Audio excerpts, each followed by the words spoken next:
Wow, we are live for NHL trade deadline day. It is currently 7:44 a.m. Eastern time, and I'm pretty tired, but we're going to be buzzing today.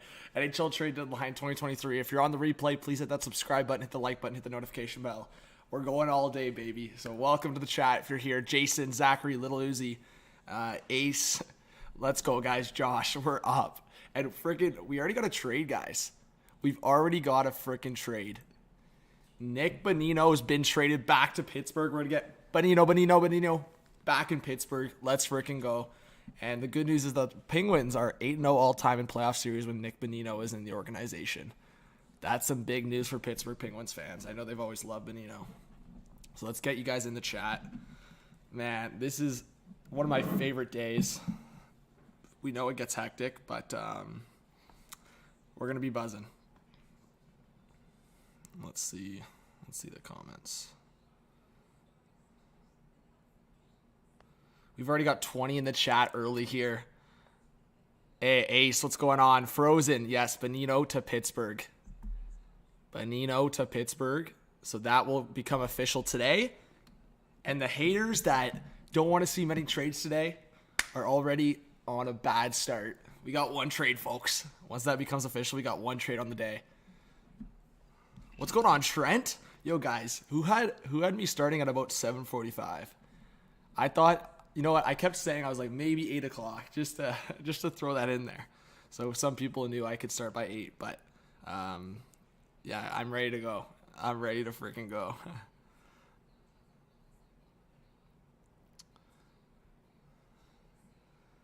What's up, Camden? What do you guys think about the fit with Bonino? You think it's going to be like the good old days, or? Oh, man, I still got an alarm freaking to go here. That's hilarious, guys. Do I have the passion? Of course I have the Luke Shen passion, or the Luke passion. Sorry, I didn't pick up on that.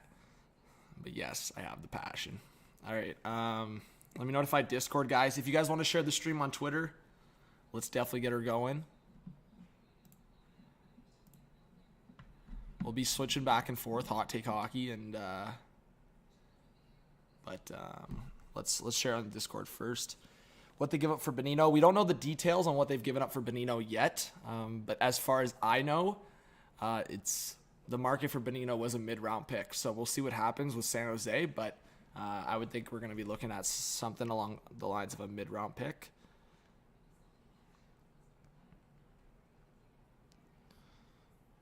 All right. Huge. All right. We got 50 in the chat. You guys are unreal. No noti? Damn, no noti. But you know what?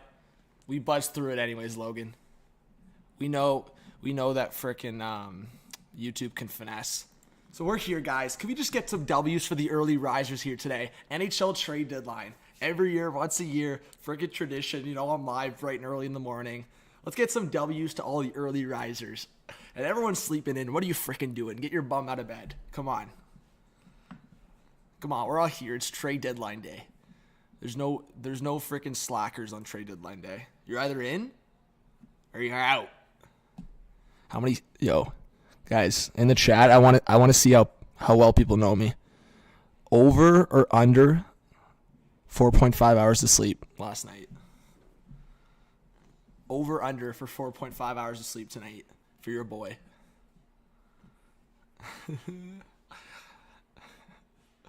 All right, let's share the stream for a sec here. I'm a little wonky, you know. Hey, it adds to the effect. If I'm a little wonky, short on sleep, adds to the effect.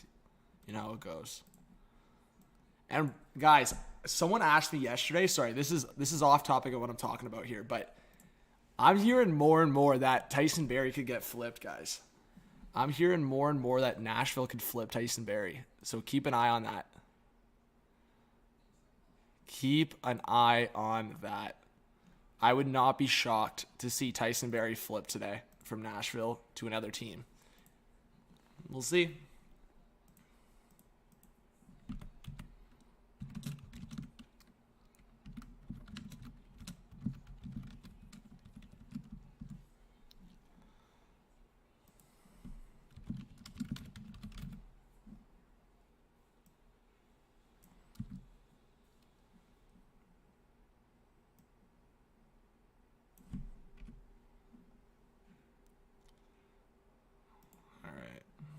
He sent it on Twitter.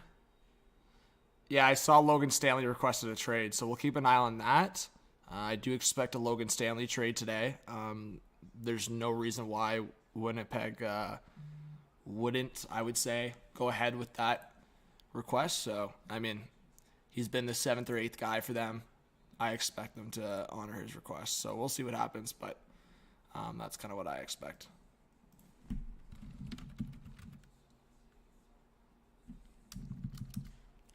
All right.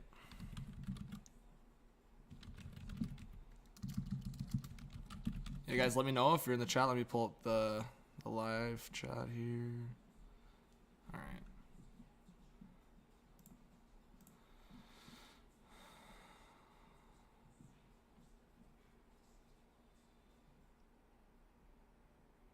So I'm trying to see what the Nick Bonino trade is, but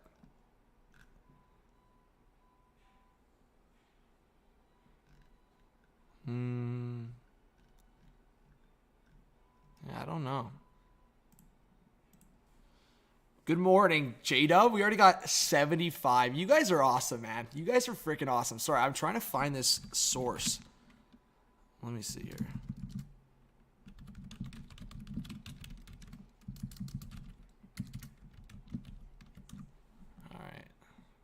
Okay, here we go.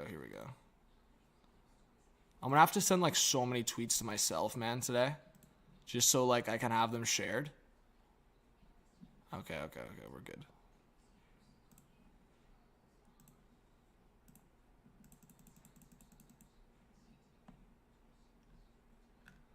Alright, guys.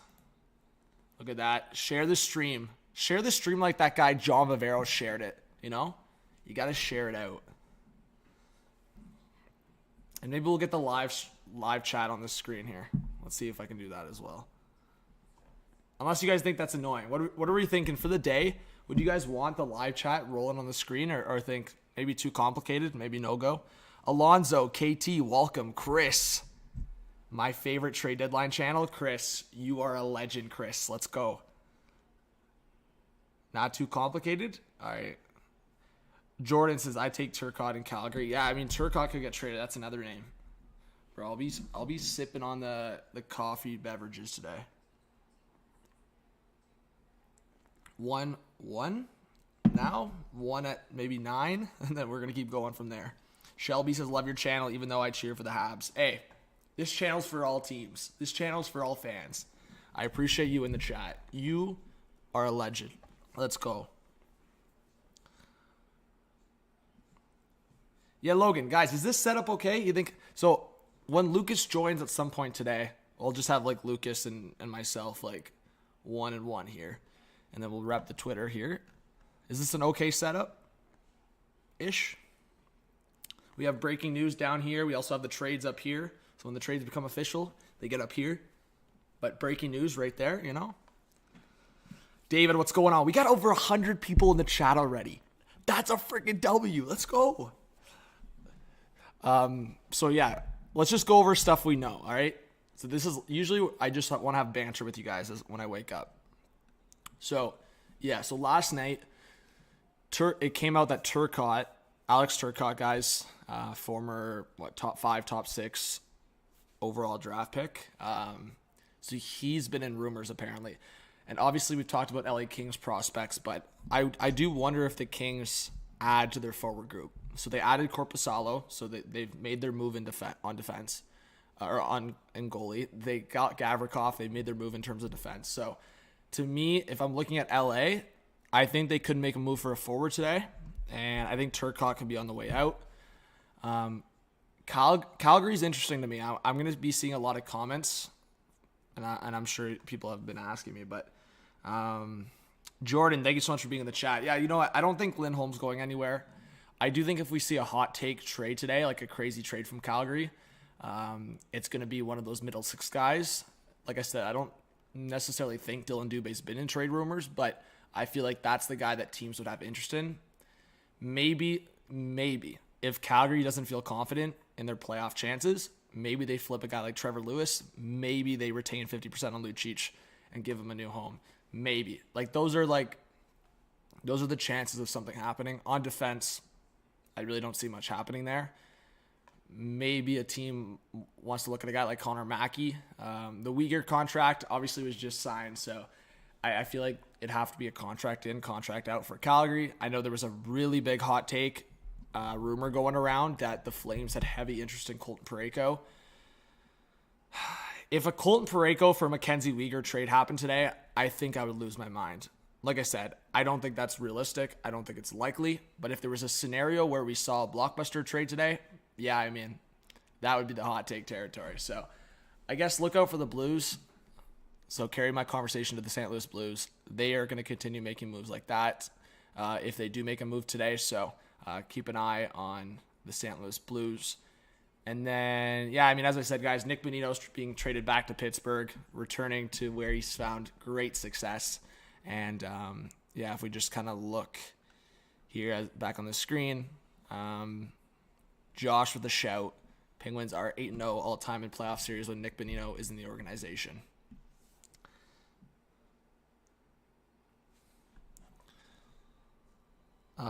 Let's read some comments here. Ari, what's going on? Brandon says Toffoli to the Leafs. According to CJ, if Flames are open to trading, Leafs want another forward. Yeah, I mean, Toffoli would be a hot take as well. Again, I feel like he fits into that middle six category, so Toffoli could be a guy that gets moved if they go that direction. But, yeah, I mean, I think the Flames are either sellers or nothing. They're not going to buy at this deadline. I think it's been made pretty clear. Trey Living is not going to buy for this team right now. So if the Flames do, in fact, make a trade, it's going to be in a selling direction rather than a buying direction. So for everyone in the chat, Flames fans potentially, that's the vibe. So expect Calgary to be very quiet or selling a couple pieces off.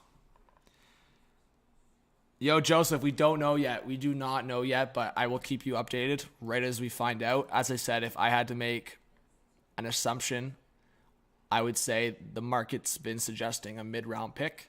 Lars Eller got a second-round pick, so to me, that's the ceiling of what Bonino would get. If he got more than that, Pittsburgh is new to life. There's no way Bonino should be getting more than a second-round pick. Lars Eller got the second. They're similar ages as well. That's the market. So I expect max a second-round pick for Bonino. To me, maybe a third and another piece, but something around there. Ma, what's going on? We got 170 already in the chat. You guys are amazing. Let's go. Sean says, yo, how's it going? Do you see the Preds making more moves? I see the Preds making at least one other move. Kevin Lankinen, as recent as last night, has been in trade rumors. I know he just I think he just played last night, right? So he's had some good games this season. I do believe Nashville has him at about 1.5 million, Kevin Lankinen. So if that's the case, 1.5 easily retainable. And I do think there's going to be a team that has interest in Kevin Lankinen today. I think there's a lot of goalies like in that kind of tier. So like obviously you have those big names that have been kind of touching trade rumors, whether it's Demko, whether it's John Gibson, go down the list. Then you have like that middle tier of guys that have been sniffing the market, whether it's James Reimer, whether it's Kevin Lankinen. If I had to throw one other goalie in that mix, that's a good example. I mean, Vejmelka with Arizona has been in rumors, but I'm going to be the devil's advocate and push back on that. I just don't see why it makes sense for Arizona to trade him unless they're getting like a first-round pick back. If they're getting a first-round pick for Vejmelka, you make that trade and you laugh off. You laugh off if you're Arizona, but I don't know if they're getting that. So outside of that, I mean, I don't think Calgary's doing it. And I think Columbus is done trading in terms of that. The only other team I would look at, maybe, and to me this is only because like they just have a surplus of goalies, would be, I wonder what's going on in Seattle's situation, but I don't think either guy is going to be healthy here in a sec. So we'll see. Montreal, I think they're keeping those guys, Montembeault and Allen. And, yeah, I mean, the New York teams aren't touching that. Ottawa's not trading Talbot anymore. I firmly believe that. I saw some people trying to suggest that they're going to trade Talbot still. Are you freaking kidding me? So the Sens come off of 2 impressive wins against Detroit, then come off a win against the Rangers, who just acquired Patrick Kane, and they're going to trade Cam Talbot? No. I would be shocked if the Sens trade Talbot at this point. And Nick, what's going on? I did see that. Joey says VC for Coleman. With what cap space? Come on. Brady says hopefully the Jets can grab a top 4 D man. So Brady, have you been pretty frustrated with Neil Pionk this year? I've been talking to a lot of Jets fans that have had a lot of frustration with Pionk. I've seen some Jets games and I've seen him struggle this year, but I did not know it was that bad. Like, some Jets fans I've talked to recently are like, get this guy out of Winnipeg. Like, that bad with Neil Pionk. I don't know if that surprises other non-Jets fans around the league, but that surprises me a bit. Yo, Dave in the chat, thank you so much for being here. Says they need to trade Anderson. He's good, but are you referring to Josh Anderson? Yeah, you know what? That part is a little frustrating to me because, oh my God, guys, look at this TSN promo. Bruce Boudreau. Oh, yeah. Yeah, that's the part that's frustrating, and I'm nowhere near a Habs fan. Is like, why would the Habs do that? I understand they feel maybe their window for contention is sooner than maybe other people believe, but I think if you can get a first-round pick plus for Josh Anderson, you do it. You clear the contract. There's no stress there, and you get a first-round pick. I understand. I've seen a lot of people push back on me and say, Josh Anderson's the type of player you want on your team. Well, I don't necessarily think Josh Anderson's the guy you want on your team while you're trying to get a Connor Bedard. So, not to say that like Josh Anderson can take over a team, but he scored a goal the other night. He's been buzzing. See, this is a bad take, bro. I'm sorry. Like, there's going to be some trades, guys. Kotkaniemi, I could see Kotkaniemi move today. I've seen some rumors around that. All right, Bub, you're always welcome here. Nick says, what are the Kings going to do? Surprised they traded quick. Nick, I just talked about the LA Kings and their outlook. But I'll just answer quickly to you. I believe they're going to make a trade today, potentially for a forward. Look up for the name Alex Turcotte. If you're not familiar with him, well, he might be in trade news today. Richard, good morning. What's going on? Justin, Woll, or Murray? Well, we'll see Murray's health status. That was an impressive win from Joseph Woll last night. Tony says Josh Anderson only scores against the Leafs. Fair. Mikael Backlund getting, I don't know. Meg says, what's with the reluctance? Yeah, I mean, that's the thing around Montreal. They've been super reluctant to trade Josh Anderson. I don't get it necessarily, but I get it a little bit. I think overall, let me just pull this down here. I get it in terms of the fit. I don't get it in terms of Montreal's timeline, but we will see.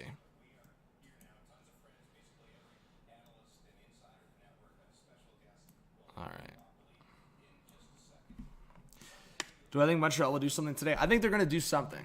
I don't know what they're going to do. They are going to do something. I would be completely shocked if Montreal did nothing today. Wow, guys. We have 250 in the chat already. Thank you so much. We've only been live for like 15 minutes. You guys are buzzing. I love it. Ashton says, you thinking the Pens do any more considering their low cap space? The only way they do something, I think, at this point is if Brock McGinn is going the other way. If they can make a big move for another forward, I mean, I would look on that left side of their defense group. They are either, one, going to just keep Marcus Pettersson, or two, trade him for a significant upgrade on that left side. So I would say the chances of Marcus Pettersson or P.O. Joseph being in a trade today, if Pittsburgh was going to go in that direction, is high, for sure, if they were to go in that direction. So I don't necessarily think Pittsburgh's done here. Obviously, Bonino has been traded back to Pittsburgh, and we're waiting on the details. But yeah, I mean, guys, I don't know about you, but there's not too many trade deadlines where we get a trade right in the morning like this. So I'm hoping we get a few, knock on wood. But thank you to everyone that's joining the stream and sticking around. Kyle says, I don't see anyone touching Duran, unfortunately. Yeah, but you never know. Montreal retains 50%. Low-end draft pick. I think a team could give him a shot, maybe. Native, I don't know if there's going to be an Oilers trade today. They made the two moves they made, like that they wanted to make, so I don't know. I feel like never say never, but I feel like if I had 5 teams, if I had to bet or I had to like guarantee you of 5 teams that are not going to make a trade today, I mean, I can't, but I would side on the Oilers as one of those teams that probably don't make another move. And if they do make a move, it's probably a minor deal. Unless major money's coming out. So I feel like the Oilers probably done at Coleman Bustad, but we'll see. I don't want to guarantee it, and then we see an Oilers blockbuster. Sox, don't think they would trade P.O. Joseph, but Pettersson, yeah. I mean, like I said, it just depends on the type of deal, right? What's up, Greg? Scar says, what does Nick Schmaltz fetch if he's traded? Yeah, again, I'm not fully sold that Schmaltz is going to get traded right now. I feel like this was like last year's Jacob Chikrin in a way. I mean, Chikrin's finally been traded, but Nick Schmaltz entered trade rumors about a month ago, from my knowledge, and I think there's a lot of smoke there, but I truly don't know if Arizona has the balls to pull it off, because I think they would have to take a contract or two back just because of the scenario. Like with Carolina, for example, to me, I suggested this like months ago. I think Carolina would be a perfect fit for Schmaltz. And I know Friedman ended up suggesting it anyways. But your boy HTH here, like 3 or 4 months ago, said, if I'm Carolina, I'm calling Arizona on Chikrin and Schmaltz. So Chikrin's off the board now. I mean, I'm looking at Schmaltz's cap hit. Carolina could basically do an in and out. Obviously, they'd trade assets as well. But if Kotkaniemi was out to Arizona, you bring in Mr. Nick Schmaltz as your second-line center behind Sebastian Aho.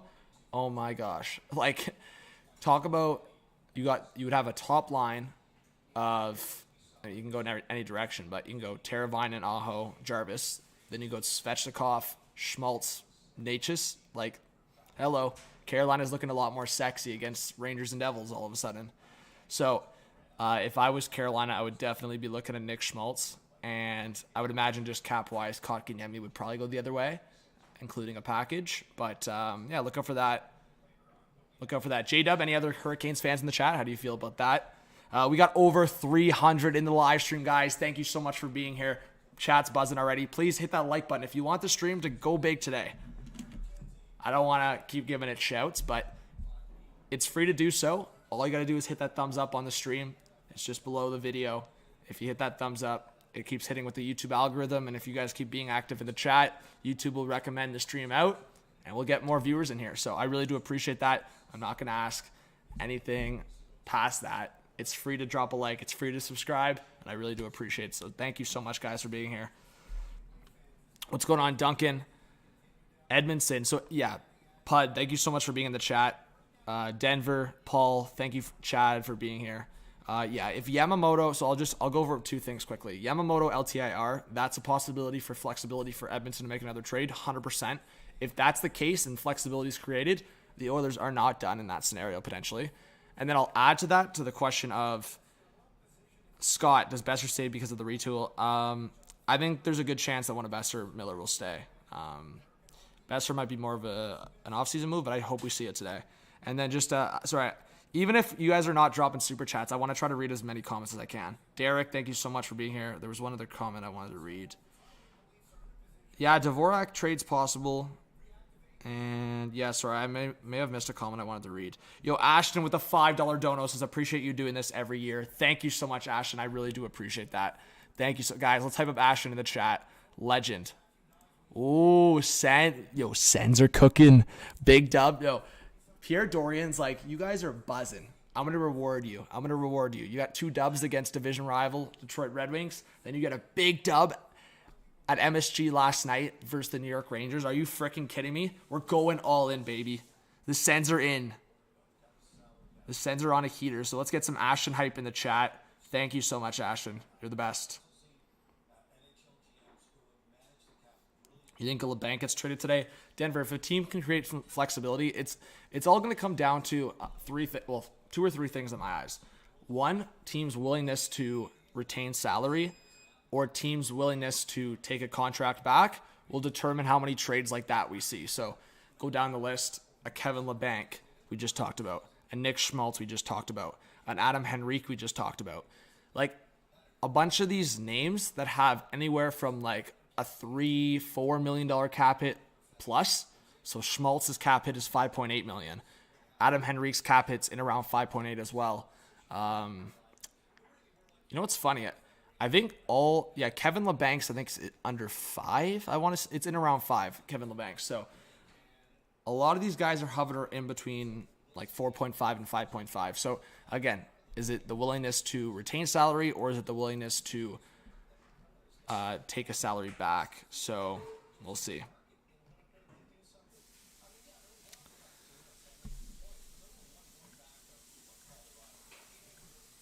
Look, guys, for anyone that missed it, if you guys want to go follow on Twitter and share the stream, I really appreciate it. Just go give it a retweet, or just share the link on Twitter or Facebook or wherever you buzz on social media. Maiden says Coyotes need to change their... Woof. Bro, you're wild for that, man. You got to chill.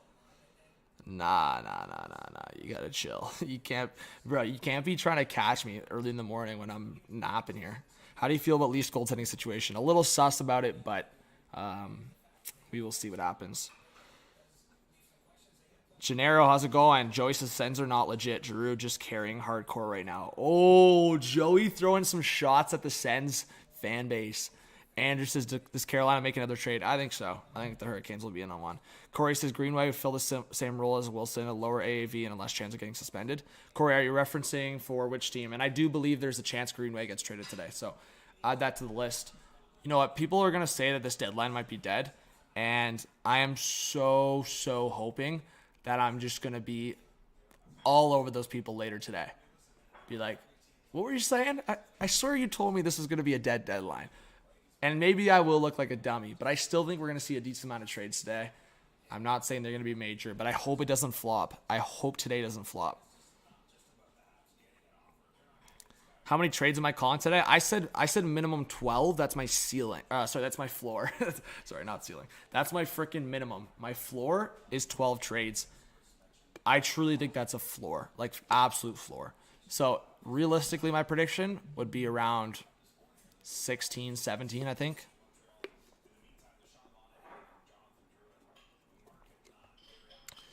Dan, I'm from the GTA. Ish. We have 42 plus trades, which is double than normal. This is amazing. Oh, Derek, it's been an unreal week. It's been a lot of fun. Buzzing. Just completely busy. Corey says Wall's not good enough. Sheesh. Chris says, do you think Stevie Y has something up his sleeve, or is he going to take all these picks to the draft? Chris, I think Stevie Y has something else up his sleeve, potentially, for sure. To me, seeing the direction of his team, I think there's a lot of guys we could see. Similar with Florida, I wonder if Zito makes a deal here, because there's potential of Florida being busy if they feel they're out of the race, but, I mean, they're still in there, even after a loss against Nashville. To me, I've always looked at teams that suffer a tough loss right before the deadline. Sorry, I was supposed to say after, right before the deadline. So, to me, it's not necessarily a rough loss, but in a way, I mean, they didn't have Barkov. Florida losing to Nashville at home is a tough loss. So, I wonder if Florida looks at that. And then, as I said, Calgary lost last night. So we will see. But James Van Riemsdyk, Joel Edmondson, Dmitry Kulikov, those three guys I think are very likely to get dealt. Klingberg, very likely to get dealt. Bonino's getting dealt, as we talked about. But then a lot of names that are obviously wild cards to get traded, like Josh Anderson, Nick Schmaltz, Brock Besser, JT Miller, all these guys. What's up, DMC? Can the Wild get Besser? Yeah, I mean, they could. Sullivan. We've talked about it. Greenway or Dumba would have to be sent the other way, or maybe another forward. But the Wild have the contracts to send back to Vancouver. It's just, again, we go back to the willingness to do so. I think Vancouver would actually be a good spot to give Greenway a chance for some more minutes and maybe some more confidence. John says, I could see Stevie Y trading for Schmaltz and running Larkin Schmaltz. Wow, that would be a good one too, for sure. Yeah, I mean, you know what? I don't think... Like, at any point so far, I still don't think there's been any point where you don't trust Stevie Y. Sure, it's been kind of, I don't know, not dead, but obviously I think Red Wings fans were hoping for, maybe not playoffs, but like, I think Red Wings fans were hoping to be ahead of Ottawa and Buffalo. So it's a little concerning that the Red Wings are dropping a bit here the last few games, but we'll see.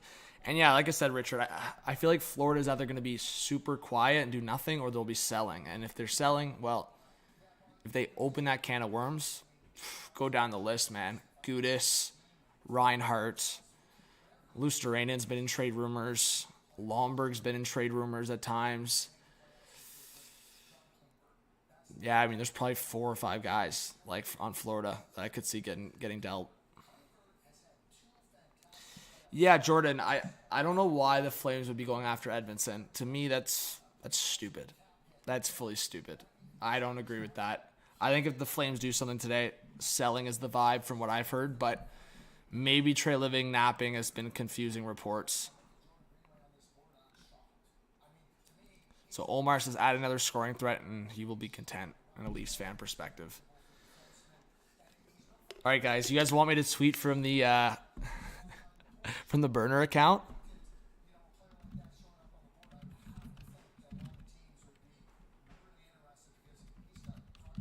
Hi, who's buzzing? Let's see who's up in the stream today. The burner account has revived. The burner account is back.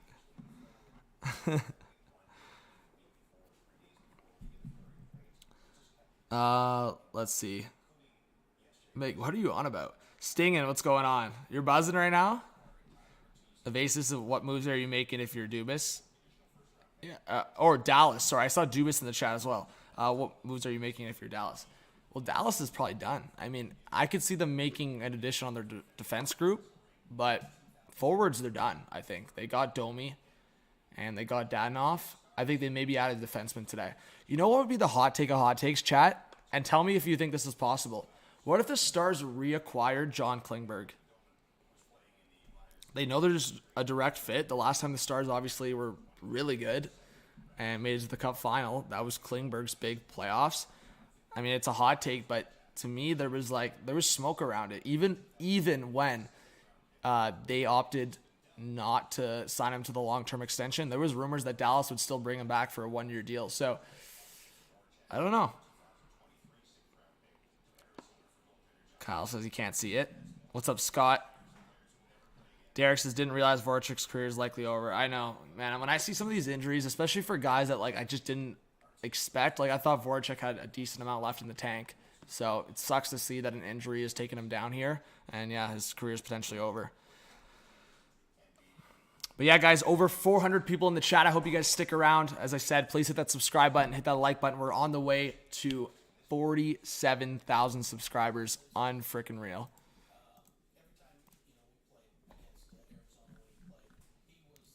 So, I mean, I think we're going to get a lot of action.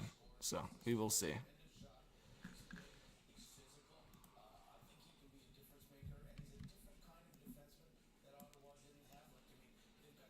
All right, that's our sub count right now. Do you think the Islanders will pick up anything else? Pete, potentially. I think the Islanders, because of the injuries, they've allowed themselves to continue being in forward trade conversations. So that's why they acquired a guy like Pierre Engvall. So if they were to make another deal, I see it similar to that. Like acquiring a middle 6 to a bottom 6 forward. So yeah, I think the Islanders could do something like that. I don't know, Darkness. I think the Blues, Armstrong's going to be sneaky about something today. I mean, I could be wrong, but where I think the Blues might still be busy is they've made it clear that they're not, I don't even want to use the word scared, but they're just not resistant to make those kind of deals. Like Armstrong made those kind of deals, obviously, and Parayko's been around trade rumors, not to say he's going to get dealt today, but I just think there's too much smoke around guys, and I think if Armstrong gets a good offer, I mean, he'll pull the trigger easily. So the Blues are interesting for me. There's not a lot of like players on the trade bait board for other, for TSN or Sportsnet or whatever, but I think the Blues are one of those teams, it's a fluid situation. I think at any point Armstrong's willing to make a deal. What's going on, Bills? Kent, good morning. Jaws, good morning. Paul, good morning. Do the Bruins use LTIR to pull a Lightning? I mean, that's what they're already doing. Taylor Hall on LTIR, and that's why they've had the flexibility to make a move here. But I think that's crazy. If the Bruins are missing both Taylor Hall and Foligno, they could make another move today, which to me, I thought they were done before Bertuzzi, and obviously I thought they're done after Bertuzzi, and somehow they could still, like, maybe they're not done. I don't know. Emergency recall. Yeah, we'll see. I think the Rangers are probably done. Maybe a vet defenseman, maybe. But actually, after Halak's performance last night, I mean, sure, I shouldn't say performance, but obviously they choked the lead, so I don't know. Anyways, guys, thank you so much for everyone being here this early. You guys are truly awesome. I hope we keep buzzing today. I hope we break records today in this live stream. Let's do it. I'm ready to go. I'm on little sleep. I'm on like little to no sleep, but we're buzzing anyways. Commitment in life. We do it once a year, every year, and we get it going early in the day. Chris, I've talked about Henrique. I don't know his health status right now, but I want the Leafs to get a middle six guy with playoff experience. Henrique would fit that bill. Meg, what's going on? DMC. You think the Rangers get the cup? Pete asks. You got to play. I think it's obviously, I think in major sports, I know hockey was getting disrespected a little bit yesterday, but I think in major sports, the Stanley Cup is the hardest trophy to get. I'm not just saying that because I'm a hockey guy. I mean, look what you're dealing with. Obviously, maybe you could look at like NFL as, I don't know if like luckier can be a thing in the playoffs because it's just a one-off game. But I mean, the NHL, you're going through 7-game series. There's a lot more parity in the league than a league like the NBA. I actually think the NBA has gotten a lot more parity in recent years versus like the years of like Cleveland and Golden State. But the NHL obviously has a lot of parity in this league. But that's for a league that we've seen Pittsburgh back-to-back, we've seen Tampa back-to-back, and obviously Tampa in the Cup final 3 years in a row. But obviously in terms of playoff series, we've seen a lot of upsets. And yeah, Jordan, the playoff format, very controversial, of course. DJ says, hot takes out of Vancouver today. Just curious what you think, and huge fan of your content. Keep it up. Thank you so much, DJ. Appreciate your support. Yeah, I mean, my hot take for Vancouver today would be retention on Tyler Myers and getting a deal done like that. It hasn't been talked about as recently, but there's been a lot of smoke around Tyler Myers like earlier in this calendar year. So like January, I was seeing a lot of it. But I think there's a good shot that between like him, Garland, Besser, Miller, like I feel like Vancouver's got to make a trade, right? I can't see them after that deal they made. Like, it would be one of the most disappointing things I've ever seen from a selling. So I won't even call them a selling team. From a retooling team. I don't care if you're retooling, rebuilding. If you're in the position you are like the Vancouver Canucks, you are having at least 3 draft picks in the first 2 rounds. At least. There's no excuses. And the fact that the Canucks traded the pick they got from the Horvat trade, so the first round pick they got from the Horvat trade, and their second round pick, they have one. They have one shot at Connor Bedard, obviously, and they have 1 pick in the first 2 rounds.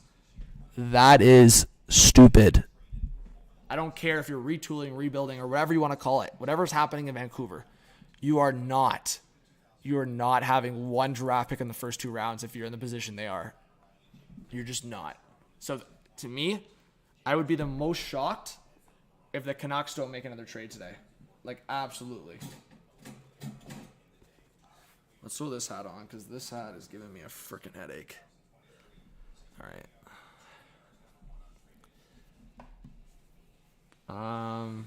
Jason says Riley for Parayko you would love. Jason, are you a Leafs fan? Buddy, all I got to tell you is be careful what you wish for. Truly be careful what you wish for. Jason, that take reeks. Talk to Blues fans about Parayko's ear. The grass, guys, just remember this take, okay? And that comment, Jason, I'm making you an example of what a lot of people do. The grass is truly not always greener. For one, people sometimes will not watch other teams, so they're just watching their own team throughout the year, which I don't blame them. If you're a diehard Leafs fan, chances are you're mostly going to be watching Leaf games. You're not going to be watching games around the league. But I can truly tell you from my experience, and talking to Blues fans, Parayko's had a horrible year. That contract is going to look super shit if his projection continues like this. And I can truly tell you that if anyone wants to trade Riley for Parayko, you haven't checked in on Parayko recently, and you do not realize how bad that contract is. If you think Morgan Riley's contract's bad, go look at Colton Parayko's contract. If you think Morgan Riley's contract's bad, please do me a favor. Go to Cap Friendly right now. Go check out Colton Parayko's contract. I guarantee you it is worse. It is worse. Meg, I think Morgan Riley has had his struggles, but I think he's a top pair defenseman. I think at his best, we've seen his best. 2019, we saw his best. 70-point season. Strong defensive numbers in those years. Obviously, the last couple of years, Riley's struggled defensively, and that's no secret. Hence why people have tried to call him forward lately. But, I mean, most offensive defensemen around the league struggle on defense. So, to me, if anything, I've been more frustrated with Riley's lack of offensive production rather than defensive game. Because at the end of the day, Riley should be consistent with the defensive pair. Whoever that is, so a defensive guy, if it's Brody consistently, whatever it is. But, obviously Brody at times recently has had his defensive struggles. So it just comes down to Riley getting a good defensive guy, like we've seen in the past with so many guys. Like Erik Karlsson. Guys, I feel like I've used this example so many times. Erik Karlsson, in his best years with Ottawa there towards the end, and in the run, especially when he got injured, who was his defense partner? Trivia, who was his defense partner in the chat, guys? Let's see. I won't answer. I'll ask you guys. Who was with Ottawa when he was at his best? Who is Erik Karlsson's defense partner? Let's see it in the chat.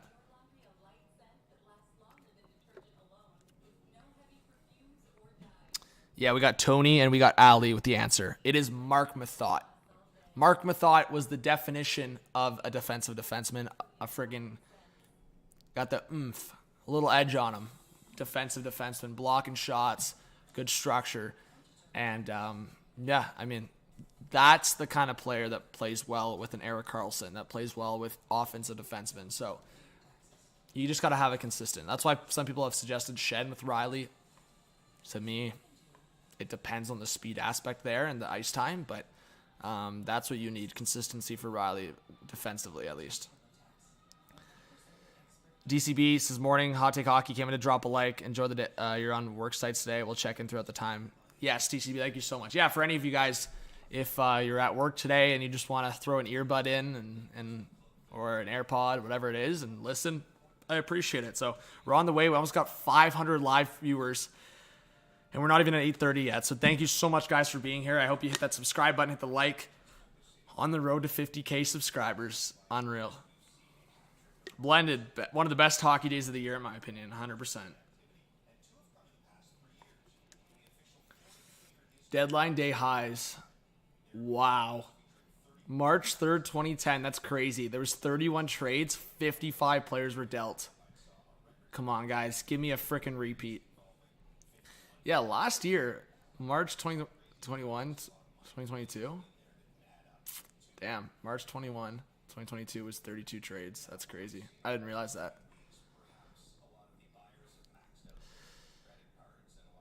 Kerfoot Hall. Ash, what's going on?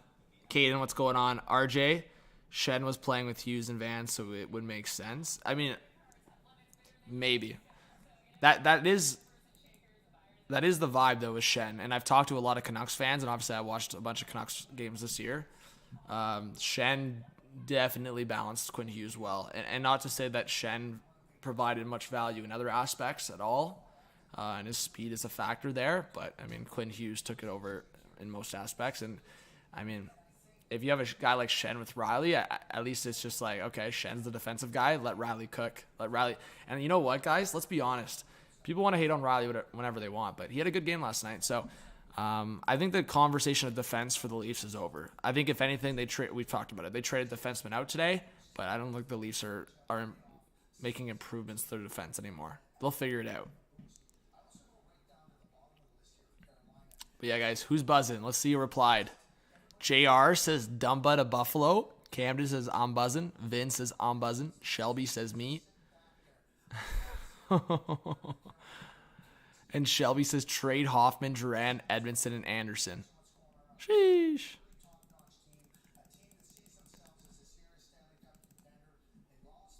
All right. Well, let's see what the good old Hot Take Hockey Twitter timeline is saying to us.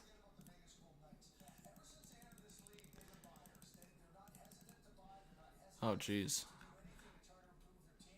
Let's see.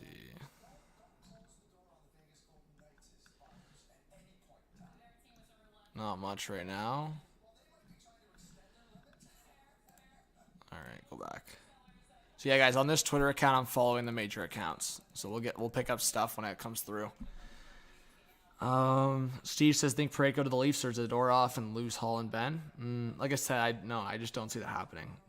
Parayko's cap hit's nuts. Yo, we're 4 viewers away from 500. That's crazy, guys. Like, that's a record for 8:30 in the morning. That's a freaking record. They should trade Kerfoot. We'll see. We will see.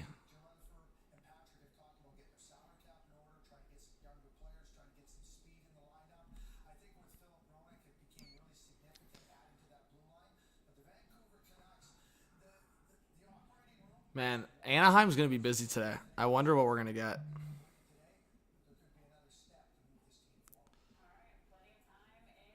It's crazy.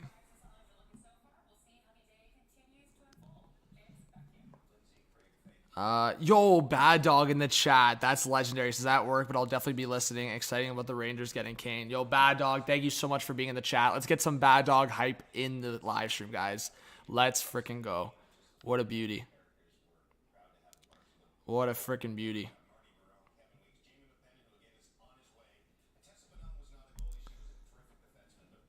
Iron says, my trade prediction, Vancouver receives Justin Hall in a pick. Toronto receives Besser. What do you think?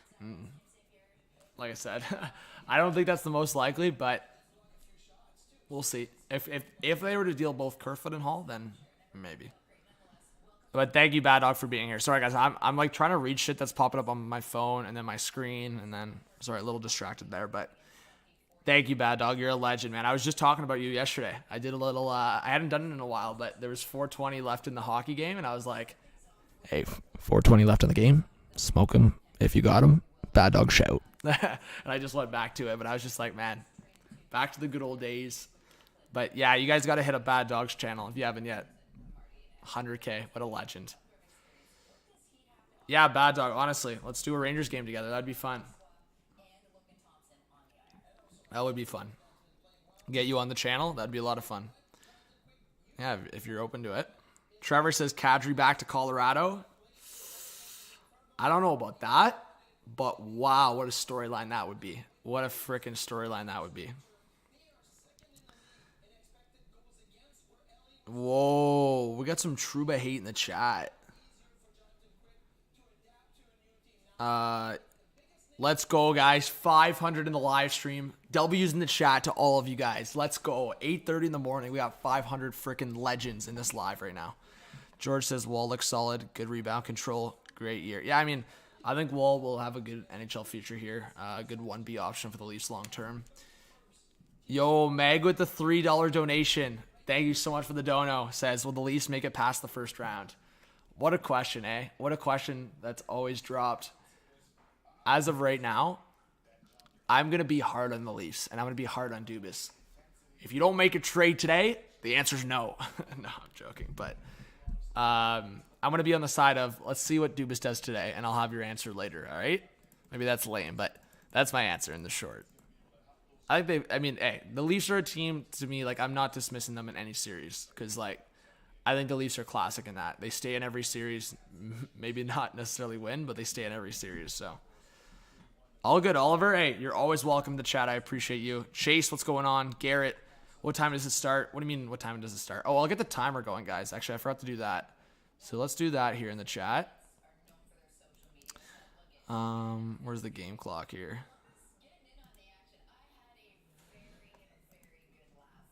All right, guys, we got to time this. We got to time this well here. All right, right when it switches to 8:34. Okay, I think I'll be able to do this. Let's see. Yo, Meg with the 3 again. Thank you so much for the dono. Says Alex Kerfoot to the moon. Jeez, man. Thank you so much for the dono. Yeah, Chris, making it work. Making it work. Snipe, what's going on? Bane, I was just talking about it a bit. I do think Carolina would be the leading team for that. Not just because Friedman said it. I suggested it a couple months ago. I think it's a good fit. So, the fact that Friedman's throwing a little bit of smoke on that as well, possible. Definitely possible. All right, let's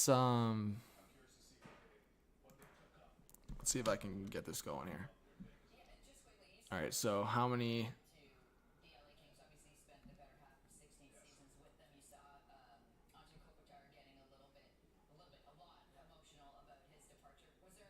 All right.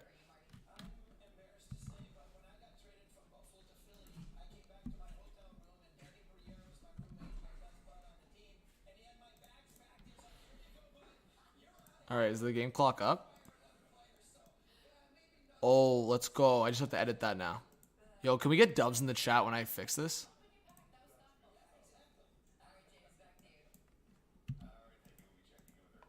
Let's go, chat. Let's go. That's the timer till the deadline. Let's freaking go. That's a W right there. That's a freaking W. Let's go. Let's go.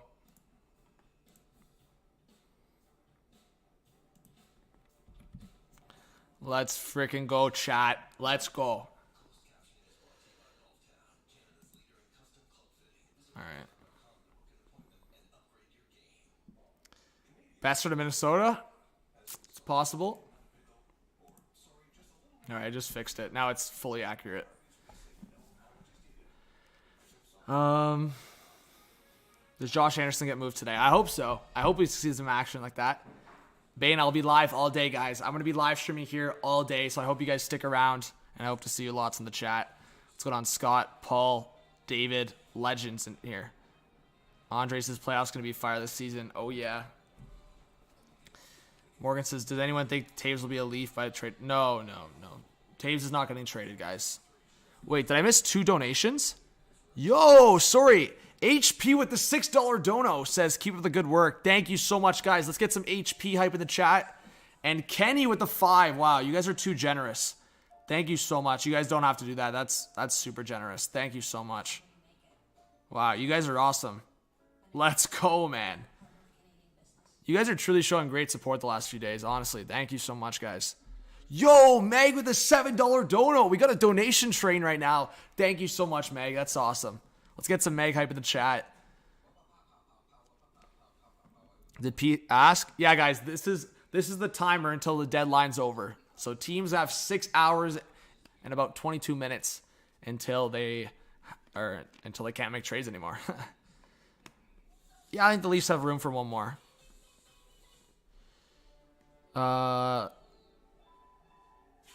DeDrizzle says the Leafs. All right, DeDrizzle. Well, you guys, guess what? I'll make a prediction here. The Leafs make a trade, and DeDrizzle is nowhere to be found. Because that's a definitive statement. That's a freaking definitive statement. Let's chill, guys. We can still see a trade, man. I don't know why. To me, I understand the likeliness is maybe them not making a trade. I still think Dubas makes one more deal. Fitness, what's going on? Andre, what's going on? I'm going to do a prediction video after the deadline to see where we're at. Hey, Meg, I'm on little sleep. I'm buzzing. And, yeah, commitment, man. I don't really care. I'll catch up on sleep this weekend. Got to put in the work.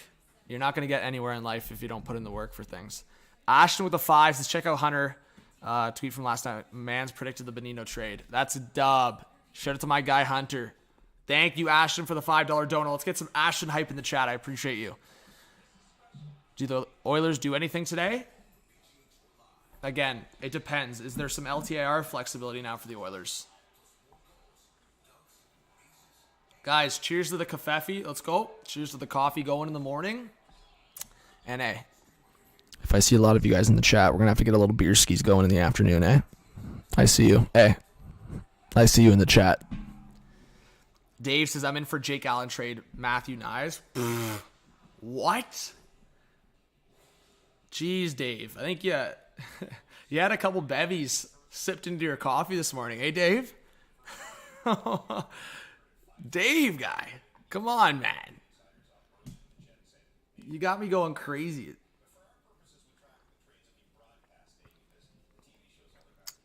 What am I doing if Hall's still Leaf by 3? I mean, I'm getting a good laugh, and I'm not surprised. Like, to me, guys, my actual honest prediction, Justin Hall is staying a Leaf. That's my prediction. We're going to have a frickin' party if I'm wrong. I hope I'm proven wrong. Yeah, Scotty knows stuff. Says someone's been drinking more than coffee this morning. Well, no, we love Dave, but I think he's a Habs fan, so that's why he's making that take. Dubas says you're fired, Dave. Ari with the $28 donation. You guys are super generous this morning. Wow. We've got some good hearts in the chat. It says, something for your hard work. We all appreciate the dedication. I did my exam at 5 a.m. so I could watch the stream. Love it as usual. We all appreciate you, John. We'll be in the chat during the stream. Wow, Ari. Can we get some W's in the chat for Ari? Are you serious? What a kind message from Ari. That is super generous. W's in the chat for Ari. Unreal. We really appreciate Ari in the stream. Let's go. Trade Hall. Sorry, I just laughed. Chief in the chat says trade Hall for a Snickers bar. Guys, what would you take for Justin Hall in the chat today? Let's see it. Yo, DJ with the $12 dono says Garland to the Ducks for Tracy in a second. Thoughts? Wow. I mean, to me, I'm seeing that more of an off-season move. I actually don't mind that, DJ. In terms of value, I would say, again, the Canucks probably have to retain on Garland to give that value of getting a guy like Tracy in a second. So, yeah, I'm trying to think. Tracy, what's the potential there? Middle six guy there, maybe? But thank you so much, DJ, for the donation. Let's get some DJ hype in the chat as well. That's an interesting shout. Garland for the Ducks in the offseason. I like that. Let's see.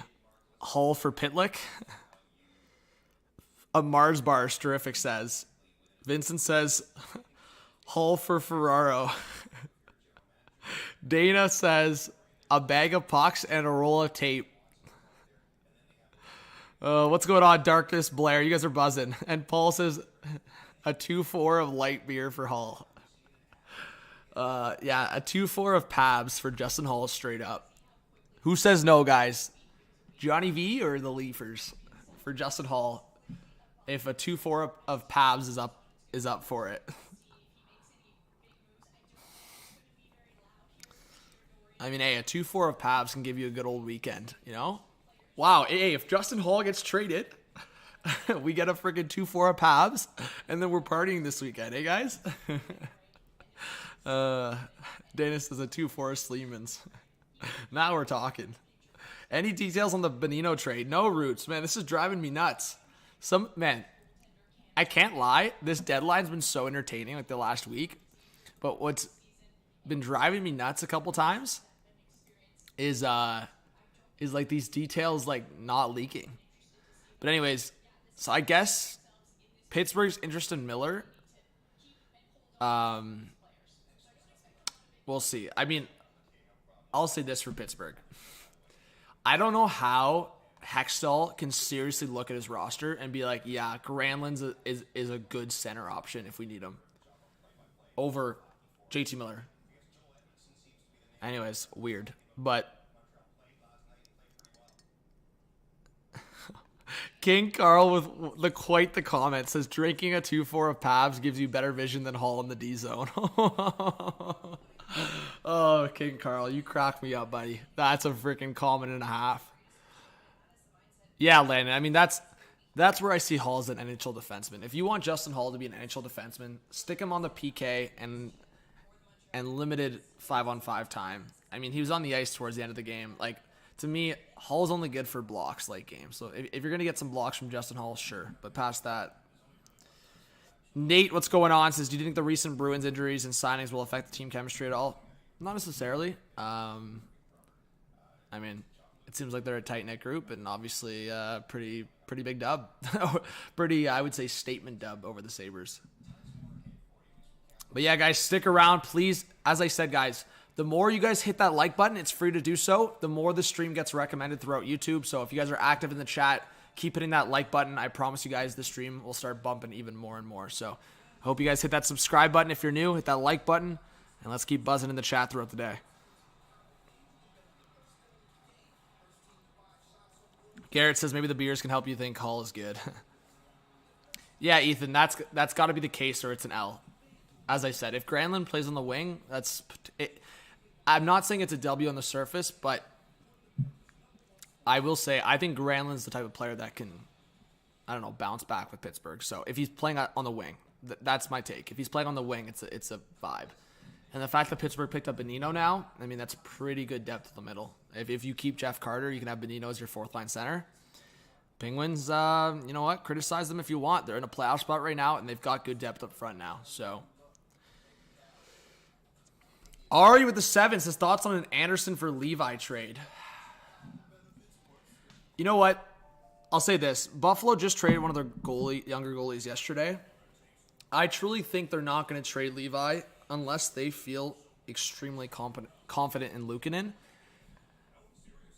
I just feel like Buffalo is in a tough spot right now to really evaluate if they're going to make the playoffs or not. They don't want a Josh Anderson trade an asset and then just miss the playoffs. So to me, I would consider that trade in Buffalo's perspective in the offseason, not necessarily today. Jared, which Red Wings will get traded today?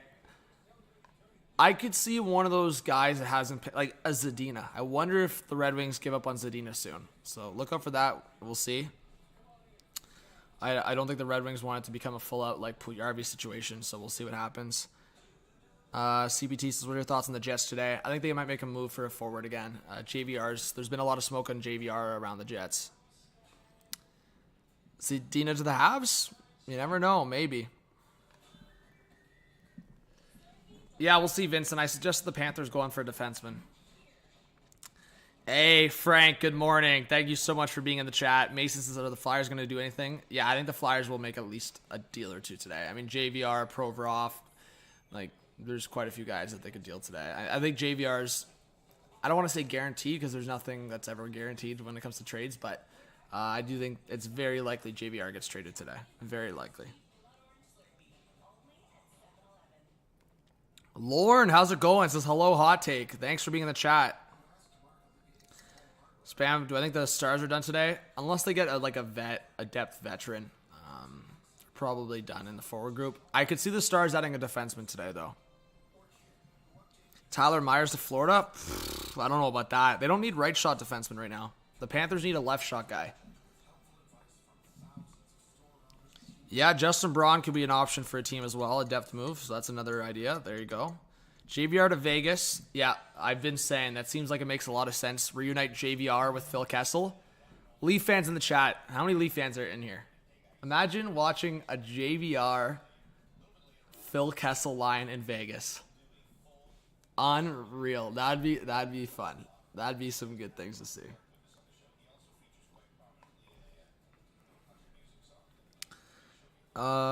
Canes need a second line center. Yeah, I mean Nick Schmaltz would be a great fit.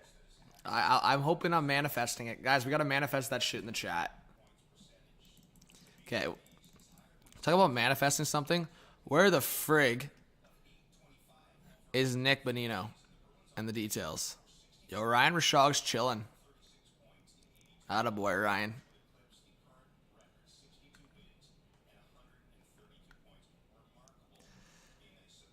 Let's go, Ryan. But again, guys, if you want to follow me on Twitter and share the stream around, it really does help. You might not think it does. It truly does. So if you guys want to drop a like, share the stream around, it does help a lot. Thank you so much, guys. Bad Dog hype in the chat. Let's go. You guys are legends for this. Let's go. Let's freaking go. I got to change here. Yo, Will, with the $20 donation says, here's to a good trade deadline. Will, let's freaking go, buddy. Yo. That's look at that tweet from Kim. Yo, dub. Let's go. Let's go. Are you serious? I gotta listen to this. Jeremiah gave us a shout. Guys, let's get some Will hype in the chat. I gotta listen to this shout from Jeremiah. Man, he's up freaking early. We love it. Let's hear this. All right, just wanted to shout out my main man John at Hot Take Hockey. Check out his trade deadline show today on YouTube. John, it's 4 a.m. Alaska time. Woo! I got the beard combed out. I got the studio ready to go. So I'm super excited. Shit. See you when I see you. Let's go. Just wanted to shout out. Can we get W's in the chat for Jeremiah? What a freaking tweet. That's a retweet. There's no debate on that retweet. What a freaking guy, man. Love that guy. Let's freaking go. Let's go, guys. That's a dub. That's a dub. Goated beard, yes.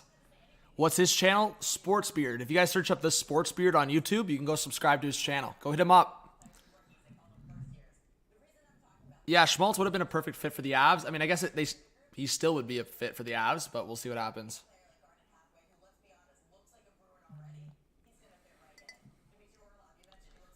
No, I don't trust those sources. Evan, where is Besser going today?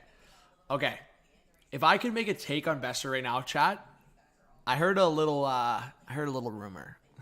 Just a little one, you know?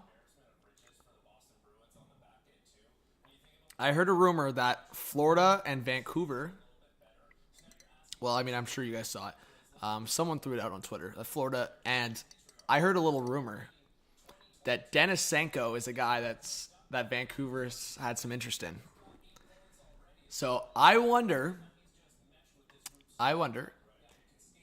if Florida has any interest at all in a guy like Brock Besser. I wonder. There's also a couple other pieces the Florida Panthers could have interest in, but I mean, Besser would be a guy that they'd bring in that wouldn't require a first-round pick.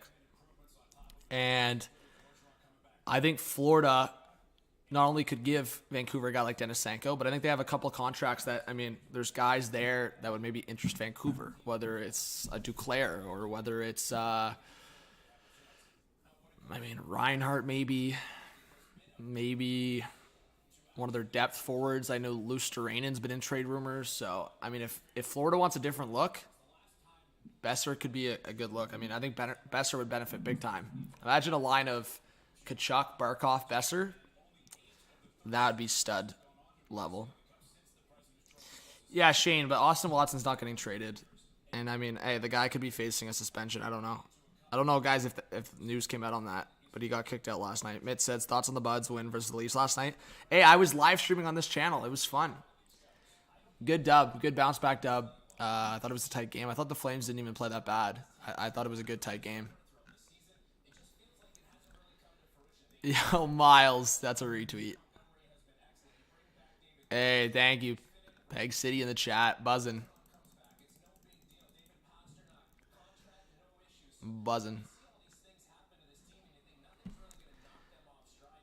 Yes, Oilers. Right here, down here. I said Bonino, traded to Pittsburgh. Jeremiah, an absolute legend. Rick, what's going on in the chat? Thank you for being here. All right, let's go see something. Man, I'm so thankful for all of you guys joining the stream. I hope you guys stick around, drop a like, and let's get to 1K live viewers today. We're getting freaking feisty on it. Let's get it. All right. What was I about to do? Oh, I was about to pull something up. All right. Chuck Fletcher needs to go. Mason, I think you would get a lot of retweets on that. I think you would get a lot of retweets for sure. Oh, guys, this is a good shout. All right. So if you had to pick 3 defensemen right now, going into the playoffs, if you had to pick 3 defensemen, would you pick Shabbat, Chikrin, and Sanderson? on the left side, if that was your left side? Or would you go Hedman, Sergachev, Ian Cole?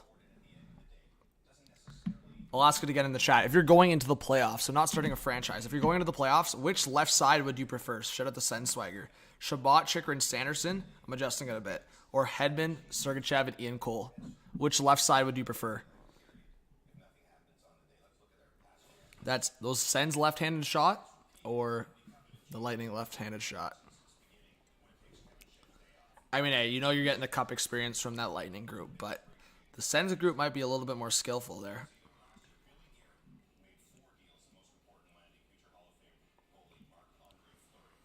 Connor McLean, what's going on, man? Welcome if you're a new subscriber. Noah says Sergachev's overrated. You know what? I will validate that statement to an extent in just saying that Sergachev sometimes, man, makes some brutal mistakes. Like, his ceiling is high for success, but his ceiling is also high for mistakes. So, we'll see.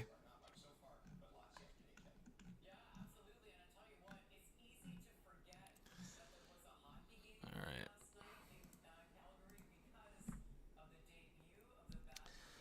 Mason says Flyers would be the type of team. Yeah, give Tortorella full access to Justin Hall.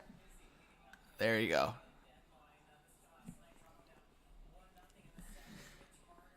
Yeah, Dory, that's what I'm saying. Sergachev sometimes has shitter games.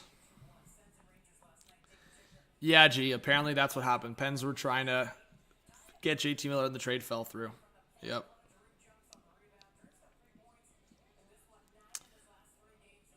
Well, Deck, I mean, Pittsburgh has an older core.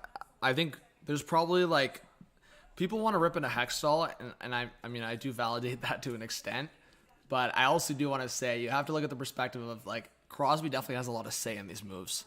You don't think they're chatting with Crosby about these moves? Like, obviously they are. Yo, Mag with the $2 dono. Let's go, Mag. Thank you so much for the dono. I really appreciate the support. $12 in the chat? Did I miss something? Yeah, Jeremiah. Did you just pull up? Jeremiah, rewind in the stream, guys. Jeremiah, I just pulled up your video on the stream. Everyone watched it. Unreal.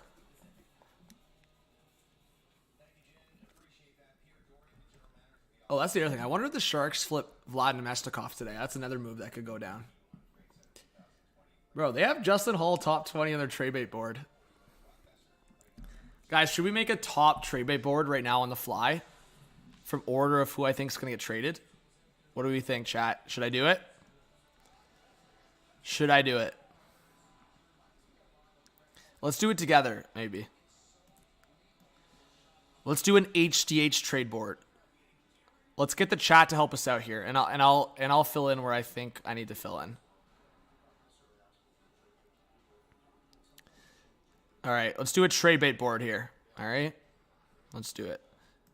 I'll make my camera smaller for these purposes. All right, trade bait board. Let's get her going.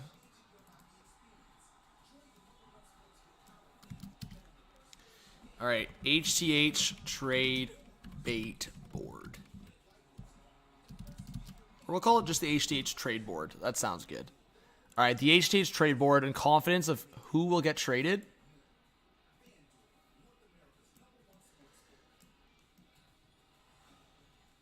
All right, first up, who is it? I'm going to go number one on the board with full out confidence that he's getting traded. I'm going JVR. Wise alrea's got it. Yep. RJ's already got it. JVR. First on the board. Number two on the board.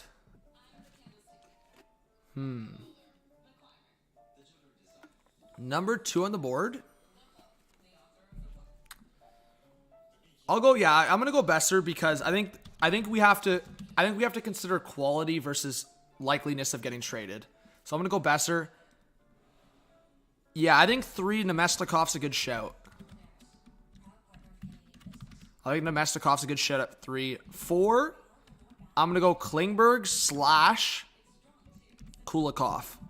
So that's a joint venture right there. Klingberg / Kulikov for 4. We'll do a top 5 for now. We'll do top 5 and we'll keep growing it. To close up the top 5, oh my gosh, Jeremiah with a $5 dono. Or a $5 dono. A $50 dono. Oh my god. Oh my god, guys.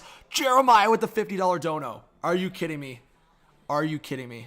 Unreal. And yeah, I'll go. Joel Edmondson's a good shout. Edmondson's a good shout for that top 5 on the board.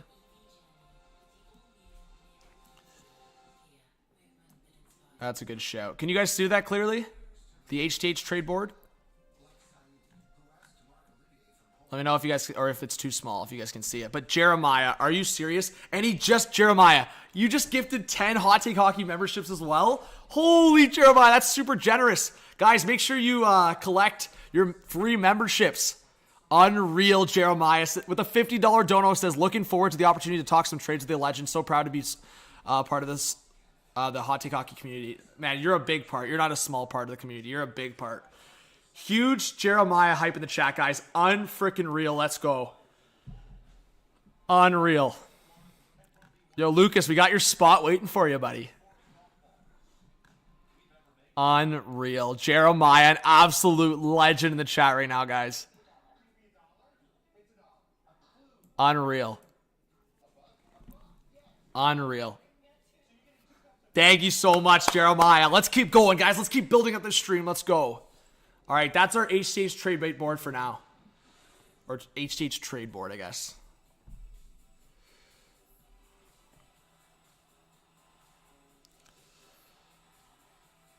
Let's go. But how are we liking this setup, guys? It's a work in progress right now. It's a work in progress, but I think this setup is coming together here for the day. We're still early in the morning. We just got to 9 o'clock, so we're buzzing a bit. Oh, BC with a $20 dono says you are amazing. BC hype. Let's go. Let's go. BC, let's freaking go. Thank you so much for the dono. You guys are too generous. I really appreciate it. Wow. Wow.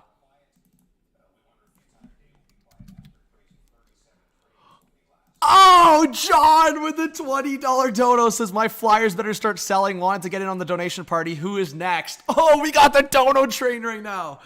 Oh, my bro. Yo, John, thank you so much. Yo, let's play the HTH intro for banter, guys. Yo, the donations are buzzing. Let's play the OG HTH intro for good old times.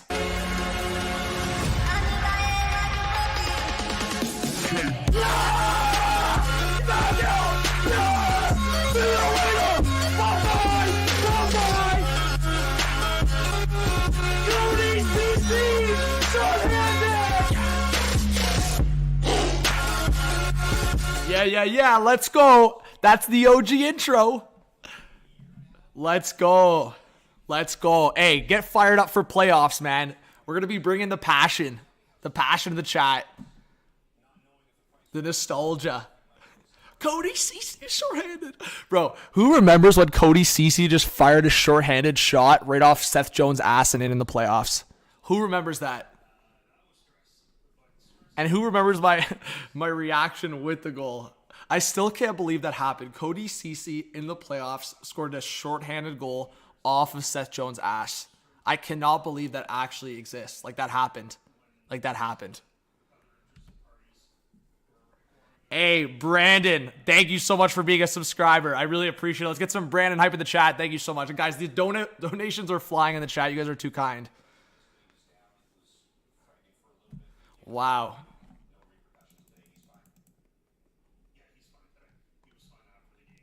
Dorian's on with Duffy right now.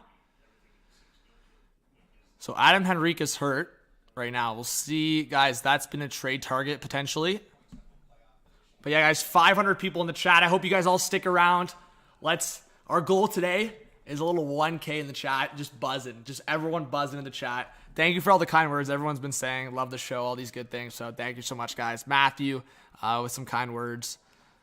He asked, what do you think of the Wild adding Johansson and Nyquist? Yeah, I mean, I like the fits. I also think that they're low-risk moves, low-cost moves. And yeah, I mean, I could see the Wild trading Greenway or Dumba today, for sure. Is Is Hayes tradable for today? Yeah, I mean, Kevin Hayes, he hasn't really been productive the last few games, but obviously been productive overall this season. I do think if the Flyers are willing to retain $1 million or $2 million on that, or if they take a contract back, I just wonder if these deals, as I said, it's just going to come down to willingness to take on contracts or flexibility today, because I do believe that a lot of these trades will happen in the offseason, which is such a lame outcome. I want these trades to happen today, obviously. Ari with the 7 says, been here since the bubble. Don't regret a thing about it. I was looking to watch the game with someone and I found you. Watched ever since. Ari, what a comment, guys. Give some love to Ari in the chat. That's a huge W. Thank you so much. I think Meyer will do well in New Jersey, and I think that there's a good chance he resigns. Yeah. Dave is buzzing in the chat, man. Get me some Baileys in my coffee, yo. All right, so Dorian says Chikrin is fine, and we'll play tomorrow. There you go. Oh, folks, what did we just talk about? Which name did we just talk about with the Wild? Am I not following Drager on this account? Bro. Oh, here we go. Just had to refresh. I told you guys. Greenway, Dumba. The Wild are going to make a couple deals today. We getting back to the HTH trade board. Every little bit we'll add like another 5 names. We're at 6 names right now, technically. All right, well, we can actually, you know what? Let's add Greenway to the list. And actually, I'll make... Because Kulikov feels like he's like the extra man there. So we got to... We'll take Kulikov out of there. We'll put Kulikov at 6 on the board. And then we'll put 7 on the board. Greenway. All right, huge. All right, but thank you guys. 500 in the chat at this time in the morning. You guys are awesome. Fred says, what a trade by Ottawa. Yep. Wow, Jeremiah with a flaming take in the chat says, Kevin Hayes to the Wild. I'm calling it. Sorry I derailed the HTH trade board with the donos. No, Jeremiah, buddy. You're showing great support. Don't ever apologize for it. I really appreciate it. Trust me. Super generous. But yeah, you know what? I'll say quickly. And yeah, how dare you, Jeremiah? I'll say quickly. The Wild can make that trade happen. Just like contract-wise and flexibility-wise, if they do trade Dumba today, if they do trade Greenway today, that opens up a spot for a center if they wanted to get a Kevin Hayes type deal. So I wonder. I think Billy Guerin, guys, I do think Billy Guerin's got a couple things up his sleeve. All right, guys, Cat Friendly's asking, and we were asking last night, chat, what's your guess on number of trades today? Previous 5 years, 2022 was 30. 2021 was 17. I think it might be closer to that count, but we'll see. 2020, 31. 2019, 20. And 2018, 18. I think it might be a 17-18 kind of year, but we'll see. I hope I'm wrong.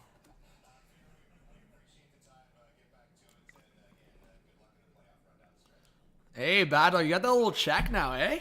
You got that little check. I like it. Saint says 12-14. Fred says 15. 21 from Ryan. Kyle says 21. Trevor says 22. So, yeah, everyone's kind of in the vibe of like 18 to 20-ish.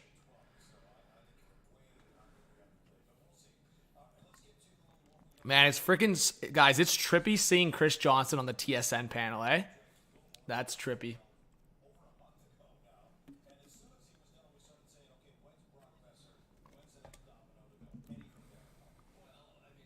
Wow, Adam. Adam with the hot takes is less than 12. I don't know if I necessarily agree with that, but we'll see. Any superstars being dealt? I mean, Matthew, Erik Karlsson's a stretch at this point, so I'm going to say he probably stays with San Jose unless someone comes forward with a crazy deal. It just depends on how you qualify like a superstar. Like an absolute superstar, top 20 player in the league, obviously that's not going to happen. But in terms of productive guys like a JT Miller, maybe. Kevin Hayes to the Canes, I could see that potentially. New York Rangers, I think Kane would either return to Chicago or Rangers. My reach for Patty Kane next year would be the Sabres. That'd be my reach. That's like an outside potential, but I think Rangers or Hawks. Yeah, Corey, you know what? If the Wild had any interest in Justin Hall, you make that deal. You make that deal right away. I think Greenway would be quite the get for Toronto. I mean, if you look at Boston just acquiring Bertuzzi, if there's a chance you can get Jordan Greenway today, Kyle Dubas realistically should be. I mean, at the end of the day, Greenway's shown he can be productive offensively. I think he just needs a change of scenery at this point. And you know what? What a perfect opportunity it would be for Jordan Greenway to play with guys like Tavares and Marner, right? So I think if there's a chance a team like the Leafs can trade for Greenway, I think you'd do that trade. So we'll see. But I think in terms of what Drager's saying here, I don't think teams are offering up much. I think with his production this year and cap hit, I don't think there's any way that teams have been offering much. But I do think, and I'll say this on the stream right now, I think Jordan Greenway is the perfect example of a player that can get overpaid for at this deadline as well. I feel like that's the type of player that can go from like nothing to something right away. If a team feels desperate to add, we'll see. Especially if Minnesota took a contract back, oof, I can see them getting a decent return for Greenway. But we'll see. All right, Bad Dog. He says, this is the year Toronto goes past the first round. Mark my words. We will see. Unreal.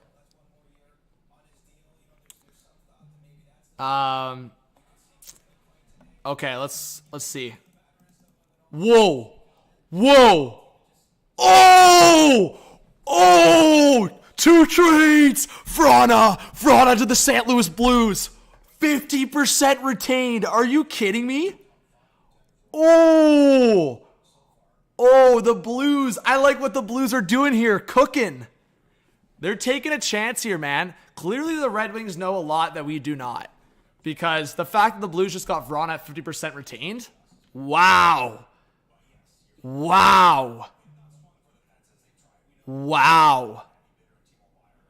We're getting trades. The haters are quiet. We're getting trades. Wow, the Blues, man, 50% retained. That's a trade and a half right there, guys. What are we thinking about that trade?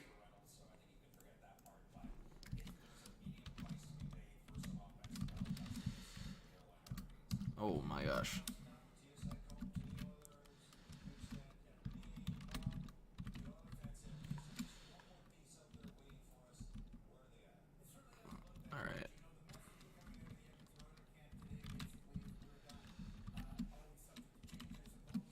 Vrana to St. Louis. Wow.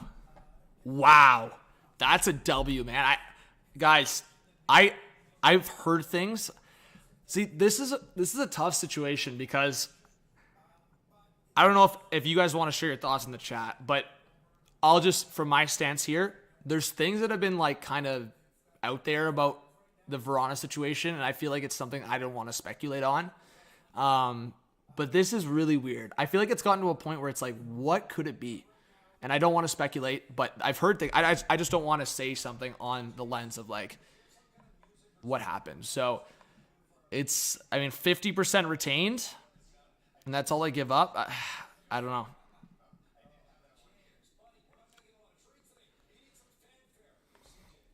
Change of scenery might help for sure. We'll see.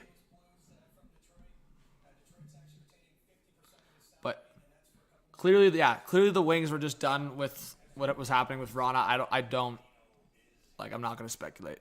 But low risk. Them getting Vrana at 50% retained. So Vrana's cap hit, guys, correct me if I'm wrong, is in around 5.6, I think. 5.5. Correct me if I'm wrong in the chat. It's around 5 point something. So, you're getting them for under $3 million. It's pretty low risk in my opinion. Yeah, Wise. Hey, I'm right there with you. I wish Vrana nothing but the best. I hope he can figure out this situation. I hope he can find a rejuvenated self with the St. Louis Blues. I think he's going to get a lot of ice time. Similar, you know what? I like what Doug Armstrong's doing. It's guys that need change of scenery that the Blues have had a bad outlook. They've had a bad outlook. And I think the fact that they're bringing in a guy like Kapanen, change of scenery, Vrana, change of scenery, I like what the Blues are doing here. I told you guys, what did I say? Hey, Darkness, are you in the chat? I told you, do not be surprised if Doug Armstrong starts cooking today. Do not be surprised if the Blues make a couple deals, and we're not even Yeah, we're not even 9:30 a.m. And we already got a Blues trade.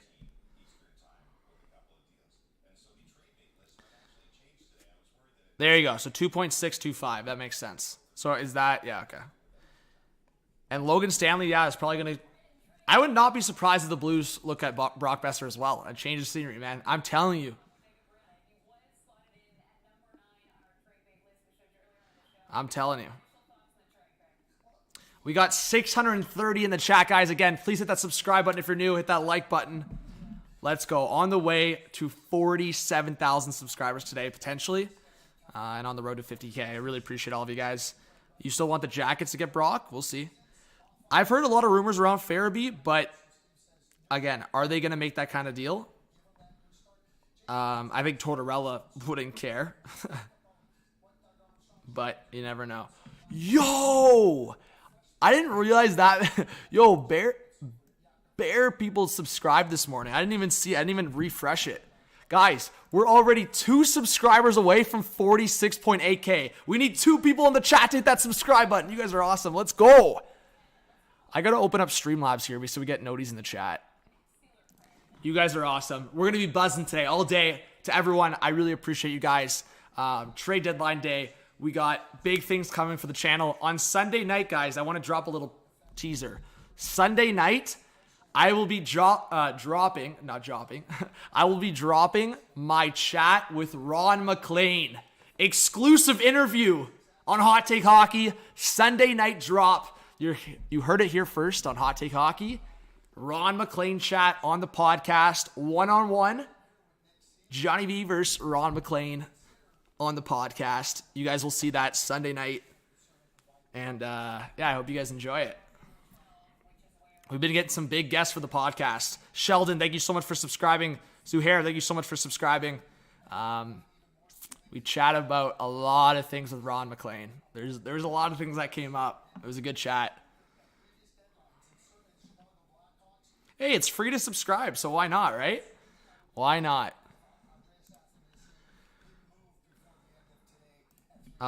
Did Verona get traded? Verona got traded to the St. Louis Blues. Yep.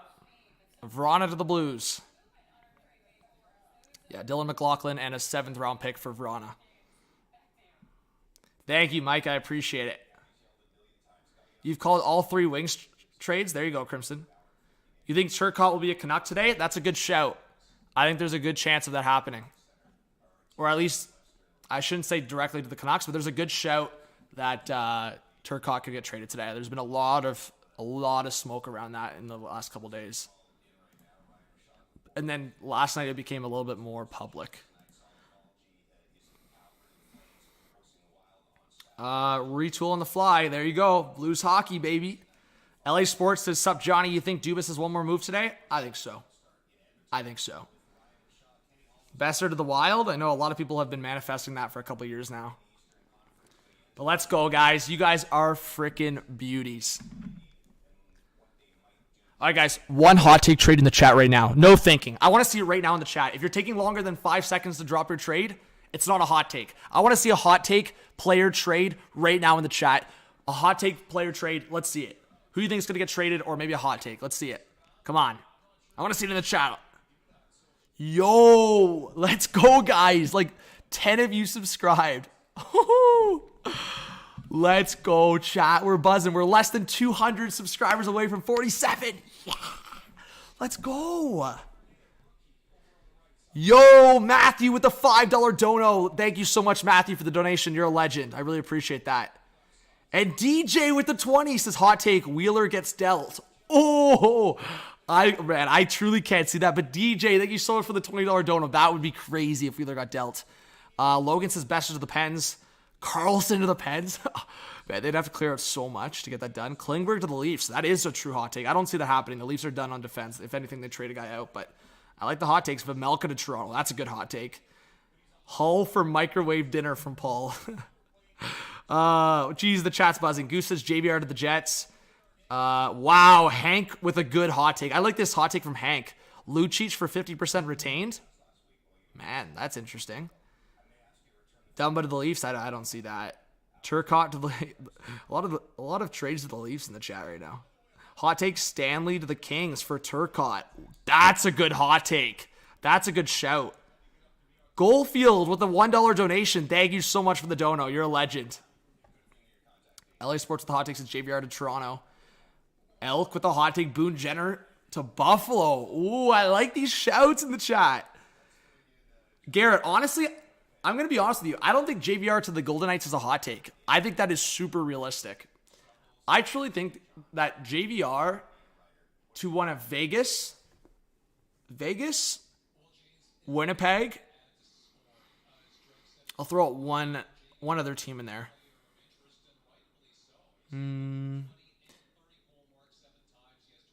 Hot take because he had him in Toronto. Lou Lamoriello, I wonder. If the Islanders want to add another forward, I mean, they've been trying to lose the Josh Bailey contract for a hot minute. I wonder if Philly would do that with decent incentive. So my hot take for JVR would be the Islanders. And then another hot take past that, if Yamamoto was on LTIR, I mean, Oilers bringing in another former Leaf, that'd be funny. Wow, I like that shout, Bats. Guys, can we talk? Man, hot take trade.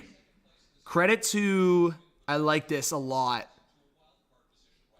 Who just dropped that? I like that. I actually shouted Lucic maybe returning to Boston. I love that shout.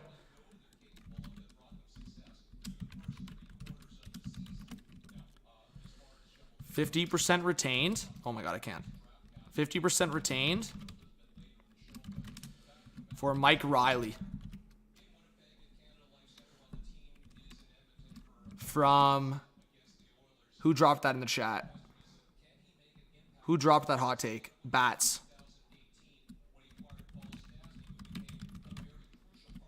From Bats on the stream.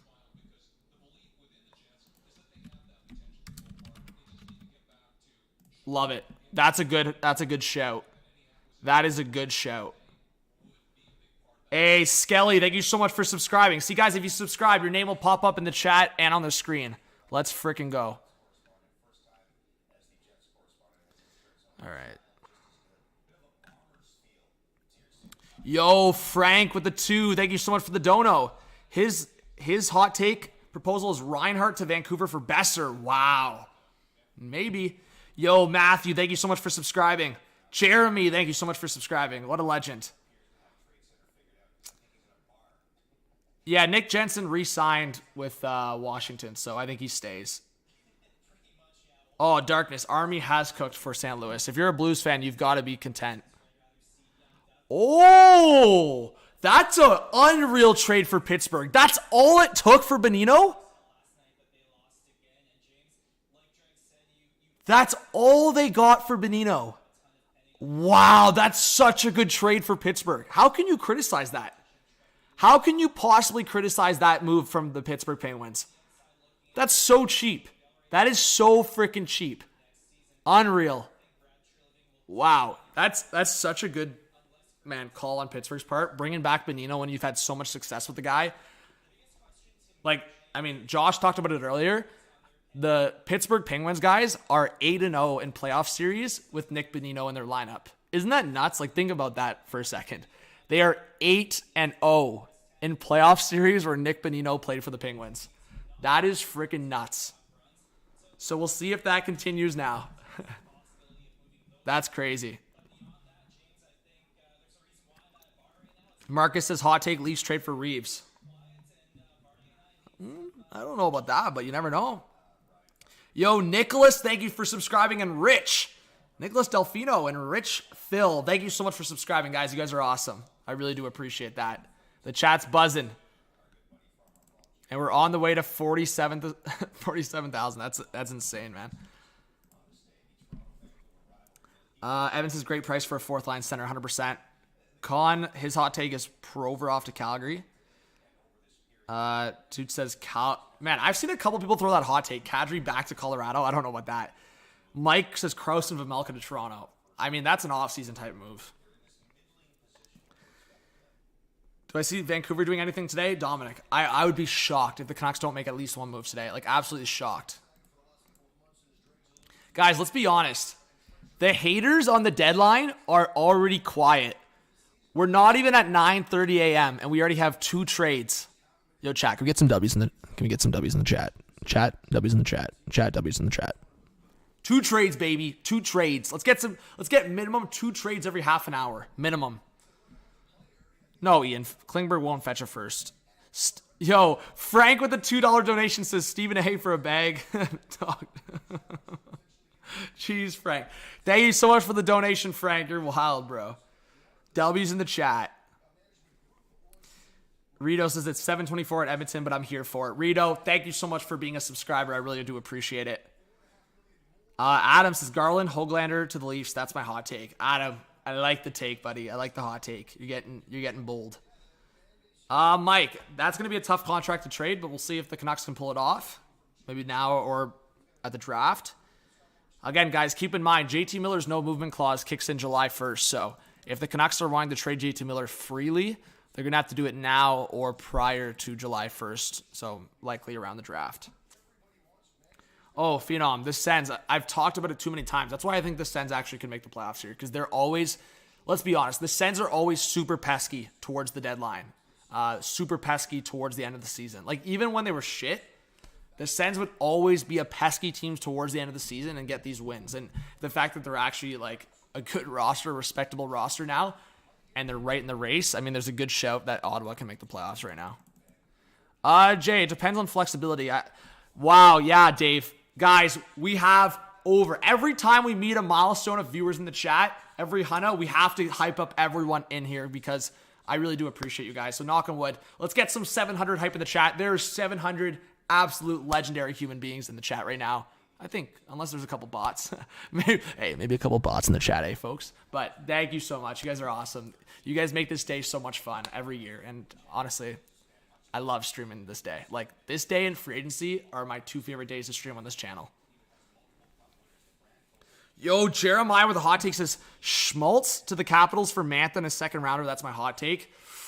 I think it would have to be more, Jeremiah. I think they'd have to use like one of the first, like the first they got potentially, and a second, to be honest, because Mantha's values dropped that much. I truly think, and maybe Jeremiah, I'm reaching a little bit here, but like based on what I've heard and seen, it seems like some people are treating Mantha as like a cap dump at this point. Like not a full out cap dump, but like it'd have to be for another bad contract, and then maybe the Caps get a pick. It would be that kind of scenario. So for example, like, you want me to give you guys a hot take trade proposal? In terms of cap hit, they're not too far off. Mantha's in around 5 million. Greenway's in around 3 million. A swap that sees Greenway come to Washington and Mantha go to Minnesota, that's my hot take. That would be my hot take. I could see something like that happening because Greenway struggled, Mantha struggled. Do a swap. Something like that could be a shout.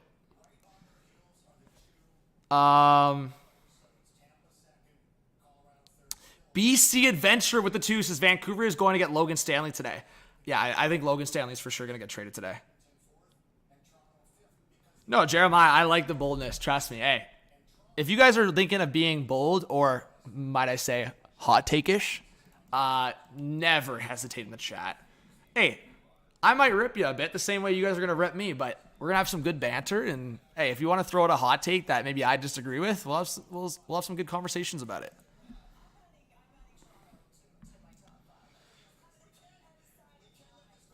All right. Let me see here.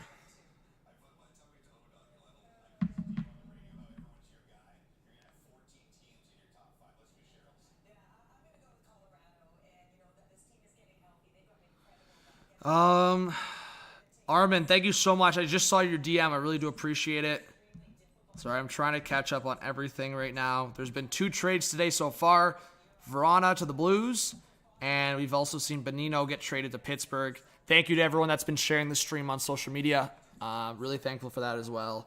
And yeah, just keep buzzing, guys. Just keep buzzing. I'll be live streaming throughout the playoffs. So many big guests coming on the podcast. So I've been having a lot of fun. I want to keep it up. And fun fact, guys, I mean, I know the channel was kind of in a lull there for a sec, but we've gained like over 800 subscribers this month. So, or in the past month, not this month. That would be crazy. In the past month. What type of return does Edmondson fetch? I think Edmondson will be like a second and a prospect. Because at this point, I will like litter on the team that trades a first for Edmondson. Like litter. Like, I'm sorry, Edmondson's injury issues and just the value, you're not trading a first for Edmondson today. You're just not. Yo, Lee, thank you so much for subscribing. I really appreciate that. Lee hype in the chat. Let's get some Lee hype. Let's go. Snow day buzzing in Nova Scotia. Hey, Thomas, welcome if you're a new subscriber. What's up, Alex? Alex says Justin Hall and a future 4th-round pick for Connor Sherry. That's a W. I like that proposal right there from Alex. Yeah, Corey, I think the Leafs should trade that first, 100%. What's up, Evan? Thank you so much for being here. Edmondson for Turcotte. Yeah, maybe Montreal looks at Turcotte. I don't know if the Kings are necessarily looking for a defenseman again after Gavrikov, but sorry, there was another comment I wanted to read. Sleeping Angels, thank you so much for being here.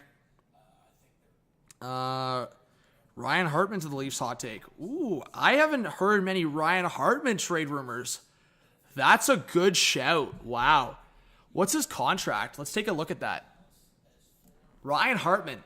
That's a good shout. And again, guys, if you want me to swap jerseys out back here, if anyone throws like a little hot take donation or something, and you guys give me or even a spicy comment that I think is a fire comment, I'll throw your favorite team's jersey in the background. Get some representation back there, you know?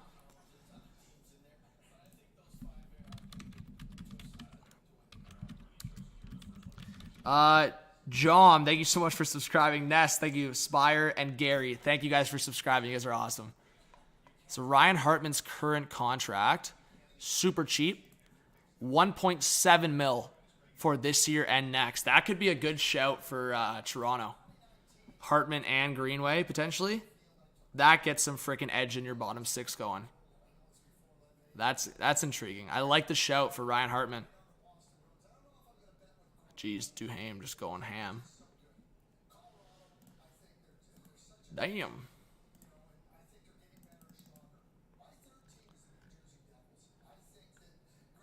All right. Ooh. Friedman, update. Washington is going to keep Trevor Van Riemsdyk due to injury concerns. Spire, thank you so much for the $1 donation. I really appreciate that. Thank you. Just to give you guys a little refresh, I think Freeman's tweet will pop up. Yeah. So hearing Washington has decided to keep Trevor Van Riemsdyk due to current injury situation in the blue line. There are rumblings. Player and team have discussed a post-deadline extension, but that is unconfirmed at this time. And Jeremiah and others have thrown out the hot take, so we'll ask Freeman.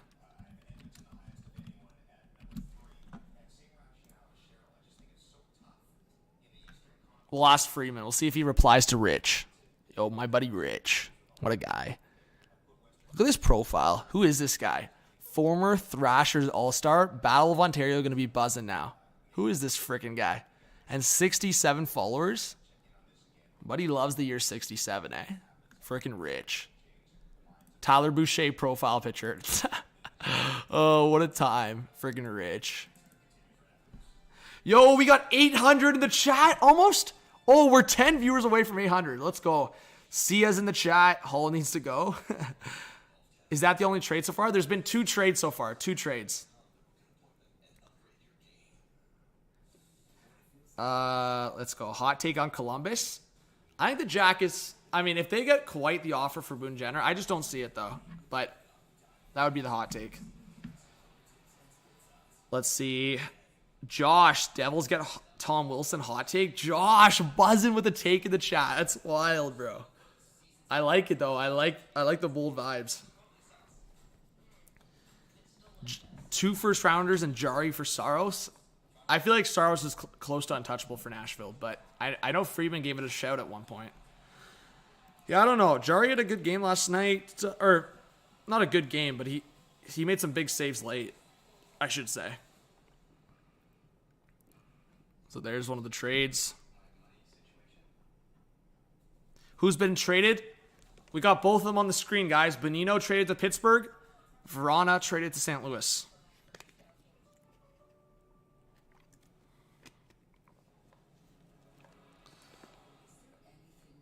Preds very willing to trade Saros.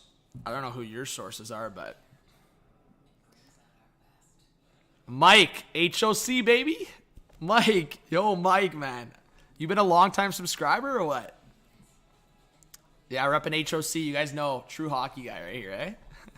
DJ with the 5 says Greenway to Vancouver for Besser, Garland to the Pens. Well, DJ, Marino's on the Devils now, but maybe you're suggesting Marcus Pettersson, maybe? Marcus Pettersson to Vancouver. There's been a lot of rumors that Patrick Allvin absolutely loves Marcus Pettersson. That's why people have connected Pettersson to Vancouver, but thank you so much, DJ, for the donation. Let's get some DJ hype in the chat. Mike says, sorry, I'm trying to read all the comments. I went to HOC for years, just found your podcast now. Subscribe to. Wow, what a legend. To everyone that's subscribing. Let's get some Mike hype in the chat. Well, Mike, I'm glad you found the podcast. That's beauty. We've had some great guests. And hey, Mike, to give you a little preview, I know I gave it a shout, but I don't think you were in the stream. We're dropping the Ron McLean chat on, I believe, Sunday. I think Sunday night. So look out for that. I'll make a formal announcement tomorrow. If I have to make a couple of more edits on it, just time-wise. But I think it'll end up being like a good 30-minute chat. So look out for the Ron McLean chat on the podcast on Sunday.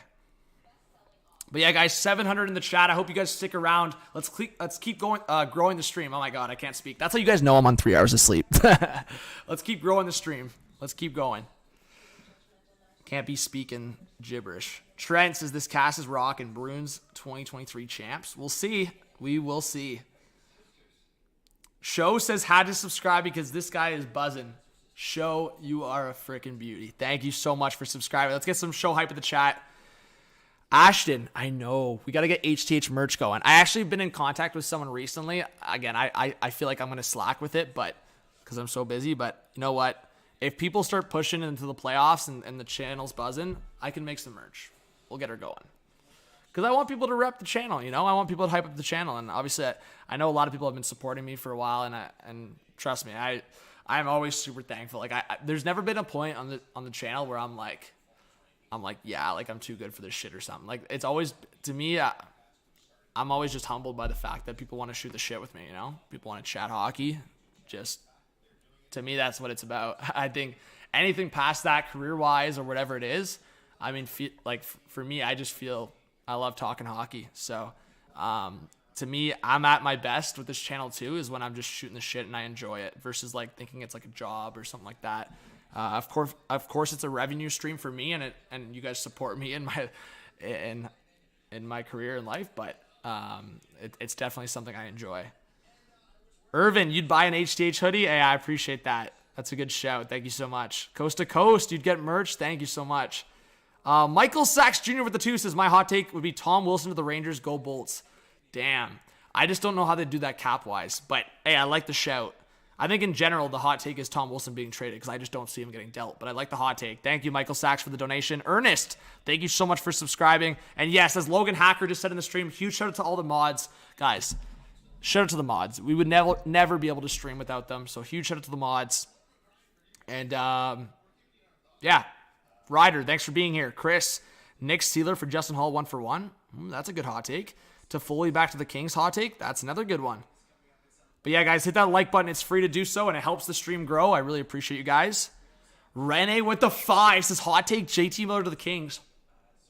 Ooh. I mean, man, cap-wise, the Kings could make that work. Turcotte's been connected to the Canucks a bit. That's a good shout. I like that hot take. I just don't know if they'd want to trade in division, but the Kings could technically make it work. That's a good shout. Clyde's got 4 hours of sleep. Hey, Clyde, try 3 hours of sleep. I don't even know if I got 3 hours of sleep. I think that's generous, guys. I might be itching away. I might be on less than 3 hours. Ashton with the 5 says, if you make a hoodie like you have on right now that says HTH and then Hot Take Hockey below, Def Cop, do you think the Pens go for a backup goalie? I think it's possible. Dith Smith has had a lot of struggles. And Ashton, Hot Take Hockey hoodies might be on the way. in big part thanks to you. So thank you so much, Ashton, for the $5 dono, and Rene for the $5 dono. Let's get some Rene and Ashton hype in the chat. Always super thankful. Never something I expect. So thank you so much, guys. Honestly, super generous. Evan says hot take: Klingberg to the Pens for Friedman and a pick. Ooh, I like that shout. I like that shout for sure. Bax says hot take: Line to the Canes. Aho, yeah, you know what? Aho, Puljujarvi, and Line reunited. The Finn lineup would be unreal. Ryan says Gibson to the Leafs. That's not happening. There's just no way. If it happens, I'll be tripping. That'd be crazy. Laris, thank you so much for subscribing. Brian says hot take rock. Brian, you rock. Everyone, I want in the chat right now. We want to show how we bring together the community. I want you guys to say Brian rocks. Because Brian does rock. He's a freaking legend. Brian rocks in the chat. Let's hype up every community member. Brian rocks. That's our latest trend in the chat. Because Brian does rock. Yeah, honestly, I could see the Lucic return. If Foligno is in fact injured, I could see... Damn, I didn't even know Buchnevich had 4 assists last night. Sorry, off topic. But Lucic back to Boston, 50% retained. I could see that today, honestly. Brian rocks. Yes, Brian. Have you seen the TSN video? Bad for Bedard. I saw it, nameless. I saw it. Duffy was buzzing, man. What a show, man. I'll always have hype for Duffy. Like, the fact that he came on the podcast and gave us his time just like that. Like, guys, I honestly will say, and this is me not trying, like, there's no need, I don't need to suck up to Duffy. Like, I already had him on. Great guy. But this is just totally authentic take here. And not to say other guests didn't do something like this, but it's like, Duffy was at the World Cup. And when I was messaging him back and forth, he was like, yeah, man, like, I'll come on after when I'm back from the World Cup. And then he got back from the World Cup and he was sick. Like, they came back from Qatar and he got a bug. Like, all the guys from TSN that went got a bug or whatever.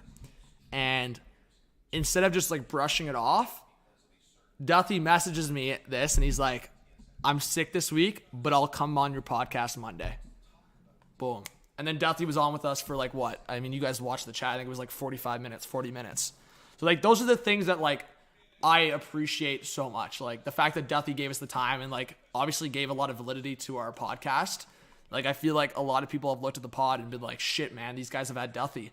And then even like Sid Sixero came on. I know people had very polarizing personality, right? Like, I feel like people either hate Sid or love Sid, but that was a funny chat. And he came on in big part because he recognized our pod through the Duffy chat. So that's a huge shout. But I'm making that point because I'll never take things like that for granted. Truly, I'll never take things like that for granted for 1 second. So if you guys haven't followed the podcast on Spotify or Apple, a lot of good guests there. And we're dropping the Ron McLean chat this upcoming week, or well, on Sunday or this upcoming week. So look out for the podcast on Spotify, Apple, guys. I really do appreciate it. And if you guys see, that's the logo to the podcast right over there. Ranta or Staylock trade. I could see it. Joy, thank you so much for subscribing. I really do appreciate it. Hey, it's free to subscribe and Joy's buzzing. I love it. Wow. Wild trade front quiet. Come on, yo. That's not it. The Wild got to be buzzing, man. The Devils may add depth before the deadline, according to fourth period. Yo, Ari with the $14 dono says, here's to all the mods. Hope to be one soon. Laugh out loud. Everyone making the stream possible. And most importantly, you, John, you freaking legend. Ari, thank you so much for the donation. Let's get some Ari hype in the chat. Super generous. Thank you so much, Ari. And thank you, Corey, in the chat. I appreciate you. Thanks for subscribing. Zora, thank you for subscribing as well. Man, the fact that they're showing this music video again, so jokes, bro. You guys gotta chill, man. Okay, let's go through this, guys. This is a good thing to go through right now because I think a lot of people, even including myself, get confused with the limitations here. So let's go through it. So trade deadline points to remember. Roster size. As of midnight, the 23-man active roster limit was lifted, allowing clubs to carry as many players on the roster as they desire, so long as they have the cap space to support it. Salary cap / upper limit. Clubs must continue to respect the salary cap's upper limit and cannot surpass or circumvent it. Once the season is complete, there's no longer an upper limit, and a team's playoff roster can consist of any players eligible for that team's roster. So as you guys, I think, know, 23-man roster is pretty consistent throughout the season, and then, of course, it gives flexibility the rest of the way. Obviously, for teams that are tight against the cap, for like Tampa and Boston, I mean, it's not really relevant at times unless you have guys on injured reserve. But as of today, there's 42 days left in the 2022-2023 NHL season. That's freaking crazy, guys. Like, I feel like this season is just, I mean, I say it every year, but oh my God, I feel like we were just starting this season. It's insane.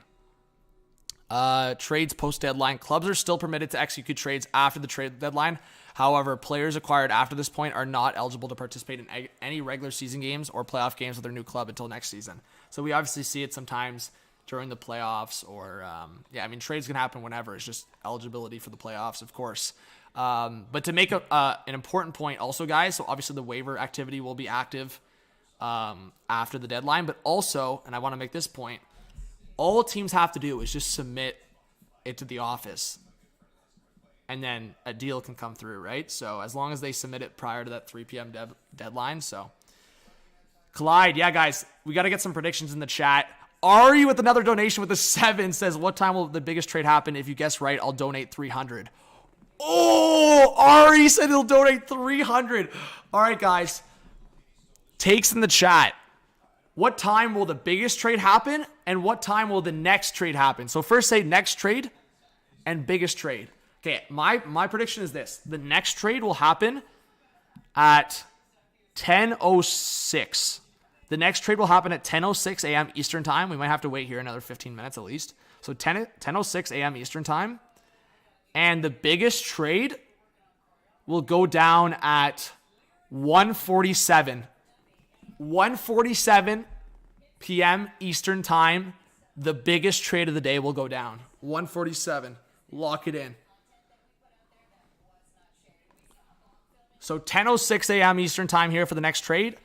1:47 p.m. Eastern Time for the biggest trade of the day. Get your takes in the chat, guys, for a possible $300 dono in the chat from Ari. That's crazy. Adam says biggest trade 11:46. Buzzing. Tony says the biggest trade's dropping right before the deadline. Guys, we hit a milestone. We hit 800 in the chat, folks. We have 800 in the live stream right now. Let's drop some 800s in the chat. We're buzzing. I want to see the 800s flowing through the chat. Spam that shit. Let's go, guys. Let's go, man. Chat's buzzing. Look at Nick Bonino's journey, guys.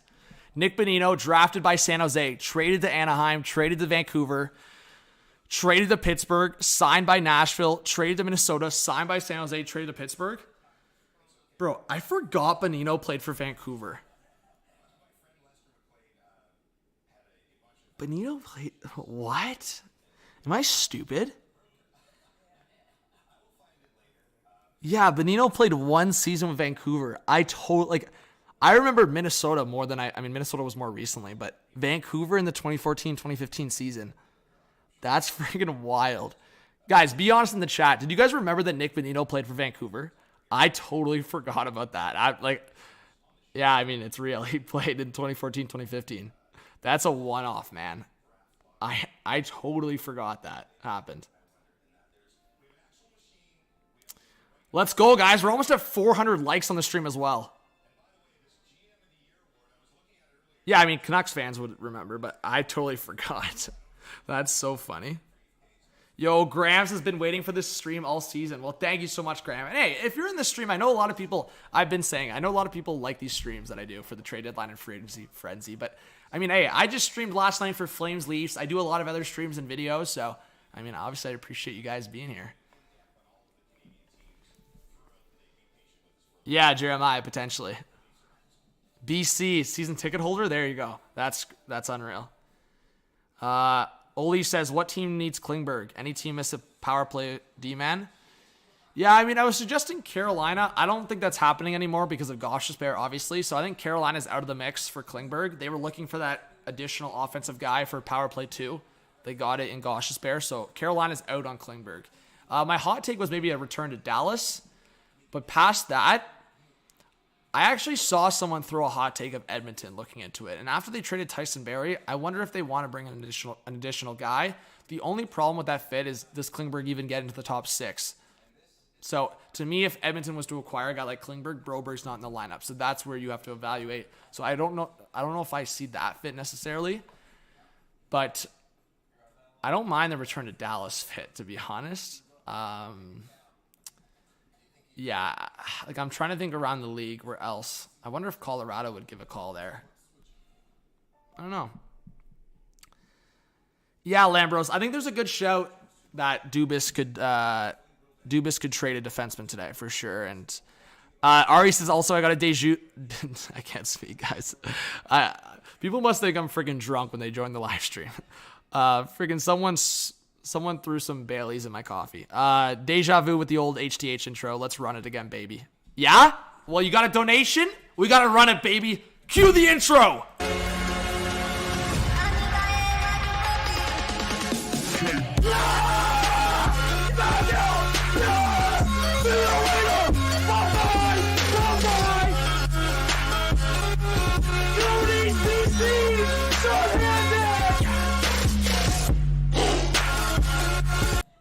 Also, Snipe in the chat.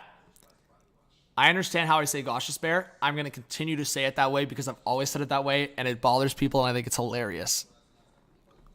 Bye-bye. Bye-bye. We're going to get one of those in the playoffs this year or what? That's an OG intro right there. Hey, Matthew, thank you so much for the kind words. Matthew Carmen, huge shouts in the chat. But, yeah. Yo, shouts to James Nichols. That's some legendary shit right there. Yo, should I take my puppy to work? Yo, where's Kribby at? Where's Crosby?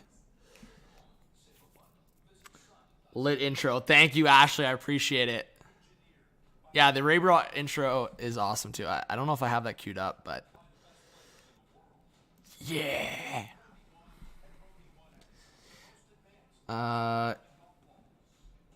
Let's see. Dominic says, with Vancouver trading Schenner, we need to acquire some grit and toughness. That's why maybe Stanley would be a good acquisition.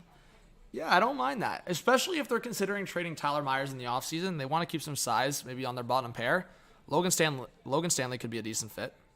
Which rookies could get dealt? Well, Matthew, I mean, I've seen a lot on Turcotte, Prospect, and the King system. I've seen...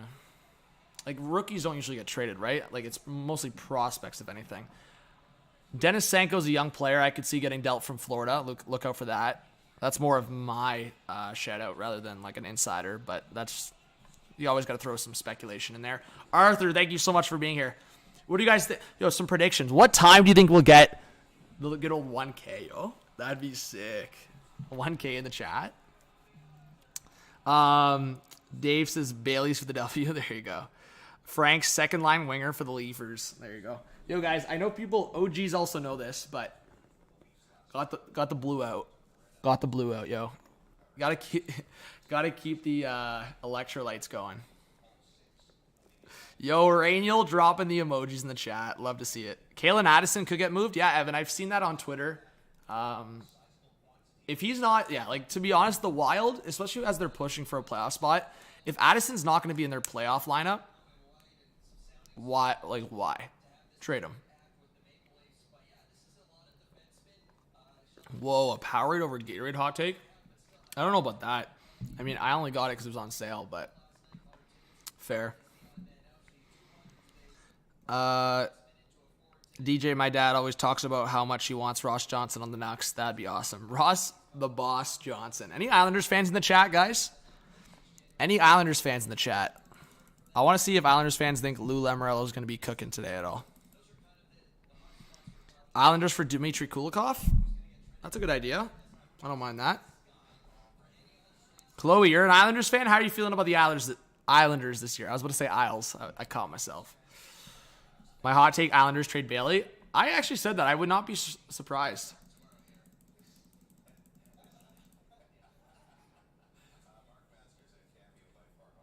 Man, Farhan Lalji. What a freaking legend.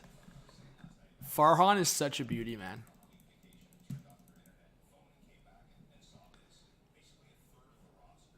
That's crazy.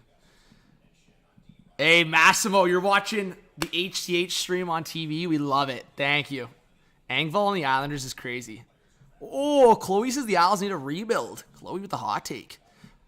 John says Wilson to the Leafs. Man, how much that would freaking shake the hockey world if the Leafs got like a Tom Wilson. Nah, I don't see it, but I'm in. Count me in. Are you serious, Sean? We have a shout from Timmins, Ontario. Man. Unfrickin' real. Yo, let's give a shout to everyone watching from up north. Do we have our up north viewers up in here or what? Yo, huge shout out to Sean. Welcome if you're a new subscriber, buddy. Yo, do we have our north shouts in the chat? Yo, where's the north? Where's the north? Let us know where you're watching from. Where's the north? Dan B in Sudbury, shout out. Gravity, shout out. There you go. Timmins, T. Robson, there you go. Nova Scotia, Nunavut. Belleville, Ontario. Yeah, guys, where are you watching from right now? Let's get some shouts in the chat. Give your hometown a shout out in the chat right now. Where you're watching from. You got Drew's hometown in here. Yo, Ken, unreal, man. I had a couple hockey tournaments there. Windsor, Ontario. We got Missouri. We got Calgary. We got Niagara, Vancouver, Las Vegas. Thank you. Guys, shouts to the loved ones today, man. They're helping me out. We got some coffee on the go constantly. Let's go. Darian with the Sudbury gang. There you go. Yo, Ari with the 7. Moose Jaw hype. Zach, there you go. You watched Morgan Rally back in the day or what? Are you familiar with Danforth in Toronto? Coming to you live from the Danforth. Of course, man. Guys, I went to go watch, what was it? It was Michael Rappaport. He did a live podcast at the music hall, and they interviewed Pascal Siakam live on the podcast. And guys, I think you guys are going to think this is hilarious. They interviewed Bubbles. I was live in the flesh for an interview between Michael Rappaport and Bubbles from Trailer Park Boys. Honestly, one of the best.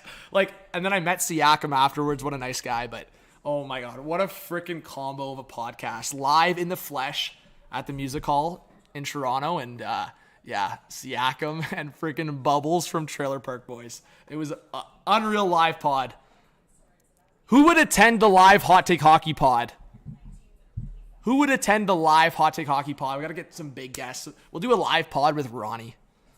Let's go. Yo, we got some donations in the chat. Huge shout out to Ari, by the way. And huge shout out to Frank with the $10 dono. He's soaring. Frank is soaring, baby. Woo! Frank is buzzing. Bubbles for Prime Minister. Joseph, New Jersey, shouts. Yeah, people are still shouting their hometowns. I love it. Let's go. Rob's at Mama's house.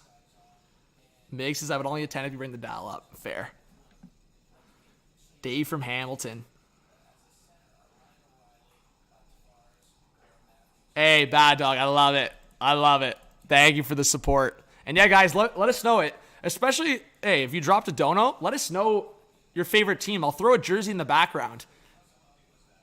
Thank you so much. I never expect donations, but especially if you do, drop your favorite team. I'll throw your jersey in the background. Let's see. What's going on, Brian? Stratford represent, man. We got some good shows in the chat, man. Some good hometowns. A Stars jersey would be legendary. Well, good on ya. I got a good old Captain Jamie Benn jersey lurking. Oh, Doyle, I think Montreal will make at least one trade. Yeah, I think Montreal will make at least one trade. But thank you to everyone that's hitting that subscribe button, guys. We're on the way to 50,000 subscribers. Saying that out loud seems unfreaking real. And every single person that subscribes, trust me, I'm not taking you for granted. The work's put in, and you guys are an unreal community. So We keep buzzing. Great hockey fans. There's nothing better in my eyes. In my life, there's nothing better than interacting with a great hockey fan. And I'm seeing a bunch of them in the chat right now. Let's go. Carlos! Yes, Carlos! Let's get some Carlos hype in the chat. Let's go. Thank you for subscribing. But yeah, guys, we're waiting. My prediction was 10:06 a.m. Eastern time for the next trade. So we're 7 minutes from that. Guys, if I guess correctly, do you believe that I can see the future? Adam, what's going on? And we got a guest coming up right now. We got a freaking guest who's going to be running a lot of the stream with me. Let's see if we can get him on. Let's see if we can get him on here.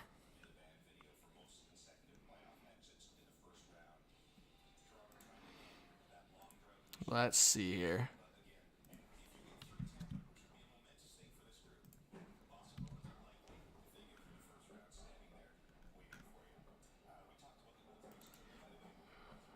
Let's see here. Let's see if I can get the guest. You guys want a guest? Carlos, thanks for subscribing, as I said. Yeah, guys, 5 hours left till the trade deadline. 5 hours left. Thank you. Let's go. Let's freaking go. Sportsnet acquires Ryan Getzlaf. Guys, yay or nay in the chat. Will Pavel Buchnevich be traded? Bring on grapes. All right, let's try to get Lucas on here.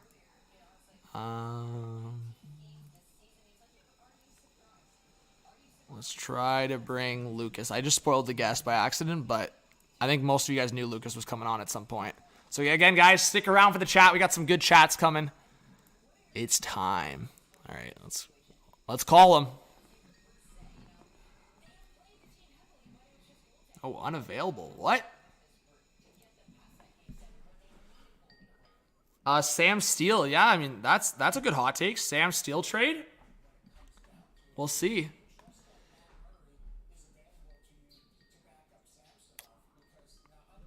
Who's the best OHL team? On paper right now. Bruh.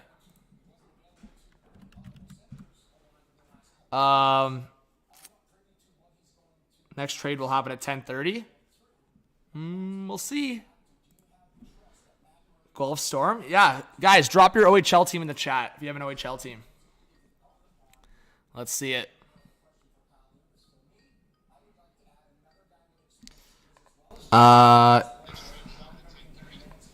Yo, can you hear me?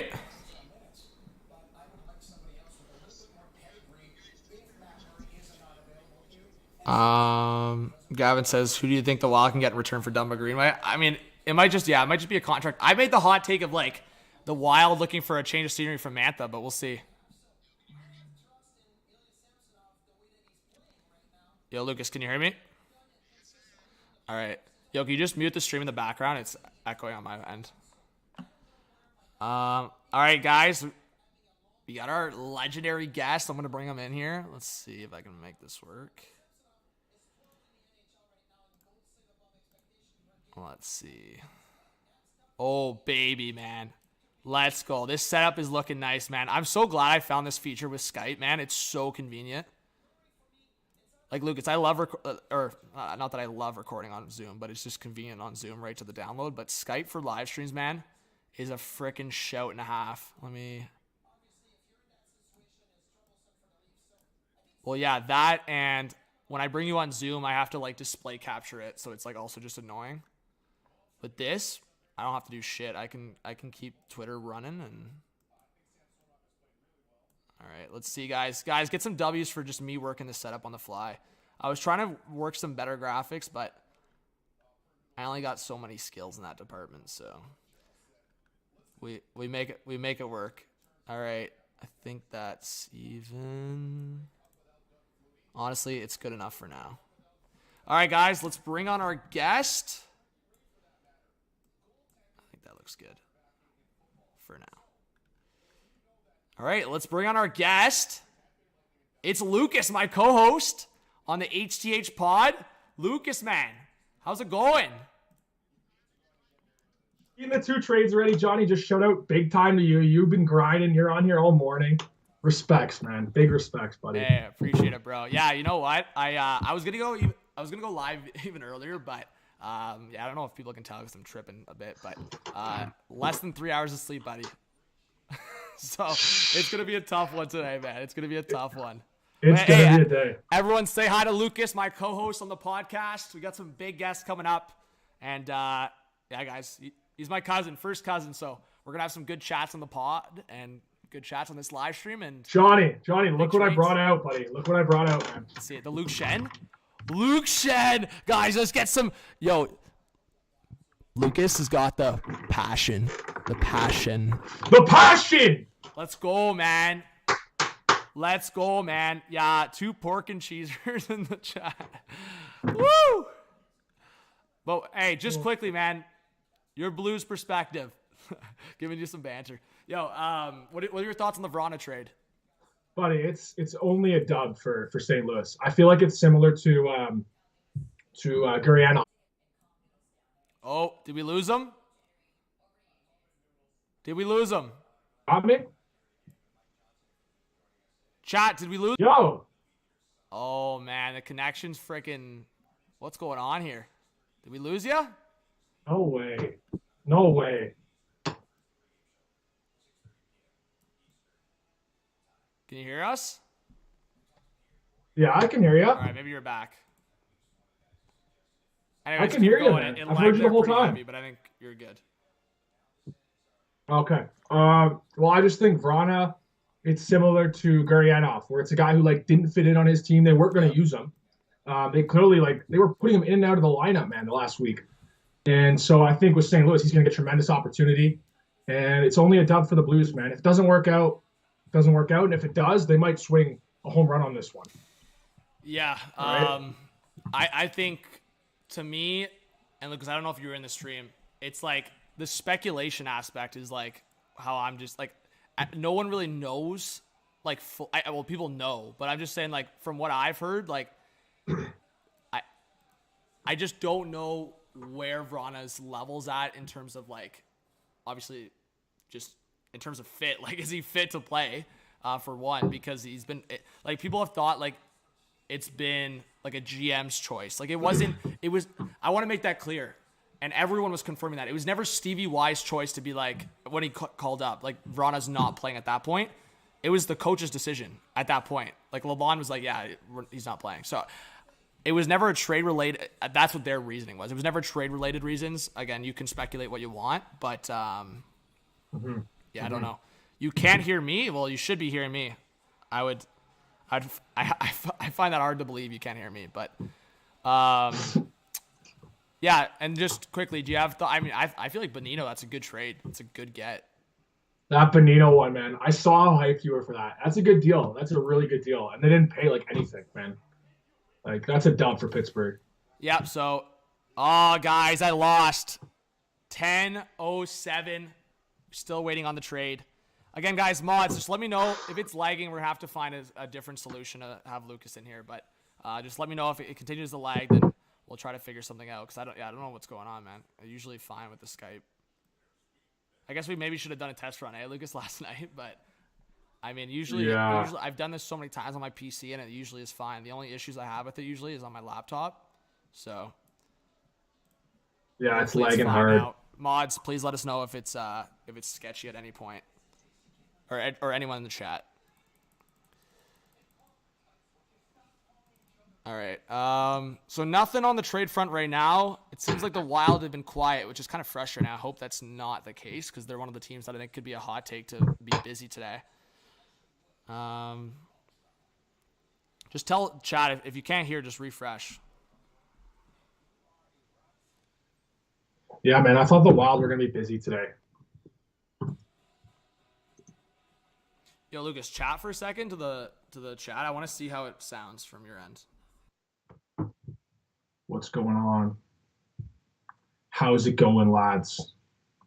Ladies and gentlemen, it's trade deadline 2023. We're seeing 20-plus trades today. Be ready. Okay, maybe it was lagging before, but I can guarantee you it's fine now, so. It's fine now? Yeah. I mean, it. Yeah. People are saying they're trolling. All right, trolls. Come on. Yo, Frank, thank you so much for subscribing. Johnny, so last night when you were trying to predict how many trades there was going to be, I think we're getting close to 20. I don't know if we're going to hit 20, but you had the line at, what did you say, 18 and a half? I said 15 and a half. I'm taking the over on that. 18 and a half has me a little worried. Yeah, I mean, my thing is I had it lower because, like, they were talking about on the low end of things, it's usually around 17, 18, worst case scenario, because they're pulling up, I think it was 2021, I believe. Correct me if I'm wrong, chat. I think it was 2021 when there was only 18. Last year there was like 30. But 2021 there was like 18. Then 2020 I think there was like 20 something. And then it was like 2018 or 2019 where there was 17. So that's where I think that number might be around this year. It might be in around 17, 18. But yeah, guys, 650 in the chat. Hit that subscribe button. Hit the like. We're going to be... Again, last deadline, and this is why I think you got to hold up here for a sec. Because last deadline, a lot of people were like, oh, it's slow in the morning, not much shit's happening. But usually you have and consider Pacific time here. It's 7 a.m. Pacific time, or 7:10 a.m. Pacific time right now. So allow freaking Kenny Holland to wake up. Allow, well, I don't know if he's going to wake up, but allow Rutherford and Alvin to wake up here because they might be napping. And this is who I was about to say. I don't know if he's going to wake up from his nap, but allow Trey Living to wake up because he's been freaking quiet. Calgary's been quiet, so we'll see what happens on that front. Nerful, you think Gudas may be moved by Florida? Lucas, do you think Florida's going to make moves, or like do they still think they're in this playoff conversation? Oh, man. They're like Calgary, like you said. I feel like it could go either way. But I think Calgary is going to be more active. Like if I was Brad Treliving, I would be more active than the Panthers. I think, man, after last night too, like Calgary had to win that game. But both of them are so weird, right, John? Because it's like, are you gonna make big risky moves when more than likely you have a mediocre team? Like, no offense to Panthers and Flames fans, but like I want you guys to get in. But if you get in, are you gonna push the Bostons or the Vegases? You know, I don't necessarily see it. Yeah, I mean, I think even more so for like Calgary because I mean the takes were just flowing. Like obviously for Florida, I mean the expectations were high because you make a bold move like that. But I feel like I saw so many people having Florida out of the picture. Like leading into the season, I think I saw so many that had the Boston, Tampa, Toronto combo in the top three. So like I did see a lot of people that had Florida missing. Honestly, Lucas, I truly feel like the vibe was that Calgary was making the playoffs in everybody's eyes because everyone said, oh, Trey Living, including myself, Trey Living freaking fixed this mess. He made it into, like, he basically, it was a nothing situation and he got shit out of it. Because, like, at the end of the day, Kachuk, like, it could have been so much worse, man. Like, Kachuk basically could have turned into a Dubois situation, Lucas. Like, fully. And again, Dubois, he's buzzing.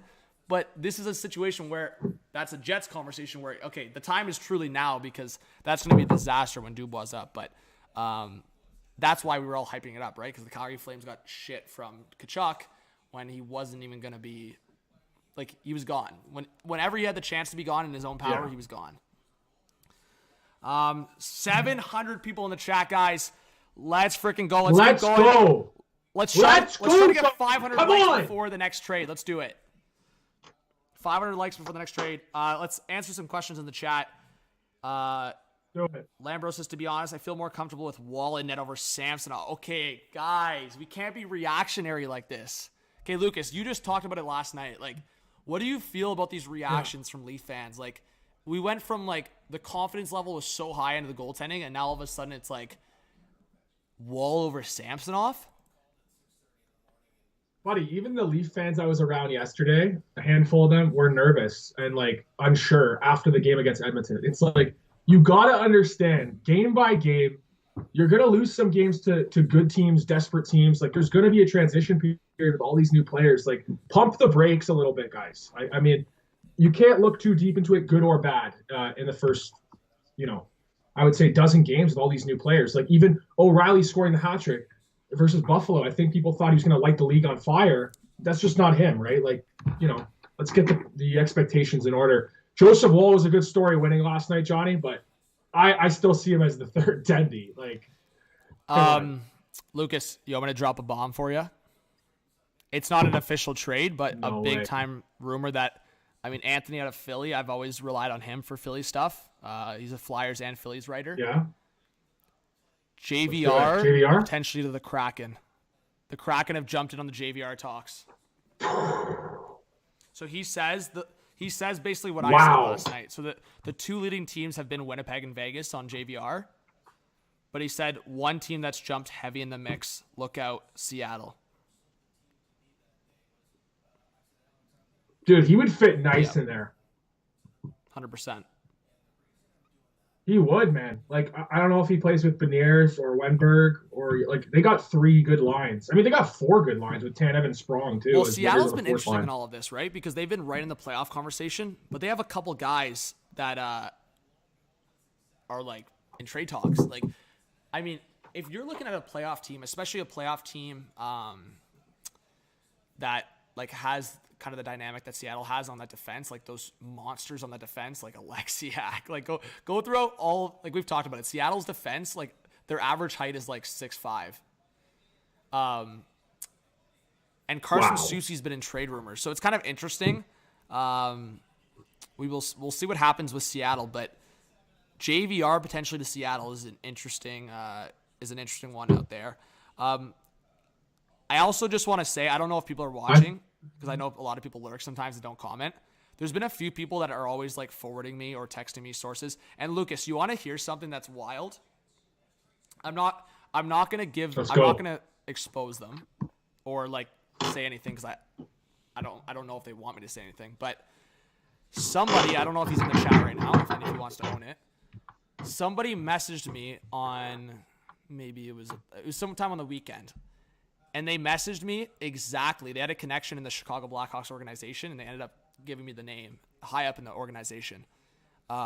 They gave me the exact package of what the Patrick Kane trade was on the weekend. And wow. So I knew for 3 days, I knew exactly what the trade was.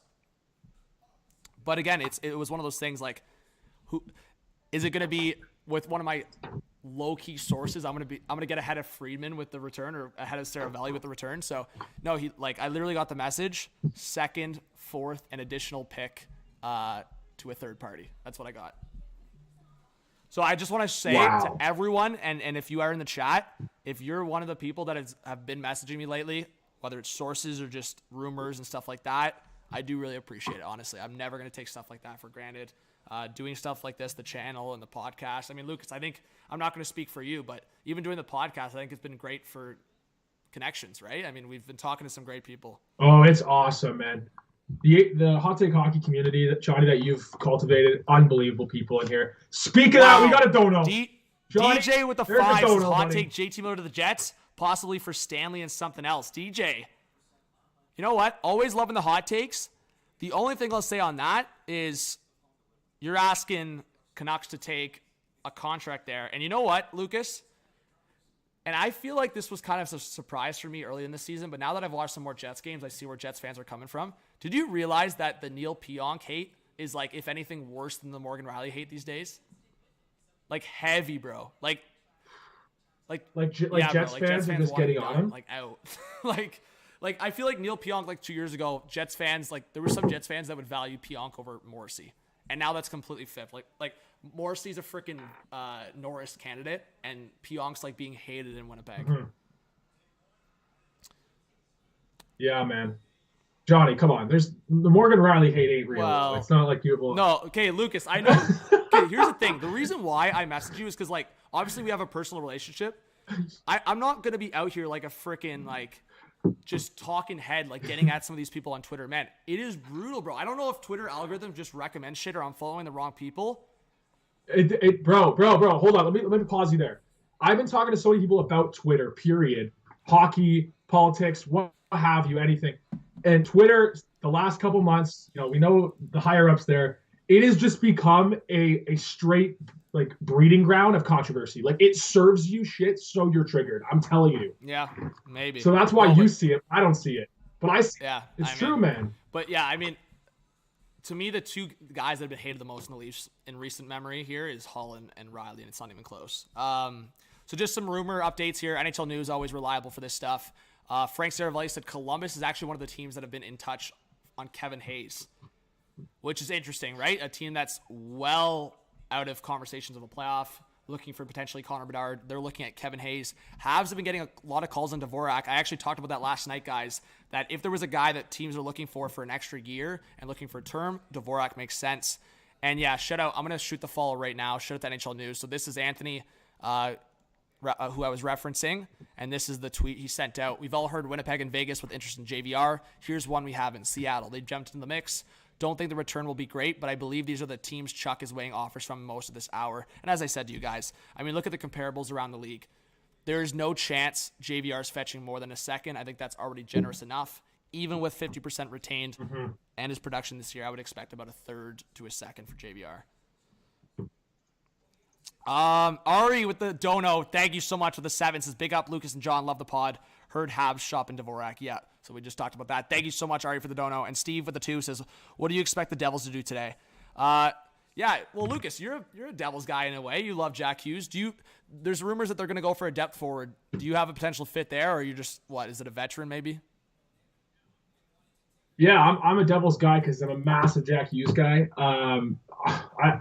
were talking about it on the pod. I can't believe how well their forwards have come together as a whole. But I think a bottom 6 sort of veteran presence would be really, really good for them.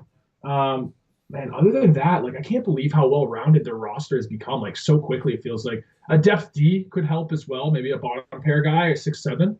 But yeah, they got a complete team. They're going to be in tough against the Rangers, of course, if they end up playing them. But they also could win the division. So, yeah, I think it's more depth pieces and rounding out the roster, the edges, right? I've been talking about that, Lucas, but I feel like I've been it's been shoved down my throat. I feel like this Devils Rangers first round matchup, and even I've been talking about the fact that the Devils can take over that number 1 spot, and then I found myself last night going, "Oh, Devils Rangers first round." It's how it's nowhere close to guaranteed. Carolina just had an L against Vegas, and New Jersey just won. There's 1 point back, buddy. And literally all it takes is another flip night like that. And I mean, as we're talking about, so to me, I think the Devils could go for a vet guy. As I said, and TSN showing it right now, Minnesota, if they're Billy Guerin, bro, you got to be active today, man. And Dubas, or not Dubas, Lucas, do you think Dubas could look at a guy like Greenway, or what are you thinking on that front? More of a edge guy kind of guy, maybe? Greenway would be cool. I feel like that might be just what I'm feeling out when it comes to Dubas in the Leafs today. I feel like it's going to be maybe a smaller piece than that. Greenway would be sick. So many people have been shouting Sheary, Connor Sheary. Yo, we got some donos. We got some donos. Come on. Goose with the 7 says, look at these beauties. Trade deadline hype. Guys, let's get some Goose hype. What a freaking dono. Love that. And yeah, guys, again, if you subscribe, your name will pop up in the chat. Humble with the 5 says, hope to see you on the panel one day. Keep up the good work, brother. Much love from North Bay. Go Sens go. Yo, we got some North Bay shouts. Lucas, man, we have people watching from Sudbury, North Bay, Thunder Bay, and Timmins right now. The North is representing. Northern Ontario, buddy. Northern Ontario. Yo, Johnny, really quick. Chris Johnston just tweeted about the Flyers are looking for a 3rd round pick for JVR. Yeah, and that's kind of what I've been hearing as well. Yeah, Vegas, Winnipeg, and Seattle. And that's been the problem, right? Some of these prices, I mean, we saw it specifically with Chychrun. To me, it's freaking crazy. Sorry, let me just pull up. To me, it's freaking crazy that Chychrun's price dropped that much. I honestly think that's a different scenario in a way, but it's crazy that scenario happened. And now, yeah, as you guys can see on the board, a 3rd round pick potentially. I mean, either the trade's close or I don't. Lucas, to me, it's hard to comprehend that they're actually struggling to get a 3rd for JVR at 50% retained. That's hard to believe. Yeah, it's true. It's true. You know what though? It's similar to, everyone knew Shen was going to go for a 3rd rounder, but it felt like it took freaking 2 weeks. So everyone knows the price here, and it's almost is this a game of chicken, waiting to see if they'll drop to a 4th? By 1 p.m., 2 p.m. But a 3rd for JVR, man, I mean, that's that's good value that you could add to your team. Like, yeah, thank you so much, Alex, for subscribing. Okay, so just quickly, Lucas, because we need your input here, and chat, we need your input as well, because we've built it up. It's been about an hour since we did it, so we're going to add 5 more names. And Lucas, I'm giving you the power on the next name up. So our HTH trade board right now consists of JVR, Besser, Nemestikov, Klingberg, Edmondson, Kulikov, and Greenway. So this is in combination. So to give you guys context, this is in combination of likeliness of getting traded combined with a bigger name. So Lucas, right now, in your mindset, who's a guy that you have confidence will either get dealt or just a bigger name that could get dealt? Off that board? Not on that board? And chat, you can help him out as well. You got, how about Athanasiou? All right, let's add Athanasiou. Athanasiou would be a sick And you know ad. what's weird about this? Like, I don't know who shouted this like a couple days ago. Maybe it was David Pagnotta, but there's been a lot of smoke to say that Chicago actually likes Athanasiou and they might keep him. So I don't know. Like, to me, Athanasiou, like, he's not this young guy anymore. Like, or he's young. I mean, I don't want to say he's not this young guy anymore, Lucas, when we're getting up there in their 20s. But Athanasiou 28, so he's not like, especially in Chicago's timeline right now and what they're trying to do. I'll add him to the board because I do think, similar to these prices dropping, like, I think that's the mindset. Like, Chicago doesn't want to just toss Athanasiou for a 4th or 5th round pick, right? So if they get offered a 3rd plus, I could see Athanasiou off the board today. But as I told you guys, the prices have been dropping for a lot of these rentals. But of course, I mean, again, I don't want to keep crapping on Arizona here, but that was such a brutal, like, everything that I've talked to Coyotes fans, and actually, Lucas, I don't know if anyone in the chat's been following this too. A lot of Coyotes fans are not even frustrated with the return necessarily. They're actually more so frustrated with Chychrun's comments coming out of the trade, basically throwing Zona and Armstrong under the bus, basically saying, like, they initiated these trade conversations. I never requested a trade, because that was always the conversation, right? That Chychrun requested a trade, and then Chychrun just full out said, like, nah, like, they initiated it, and then there was sources coming out that they, like, met up for, like, a freaking brunch, and they just said, like, wow, Jake, man, like, we're gonna go through a rebuild for your mindset, for, like, the better of you, like, we think it's better that maybe you move on or you go look for another opportunity. And then, yeah, like, Chychrun admitted that he talked it over with his family and then opted to go that. And then, of course, Arizona ran with the story of that Chychrun had requested the trade. So, to me, that whole situation's a little sus, but, I mean, it's more so the fact that it took so long and then it was kind of an underwhelming return. But the fact that it also came out that, again, I don't know the validity to these reports, but the fact that they actually went with the Sens deal because they weren't taking any contracts back. Like, all the other deals that they had would have been a higher return, but they didn't do it because they were taking contracts back. Isn't that nuts, Lucas? They have to take money. Yeah, they have to take money back. Dude, I believe it, man. I believe it. You just look at the moves that they've made over the last handful of years, even just of recent memory, man. They're constantly trying to shed money and not take money on. And they constantly add guys who are on LTIR to get to the cap floor. Or they add long-term contracts to get to the cap floor. Like, there's a lot of cap. Manipulation might be a strong word, but I mean, it might be warranted. Like, they do a lot of things around the edges just to keep. Well, yeah, I feel like our conversations survival. usually, like, lead to, like, these contenders that are manipulating the cap versus, like, the sellers. But yeah, I mean, interesting conversation. Steve, thank you so much for the donation with the 5. Says, honestly, shocked Devils kept Mercer, Holtz, and Sharon Govich in the Timo trade. Do you think Holtz is dealt today for someone? I don't think so. Yeah.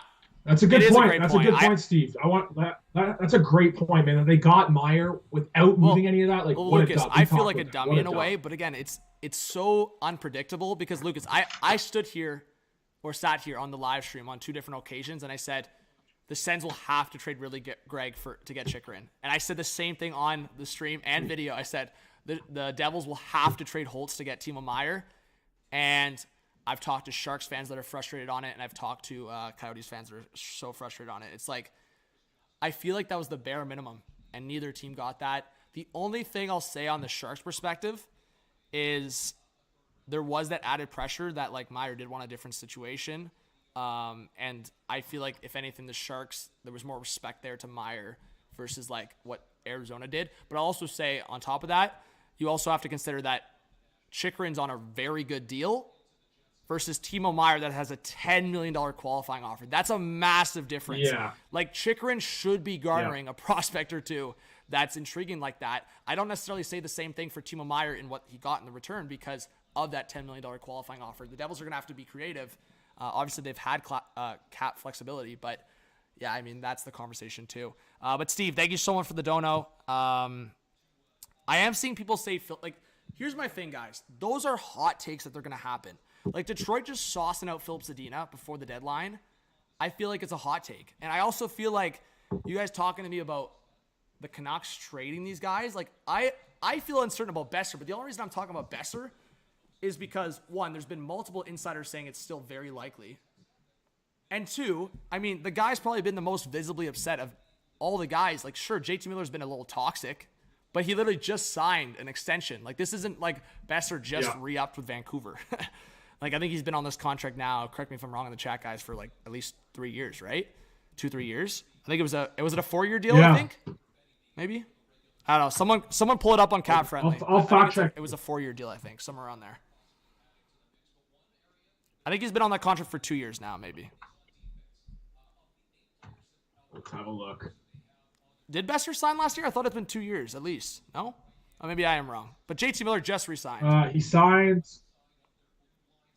Yeah, he signed last year. Never mind. A 3 year 6.65. Okay, so my apologies, chat. My apologies. I'm a little slow on that one. I thought, you know what? I thought that Besser was on a 4-year deal. So my apologies on that, chat. But okay, I mean, I guess that changes my point a bit. But to me, I think JT Miller was more of the, because that was so he re-signed in 2021. You're saying? He signed July 1, 2022. Okay. But that's crazy, man. I honestly thought, me too, man. So that means like they sign these deals and then just want to get rid of them so quickly. Like, God, I don't really want to waste honestly, much breath on Vancouver right now. Until a deal comes. When a deal comes, we are 50. Right. Guys, can we get some 900s in the chat? We are 50 viewers away from 1,000. Wow. Unreal, guys. Thank you so much for the support in the live. Rene with the 5 says that the Kings trade Turcotte. Who's Let's go, Rene. Yeah, I've seen that both Montreal and Vancouver have talked to LA. You know what's interesting to me? So there's a guy in LA named Phil Deneau, and there's a few guys in Montreal that played with Phil Deneau. I've been talking about LA potentially adding a forward. They just got their defenseman in Gavrikov. They just got their goalie in Korpisalo. If LA wants to add to that forward group, look out, man. Look out for that potential. Because I honestly think there's a scenario where if Montreal makes one deal today, I could see it being with the LA Kings, and I could see them looking at a guy like Turcotte. So Turcotte. So Johnny, give me the context on Turcotte. I know he was drafted 5th overall. I know he was really highly touted. He's had a lot of injuries, correct? There's been a combination of a couple things with Turcotte. I also think, and this is where it's unfortunate because there's been so much hype for the U.S. development program. And sorry, I'm just trying to pull up Turcotte's stats when he was there. So you have to understand, everyone that's watching, where Turcotte was at. These are the guys that he shared time with in the U.S. development program in that draft year. Jack Hughes, Trevor Zegras, Matthew Boldy, Cole Caulfield, Cam York, Spencer Knight. So my point in that is saying there were so many top prospects in the U.S. development program that year and going into the draft that like success was going to come from all those guys that were playing major minutes. And that's what happens sometimes, Lucas, right? Some guys just come out of the draft, and yeah, obviously injuries have played a part in that. But sometimes there's one or two guys that maybe their inefficiencies or maybe their, like, I would say negative hockey characteristics get hidden because they're in such a good situation. And the U.S. development program, I've talked about it, guys. Like, that's why I ranted yesterday about what Stephen A. and frickin' Molly were talking about on First Take, like the disrespect still on hockey in the U.S. Like, look at some of the guys that have been, like, like been produced through the program, man. Like I listed 3 guys, obviously, in Matthews, and Zegras and Hughes. Like, to me, in terms of recognizable names, Lucas, I mean, Zegras and the cover and like, I feel like Hughes was such a, like, maybe for a different reason, but I feel like in 2020, Hughes was all over the TikTok pages, and obviously Matthews I think Matthews is a pretty big name. Correct me if I'm wrong, but Cole Caulfield is, a star in Montreal, emerging, blossoming into a star. Well, that's what I'm saying too. Think about the Canadian markets, right? I mean, obviously Matthew Tkachuk's been traded now, but Matthew Tkachuk, one of the faces of Calgary, there for a while, U.S. born. Frickin' Brady Tkachuk, potentially I would say you could contribute him to being the face of Ottawa, American. Face of Toronto, American. Bless you. Face of Montreal, potentially Caulfield, American. Right? Yeah, man. The U.S. are taking over. Buddy, even the trade the Leafs just made, bringing in McCabe and Lafferty, American. Yeah, man. Yeah, Jason Robertson's obviously a good shout. I was more so saying, like, the point is you have these major Canadian markets with their best player being American. I don't think that was a common trend back in the day, but now it's a trend. John, it's a good shot because, man, like, this is why I want, like, a World Cup or Olympics so badly, because the U.S. program has come so far, and being Canadian, we're always gonna, root for our homegrown Canadians, but the U.S. are really gonna push the Canadian program. I mean, at all levels now at this point. Like, they've really, really caught up in a lot of aspects, and in goaltending, they've flown right past us. Man.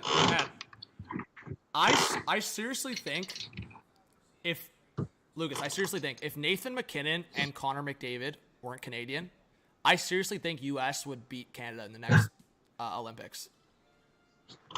Dude, they still might. No, I agree. They still might. They'll give them a run for their money. But I'm just saying, if you take McDavid and McKinnon off that Canadian roster, Canada's in trouble.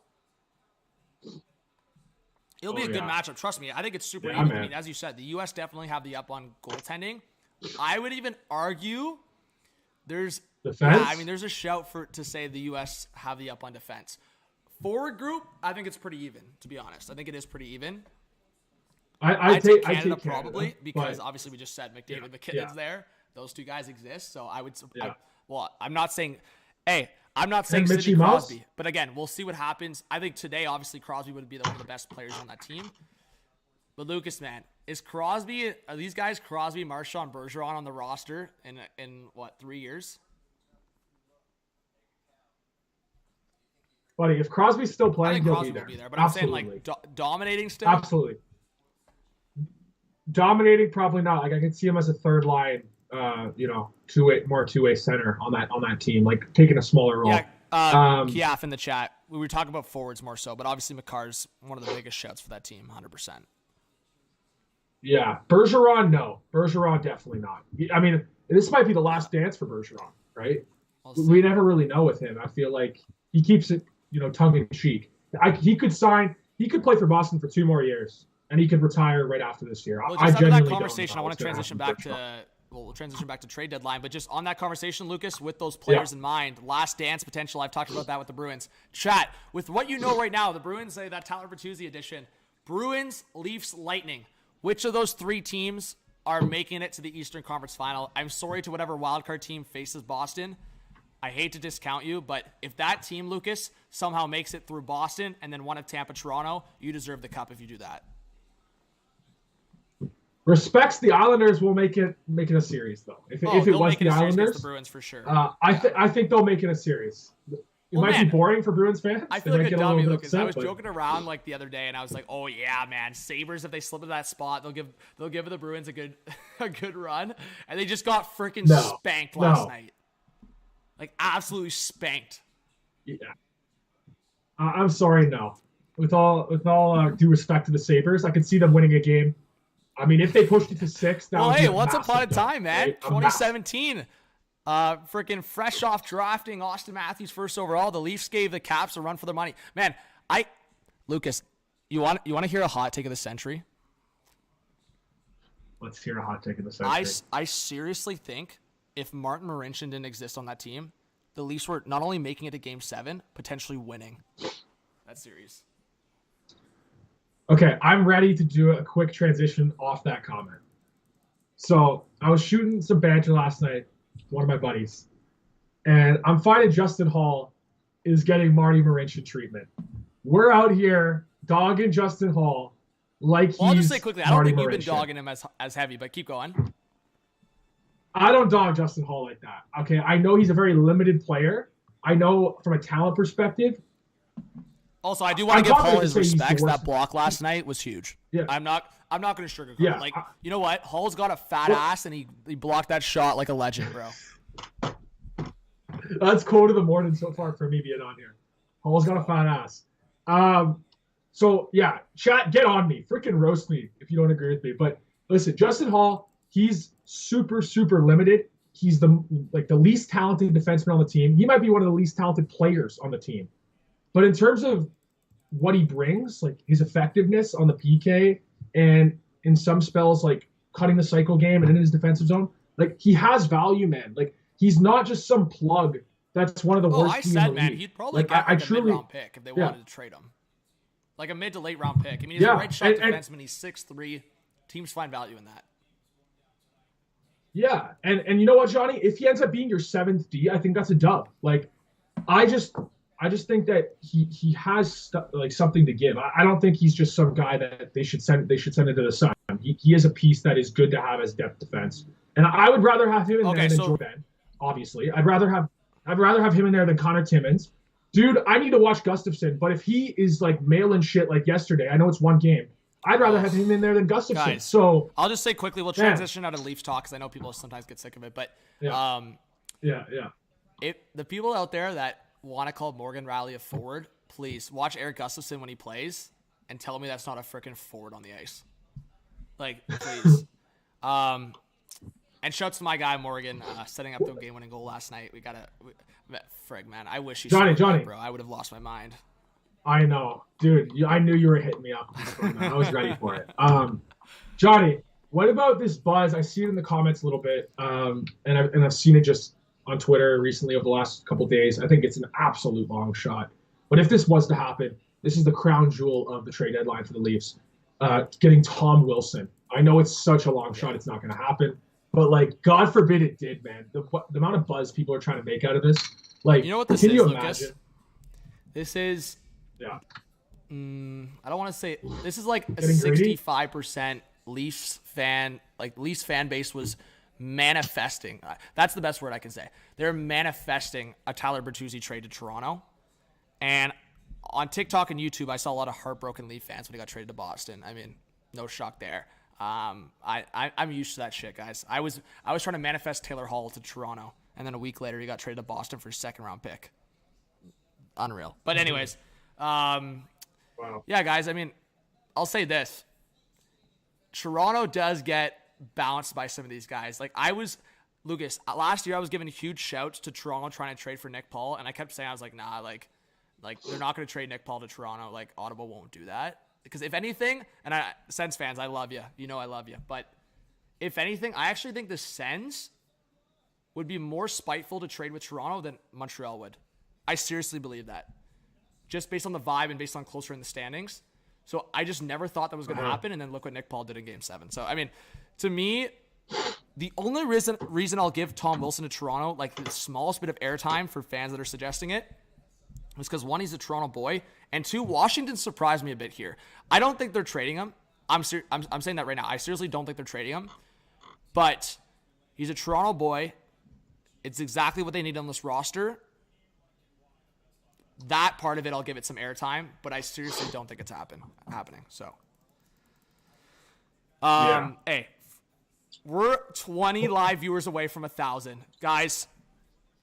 I better see you queued up on that 1K spam in the chat, guys. I want to see you spamming like it's nobody's business if we hit 1K live viewers in this chat right now. Let's go, man. Let's show some love so to much, the guys, for people being in the here. chat. We're almost near 1,000. We're gonna get a trade soon. I'm feeling it. There's some chats going on. And yo, did you have a chat with your? Sorry, just quickly. I know we said we're gonna be done with the Leaf chat. Sorry, I can't speak English. Did you and Nick have a little chat about Lou Shed and Kadri's interaction there last night, or what? Oh yeah, Nick sent it to me. My brother Nick, he sent it to me, and he said that was a dirty hit. Yeah, to give He's you guys some bantering, context, but, my cousin Nick, Lucas's brother, huge Kadri fan, and of course Lucas here, huge Shen fan. He's got his Luke Shen jersey on.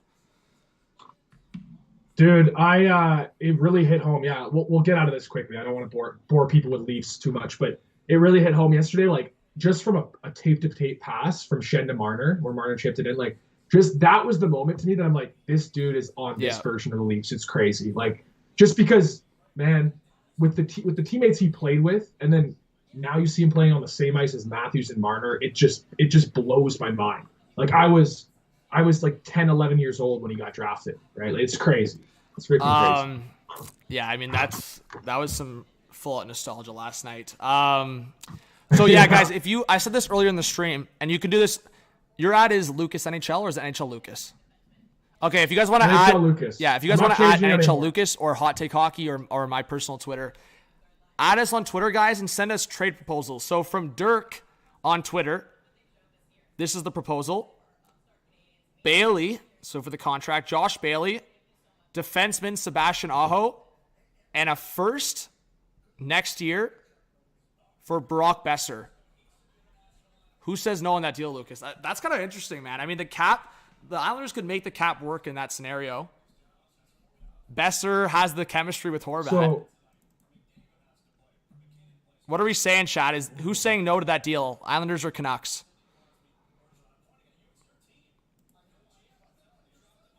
So you're telling me, sorry, it was Brock Besser. So Josh Bailey's contract, defenseman Sebastian Aho, and a first. He actually has a third in here as well for Brock Besser. For Brock Besser, wow, that first would hold a lot of value. I feel like for Vancouver. How many years has Josh Bailey got left? I think.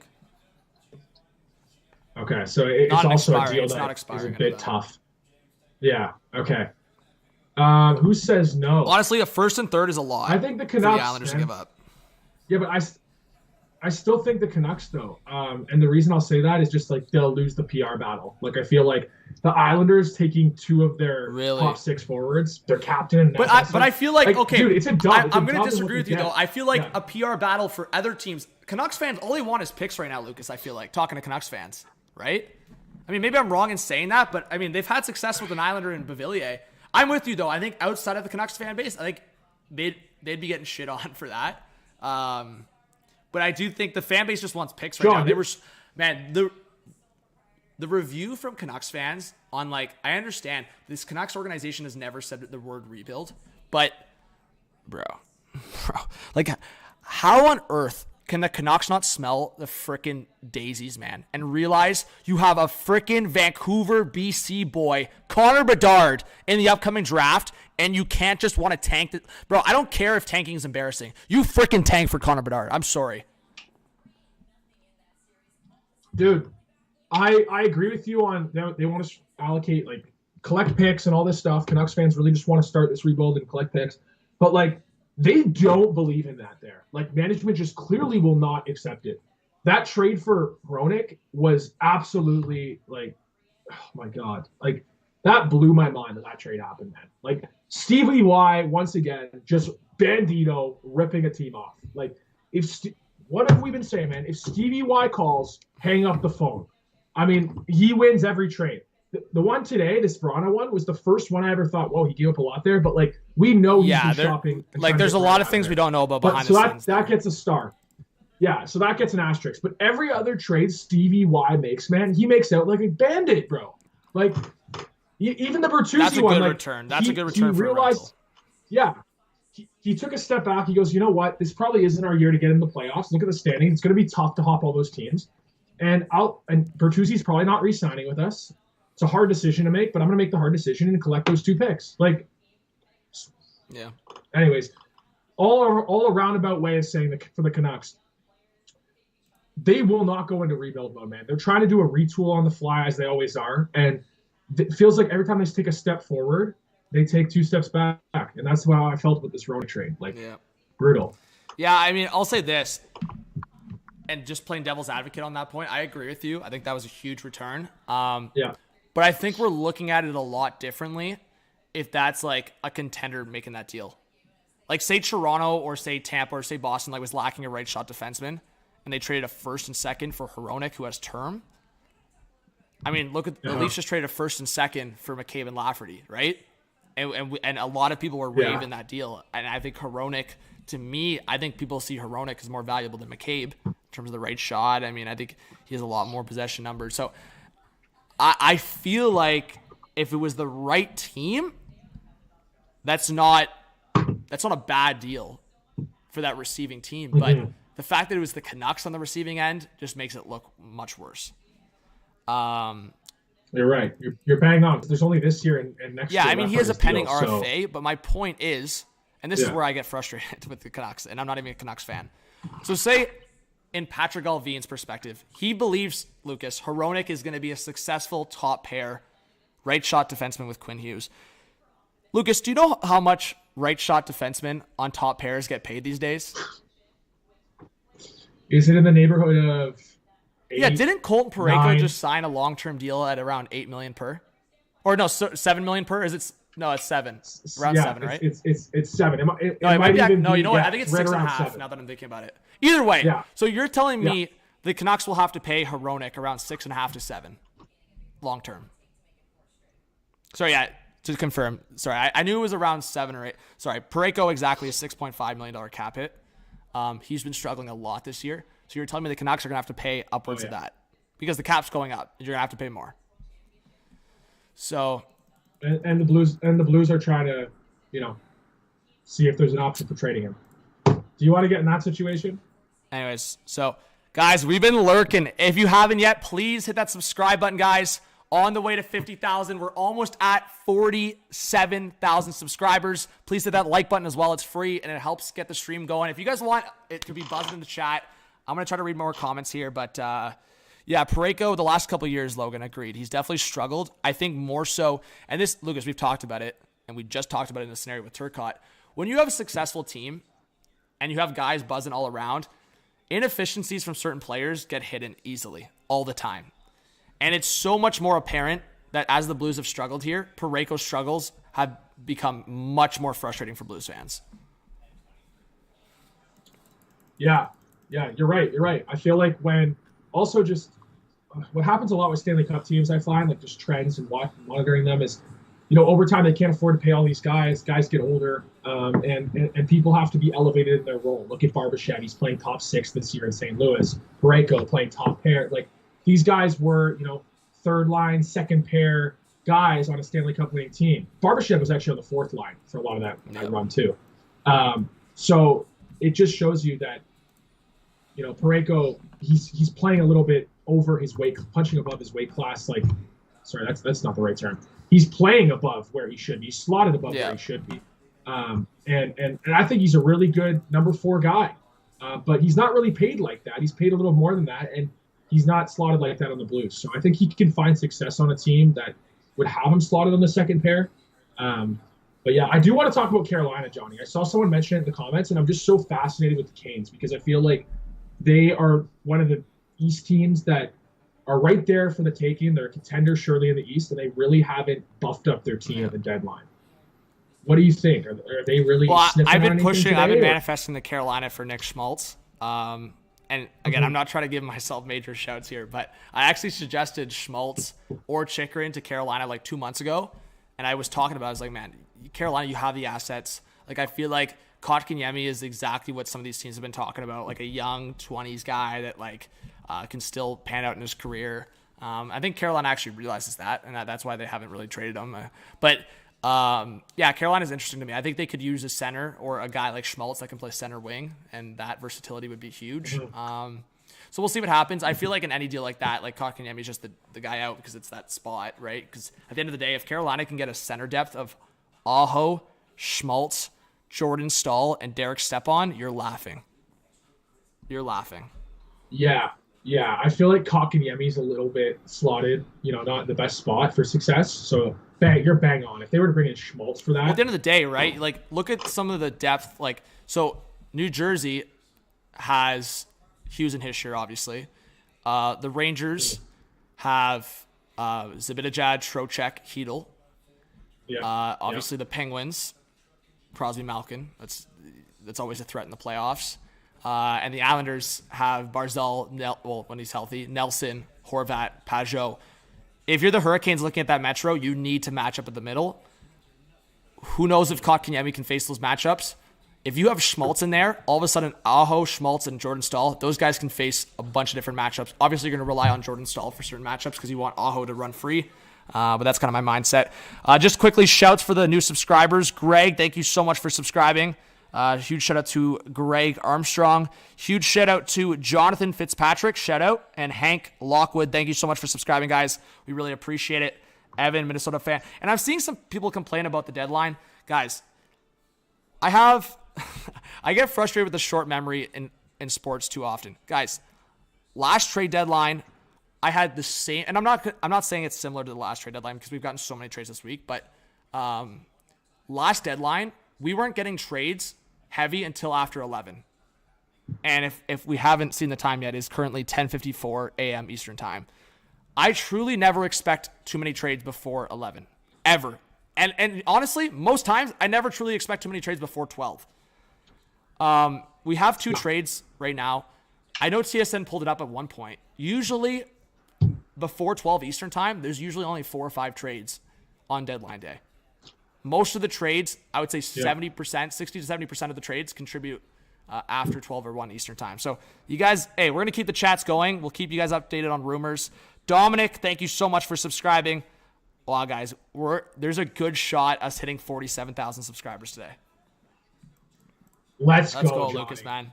Big guest coming on the pod. Man. Yo, we're hitting the 1,000 in the chat are gonna hit. Yo, I know. We've been lurking around this 980 number.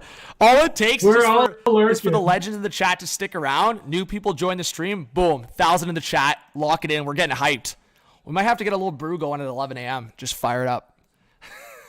Oh, buddy, I might get a Caesar going.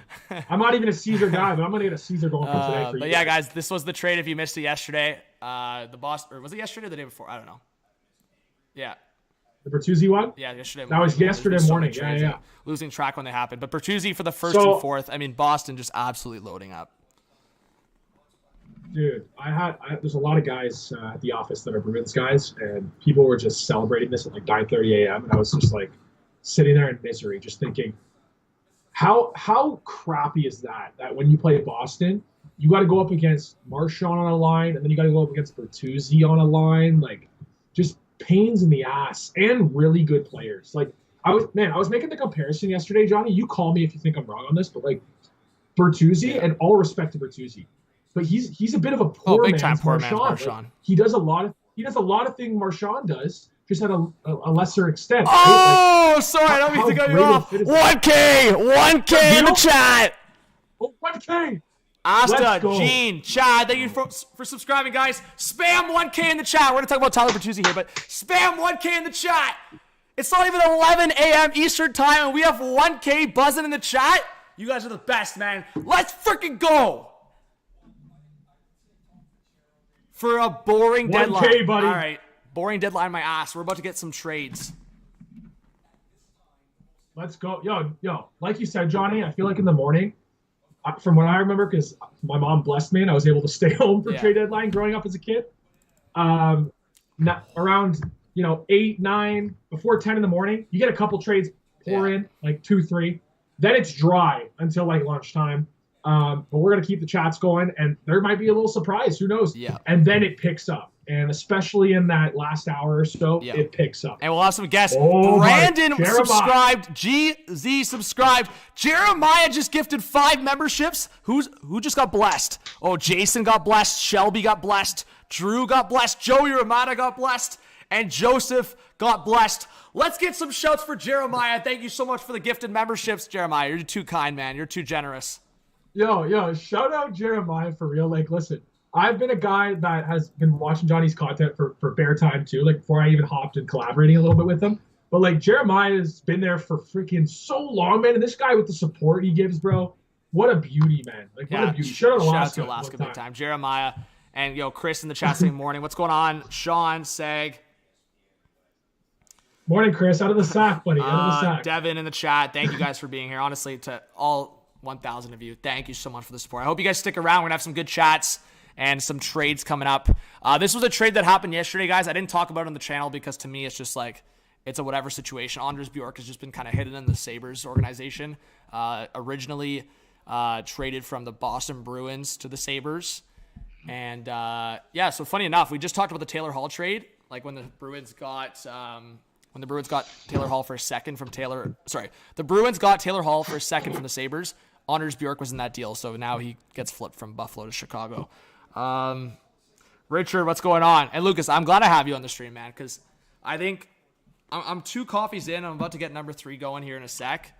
Tough addiction going with the coffee, but it's got to be done on trade deadline day. We'll chill out with the weekend. I love it, bro. I love it. I mean, last couple of days I've been consuming lots and lots of coffee. You need it, bro. You need it to keep motoring, especially on a day like today. I need to go for a sec too. And I don't know if I got the VIP service you got going. I don't got VIP service right now. I'm seeing an empty crib right now, but you know what? I was also gonna say that I feel like this week, especially with everything that's been going on, like there's been like 3 times now this week where trades dropped at like 7 or 8 in the morning. And guys, you want to talk about how committed I am? I'll just give shouts right now. I've had both my mother, my sister, and girlfriend all follow Elliot Friedman with notifications on. That's how that, guys, can we get some W's in the chat for that dedication? I'm getting the fam involved just in case I'm just freaking dead on a Let's get some doves. Let's get some love for Taylor, for Mandy. Man, like crazy, bro. Honestly, I feel like my vibe was, I was like, there's no way I'm gonna like be dead one day, fall asleep by accident, and miss a trade. So I was like, I gotta have the fam with noties on, and in case I just go for a nap at some point, I need a wake up call. Got some W's in the chat. Yo, Jeremiah, though, has been up since 4 a.m. I saw his video. He put on Twitter. Wild, bro. 4 a.m. his time. Lucas, just quickly, is this deceiving from the Verona that we saw when he was successful with Detroit? And then obviously, well, I should say like successful with Detroit. It sounds like that was so long ago. It was literally last year. But this is from Jay Fresh. Verona, acquired by St. Louis, is a speedy and dynamic sniper who, when he's healthy in the lineup, is an extremely efficient producer at 5-on-5, a breakaway and rush chance machine with some evident defensive issues and not a factor on the power play. He's got him at 80% on the even strength offense, 4% even strength defense. Is that a little deceiving? Yeah, I think it is. It's tough to judge his numbers this year, right? Like it's almost just like wash it down the toilet. I can't even continue talking right now because we got a big dono. Ari with a $28 dono says, something for your work. Maybe you can buy something for lunch with this. I don't know. Still listening. You're so freaking dedicated. It's insane. Have a great rest of the stream, and I'm listening. Don't you worry if you don't see me. Let's go. And honestly, thank you so much, Ari. Let's get some Ari hype going in the chat. And I know a lot of people have texted me or reached out to me and said they're not going to be active in the chat, but they're listening in. So one of the 1,000 people in the chat right now. And guys, please stick around. I hope the numbers keep rising and we keep buzzing in the chat because I'll do my best to keep answering and reading your comments. But Chris. Yeah, but Verona, Verona. Let me quickly chat Verona, bro. Because what St. Louis is doing right now, man, like I know we talked about it a little bit, but bro, like they're just doing it right. They got a good few players that like can form sort of the foundation, building blocks of their team. Still, I don't think this has to be a blow up. I really don't. Like what Doug Armstrong's doing is smart. He's taking risks on guys who have low value right now that have very high upside. Kapanen, I think we kind of know what he is at this point at his best. But that speed that he's going to bring to the lineup is needed because St. Louis is known for being a slower team. And then you got Verona coming in. He might turn into a 25-goal guy if he's playing with Kyrou or Thomas, bro, or a 30-goal guy. He has the potential to do that. So I think for the rest of the year, it's about getting him acclimated to the system and fitting him in with the Blues. But going into next year, Verona could be a big, big contributor for the Mandate to get back on track here in St. Louis. There's no doubt the Blues are going to make a lot of change. Maybe not just today, but obviously into the summer. Because apparently they were in on Chychrun. Apparently they were in on Timo Meier. And, like, that's not, like, you – I mean, again, I'm saying based on the trend, if you're a team that's way out of the playoffs, you're not going for guys like that before the deadline. So the fact that the Blues were doing that is more so on priority of new look and new structure of the team and like obviously a better future versus like trying to make the playoffs this year. So yeah. They've also just never been. I don't remember the last time they were bad, Johnny. Like where they were just irrelevant. This like, streak's dead. Like when's the last time they missed the playoffs? Do you have that up? Yeah, it's God. I don't. No, I know it's been a hot minute. Like I don't want to say it. Here, take a guess. I'll search it up. Don't look. I'd guess a decade. Ready? Yeah, I was gonna say about 10 years. Oh no, you know what? They missed 1 year. Oh, what year was it? They did miss 1 year. I feel like in the 2010s they were there like every year, but I think one of the years they missed was it 2017? The last time the Blues missed the playoffs. They missed one of those years. I'm trying to remember. I don't think. Oh, 17, 18? No.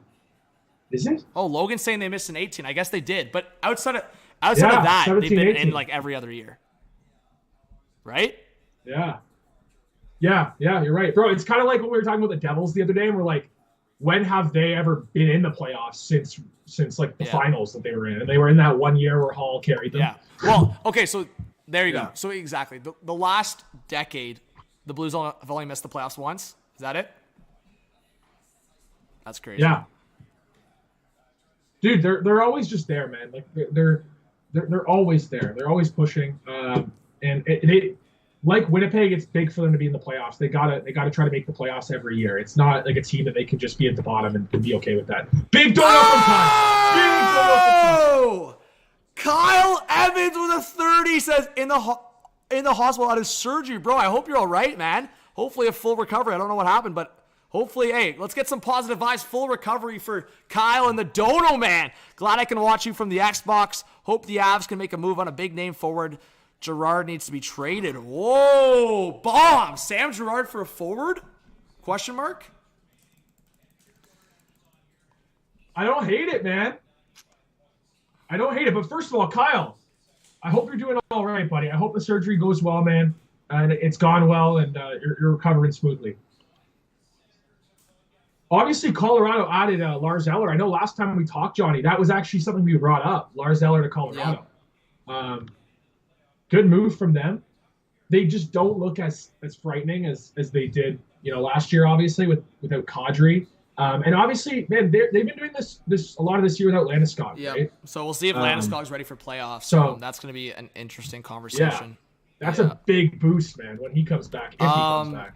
Okay, so I was just going to say quickly, again, I know we talk about Canucks way too much, but I saw this from Drager, and more people are talking about it on Twitter, so I just want to address it quickly because I don't want to fully ignore it. So now multiple sources, Lucas, have said that the reason why the Canucks didn't accept the Penguins' offer for JT Miller is because they wanted younger roster players versus picks.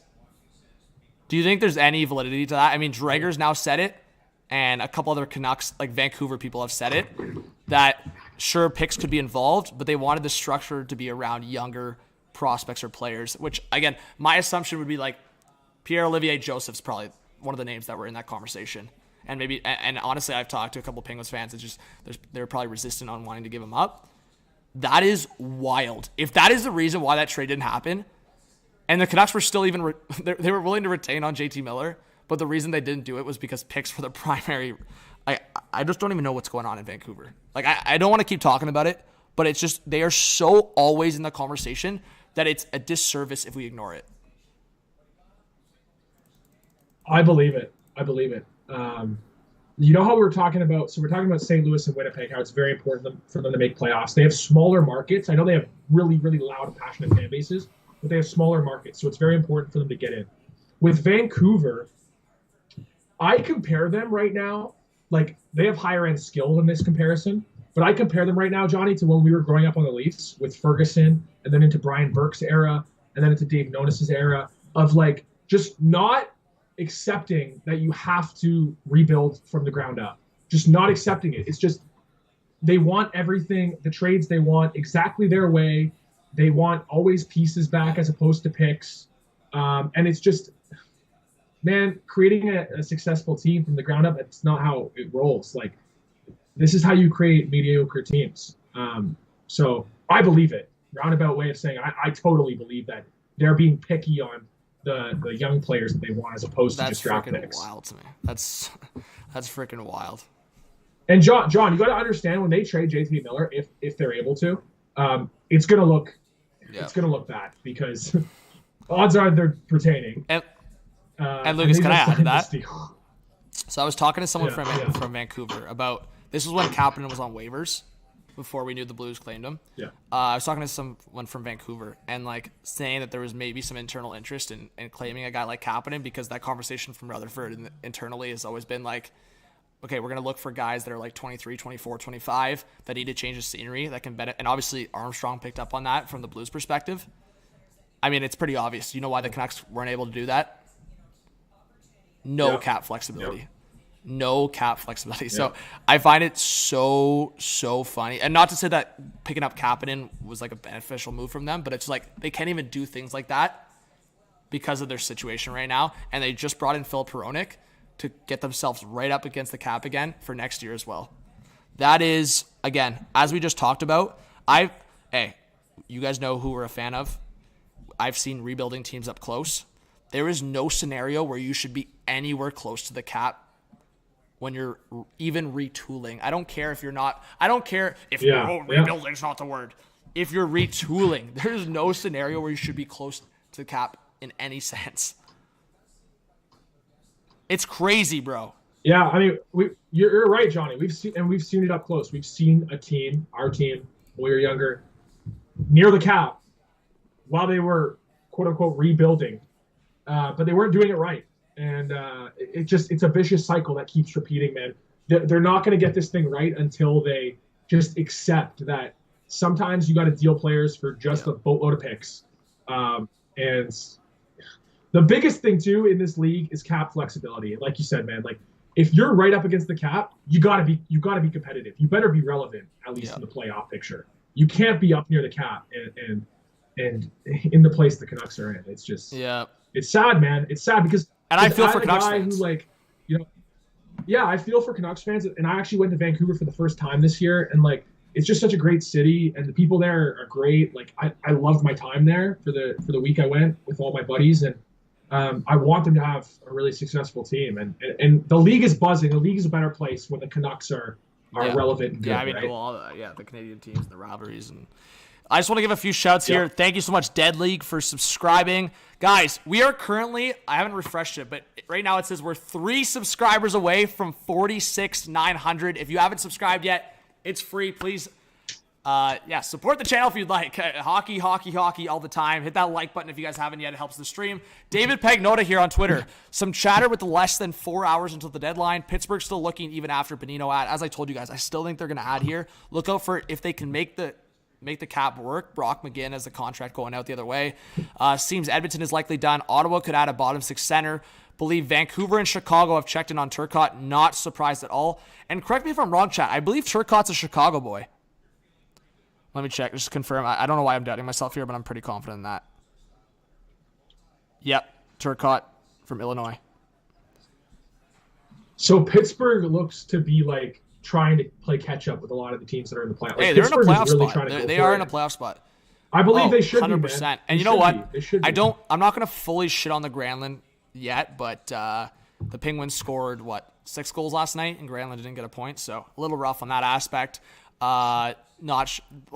Again, O'Reilly looked rough production-wise when he cut. But Sheary has generated interest. Buddy, I know people have tried to throw Sheary? Toronto in that mix. I still don't see it, but I mean, I think there's a shout if they trade one of the guys out.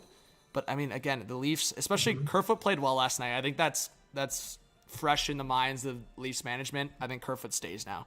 But eyes on Klingberg, Kulikov, Grant, Henrique. I could almost guarantee 2 of those guys get traded. I would be shocked otherwise. So we'll see. I think the Ducks are going to be one of the more active teams today. Yo, we got some donos in the chat. Kyle Evans says, what happened was my colon was infected, large intestine, a few holes. Jeez, man. Kyle, bro, I hope you're recovering well, man. Yvonne Pedersen. No, wait, why? Someone said something in the chat. Yeah, all the love, Kyle. All the love. Yeah, guys, positive vibes in the chat for Kyle. We got Mercury subscribed, Ben subscribed, Old Millie subscribed, and Pappas subscribed. Thank you so much for the support. We really appreciate it. And So are we past the 46? Did we pass it? I think. Let me refresh. Delicious Dan just tipped $5. Dan, you are super delicious. Thank you for the donation. Let's see. Let's refresh.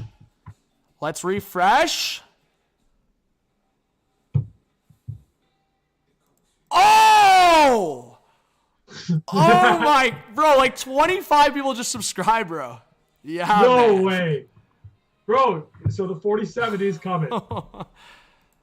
Cody CC. Short-handed. All right, let's get the chat fired up. It's time for the HTH intro. Give the intro.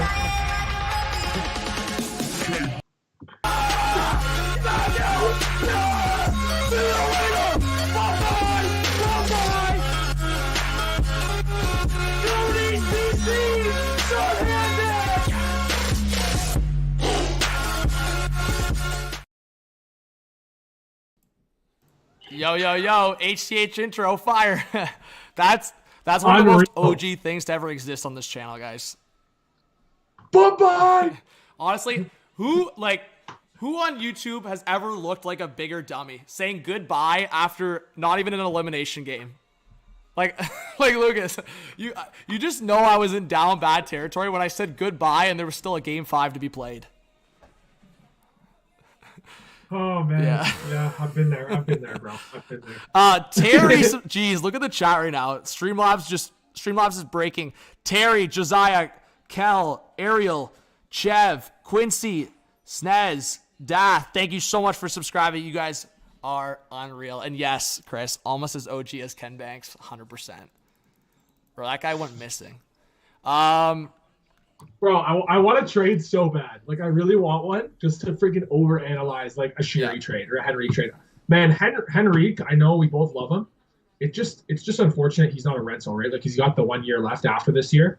Otherwise, I'd feel like he'd for sure have been moved by now, but there's probably a little bit of complications there with, like, retention and stuff, right? No, 100%. And, like, that's the conversations around the league. And I said that earlier today. Lucas, I was like, I'm sorry, guys. The only way we get an actually hectic trade deadline is if teams are starting to if they are willing to retain or like take contracts back. No, Bacon, you don't have to hide that comment. Big shout out to Louie, and yeah, if you subscribe, big shout out. Thank you, Louie, and Matt. Thank you so much for subscribing. Okay, Lucas, let's just quickly look at this. So, chat can see it. I'll list it off, and you guys tell me who's winning a 1-to-1 matchup right now. So Team Canada 2022-2023 GM and recent Hot Take Hockey podcast guest, Craig Button's roster. Carter Hart, Tristan Jarry, Kemper as the goalies. Where's Binner, bro? Morrissey, McCarr, Theodore, Dougie Hamilton, Devon Taves, Pietrangelo as the top 6 with Nurse and Doughty as extras. He's got Hyman on the top line with his boy McDavid. Jeez, man, that's a hot take. With Braden Point, Pierre-Luc Dubois, McKinnon, Marner, Bergeron, Crosby, Marchand, Nugent Hopkins, Scheifele, Stammer, Tavares, and Horvat. Are there any slights? It feels like there's a slight in there. I feel like he's missing someone. Anyways, and then the U.S. roster, Hellebuck, Ottinger, Demko. Like, it's not even close. So much better. Slavin, McAvoy, Hughes, Fox, Werenski, Trouba, Jones, Carlson. The fact that John Carlson is the 8th defenseman on Team USA right now is insane. Emily Kaplan's U.S. roster. Brady Tkachuk, Matthew Tkachuk, Jason Robertson, Hughes, Thompson, Gensel, Larkin, Kyle Connor, Goudreau, Eichel, Patty Kane, Caulfield, Zegras. Oh my gosh. Team USA is absolutely filthy. Filthy. I don't think Patty Kane makes really hot take. Yeah, I don't. Like right now. I mean, I would have Clayton Keller on there too. Wow. I mean, you know what? I'll say it. When Caulfield was healthy this year, man, he was actually. Or Kreider. Bro, where's Kreider? Yeah, I mean, bro, US is actually filthy, man. Bro, where's Kreider? Yeah, you know what? I just think in terms of the experience, yeah, I mean, having Zegras ahead of Kreider, I mean, you have Tage in there as a center on the wings, so, I mean, you could use another winger there. Yeah, I mean, Kreider should be in there over Zegras. For sure. As far as Canada Thanks for subscribing, goes, Louis. Okay, sorry, keep going. Dude, because of like our history with Zach Hyman, like, and how we know him really well from his time in Toronto, it just blows my mind to see him on Team Canada. But like, it's well deserved, bro. It's well deserved, no doubt. Lucas, right now, wow. I want to ask the chat: what was Dubas's bigger mistake? letting Hyman go at the $5 million, because that's what it would have been in Toronto, around 4. No, Trading Kadri. Well, he said it fast. Yeah, Is that the other one? Okay, it's well, trading I mean, Kadri. let's be honest. Kadri got suspended back-to-back playoffs. Hyman did nothing wrong. Like, literally nothing wrong. Yeah. But you gotta have the full context of the picture and the fact that Hyman got a big contract. Yeah, but bro, like the Leafs couldn't. So keep if the rumors were true that the Leafs could even got Hyman at $4.5 million, like that was the rumor if they signed him to that term, $4.5 million for Hyman at that term, like we're talking about a less combined cap hit of like freaking Kerfoot and Hall right now. Like Hyman's in that top 9 right now. You could have Hyman on the 3rd line, bro, with Ryan O'Reilly. See, but sometimes I feel like you know what you're trading away, and other times like the player just goes to a different environment and succeeds, and you couldn't have really forecasted that. Like I feel like we knew Hyman was a really good player, but his skating's not great. I was talking about this last night, man. Like his actual skill as far as skating, hands, all that, it's not at an elite level. It's just he works like a dog. We know this. And he's playing in a great environment with McDavid and Draisaitl. Like, if he went somewhere else, if he goes to the Wild, no offense, like, is he doing this? Like, no. Like, I think it was just a great fit for him. Like, I don't. Do you actually look back, John? Seriously, do you actually look back and think like, damn, like why'd they let Hyman go? Like, I never really think like that. Honestly, bro, I think like that recently more than I think about like the Kadri situation. Just because, here's what I'll say. Recently with the Kadri situation, okay, so best case scenario, what? The Leafs keep Kadri, and what? And what happens? Like, they never have Kerfoot. This whole time they've had Kadri up till this year. No, I know, but what I'm saying is like, so what happens? They don't pass the first round. Sure, you can make argument's sake they pass the first round because they have Kadri, but if they don't pass the first round, they keep Kadri. Like that's called cap hell. And then you lose Kadri for nothing. I mean, they lost Hyman for nothing, but that was actually a possible contract to make happen. You weren't making Kadri happen at that production. Why weren't you making it happen? At the very least, man, he was still going to put up like decent numbers. It would have been like well over $6 million easily. Oh, no. Hold on. We're on the same page. This year is the first year of his new deal. You're right. I know. That's what I'm saying. There's no way. But yeah. But they would have had him up till this year, up until the start of, like before this season. And he only gets paid $1 million more than Kerfoot. Like you would have been able easily to make that 100%. Work. So salary cap wise, that's not. I don't believe that's a reason. Obviously, it was because of the suspensions. But like, dude, that's a bigger mistake for me. Having 3 centers like that is such an advantage that almost no team has. And the Leafs like had the best center depth in the league that year. Yeah. They had all 3 of them. And you only ran that for 1 year, like and didn't see it fully through. I understand with hindsight, like, you know, I get it. I get why they did it, but it was for me the worst move. And one of the best moves in recent memory for Dubas, not signing that deal for Jack Campbell. Yes. Yes. Yeah.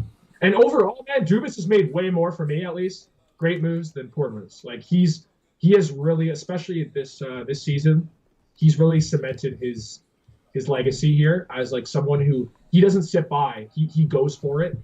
And he always is trying to make the team better. And I think he's a really, really, really good GM. I think he's a very coveted GM. And if he was let go by the Leafs, or even if they don't re-sign him, like there will be interest. Absolutely. No, there will be.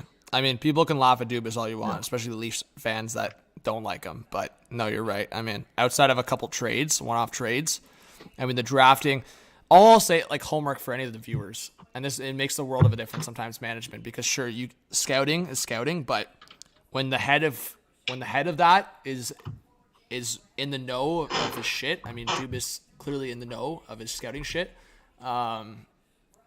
Look at the drafting prior to 2017 and since 2017, and you tell me Dubas didn't make a difference. Mm-hmm. All right, well, guys, I'll say this: I'm getting freaking antsy. The jar, like the freaking seal has to be open, man. It's like Lucas. It's like a night out in the city. getting some brews going. You're just waiting for the seal to be open, and then there's no going back. That's what's gonna happen here, folks.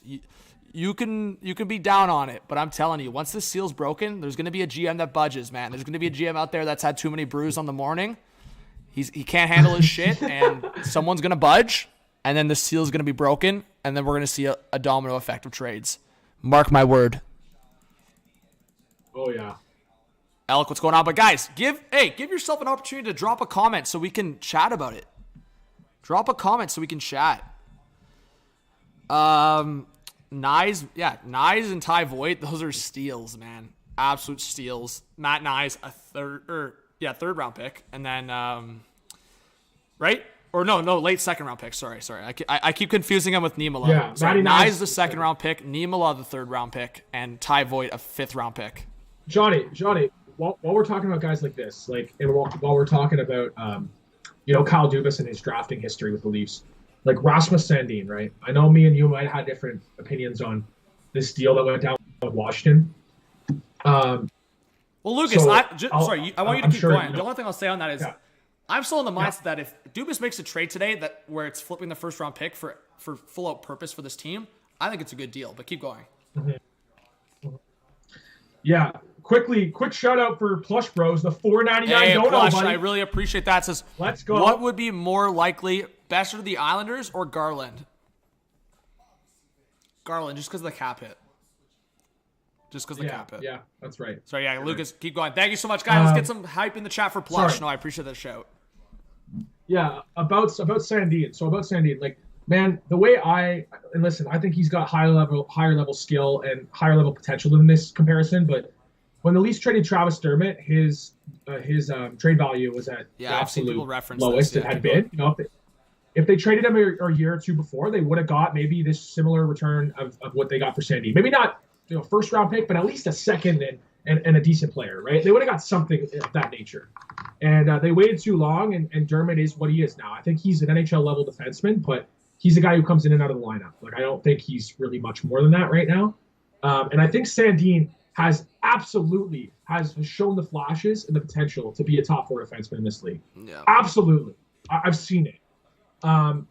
Do I think, number one, it fits with the Leafs window? No, I don't, because I think the Leafs window is this year and next year as of right now. Until we get these other guys signed, it's this year and next year. And I don't think Sandin helps you very much this year and next year. I really don't, compared to what they have and who they've brought in. So that's where I'll go. So I'll start with that. And then second to that, we know Rasmus Sandin's been itching for more opportunity, and it's just not here.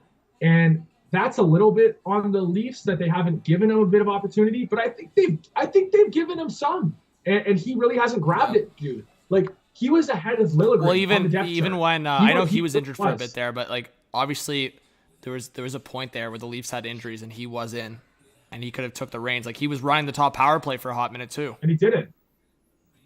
Yeah, and he didn't. Like, he hasn't grabbed that opportunity by the scruff of the neck. He hasn't, and so them dealing him, I think it was probably the right thing to do, and I think they got a lot for him. Like, a first round pick could turn into a player similar to him or better or maybe a little worse. We don't know. And then Gustafsson is a guy who's an offensive defenseman who should be able to run PP2. But at the time, I'll be honest with you, at the time, I thought this was weird that they brought in Gustafsson. Like, I had thought, is this like a trade before a trade? Like, is he getting flipped? And the longer it's gone by, I'm realizing, no, I guess not. I guess he's a depth D on this team.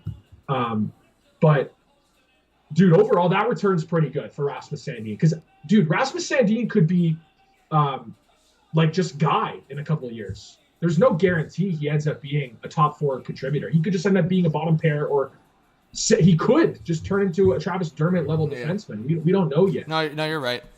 Right? To me, I've always been higher on Sandin. And, I mean, in the comparison, like, I feel like Sandin, too, like, Dermott was always kind of hidden, I feel like. Yeah, Sandin's been hidden in a way, but like, I feel like he's gotten more opportunity than Dermott ever did.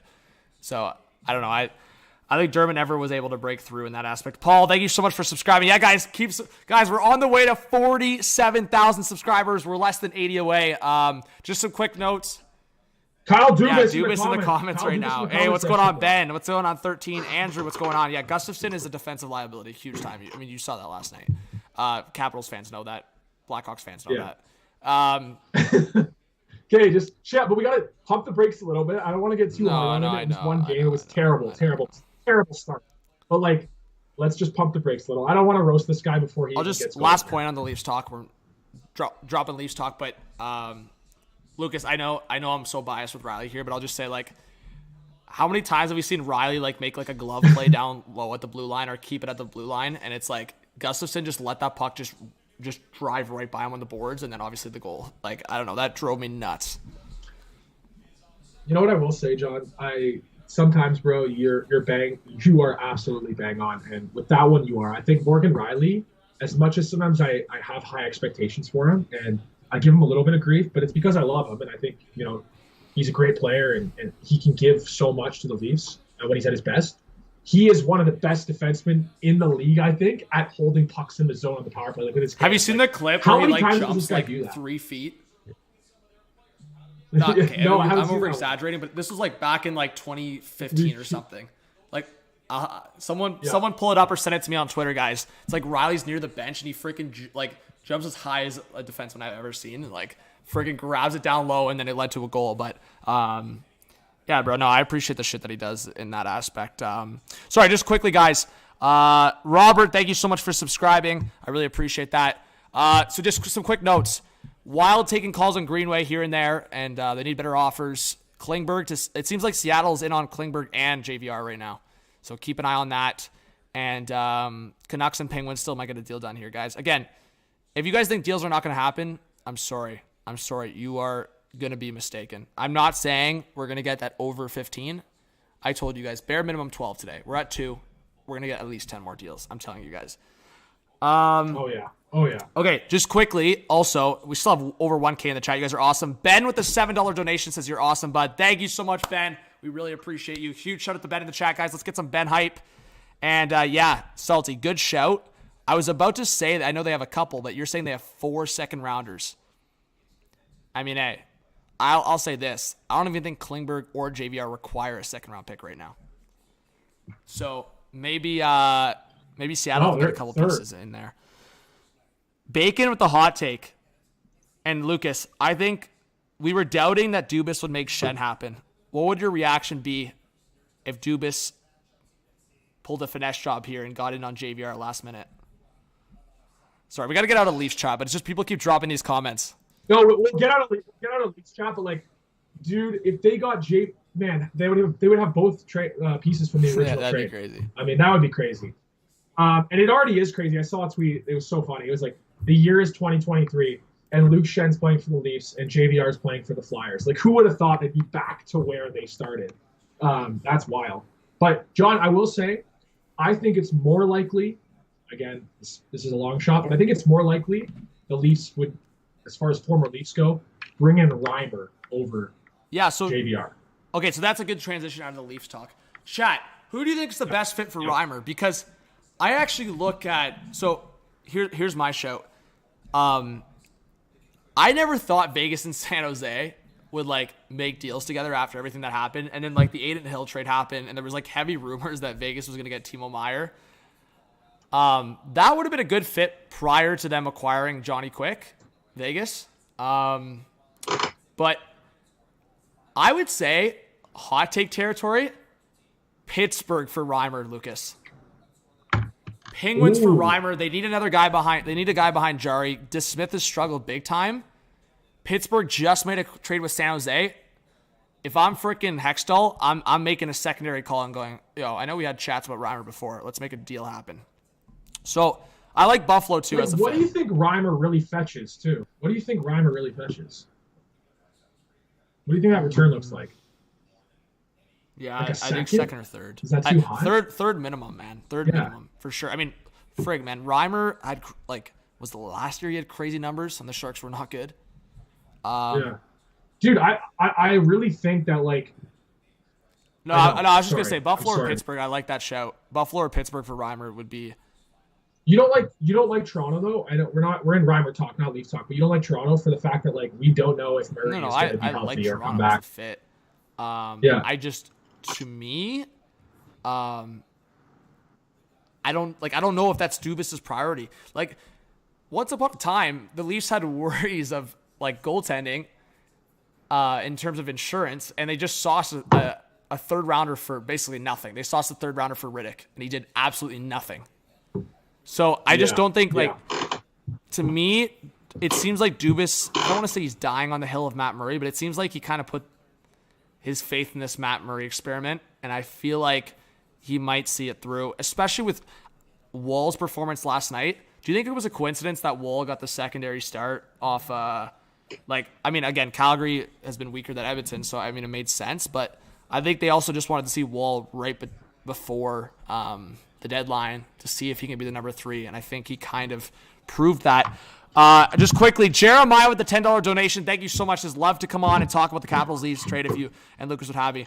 Yeah, Jeremiah, if the Caps make a trade, which I think they're going to, I'm going to call you on my phone and we'll get your quick thoughts. When I bring guests on, I do want to keep it like a minute or two, because if there's one thing I've learned on this deadline, and that's why I even said to Lucas before he got on, for me, I think I've always been successful in doing these streams by myself or only with one other person, because I feel like when you get like 3 or 4 people going in a stream, you just get conversation and banter going too much, and then you're not following the trades that are happening on the fly. And I feel like people liked the fact that this stream, Hot Take Hockey stream every year, is like that. Like, I'm always prioritizing the breaking news and things that are happening on the fly, rather than like, I feel like other shows, not knocking anyone, is like they'll continue the conversation, continue that, and a trade's happened 2 minutes ago and they don't really give a shit. So that's kind of what my priority's been. But Lucas, man, you're not going to be happy to hear this, or maybe your dad will be, but Frank Saravelli, believe the Bolts are among the teams monitoring the price today on John Klingberg. Man, Tampa would make Klingberg a stud again. Oh my gosh, bro. What a disaster that would be. I think they have to respond. I mean, the Leafs got Jake McCabe, obviously Luke Shen, and Boston goes and gets Orlov, who's lighting the world on fire. I mean, Tampa needs a defenseman. It's such a good fit too, especially with that Philip Myers contract. It would be such an easy deal to make. If you're Tampa and Klingberg's only requiring a 3rd round pick, you literally probably only need to send another 3rd, and they have 2 thirds in 1 year. I'd have to check, but Tampa's literally only got 3rds left. So they would have to deal 2 thirds in this deal, 1/3 to get Klingberg, 50% retained, and then either get a secondary team to retain or have Philip Myers and another contract go back the other way. So I think the Lightning, correct me if I'm wrong, chat, I think they have $600,000 of flexibility. Philip Myers isn't around. They have him down. So I believe against the cap, he's around, it's like a $2 million contract. So I think around 1.1, I think would be buried. So they'd free 900 plus the 600. So they'd probably be in $1.5 million of space. And what's Klingberg's contract? Was it 6 or 7 for the year? I think it was. Why do I think it was 7? I think it was the 1 year, 6 or 7. So they would have to get the secondary team in, the money wise. Like Philip Myers is not enough. It's 1 year, 7. Yeah. So from down to 3.5, they'd have to get a second team involved. I think Tampa would. I mean, freaking Brisbois, bro. I think he'd pull that shit too. That's crazy. That's a classic. That'd be an absolute classic. You know what they say? You got to beat the best to win the cup. So, but the East, man, this has got to be the most loaded East we've ever seen, and it's awesome for the league. But as far as the West goes, like, who's gonna step up and grab it? Bro, look what Jacob's saying here, man. He's like, so the Canucks are seeing the market for Connor Garland, and they don't want picks. They want an effective NHL player. Bro, what is going on, man? Take the freaking 2nd rounder for Connor Garland. What are you doing, man? Holy shit. Bro, I'm going to start ranting on behalf of Canucks fans. Like, you're telling me right now, in a cap crunch for next year, you're not taking a 2nd or 3rd for Connor Garland? Like, what are the Canucks doing, man? Oh, my God, so bro. Brutal, man. Nah, I'm sorry. Like, what are you doing?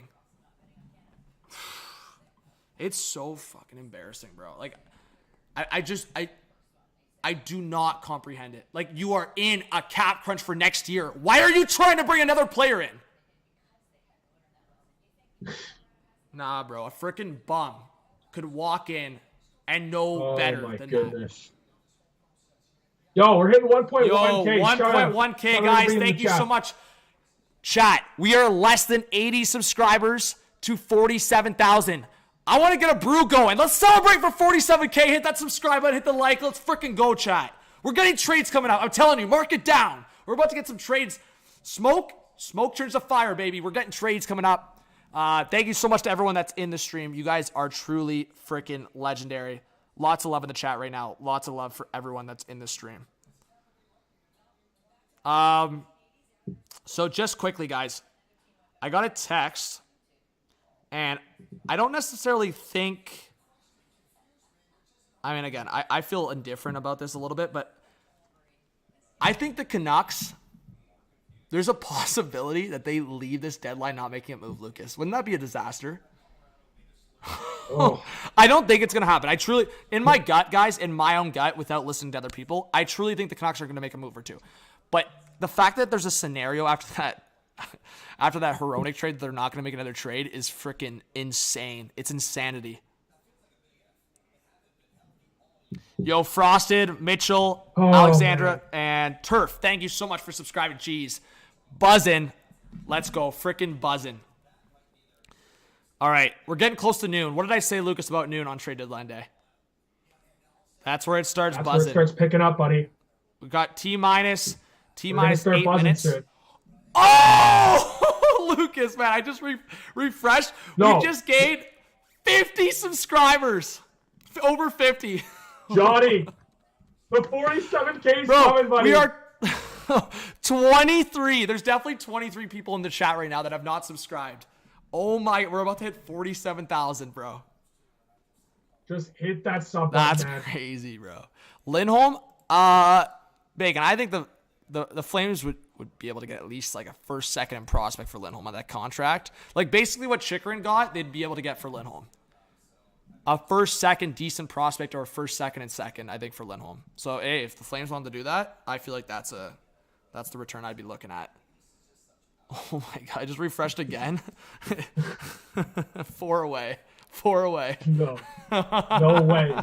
Four subscribers away from 47,000. No freaking way, bro. That went up so fast. 4 subscribers away. That's freaking crazy, man. Oh my,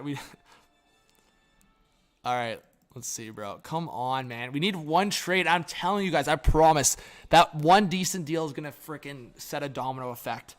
Alsh and Competitive, thank you so much for subscribing. Ollie says, I can understand keeping JT if they want to be competitive fast. Hard to replace a C, but they have so many wingers, so please just let Garland or Besser go for a second. I'm with you, bro. I'm with you. Shows his thoughts on Marchand's comments about the Leafs players not taking team-friendly deals. Yeah, and then Pasta just signed that deal. Just quickly, Lucas, as I'm maybe looking over comp. Or actually, no. We're really close. I want to shout the 47K if we hit it right now.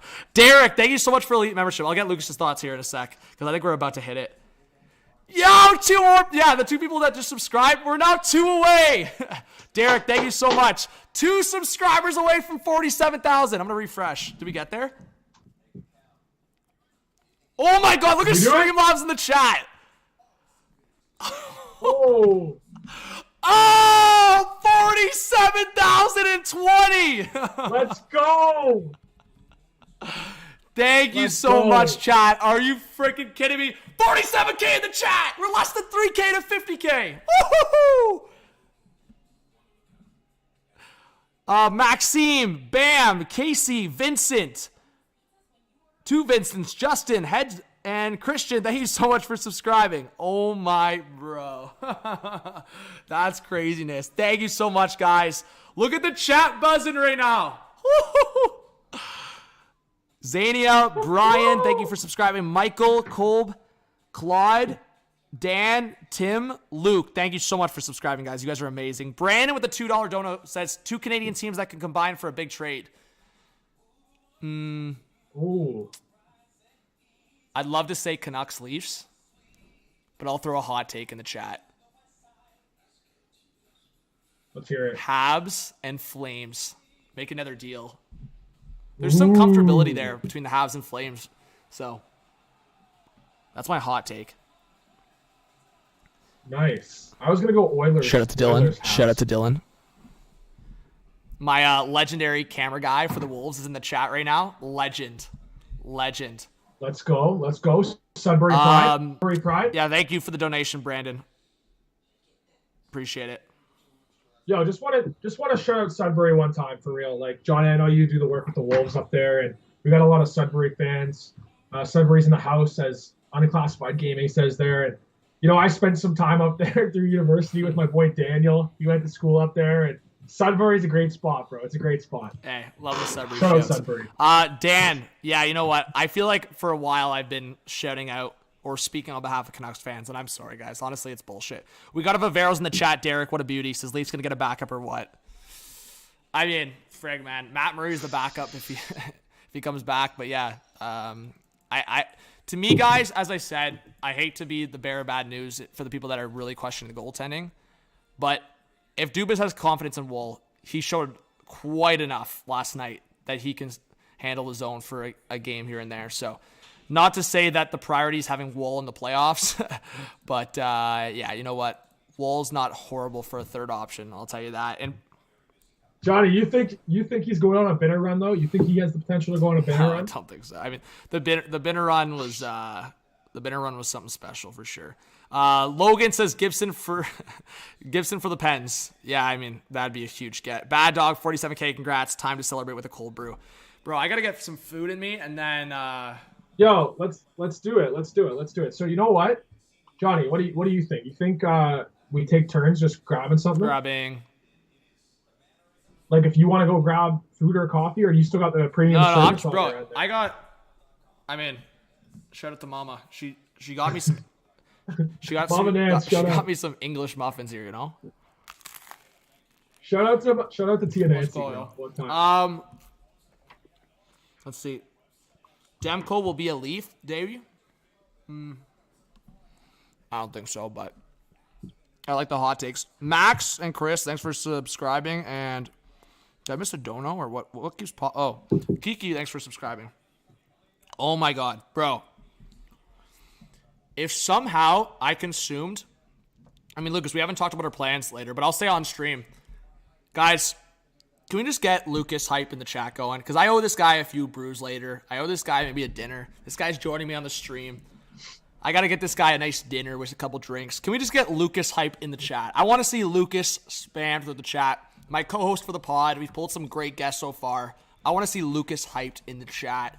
I'm gonna get the guy a few brews later, and if we got something going or dinner.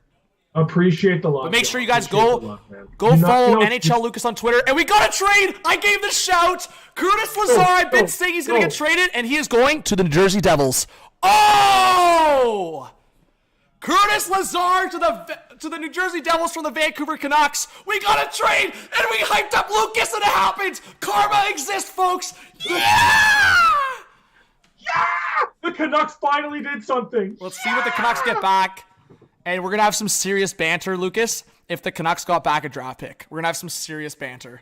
Yo, I just want to say for everybody in the comments, man, trade deadline day, it's all about getting hyped for the big trades, the little trades, the media, any type of trade, man. Curtis Lazar getting traded, it's a big deal. We're making it a big deal. Oh, my God. The Canucks are so new to life, bro. So Lazar's under contract for such a cheap price, bro. 1.5 mil. All they got was a fourth, bro. Bro, that's such a dub for the Devils, man. This is not a rental, folks. This is not a rental. And all the Devils had to give up was a fourth-round pick. What a dub for the Devils, man. The Devils are ruined, eh? Oh, yeah, man.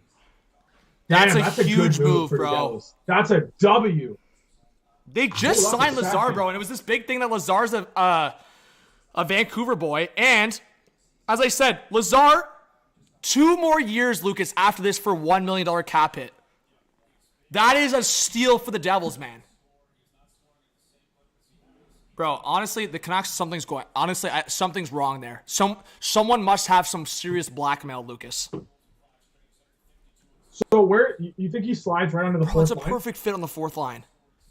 Between Miles Wood and either McLeod or Bastian? Perfect fit. Yes. Yeah. That's man. Heischer, you'd say Hughes, Heischer, Paula, Lazar. That's nice. That is nice. Wow. Dude, a fourth, man. Like, Bro. wow. Well, Vancouver, let's see if you get moving here. Dan B in the comments says McLeod over Lazar. I mean, hey, man, if McLeod is preferred over Lazar, Lazar still can come into the lineup and replace, Bastian for a game. He also just gives you that extra depth. If there's injuries, man, injuries are always happening. It's a really good pickup for New Jersey, and they're not giving up much, man. A fourth rounder. Yeah. This is a no-brainer. Yo, guys, we have 1.1K in the chat. We've got to get 1,000 likes here before the next big trade happens. Everyone's got to smash that like button. Let's go. But yeah, Lucas, man, that's a freaking good get for the Devils. Okay, hold up, Johnny. We got some guys in the comments, and they're just chiming in about how there actually is a few guys that are saying McLeod is better than Lazar, and they call it the BMW line. Bastian, McLeod, Wood, the BMW line. If you're not going to break that up, he doesn't really fit anywhere other than as your 13th. Yeah, forward, but Lucas, right? at the end of the day, so we just talked about the Leafs traded a third-round pick for insurance and Riddick. So this is depth for a fourth-round pick. And as I just said, guys, this is not just for this year. The Devils have now Lazar for next year and the year after. I'm telling you guys right now, I've watched enough of Curtis Lazar. He might not produce enough offense. He is a perfect fourth-liner, man. He's got the versatility of center right wing. He's a pesky guy. I'm telling you right now, sure, the BMW line, keep it together. But what I'm telling you is, if worst case you need it, Lazar is perfect on that fourth line, man. I'm telling you. I'm not saying that he's going to just be inserted in the lineup, but I'm telling you that if the Devils' injury or whatever happens, perfect, man. It's not just this year, guys. This is what I'm talking about. If this was a rental, I'd be like, whatever. It's a whatever move. This is not what I'm talking about. I'm not talking about in the now. It's a whatever move. But the fact that you know how tough it is for contending teams to fit guys in the cap? These are the kind of players you want if you're a contender. $1 million cap hit for next year and the year after. That's perfect, man. Beautiful, man. Good for them.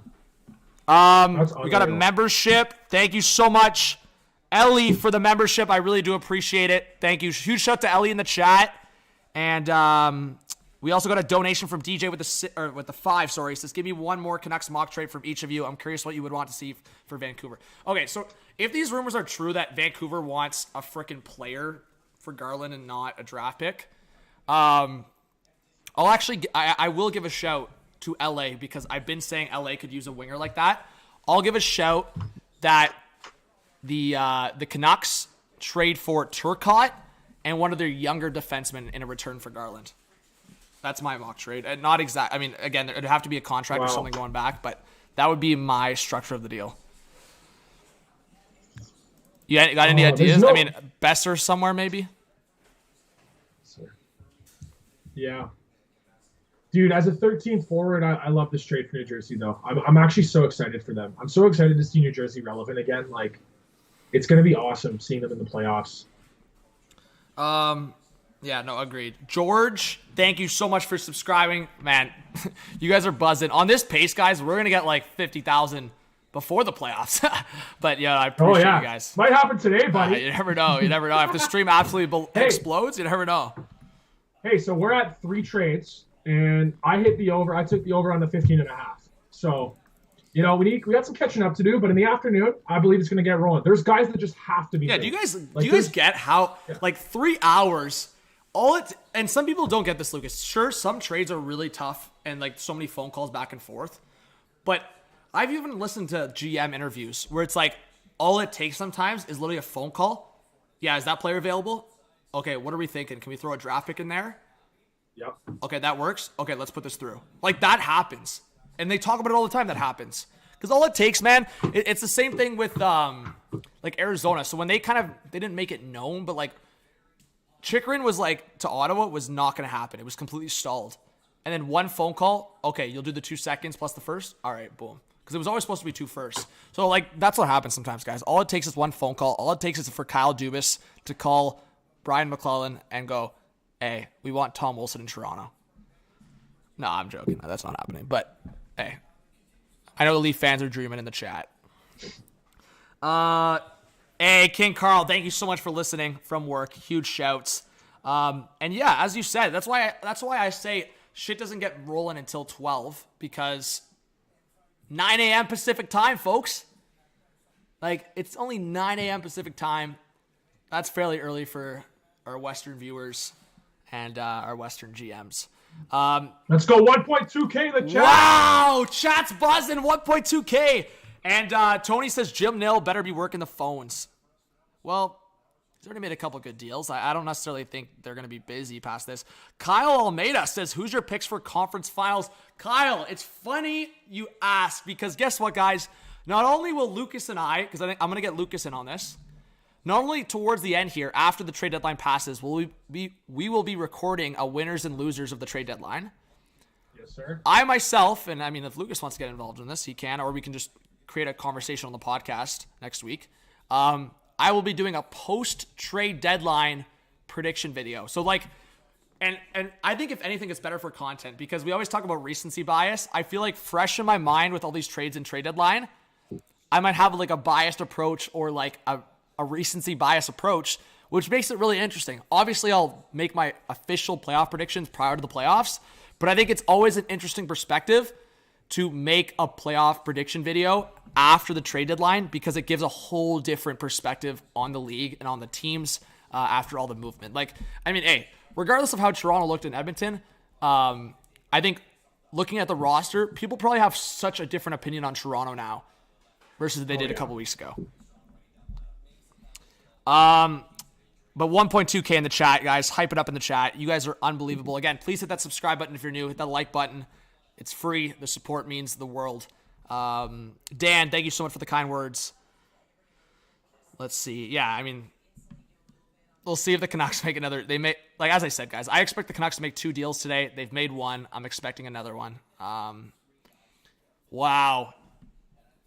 Lucas, you seeing this? Our guy, Farhan Lalji, just said, and we'll keep it low key, but something might be materializing there for the future. But anyways, I'm not gonna spoil. Bob McKenzie suggests that JT Miller talk is still out there. Talks about a player being offered that the Canucks may not be interested in, and trying to get a third team involved. Just early talk at this stage, guys. If the Canucks trade JT Miller today, I don't care how inactive it is. That in itself, the fact that that's such a tough deal to make. If that deal happens today, I don't care if there's only 6 or 7 or 8 trades today. I'll talk about that trade for an hour if JT Miller gets traded. Sorry, maybe that's an overreaction, because I do want 15 trades. I do want 15 trades. No, but if JT Miller gets traded, that is going to be.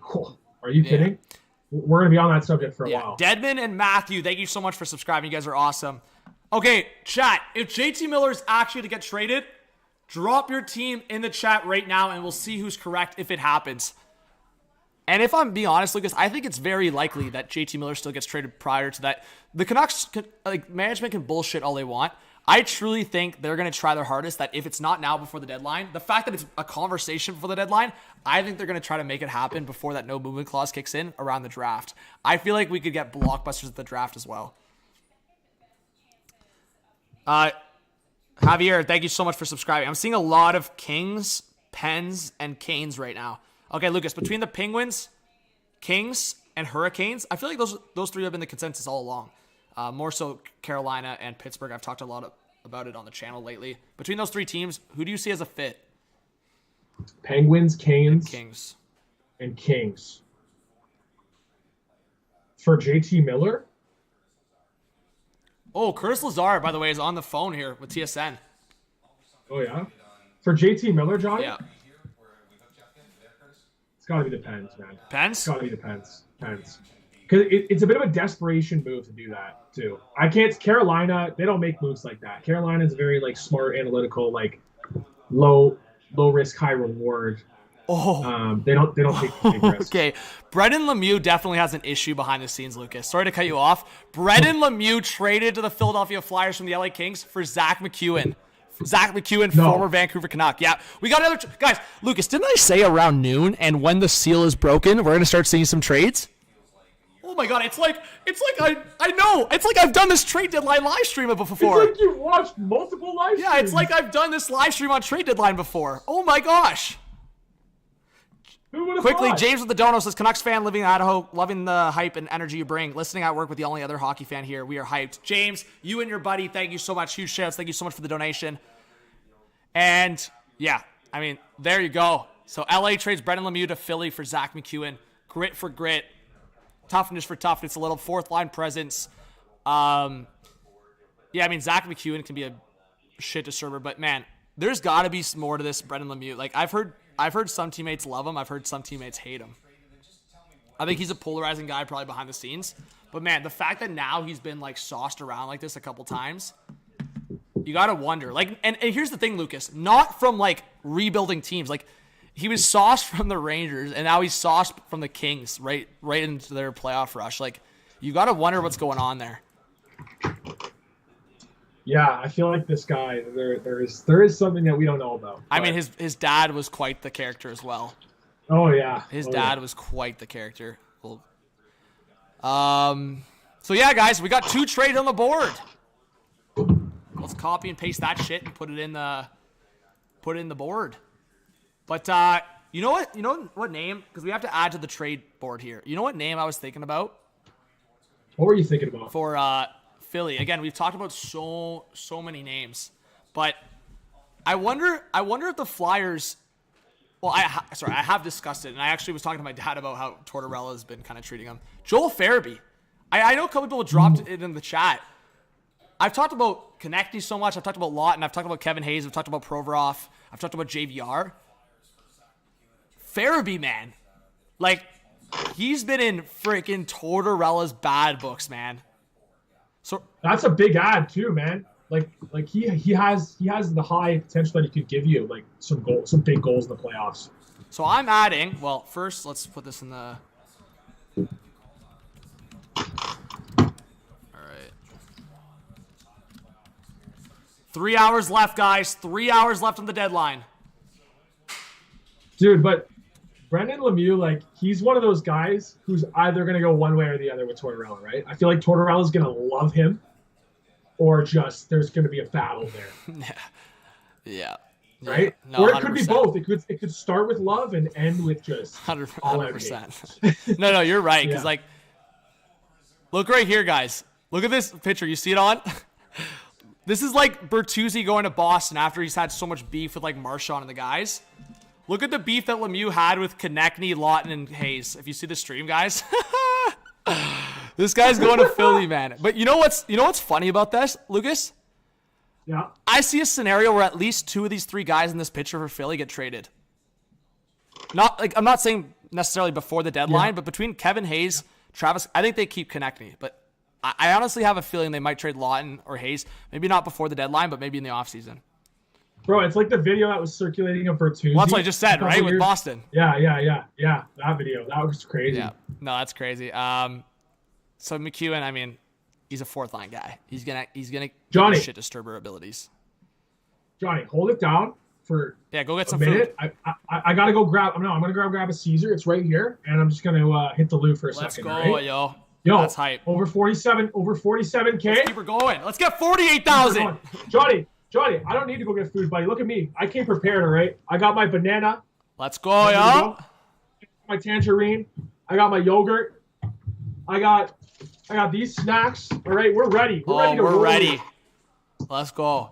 Yeah, huge shouts to Lucas for that. Congrats on 47K. Thank you, Greg. Lawton to TO. Mark, I've suggested that a few times, so we'll see. James with the 2. Thank you so much for the dono. Sad Lazar didn't work here. Was hyped for him. I know. Man, he's a BC boy. I thought Lazar was going to work out in Vancouver. Tough outcome, but I think the Devils get a good depth pickup.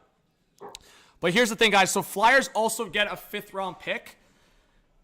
That makes sense there in terms of what I'm saying. So clearly, again, behind-the-scenes action here. I'm sorry, in terms of a hockey player perspective, guys, if I don't know of anything behind the scenes, don't know of anything beyond that, let's be honest. Brendan Lemieux's skill set, I would argue, might even be higher than Zach McEwen's. So there's more to this story, for sure. There is more to the story. Lemieux got tossed out of the Rangers dressing room, and now he's getting tossed out of the Kings dressing room. I don't think that's a coincidence. I truly don't think that's a coincidence. And maybe Tortorella will freaking knock this guy into shape, man. Yo, Justin, thank you so much for subscribing. I really appreciate it. Chris, man, the JT Miller hot takes in the chat.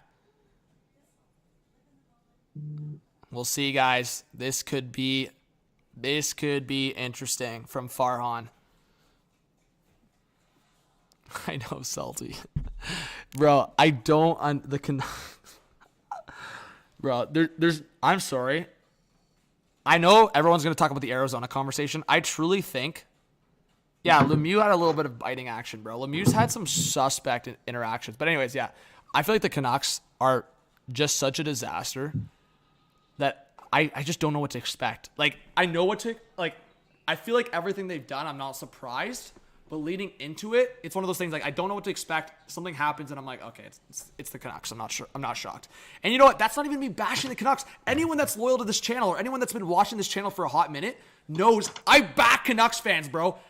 I know what it's like to watch a shit team that has no direction. And, bro, I've been backing Canucks fans so heavy. I feel like I've made, like, so many rant videos on behalf of Canucks fans. Like, I just made one in reaction to the Hronek trade. And it's not even about the fact that I don't like Hronek, because I like Hronek. I have so many Red Wings fans as friends that they've talked about they love Hronek. And he's had a good year. So this is no shot against Hronek. It's just the shot against the Canucks' direction. Like, there's no direction, man. Like, zero. I don't care if they think they're retooling on the fly. No. Bro, the whole conversation was, we're not trading JT Miller for picks. And then they trade Lazar. They sauce Lazar with 2 years left on his contract. A BC guy for a fourth. Where do their priorities, like, lie? It's just such a disaster, man. Rene with the 2. Would Klingberg fit with the Kings? Klingberg with the Kings. I feel like the right side's heavy. From what I know, I feel like... Well, you know what? Oh. I don't know. I would say on the surface, probably not. I think there's a few other guys or a few other teams that are ahead on the Klingberg sweepstakes. But, right now, what we know for Klingberg, there's interest from... But see, this is what I don't get. Lemieux's name has been out there for a little bit, and the feeling was if the Kings were going to move him, they wanted to send him east. See, Lucas, this is what I don't get. The Flyers near the basement of the league versus the Kings, a contender. Like, what? Yeah. Like, anyways, the confusion there is just... honestly, I think that there's some bait there, to be honest. But anyways, I got to give Jeff Merrick a follow on this account. Because I think I'm following him on the burner. Yeah, guys, honestly, if you want to follow Hot Take Hockey on Twitter, go for it. But I highly recommend you guys give my burner a follow. Because sometimes it's going to be like a 3 a.m. vibe, and I might shoot a risky tweet on my burner. So you can expose me quicker. A $5 donation from Sportsbeard. Huge shout out to Sarah Valley is reporting Flyers are motivated to trade Hayes today. Called it, I'm going to take a nap. Jeremiah, you're a huge legend. Take a nap, man. Come back in like an hour or two, and if the Caps make a trade, I'm going to shoot you a call. What's going on, Ray, bro? We got, Lucas, we almost have 1.3K in the chat, or it just jumped to close to 1.3K. Unreal, guys. Stick around. Let's go. JTM, the Twitter is Hot Take Hockey. And go follow NHL Lucas on Twitter.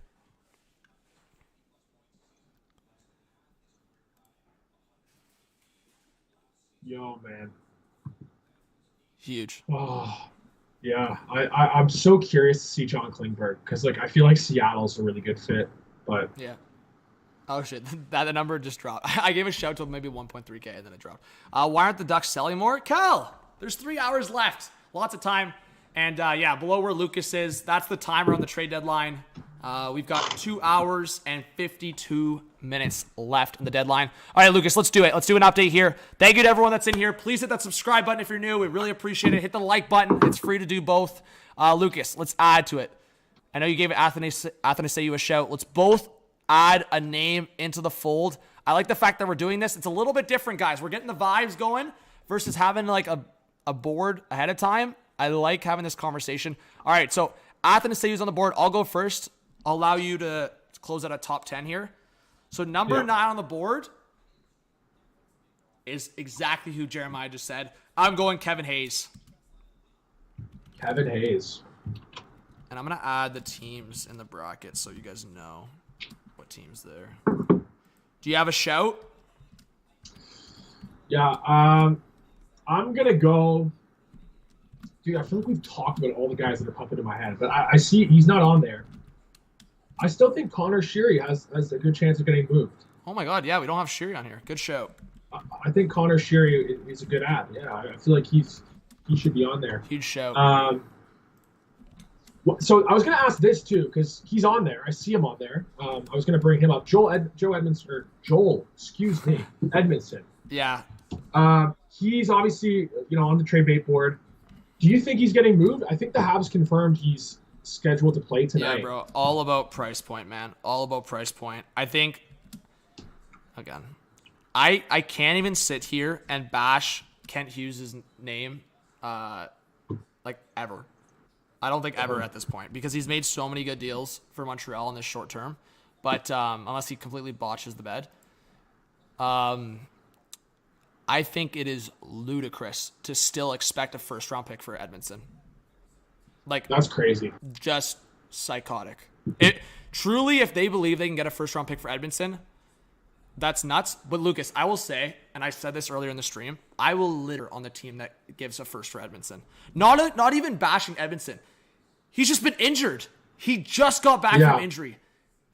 Yeah. Gostisbehere, there was rumors that Gostisbehere was going to get a first, Lucas, before he got injured. And then what did Carolina give up? A third? Dude, a third for Gostisbehere, that's the type of move Carolina makes. That's why I don't see them in on these high risk JT Miller deals, because that third for Gostisbehere is robberies for them, right? That's such a good deal. Great deal. And fits. And that's the type of move I see. Pair. Yeah, that's the type of move I see Carolina maybe doing today. So if we just look at our trade bait board there, a guy like Athanasiou, right? A guy like Sheary. I just don't see them swinging for the fences. I see it more as a decent forward for a mid pick. Yeah, I've talked about this on the channel before. So Carolina, and then relating it back to Montreal and Edmonton here. I actually do think Hughes could probably bait a team to give it a second at least for Edmonton at this point. So guys, if the trade goes down, I think it's going to be at least a second. I'd be shocked otherwise. I could not believe it, and I think this was true. I mean, to me, this is not coming from me, so this is just me being a messenger boy here. But there was multiple sources that indicated that Montreal got offers in the offseason that included a package, a first and more for Josh Anderson, and they said no. Wow. A first was in there? A first was in there. That was confirmed by multiple people. Even Friedman, I think, talked about it on 32 Thoughts. He was like, I think Montreal has even seen a first-round pick offered, and they just do not want to move Josh Anderson. They like him a lot. Man. You need some of those guys on your roster. When Montreal really starts cooking, they're building something really strong there, I think. And when they really start cooking, you need guys like that. But for his contract, I mean, it wouldn't be the worst thing in the world to get out from underneath that cap. I mean, I know he's a really good and popular teammate, but. Evan, thank you so much for subscribing. One question: who do you think the Leafs are going for? JVR? I don't even know if the Leafs are making a trade, but man, if they got JVR, I'd have some. To me, my prediction, guys, I made my video. My prediction was JVR to Vegas. Because I think there's a scenario where JVR and Phil, that's what I'm saying. I think there's a scenario where we see JVR and Kessel reunited. Just quickly, so Anthony's saying exactly what I said. Lucas, that's why I'm confused on the deal. Because it's so no one saw this coming. So anyone saying, oh, Lemieux this, Lemieux that, bro, I'm trusting Anthony for Philly sources, full out. He says no one saw this coming, and it's a return for McEwen. Philly gets a 5th round pick. But Brendan Lemieux is a pending UFA, so he's basically here on a 20-game tryout at best, and to fill an NHL roster spot post-deadline at worst. It truly makes no sense, and it just completely validates that there's more to this deal than being said. There's more behind the scenes, because Philly, it only did this deal because they got a 5th round pick, but it just doesn't make sense. Do you think? Okay, here's my devil's advocate other side approach. You don't think that it's possible that John Tortorella and Flyers management, this is a guy that they've sort of targeted and circled, and then this would be a good guy to bring in, see if he fits. Tortorella, we like him. If this guy can get on the same page with Tortorella, which to me, I've heard so many things that he likes to butt heads. Yeah, I think Brendan Lemieux should choose wisely on butting heads with John Tortorella. It will be, let's just say this: Farabee missed a practice, I think, Flyers fans, correct me if I'm wrong. I think Farabee, he was either late to something, Lucas, or he missed or was late to something. And he played 3 minutes, and then the following game he was going to get full out benched, but someone got hurt. I don't know if Konechny or Lawton or someone was day-to-day.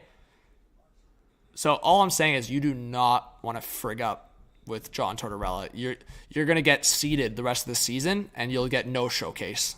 And then teams will be at most offering you $750K in the offseason. Yeah. Was it late to a coach's meeting? Thank you, Bo. I knew it was a meeting or practice. So he was late to a coach's meeting. So honestly, guys, there's been smoke around a Farabee trade. And I'll tell you this. If there's one coach in the league that holds the cards quite a bit, especially with Fletcher as GM, guys, I've talked to so many Flyers fans. It's just, you might as well sing Kumbaya with Wild fans because they know exactly what you're going through. And Fletcher is just freaking lighting shit on fire over there. But what I was trying to allude to is if there's one coach out there that holds the cards big time on moves going around for his team, it is John Tortorella. It is 100% John Tortorella. There's other coaches out there that are in the same boat in that regard. But John Tortorella is definitely one of them. You know how like players obviously have the power over the coach in most markets in terms of they're going to stay longer. Like, you know, the coach can complain about players and such, but when it gets out of hand and push comes to shove, we know the coach is going to get fired more than they're going to deal those players. Yep. In Philly right now, in this transition period they're in, it's the other way around. Tortorella's got the power, and he has the ability to just say, you know what, if you're a head case and I don't want to deal with you, we're not bringing you back. Like I feel like he's in a very collaborative space with Flyers management there, where he definitely offers his opinion a lot on how this team's being played. Yeah, no, 100%. Yeah, guys. So we've gotten a couple trades. Everything above me are the trades for today. So we're at 4, Lucas. Can we get predictions in the chat? I know we're 15 minutes into the hour, but from now 12:15 to 1 p.m. Eastern time, how many trades do you expect to see? Drop your prediction in the chat. Lucas, what's your pick? From now until deadline time? No, one for now. Oh, from now until 1. So 1. We're going in segments here. We're getting 3. 3 more? Holy, Devin's saying 13 plus. Yeah, from now until 1. I mean, think about it, guys. People always try to knock down the number. I mean, you guys talked about, I saw people saying under 10. Well, we're already at 4 trades, and there's 2 hours and 45 minutes left till the deadline, and most of the trades happen in the last hour. I think we know this at this point. Yeah. So at the very least, if we get one more trade in the next hour, you're going to tell me from 1 o'clock to 3 o'clock we're not going to get 5 trades? No, stop. Like, stop. It's just not even possible. Like, there's going to be minor deals that happen. It's just not possible. Anyways, we'll update the headline. Lazar to New Jersey. Yeah, I mean, to me, I think Lazar is a lot more impactful than either. You know what? I actually don't mind McEwen. He's actually been playing well for Philly on a team that's not great, obviously, and obviously LA saw that and feel that with whatever's happening with Lemieux behind the scenes, combined with the fact that McEwen's looked pretty good, another former Canuck right there. But this is what I'm saying. So this is pulled up. I mean, Lemieux and Kevin Hayes had quite the freaking link up there when Lemieux was with the Rangers. I wonder them bringing Lemieux in solidifies that Hayes is see ya. Also, shoutouts to you guys. Sorry, I got to look at this. Sorry, Lucas, you go. I'm just going to... What do you think about Nemestikov, too? I know he's on our list there. There's really no reason for him to stay in San Jose, right? Like, he should be actively being shopped as we speak. 100%. 100%. I feel like, was it Quinn or yeah, I guess it would have been Quinn. I thought it might have been a player for the Sharks, but anyways, they were like talking about the trade, and it was like the most hesitant thing I've ever seen, Lucas. It was like, yeah, we have Nemestikov potentially on the roster, but we'll see what happens. It was like one of those, and I'm like, okay, well. Ben, I don't know if you saw it. I don't know if you saw it on Twitter, but about an hour ago, I was going to bring this up on the stream, but we've just gotten to so many different chats. Rashad tweeted it out, and it's Puljujarvi with his Oilers gear skating today. Really? Yeah, bro. Come on. Swear to God, I'll send it to you right now, bro. This guy is still he's still in Edmonton, bro. He's still there. That's And shocking. the funnier part is that he's wearing his colors. Yeah, bro. Well, no, not even being in Edmonton still. It's just shocking. Like, bro, you got traded. You didn't like the situation. Why are you still repping like Oilers fans got to give this guy some love, man. Even after being dealt, after being out of that situation, he's still trying to rep the Oil. Supposedly, it's because Pierre LeBrun tweeted it after. Supposedly, it's because he has an appointment on Monday to get his visa worked out, and then he's going to join the Hurricanes on Tuesday. No, I saw that. I get that. But repping the Oilers still? I know. Like, you don't have any neutral gear? Yeah, bro, you can't throw on, like, just a freaking blank white jersey. Like, come on, yo. Anyways. Big acquisition by the Detroit Red Wings. Wow. No. They've acquired Sophia Perron.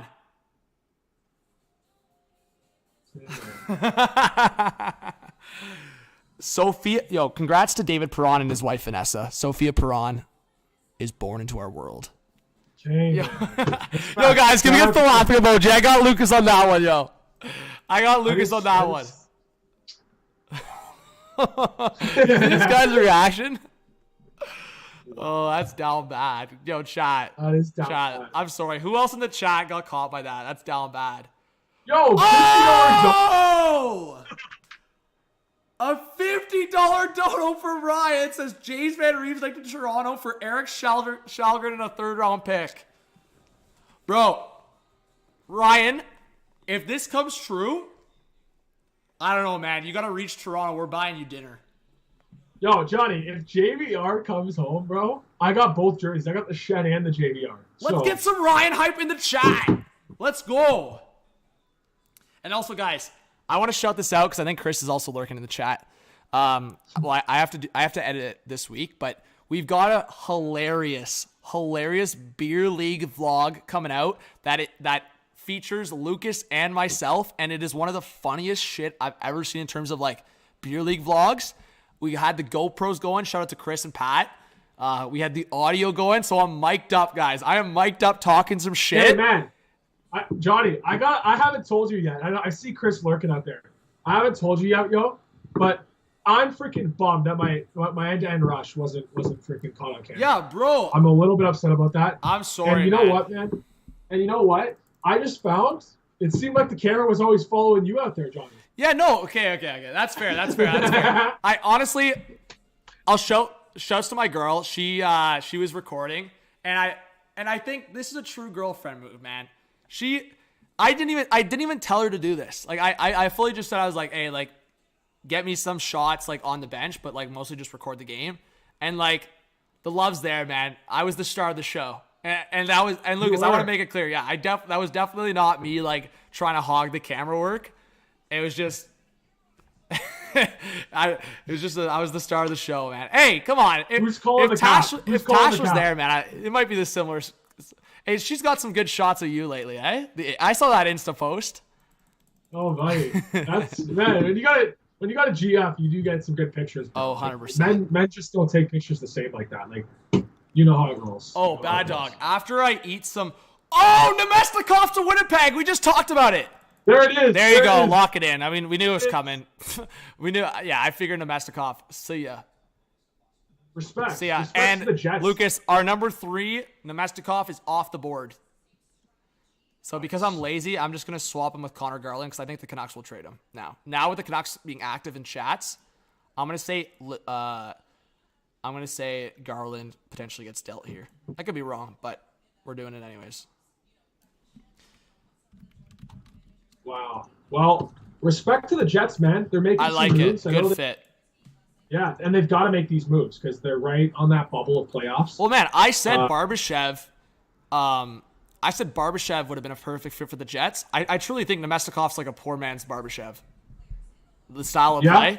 Yeah, I see it. So, they get a poor man's Barbashev here. Nemestikov to Winnipeg. We don't know the return yet. If I had to make a guess, it's probably just like a 4th-round pick. Yeah, I was going to say the same. I'd say 4th-rounder. JB, thank you so much for subscribing. Yeah, Nate. Yeah, honestly, funny enough. So, for the Saga radio station, I did some Mississauga Steelheads commentary, but this year I've been up north for some stuff with Sudbury. They've got the backup working the game tonight because we got to do trade deadline stuff. But yeah, I'll be. I think I got 5 home games left. So yeah, repping the Wolves. But yeah, guys. So we're at Lucas. Man, is it 5 trades now or 6? I think at least 5. Yeah, minimum 5. Yeah, we're getting that 15.5. We're hitting the over. Come on. I think the over on what though? The 15.5? Yeah, the 15.5. We're hitting the over. Okay, last chat right now. Guys, we're at 5. We're at 5 trades right now. We've got over 2.5 hours left in the deadline. Over under 15.5 for trades. Over under 15.5 for trades, guys. Let's get it going in the chat. Hit the over, everybody. Manifest the over. Hit the over. Look at that. Over. Oh, I'm seeing a lot of unders, though, all of a sudden.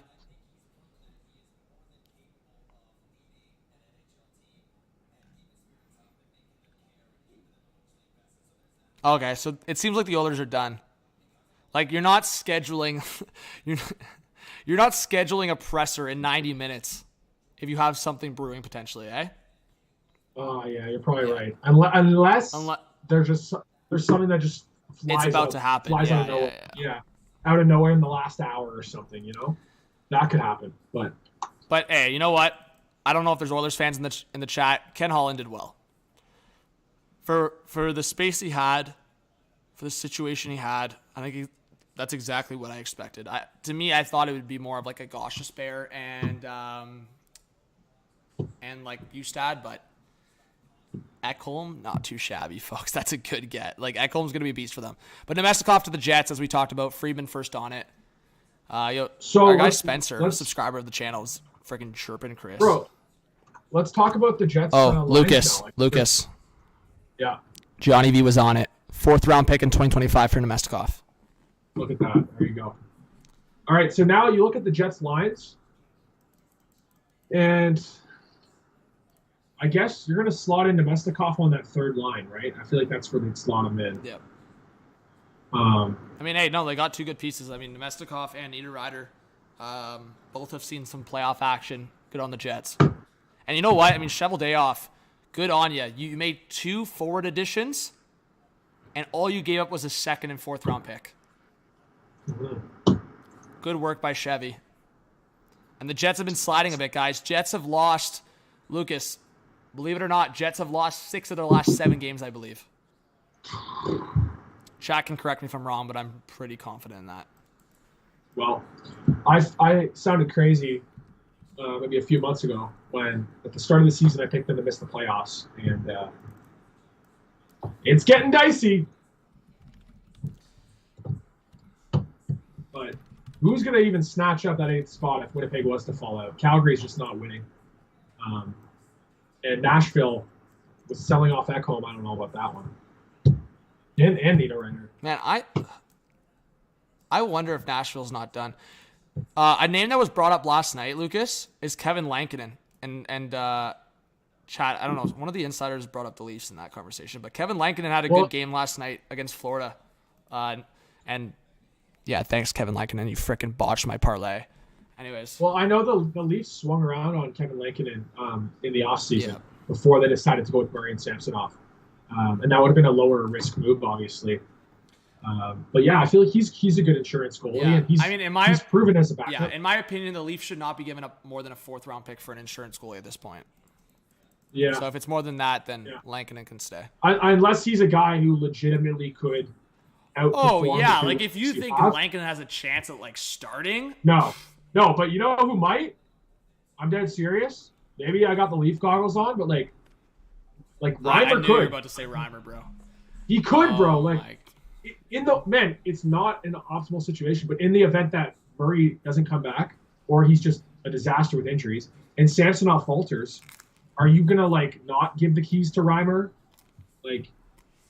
Yeah, but you don't want that to happen. But imagine it's Reimer and Shen back to freaking carry the Leafs.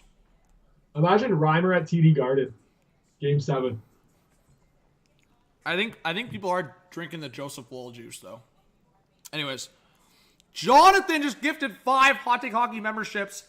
Matt Dumbog got benefited there. Edmund, Miles Tech, Tyler, and Plush Bros. Let's get some freaking Jonathan hype in the chat. Thank you so much for gifting, guys. And make sure if you guys click on the, I think it's either, chat, help me out. It's either the $sign or something there in the chat. You can allow yourself through YouTube to get gifted. So if you, I think it's just you select yes or whatever. If someone gifts random memberships in the chat, you could get it. Potentially. So yeah, I like that. I like that from the Jets to wrap it up. Good pick. And I mean, at the end of the day, good freaking asset management for. Oh, the Wi-Fi. Someone's got a download going. All right, we're back. No panicking in the chat. We're back. Refresh. Back. We're all good. Just a little lag. We're good. On my end? Yeah, I don't know. The crib was empty, Lucas, and everyone came upstairs and the Wi-Fi just freaking died. At your crib? Yeah, no, I think someone's repping the Wi-Fi a little bit there. No, it's all good. Who's pulling up at your crib right now? Yeah, I don't know. It's bumping in here all of a sudden. Is Mandy there? Yeah, open the office doors. Man, trust me, I got no doors. I'm out in the open. Like, someone could come knocking on the front door, and I'd be like, hey, what's up? Do you think Tampa makes moves? I think they might make one more move. The fact that they're in on Klingberg is unreal. Is crazy. But, yeah, we'll see what happens. All right, chat. I know Canucks chat is getting heavy here, but who do you think is more likely to get traded between Besser, Garland, and JT Miller? Because guys, sometimes when there's smoke, there's fire. I'm getting bare DMs right now of people being like, it's happening. It's freaking happening. I don't know what's happening, though, Lucas. I'm just hearing it is happening, whatever that means. It's happening. I mean, Austin's got a good point. The Ducks have been way too quiet for being a seller. Like, where are the Ducks? Where are the Ducks? No, they're going to make moves. Man, if I'm freaking Doobie, you gotta be calling about Henrique if he's going to come back in a couple weeks. But yeah, anyways, we'll see. That would be awesome. Henrique, Portuguese pride too, Johnny. Oh baby, 100%. Also, just quickly, Lucas, and I don't know if you can touch on this at all, but did you have like thoughts on the hockey doesn't count incident? Or meh? Oh my God! I was trying to think for something. What are you talking about? Yeah, the Stephen A. and Molly incident. Bro. Like, let's be honest. Let's just quickly say, you don't have to address this part, but it's like on my life, half an hour after it blew up on Twitter and people were freaking out, Stephen A. got a nice little call from one of the ESPN bosses, like 1,000%. Because then he released a half apology thing. He must have. I mean, it's a big get for ESPN this year. Like, that's just not a good look from one of their biggest guys, Stephen A. Bro, no, because but even I think it's banter when he makes jokes and says like, "Let's do that hockey, whatever." You know what? That's banter. I think it makes it seem like you don't give a shit about hockey, but I'll take that as banter. But when you full out say it doesn't count, like, bro, what are you on about, man? But I'm not trying to dog Molly either. But Molly even said, yeah, like, Molly's the one that actually said it doesn't count, and then she started it. Because Stephen A's like, no. It's like, bro, you're on something, bro. Your network literally just paid big dollars, man, for the rights. Like, huge dollars. And that's what you have to say about hockey. It doesn't count. Unreal, bro. Honestly, the disrespect just running is crazy. Also, just, like, you got to realize this is, like, the biggest time for the Rangers. Like right now, like, Rangers fans were ripping that guy. And New York, one of the biggest hockey markets, if not the biggest. Like, for that to happen, like, right before the deadline, even the timing of that comment is just so offside and deserves to face the backlash that it did, really. Just awful. Like, come on, man. Like, we're in 2023 here. Like, how are we just saying, like, doesn't count? Like, the whole world doesn't revolve around basketball and baseball. Yeah. Let's see here.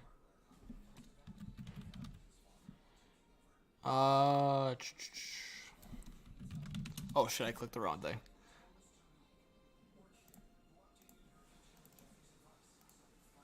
Oh, there we go.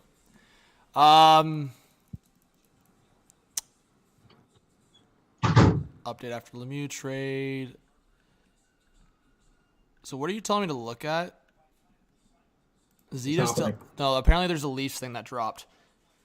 Reload the sub count? All right, let's see. Reload the sub count, guys. Hit that subscribe button. Hit the like. We got 1,000 in the chat. Stick around, guys. We're going to keep going. Some more banter coming up. So I really do hope all of you guys stick around in the chat because we're going to start heating up here with trades. And, yeah, keep hitting that subscribe button. I really do appreciate it. Thank you to all the members as well, the mods. Let's see. Oh, yeah, just jumped in there 4. We're 7 away already from 47.1, Lucas. Wow. Devin, thank you so much for the elite membership. I really appreciate it. So I said 3 trades by 1. We got to get ticking here. What did he say? Okay, so Mike Stevens said earlier, I didn't really see this, but he said, still getting the sense the Leafs aren't done. Might go down to the wire, but from what I've heard, they still have the balls in the air. Or still have balls in the air. We'll see. Sorry for the lack of concrete info. Doing my best. He said from what he's heard, Kerfoot is still on the table. Kerfoot was the topic of a discussion between the Leafs and Canucks earlier in the week. Not sure if the Luke Shen trade directs them elsewhere now. Leafs keep things pretty close to the chest. Interesting. Yeah, I know Kerfoot was very heavily rumored on to go to Vancouver, and honestly, Vancouver doesn't surprise me with anybody they pick up. So yeah, I mean, I'm not going to discredit Mike at all there, but I feel like I've also gotten a lot of like vibes that, and Friedman even said like that they like Kerfoot. I mean, the players love Kerfoot. I mean, It's not a. You know what?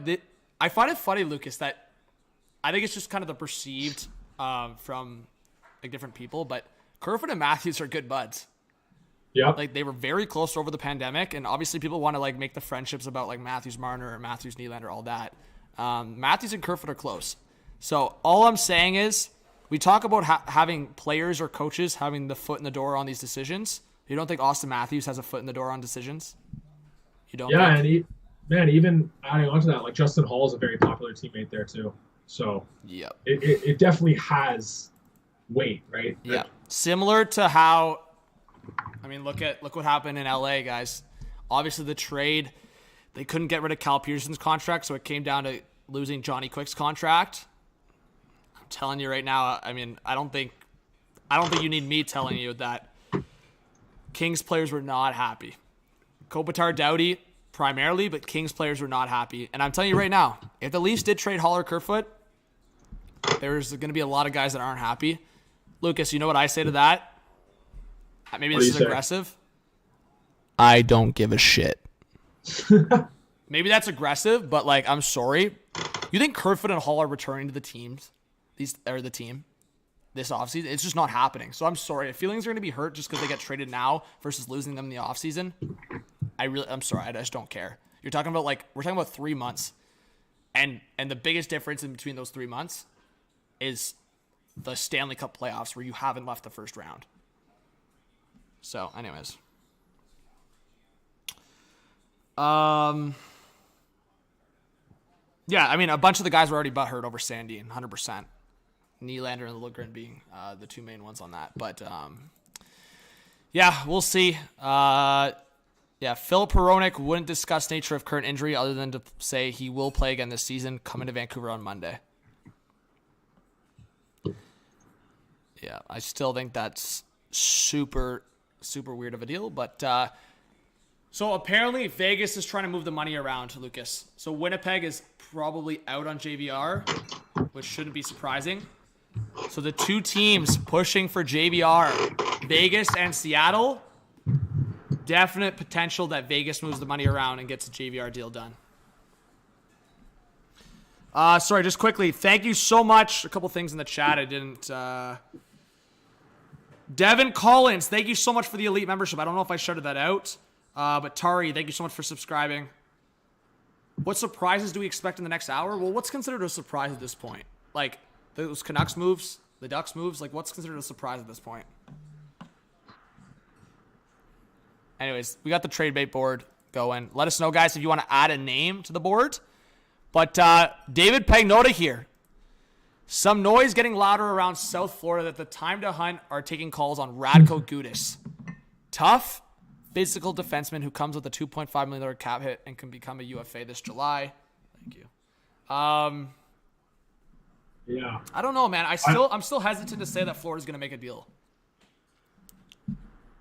Yeah. You think they're going to hold pat, like what you were saying with the Flames? Yeah, I don't know. They like Gudas a lot. I don't know, man. You know what would be so funny though if Florida so Toronto and Tampa were two teams that had interest in Gudas and he went to Florida. I don't think Florida would do it, but in the scenario where the Panthers feel they're out of the playoff spot, I don't think they'd feel that right now. So we're on deadline day, so if they don't feel it today, they don't feel it. But that was funny when Gudas did get signed by Florida. Two other teams that were heavily reported to have interest were the Lightning and Leafs. So, I mean, I don't know who would have interest in Gudas. I'd have to think about it. But I'm sure there's a lot of teams. Friggin' Yeah. Is Jeff O'Neill doing a mock lottery right now, or what's going on? It's happening. My God, he's doing a freaking mock draft lottery on TSN right now. I actually want to see who gets first overall. Let's get it amped. Please not the Habs. Please not the Habs. Michael says, I honestly still wonder if it makes sense for the Wild to add another D, Soucy or Hall. Oh! Yo! Michael Russo. That's the second time I've seen Hall connected to Minnesota. Is he from there, or am I making that up? No, he's from, I think he's, no, maybe you're right. I thought he was from Chicago.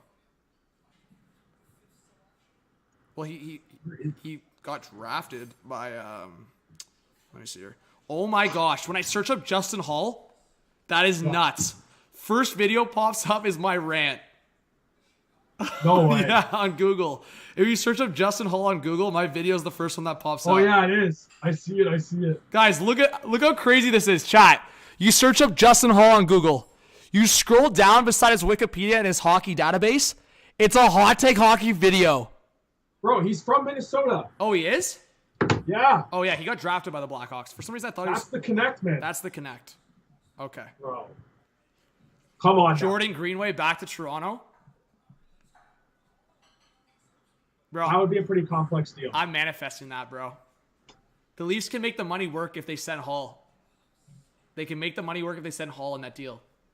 Bro, I'm manifesting that. In some comment, and Hall and a pick for Greenway. I'm manifesting it, bro. Give it to me, Dubas, bro. That's got to be the last deal the Leafs make. Or make it bigger, sauce that Boston first-round pick, and get another guy in that Wild forward group. You know who someone was suggesting earlier? Ryan Hartman's got this year and next at a $1.7 million cap hit. That's pretty cheap. Yeah. I did see that suggestion thrown out there in the chat. That would be sick. I mean, hey, talk about a little bit of bite. That's like a direct response for Bertuzzi. Yeah, Hartman and Greenway. I mean, guys, I'll say this, and Lucas, I know you watched that series closely. That Wild Blues series was such a back-and-forth shit disturber series, and it had to do with a lot of these guys like Foligno, Greenway, Hartman, obviously on the St. Louis side. That was a fun series to watch. Oh, yeah. That was one of the best first-round series last year. Yeah. So, yeah, we'll see. So, yeah, guys, 12:42. We're getting close to 2 hours left. I think in this hour, we'll get at least another trade or two. And then we'll be up to about 7 or 8 deals. And then, as I said, guys, I think we'll get probably 10 trades minimum in the last couple hours. I could be wrong on that. But at that point, that means we would be at about 16 or 17 trades on the day. That's not horrible. Could be better, but it's not horrible. Let's see here. Oh my God, so TSN's mock draft lottery, I wasn't even paying attention. Columbus got the first pick. Vancouver got the second pick. Chicago third. Columbus, Connor Bedard. I mean, I've been saying, guys, I think in terms of gaps in lineups, Bedard in between Laine and Gaudreau continues to make the most sense. Regardless if you're a fan of Columbus or not, I just think that makes the most sense. Outside of frickin', of course, Vancouver. But honestly, I'm telling you guys right now, if that's true, the Canucks were unwilling to make that JT Miller trade because of picks. I'm sorry, Canucks fans. I think you deserve Bedard. Canucks management does not deserve Bedard. If you're not honestly looking at yourself in the mirror and realizing what's up and that should be a trade you make in a heartbeat, you don't deserve Connor Bedard. Sorry, keep your retooling going. You don't want to rebuild? Okay. So some other team can rebuild around Connor Bedard. You can keep retooling.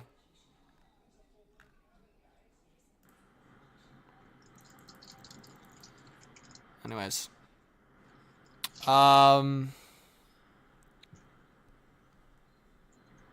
Okay, so Hronek doesn't know anyone on the Canucks roster, but did have a long talk with Troy Stecher about the organization. Stecher was definitely just dogging on it, for sure.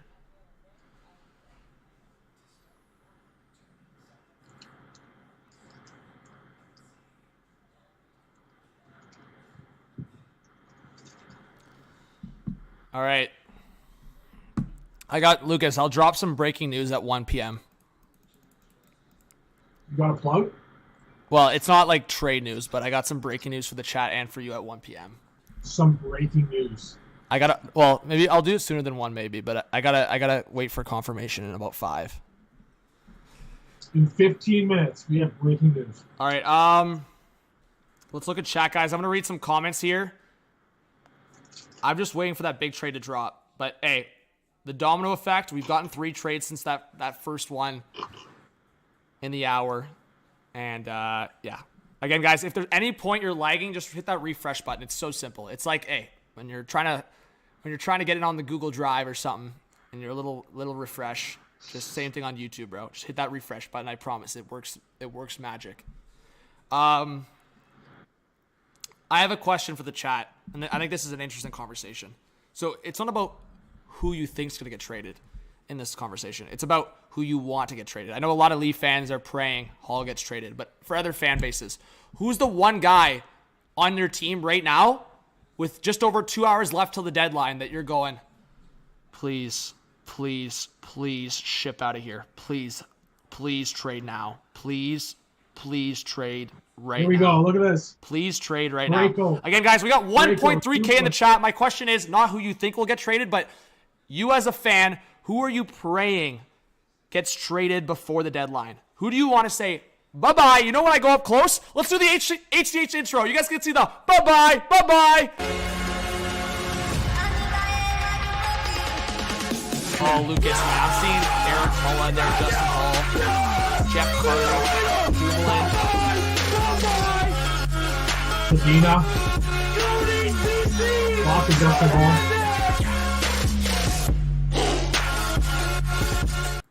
Who are you saying bye-bye to? Well, I've seen some Caps fans want to say bye to Anthony Mantha. Camden Islanders fan trying to say bye to Scotty Mayfield. Scotty Mayfield. Quats, a Red Wings fan, wants to say bye to Ben Sherratt. Thanks for subscribing, Cam. Yeah, guys, hit that subscribe button. Let's go. On the way to 50,000. Richard says bye-bye to Parayko. Oh, my gosh. Bedard's on TSN right now. No way. Duthie just straight up asked Bedard. He's like, the Blue Jackets won our mock lottery. What do you feel about that? Bro, Duthie's got balls of steel, bro. That's hilarious. Bedard, bro, he always has that awkward reaction when he gets asked questions like that. He's like, yeah, I don't know how I feel about that. Like, how is he supposed to answer that? Yeah, you know what, James? I feel I'm ready to be a Blue Jacket and lead Columbus into a Stanley Cup. Yo, Ranch, remember, you got gifted one, buddy.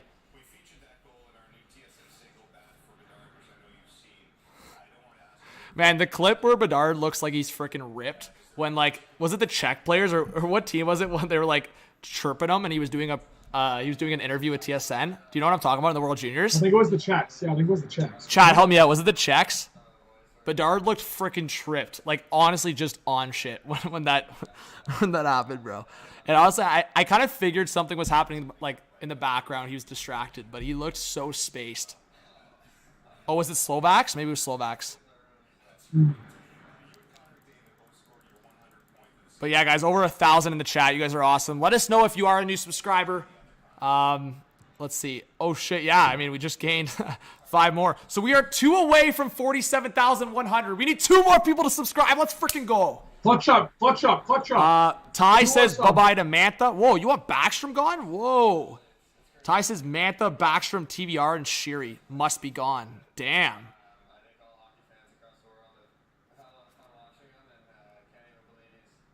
Yeah, bro. Bedard dropping wasn't it an F-bomb on his after the gold medal? I think it was, right? Yeah. Bro, honestly, I think the guy's a beauty, bro. I hope wherever he goes, like, it's a good situation.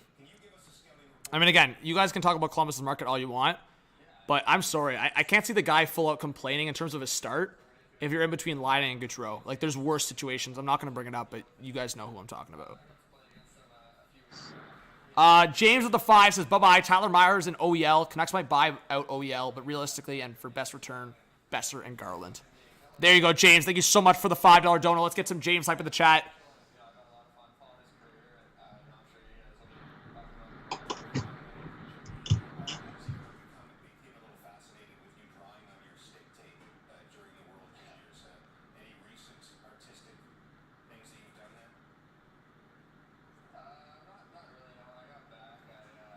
Hoffman to Pluto.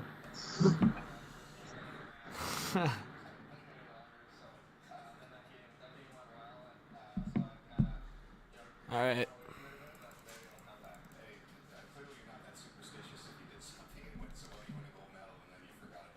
Let's go. What are we rolling? All right, you want to drop it, Lucas, for the Canadian viewers and yourself?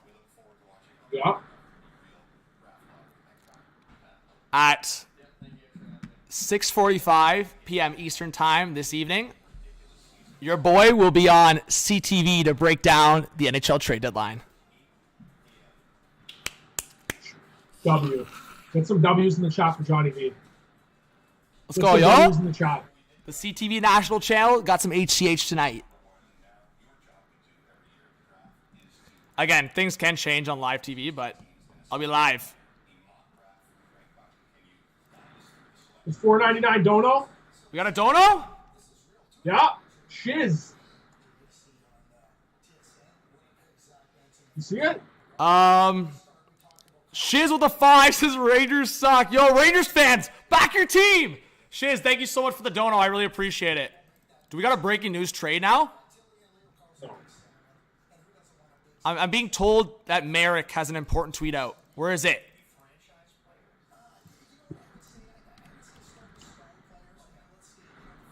Jeff Merrick. Oh, one player. Yeah, one player to watch for teams looking at forwards. Oscar Sundqvist of the Red Wings. Thank you so much, James, for the dono. And Shiz, thank you. Man, that trade aged horrendously for St. Louis. So, if you don't remember, it was Oscar Sundqvist, Jake Wallman, and a second-round pick for Nick Leddy. Yeah, I don't know. Is there a scenario where the Blues bring him back? I mean, I wouldn't write it off. The Blues love their guys, but I think he is a perfect fourth liner in the playoffs. Yeah. He plays heavy. He plays freaking heavy. I love watching him. One of my favorite players. Lucas, did you unplug something on your headset? I'm getting some fuzzy noise or something. I don't know, chat. Can you guys hear fuzzy noises? I don't know. Maybe it's me. I don't know. Let me know, chat. Maybe it's just me. Nah, you're not. You guys are not hearing a fuzzy noise. I think I'm good. Can you hear me? Well, Matthew's saying bad. Yeah, sounded muffled. Well, some people say it's fine even when it is muffled, but it just sounds like you know what it sounds like, Lucas? Picture yourself at the beach in Florida. It sounds like the waves. Sounds like waves from a distance. Yeah, that's what Alex just said. It sounds like you're underwater all of a sudden. Let me see. Let me see. I mean, I can always hang up and call you back. Maybe.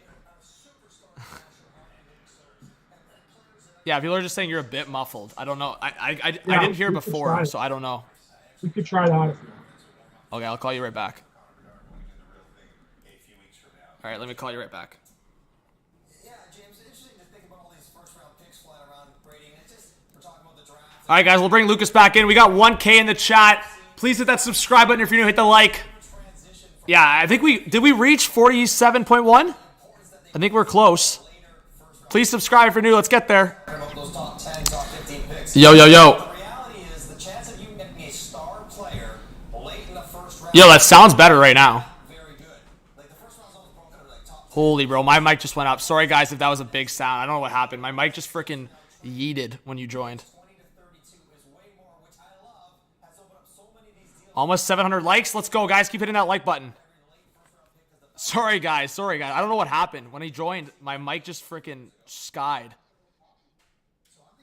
Let me bring you on. I won't know until I bring you on.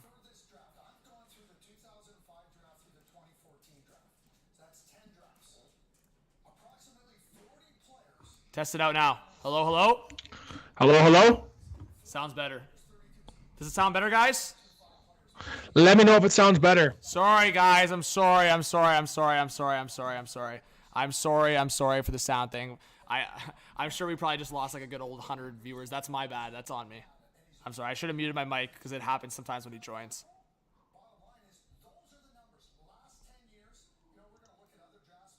It's much better? All right, well, we'll run it. Hopefully it's much better. Yeah, Lucas, definitely. That part is definitely not on you, but I think maybe I don't know. Did you switch your out of your mic or no? What happened? No. Oh. I don't know what happened. Okay. I mean, I can hear you clearly. Maybe it got unplugged by accident and then plugged back in, and then it changed the. No, like I don't hear like the wave sound anymore. Oh, okay. Weird. Yeah, it just sounded like you were underwater or something. That's so weird. But yeah, it definitely wasn't that like that the whole time. Yo.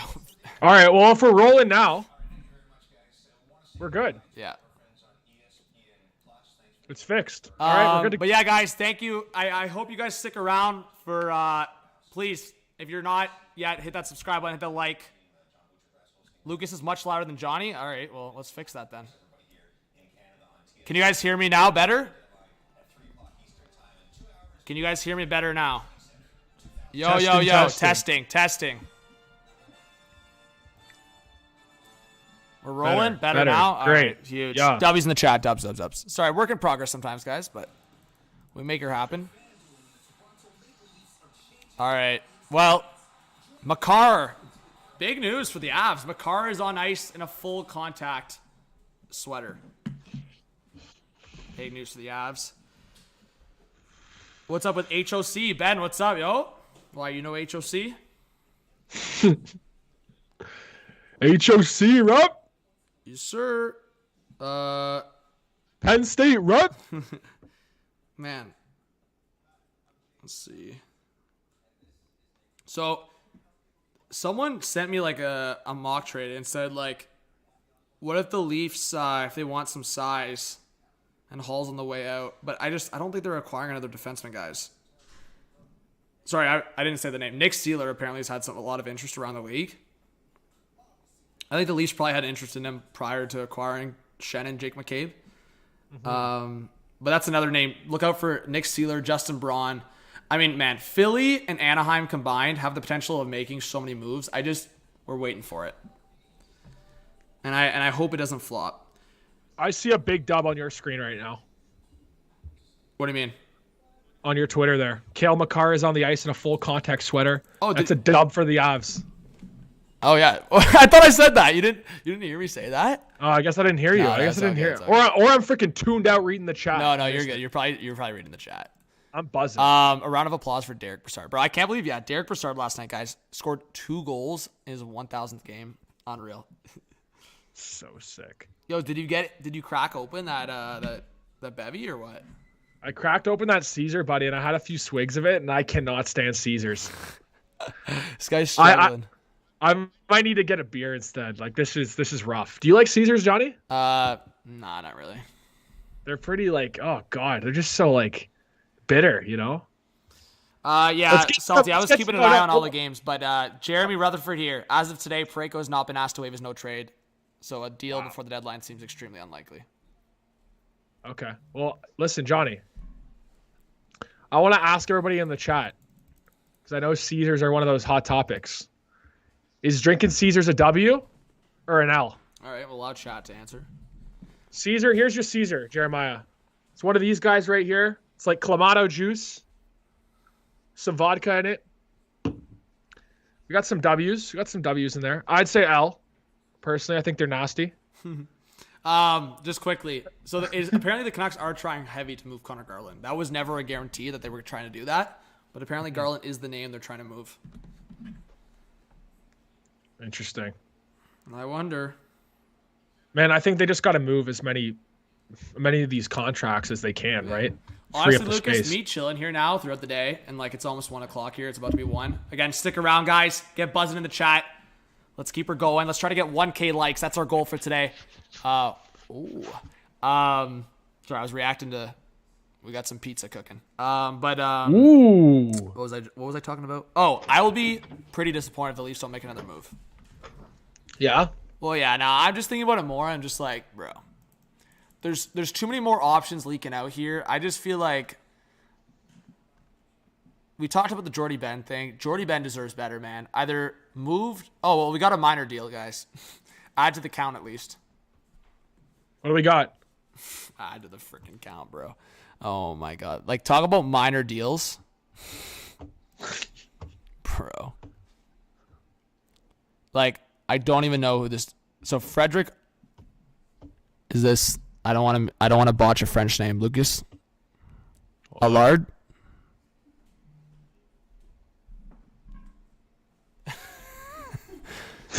I know Nate Schnarr. Yeah, Frederick Allard. Allard, that's what I would imagine. That's a W. What a trade. Yo, guys. That's a W. Who had it on their bingo card that the LA Kings before 1 p.m. Eastern time will have 2 trades done? No, that's another W for the Habs. It really is. Bringing in Frederick Allard. You know, he's got potential to be a top 6. Bro, I'm bantering. Okay, I'm I was straight about to bantering. say, bro. I was about to say, bro, there's just no way. Sorry, bro. I have confidence in your knowledge, but I was just like, there's no way. You thought for a second. Bro. You thought for a second. Bro. I wasn't going to keep going, though. I was like, because I honestly don't know. Anyways, but thank you guys again. Please comment if you're new and if you have any predictions for trades. We're 2 hours, as you guys see on the timer, right to the right of Lucas there. Your right, his left. Under 2 to go on the trade right deadline. Here. And what are we at right now? What's the count? 6? 5? 6. We're at 6 now. Okay, well, Is it here? I'm sorry. Got my... Yeah, it's right there. That's the timer. All right. There we go. You know what? I'm gonna add like a little text thing there so people aren't tripping. But Lucas, just quickly. Yes, sir. Just quickly, because I feel like there were Bear people that were saying under 10 trades, and I'm sorry. Like you guys have to hold that L because there's no remote possibility that there's not gonna be 5 trades in the next 2 hours. Like I honestly, if there wasn't, I'm gonna be down bad, and there's chance of deletion of the channel if that doesn't happen. Okay, let's behave. Okay, obviously banter, but there's just no way. Yeah, we're at. Is that 5 or 6? What was the most recent one? Nemestikov before this? Yeah, I think so. I think we might be at 5. Whoa. There's no way this keeps up though, because there's just guys that they need to be moved. Like John Klingberg can't finish the season in Anaheim. Like they need to get value for him. Well, man, it's not even for the team; it's for the player, man, too. Yeah, that would be disgraceful if they kept him. Like JVR does confuse me. Like, is he for sure gonna get moved because of that salary? I don't know. Yeah, I actually don't know either. I don't know. I don't know if that's going to be the holdup. If that's the holdup, that'd be stupid. I'm not going to lie. If that's the holdup, that like the 50% thing, Yeah. that'd be down bad. Especially because he's a UFA at the end of the year anyways. Yeah. It's not like you're retaining for multiple seasons. And Philly at the end of the day, if they want a third and they end up getting a prospect instead, or they end up getting 2/4 or something, like they just got to take it, right? They got to take what they can get at some point. 100%. Also, I was just thinking about this. So like the Canucks and Ducks are obviously two of the teams we've been talking about the most, but I also just realized like, why have we gone like so quiet on Arizona? I know Arizona Columbus have made a bunch of moves, but I just feel like specifically for Arizona, like Arizona's just keeping Nick Ritchie, a pending UFA. Like you're telling me there's no team out there that will sauce. Like I'm sure a team will sauce like a 4th or 5th round pick for Ritchie. Like maybe I'm wrong in saying that, but a 4th or 5th for a guy that's like can bring size to your 4th line. I'm not the shout out to Oville, but like Ritchie sometimes can be so nonchalant it drives me a little nuts. But again, like I feel like if there's a market for the Kings adding like a Zach McEwen, or if there's a market for Lazar at a 4th round pick, like there's definitely markets for these guys. So I don't know. Some of these teams, I still think Arizona might make another move. Columbus might make another move. Like there's got to be some moves here from these teams that are literally at the basement, man. Like full out basement.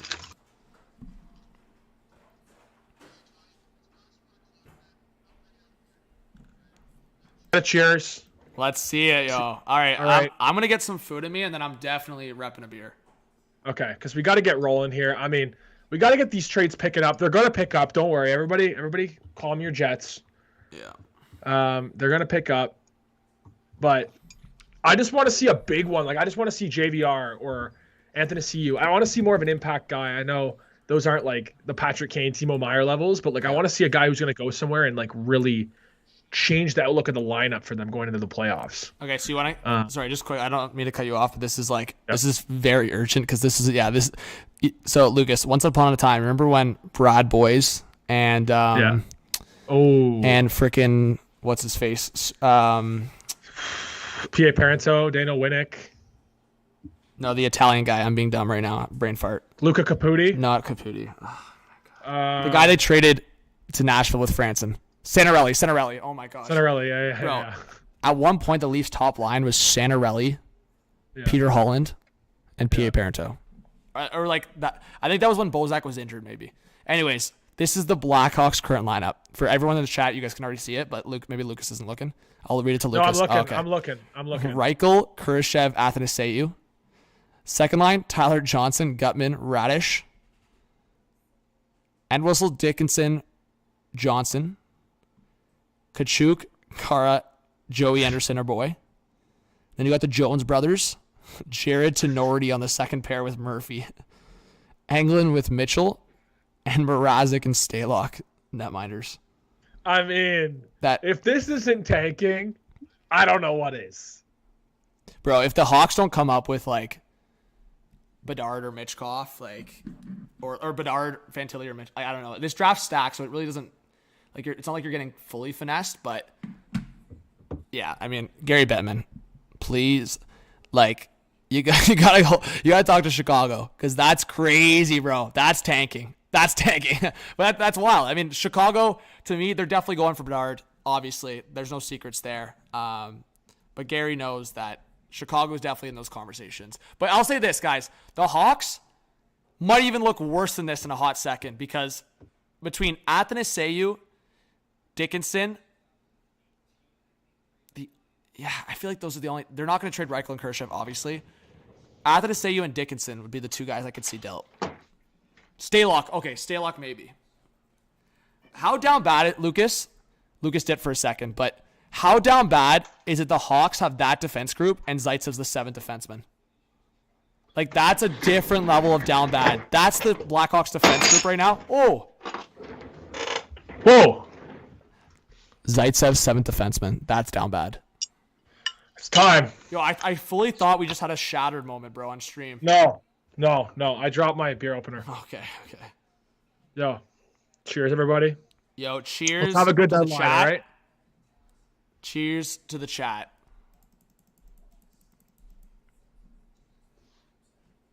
That's so much better than a Caesar. There you go, buddy. Love it. Heineken. All right, let's see what the chat's saying. Jamie says Besser to Detroit. Are you manifesting that or what? Besser to Detroit. Dude, I just can't see that one. I mean, like, isn't Detroit is kind of... It feels like 2 weeks ago they were, like, down to push for the playoffs, and now they're starting to, retreat. Lucas, locked in from Josh. JT Miller might come to Pittsburgh someday, but it's not going to be today. Source confirmed. Ooh. Source confirmed. Oh, locked in Pierre LeBron. Pittsburgh is finalizing a deal to bring Kulikov. There we go. Kulikov locked off the board. Kulikov to Pittsburgh from Anaheim. There you go. There we go. Hi, Pierre. Big fan. From Rich. Hi, Pierre. Big fan. From Rich. All right. Unreal. We got a deal, folks. We got a freaking deal. Let's knock that off the board. Chat. Yeah, Zito, I just had that up. I just had Josh's tweet up. Guys, we need to take Kulikov off the board and put a new name. Lucas, I don't know if you have a suggestion, but we can revert to the chat for a suggestion. Chat. Kulikov's off the board.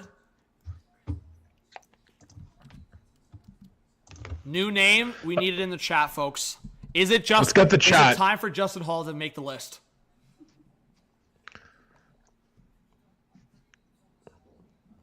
I think it's Justin Hall's time. It's Hall's time to make the list. Manifest it, man. It's time for Hall to make the list. Less than 2 hours left. It's time. Yo, good shout from Chris for Barabanoff. I could maybe see him dealt. Yeah, that's a good show. What about with the Coyotes, Johnny? Like, when it comes to, like, Lawson Krause and Vejmelka, like, are these guys just going to stand pat there for the rest of the season? Well, that's what I'm saying, right? Arizona's still got pieces. Like I'm really hoping Schmaltz gets traded, bro, because I just know that's going to be one of the bigger deals if it happens. We don't have any Coyotes on that list. All right, well, the next guy who gets traded, we're putting a Yote up there. Well, bro, I don't think we have a Yote on the list because, man, like, based on rumors right now, it's like it's quiet or something. I don't know. It's just... Anyways, Kulikov to Pittsburgh. Breaking news. Are we at 8 now? Okay, bro. Someone's got to help us out. 7 or 8 guys, because I gotta get it up on the screen so we know what's up, bro. Here, I'll look right now. Give me a sec.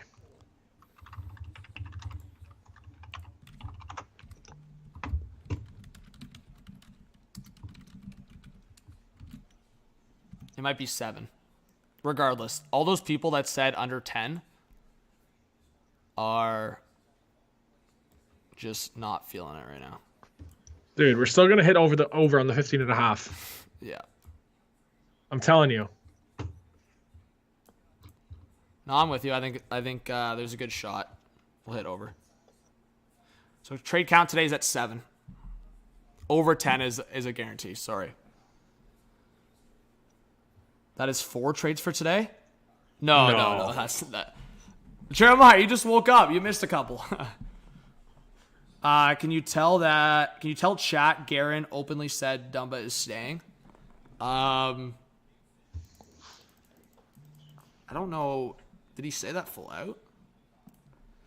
I mean, I have heard lately that Dumba might not get traded, but Greenway might get traded here. David Paynotis says, further to Florida taking calls on Radko Gudas. I'm told teams have also called about Sam Reinhart. Imagine. Interesting. Now, I mean, see, all it takes, guys, is for a couple of these names that are being just freaking thrown around to actually get, like, into a deal. Like, all of a sudden, if Reinhart and Schmaltz are dealt. Johnny, I'm counting now. I got 6. You got 6? Okay, list them off. Yeah. I got the Vrana trade. Yep. Lazar. Yep. Brendan Lemieux. Yep. Nemesnikov. Nate Schnarr, Yep. our boy, and this recent one. So it is 7. You're missing Bonino. Oh, Bonino. Yeah. There we go. So we got 7. We're at 7. What's up, Mark? Yeah. So Bonino was made official earlier. So we're at 7 right now. To all the haters that said under 10, shove it. Okay, Johnny, we still got to hit 3 more, buddy. Yeah, bro. Man, I'd lay my life on the line. That mark's being met. I don't care if 3 more Nate Schmars and Nate Schnars get traded. Jeremiah's got a point, though, because, like, Nemestikov isn't even finalized yet, like, on NHL.com. Because I guess, like, they just got to... Maybe it's just not going to... But here's the thing. Terms of the deal, Nemestikov's probable fit. You can go to this article. Shouts. I'll give some promo here and there. So, but it does seem like that Nemestikov trade should be made official soon. All right, let's see here. Okay, this is big. Oh my gosh. What? Okay. So I did not hear this, but I know this person just doesn't make shit up. So NHL Watcher on Twitter usually references like insiders, and apparently Mackenzie said that there was a point, I knew about the Sens, but there was a point in time where when Toronto was dangling their contracts, they were actually talking to San Jose about Karlsson. Behave. Again, that sounds such bait, but like I don't know why Mackenzie would drop that. Also, I had another report I wanted to drop in the chat. This is a little spicy too. By the way, 2 things. David Dwork from Big Florida Guy. He's saying that Florida is being really receptive, basically, to the chats, like the trade chats, and that like there's a good chance at least one of those deals will come through. Also, Emily Kaplan just confirmed that the deal is almost done per sources. 3rd round pick and a player going to Anaheim. That's a good get for Anaheim. Are you serious? For Kulikov. Wasn't it? I'm trying to remember. Was it a 3rd or 4th they traded to get Kulikov, or a 5th or something? It was around. It was a mid. Yeah, it was a mid pick like that. It might be 5th, actually. Now that I think about it, it was between 3rd and 5th, I think. Let's see. Oh shit! No, I'm thinking of the trade that when it was the Oilers trade. He was actually traded for future considerations from the Wild to the Ducks. So the Ducks just turned that into a 3rd round pick. Sorry, yeah, it was the last time. Sorry, the last time that Kulikov got traded, it was for a 4th round pick. But yeah, this time around, he got traded for future considerations, and the Ducks turned that into a 3rd round pick. That, my friends. So the Ducks should be hosting a seminar for the Vancouver Canucks and say, hi, this is what we call asset management. You turned nothing into something. The Ducks just got a free 3rd round pick. All right, I'm making a list. As per the request of the chat, I'm making a list so we have all the trades. I'm making my own little trade tracker. Bro, Pittsburgh is confusing for that, yo. Like, just saucing picks for rentals, man, and they don't even know, like, I don't know. So no further discipline for Austin Watson, by the way, last night. Yep. Also, a little bit. And I wonder, David Pagnotta, I just saw something else. Is there any Luster Rainin for Florida has been tossed in trade rumors? I think that'd be stupid for them to trade him. All right, so Kulikov to Pittsburgh for a pick. Sounds like it's a 3rd round pick and a player. So we are at 7, guys. Like I said, that 15, Lucas, I think I did well creating that 15.5 over and under. I think we're going to get close to that. I think it's going to be right around there. Let's see. Mario's trying to manifest Leafs getting Tom Wilson. Guys, I'm telling you, you're going to be disappointed. Johnny, usually around this time, though, we start to hear about when, especially because we're in Canada, the Canadian GMs are going to speak. So it'll be interesting to see when Dubas is slated to speak. because that's sort of the white flag on like usually there ain't no more deals after that point unless something comes last minute. But with Dubas not lined up to speak yet, I mean, we still have hope here that on our trade bait board, Justin Hall could go. This is from JFresh, and again, it doesn't bode well for the Penguins necessarily, but his time on ice for the Ducks represented a second pair guy. I mean, for the Penguins, he'll probably be a third pair guy. Dmitry Kulikov, acquired by Pittsburgh, is a defensive defenseman who was maybe not particularly well suited to play top 4 minutes on the worst defensive team in the cap era. That's the Anaheim Ducks for you. So, as I said, and more, we'll say, because I don't think he can get that bad, in a better system in Pittsburgh, I would hope Kulikov will benefit from a decent third pair role and on the penalty kill. But, his penalty kill numbers this year are looking kind of shitty. But again, when you're on the Ducks, and the Ducks have had this year, then you know what's up. Oh, that's why we don't have it marked down too, eh? So apparently the Bonino deal isn't official either, because apparently the Habs or another team could be in on it as a third team. And I think that was the rumor of what was going down, which again doesn't make the most sense, but I guess Pittsburgh is tight on the cap all of a sudden again. Yeah, I think prior to these Bonino and Kulikov trades, that's why a player definitely has to come out. If I had to make a prediction, if they're bringing in Kulikov, I would imagine Mark Friedman, who they just put on waivers, is probably going to Anaheim.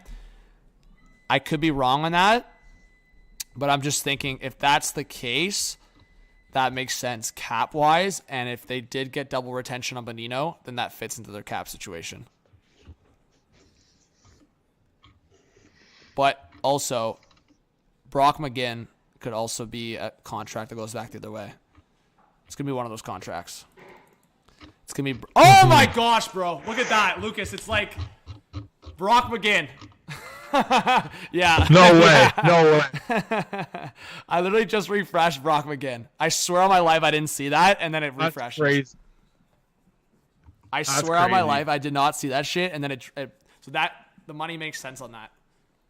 So honestly, that's why the Ducks got a third-round pick here, because they're taking the McGinn contract back. That's wild. Well, I knew it was going to be McGinn or Friedman likely, because those guys were just on waivers. Yeah. There you go. Yeah, so Chris Johnson's saying what I said. Brock McGinn cleared waivers this week and carries a cap hit of 2.75 through 2024, 2025.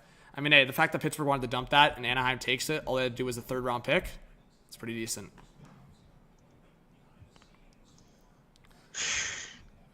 Man, you got to feel for these guys who like leave contenders or leave really good teams, and just to make the money work, they go back to a team that's like right near the bottom. Well, I'll play devil's advocate on that. I mean, Brock McGinn, I think he prefers playing on a shit Ducks NHL team versus the AHL team, you know? Fair for Brock McGinn. No, but I know what you're saying. In general, like when you see that video of Tyson Barrie, like when he was meeting the Nashville teammates, it was just like, he was really close with like a lot of the Edmonton guys, and it just sucked to see. But like, that's just part of the cap world where the money's got to, right now, every time a team's bringing money in, it's right at the top of the league, they got to move money out too. It's the unfortunate reality of the cap. Well, we'll put that up on the board up top. Sorry guys. I don't think I'm putting Nate Schnarr up top there. No disrespect to the guy. He's a legend. Nate Schnarr's a legend, but it's just we need to leave some space for the other trades, you know? Okay, man. I'm surprised you didn't have Nate Schnarr on the trade board. Like, not ideal. Shocking from you. For sure. Shocking from you.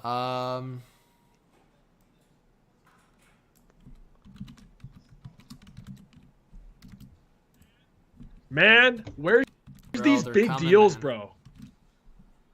I know they're coming, but I'm getting antsy now. Here's the thing, and this is what I've said in past live streams, Lucas, because it's happened a couple times. There's been a couple live streams where I've done where the trades are spread out throughout the day, but I'm telling you, you don't get better entertainment on the live stream than when all the trades just drop in the last hour. Bro, like the entertainment value, and honestly, I'm not going to try to like act like, oh, I'm this big hype man, but maybe I am. But like, honestly, you are, bro. I can even say I laugh at my own reactions when the trades go nuts in the last hour. Because like, to me, and you alluded to it when you talked about like how your mom let you stay home for a trade. Like, guys, trade deadline, even when I was not part of making like YouTube video streams, channel, and none of that, just growing up, trade deadline was by far my favorite day.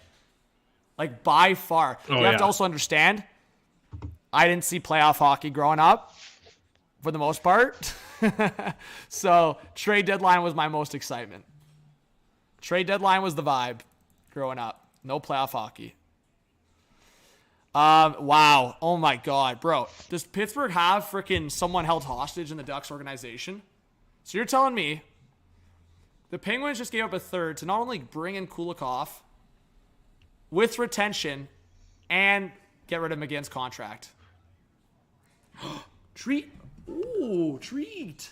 Ooh, come here. We just got to get a Crosby appearance here quick. Where's Crosby? Crosby, good treats. There you go. All right, Crosby.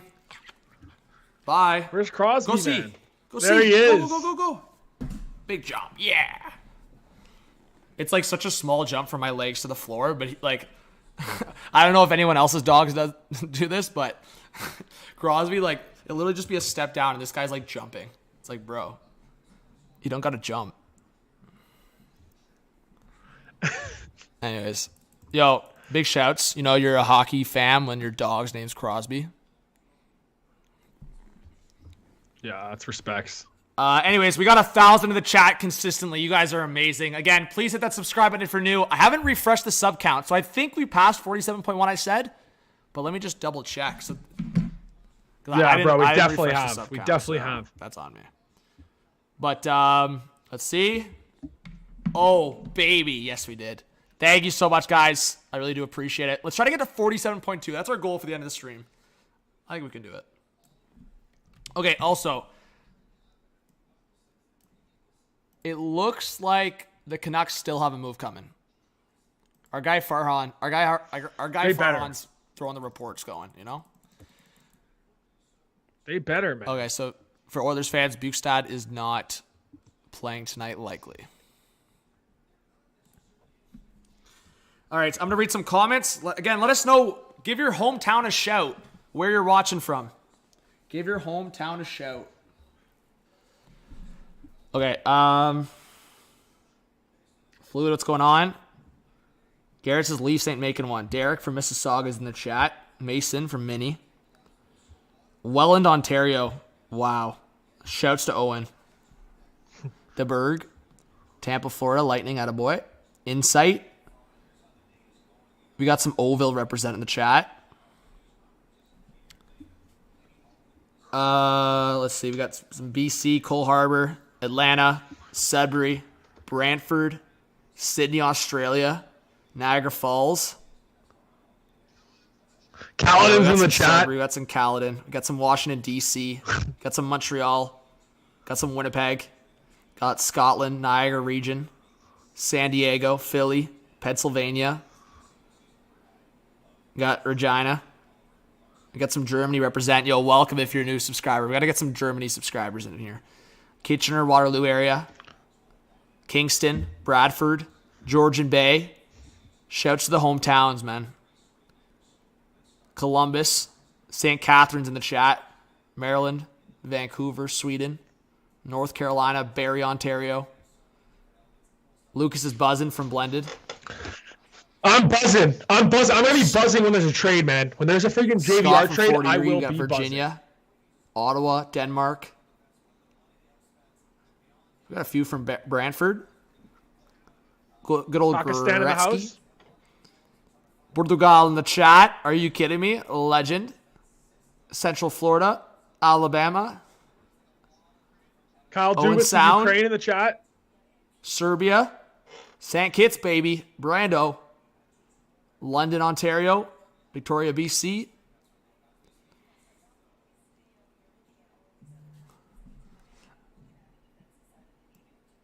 Yeah, Lucas, your levels are like high because like your regular talking voice, that is funny. But it's the same with me. Sometimes I'll like go close to the mic and it just goes up. But it is funny because I see the levels jump. It's like you got to steady, and then you're like, I'm buzzing, and then it freaking goes up through Skype. Okay, you know what? You know what should be happening right now, in honor of getting the levels buzzing. We Yeah, gotta gotta run the intro back. Ben with the 5. Alaska. Hashtag go Leafs go. Are you kidding me? We got some more Alaska represent. Guys, I want to see some CC hype in the chat. If you're an OG, I want to see Cody CC. Come on, yo. CC! Goose with the 3 says, yo, 905 boys, rise up. Yo, CC! I want to see Cody CC in the chat. Cody CC love. Cue that intro.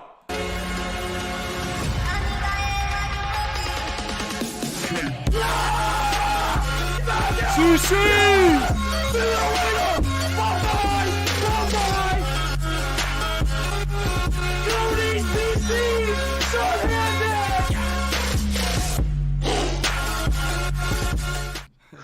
CC shorthanded!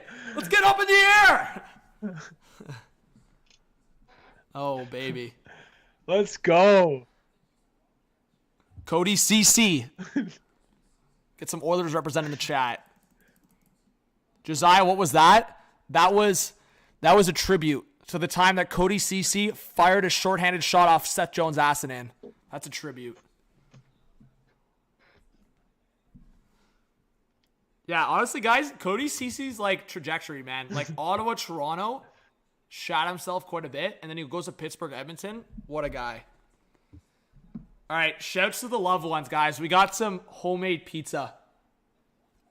Homemade? What kind of freaking service do you get there, homemade, bro? Sorry, I said homemade. Freaking store-bought box pizza. Still, man, look at the service you get, man. You know what gets down bad? When I start moaning how good my food is into the mic. Johnny, top 3 pizza toppings. Okay, pepperoni bacon right off the bat.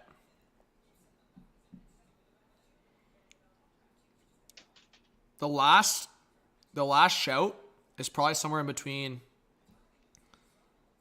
peppers, onions, sausages. Yeah. I'm pepperoni, green peppers, and onions all day. Yeah, that's a good show. All day. Honestly, That's my top I would 3. go pepperoni, green pepper. That's usually my go-to, to be honest. Like if I'm not going meat lovers, Yeah. definitely pepperoni, Yeah. onions, green peppers. Let's just get a yay or nay for pineapple on pizza. I'm sorry. It's got to be brought up every time. Yeah. W Yay or or L nay, in chat. WRL. Pineapple on pizza. I'll get my comment in there.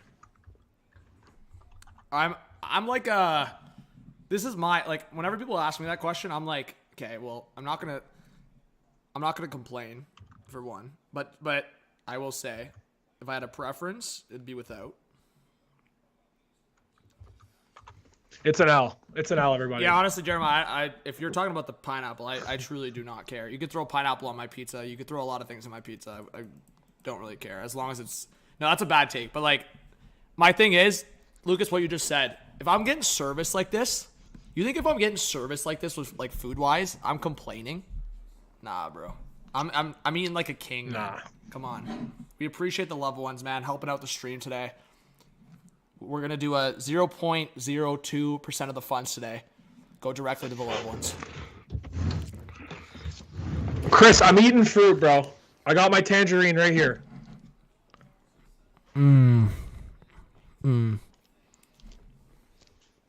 So good.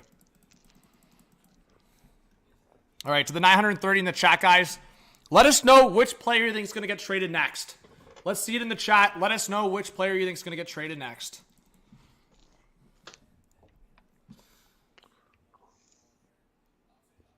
Mason, I'm telling you, bro. You guys say this every year, man. It's good. There's trades will drop.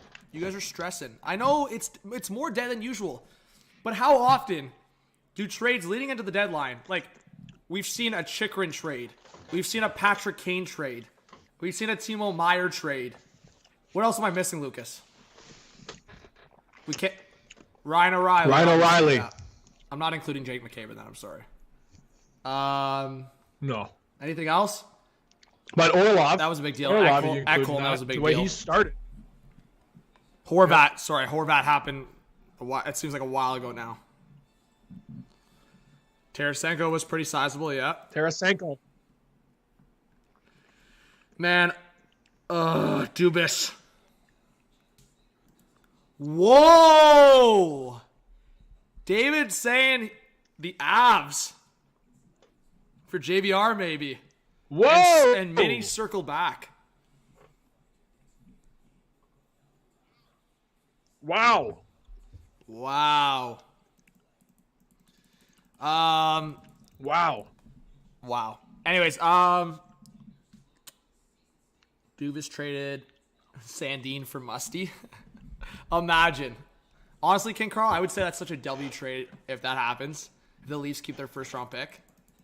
But keep in mind, even if the Leafs keep their first round pick, that first round pick they got, I still think there's a shot they traded prior to the draft. Like, Lucas, let's be honest. Dubas loves either trading right at the draft for, like, obviously a player or something, but more so he loves trading down. And Trading down. I can see him Dubas is moving. locking picks in this draft. I fully could see a scenario where he moves that first round pick for a couple seconds. And, yeah, that's how he recoups the draft picks. So, we'll see.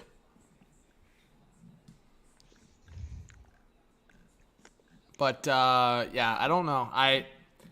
I'm really hoping JVR is not the biggest fish traded today. I might cry myself to sleep. Bro, I love JVR, but there's just no way. There's no freaking way he's the biggest name. Nick Schmaltz, please. Brock Besser, JT Miller, please. Something.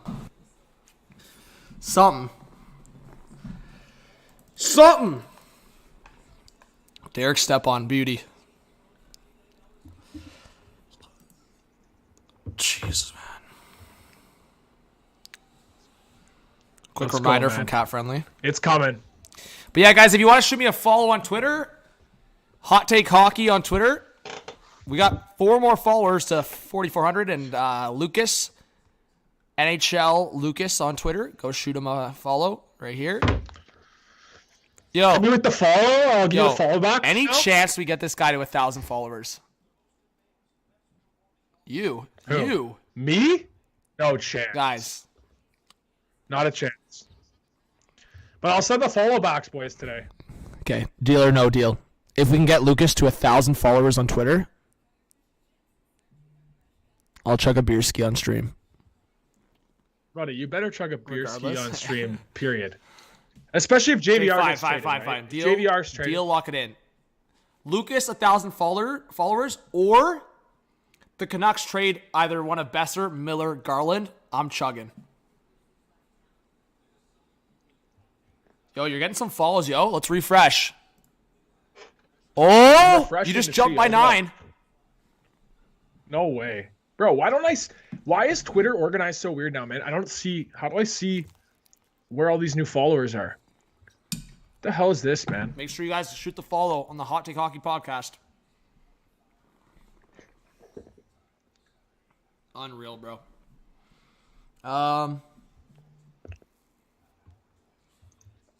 Yo, it's Armin, I just buzzing. got your message. Yeah, I can shoot you a follow back. Yeah, guys, if you follow Hot Take Hockey on Twitter and you're loyal to the channel, like you're active, like I don't want to follow someone that's just like doesn't tweet, doesn't interact. Yo, Johnny, I'm over 9, bro. I'm already over 9. Yeah? What's happening? Oh!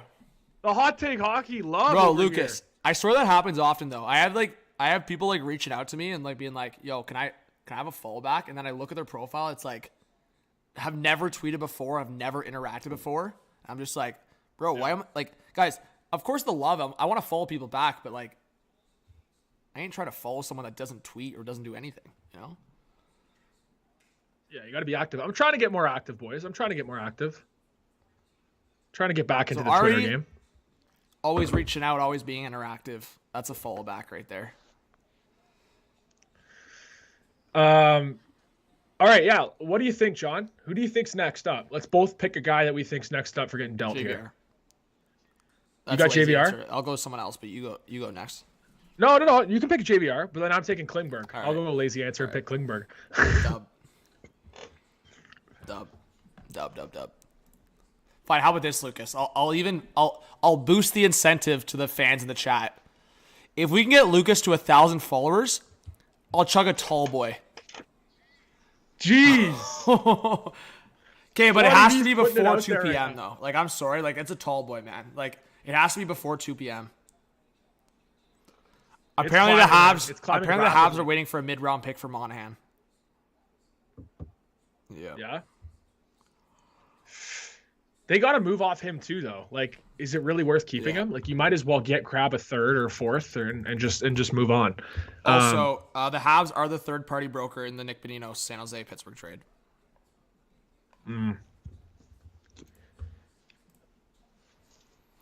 Let's see the confirmation. Yeah, right there. Oh, there's Gosh's bear in a Hurricanes practice jersey.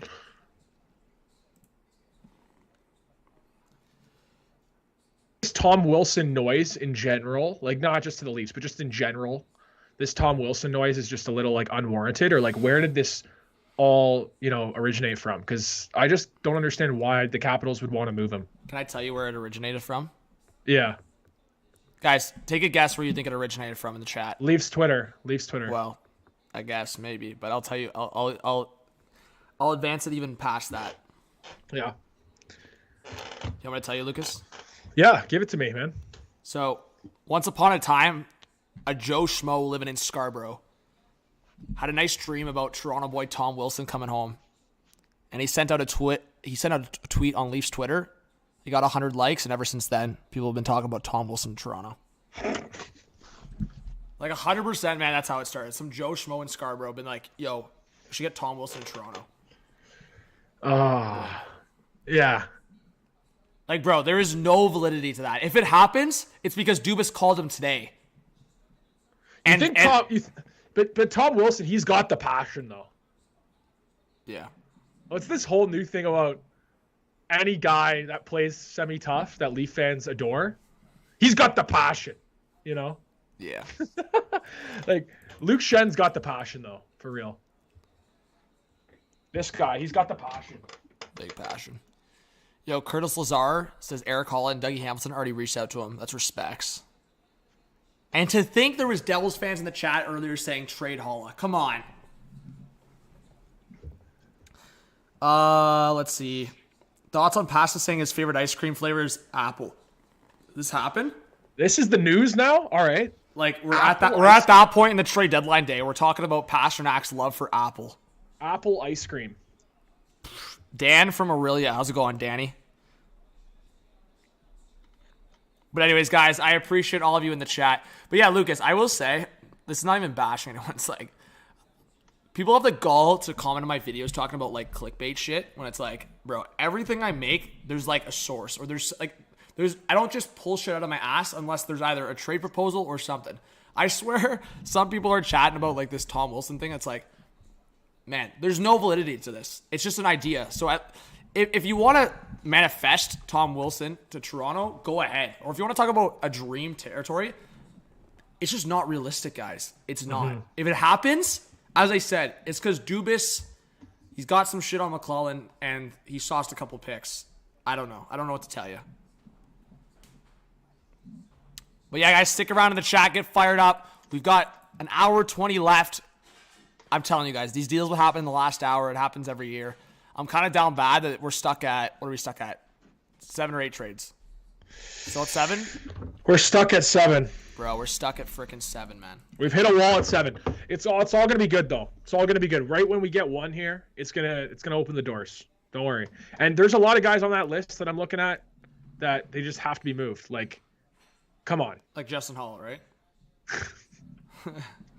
Francis says Pens have to be doing another trade. Way too many D-man for forward.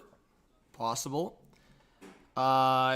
Trev says at least another D-man to Dallas Stars. Joey says imagine Kane, McDavid, Wilson. He'll never get messed with. Jeez.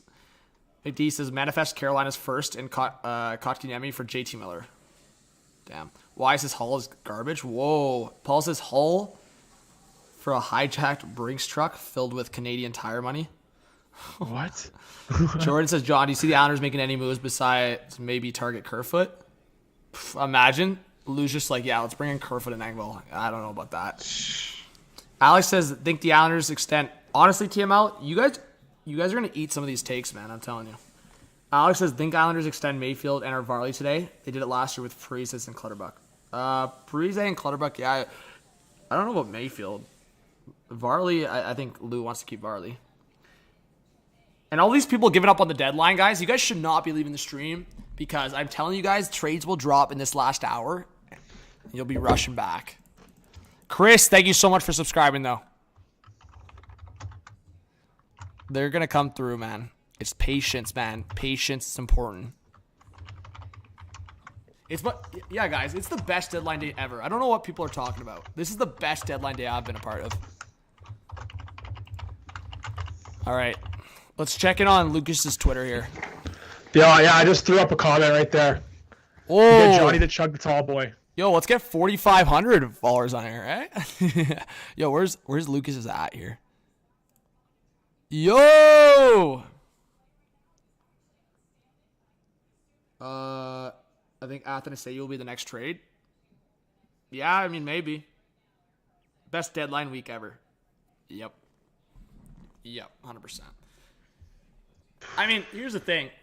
I'll ask this question to the chat, and I want honest opinion even from you, Lucas. What would you rather have? Would you rather have a dead week leading to the trade deadline and then have like 25 trades on deadline day and it'd be hectic, but not necessarily big trades? Or would you rather have the Patty Kane trades of the world, the Chikrin trades of the world, the Bo Horvat trades of the world, the Timo Meier trades of the world, the week leading up to it, and then have 12 trades on trade deadline day? Which one are you taking? I'm taking what we had this year, honestly. Because you know what, John? The one day where everything happens is super exciting, and it's just great for content creators. It's great for the community and all that. But it's slow leading up to it. And I like this reverse mentality where you get all the deals done in the weeks leading up. It creates all this momentum going into the stretch drive for the rest of the season. So I actually liked how it played out this year a lot. And I think some of that is influence from the NBA. Yeah. Like we've bounced it off each other. Well, the NBA trade deadline, the day itself was kind of dead because of all those trades too. Yeah, and so, but I prefer this. I got to say I prefer this because, man, before the old idea where all the deals were on deadline day. Hold up, JVR. Yeah. Minnesota and Winnipeg are out. Told Colorado is indeed still in there with Vegas and Seattle. And Michael Russo, I'm getting the impression that the Wild do have options if they want to trade Goligoski, and he's willing to waive. Interesting. Chris, I'd rather have Justin Hall get extended for 2 more years. Then what? Than dress up as Carlton every day for the rest of 2023. Whenever I go in public. Yeah, obviously. Johnny, I think you'd pick the Carlton answer, though. No, man. No, bro. Honestly, if someone told me right now, John, if you do that for a month and it meant Hull's see you later and like either one of Henrique or Schmaltz or a Leaf, I'd do it. Bad take. 1,000%. 1,000%. I would do it for a full month. If it meant Schmaltz or Henrique is a Leaf and Hull's see you later, I would do it. I'd for sure do it. Dono. Max with a 3 says manifesting Hull trade for a bag of pucks. Manifest it. Wait, Johnny. So real question then. While we're on the topic of Hall, because just so many people love talking about Justin Hall. Edward, thanks for subscribing, by the way. Thanks, Max. If Justin Hall was dealt today for like a 4th round pick, is it a W or an L? W.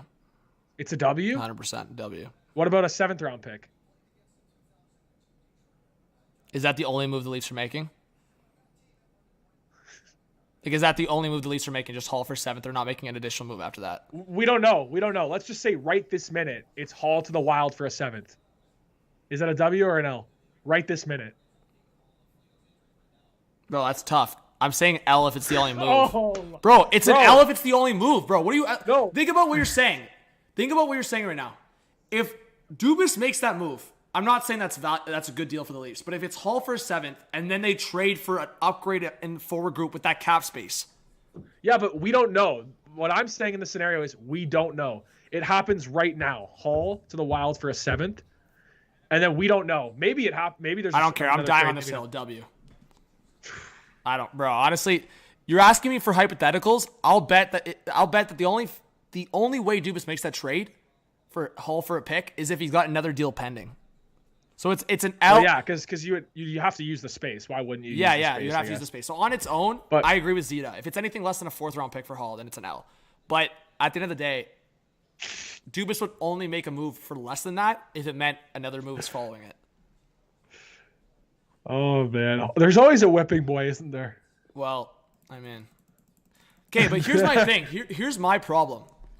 Before the whipping boys of Marincin Hall. Like these. Okay, stop. You're being stopped right there. Because Marincin and Hall cannot be put in the same sentence, bro. I'm not letting this Okay, happen. but someone asked me that the other day, Lucas, and I said, I was like, obviously Hall. Like I said that right away. There was no pause. Like someone asked me, who would you rather, Marincin or Hall? And I literally said, there's no doubt it's Hall. Like I'd much rather have Hall over Marincin. Like anyone that doesn't have short memory, or anyone, yeah, whatever I mean. I don't know. I'm tired. Marincin was an absolute disaster, bro. That guy was actually a walking pylon, bro. He had no idea where he was going. Oh yeah. Anyway, so my point is, I was just saying those two names because in like perspective on the other names, the previous whipping boys were actually like talented players to an extent. Is what I'm saying, Lucas. Like again, Hull, like for example, Brian Hull's McCabe. a system player. Okay, I'm not going to be out here saying Hull is this. Sorry, I mean, I would never say Hull's this big talent, but I don't think anyone else should be. I mean, Hull's a system player. He's a system player. He's a structured player. He is not a talented NHL player. I'm sorry. He's just not. No, that's true. So my point is, look at the whipping boys previous. Yo, am I back? We're back. I think I lagged for a second there. Yeah. We lagged. We're back. People have patience. Refresh. We're back. Refresh. Okay. So keep going down the tangent of Gardner. Yeah, Gardner, Phaneuf, McCabe. Yeah. I truly think the last valid whipping boy. I mean, Gardner and his playoff giveaways were just atrocious, but the last actually valid whipping boy was like Akiberg. There you go. I know. There's like OG Lee fans that just whipped on Akiberg because he was like what, like a third. He was like a 3rd overall pick. Yeah, and Akiberg, so he had the pedigree because he was a freaking top pick, but like he had the same sort of skill set as a Marty Marincin, man. Like he was bad. He was bad. Actually, come on, Justin Hall's better than these guys, man. Hey, man. You know who actually got whipped? Yeah, no, bro. That's a good shout. You know who actually got whipped pretty heavy too? I mean, I think it's just the fact that he was a Montreal Canadian and like the contract was just atrocious. Commissaric, bro. But he actually, like, looking back, so listen, we're down a bit of a tangent right now because there's no trades going on. Yeah. In 2000s Leafs history, like looking back at that team, like when Shen was here first time, I've been watching a lot of videos on them recently because they just reacquired Shen, and Commissaric looks god awful in so many shifts, man. Like he looks like, I don't know how that guy was an all-star. Like for Montreal, I don't actually get it. Like he must have just had the year of his life because, like skill-wise, John, dude, that guy's an absolute like, he's ass, bro. I'm sorry. Like, you think Justin Hall is bad? Justin Hall is 3 times the player he is. That guy can't get up and down the ice. Sorry, I was laughing, bro. Man, me and him would go toe to toe. All right, in skating, like he's bad, man. Commissaric reeked. I can't believe people bought that guy's jersey. Yeah, that's wild. Like, what a dark time. Just quickly, Bonino's been made official. Montreal is the other team involved for sure. Okay. We got 880 in the chat, guys. Stick around. I'm telling you, the last hour, it's that kind of deadline, man. Everyone's gonna. That's why I'm trying to remember. Was it 2021? Someone's gonna have to help me. I'm pretty sure. I'm fairly confident, Lucas. It was 2021 when this exact thing happened. And look, it is. Yeah. So in 2021, I remember live streaming. 17 trades happened. Mm-hmm. We are at what, 7? Bro, I'm telling you, this is the shout, man. There will be 10 trades in the last hour, and it's going to be exactly that, man. 17 trades happened in 2021, and I remember being like, I was struggling through it, man. So all these people that are giving up on the deadline, either one, you have zero patience, or two, you haven't paid attention to past deadlines, because 2017, 2018, and 2021 were exactly the same.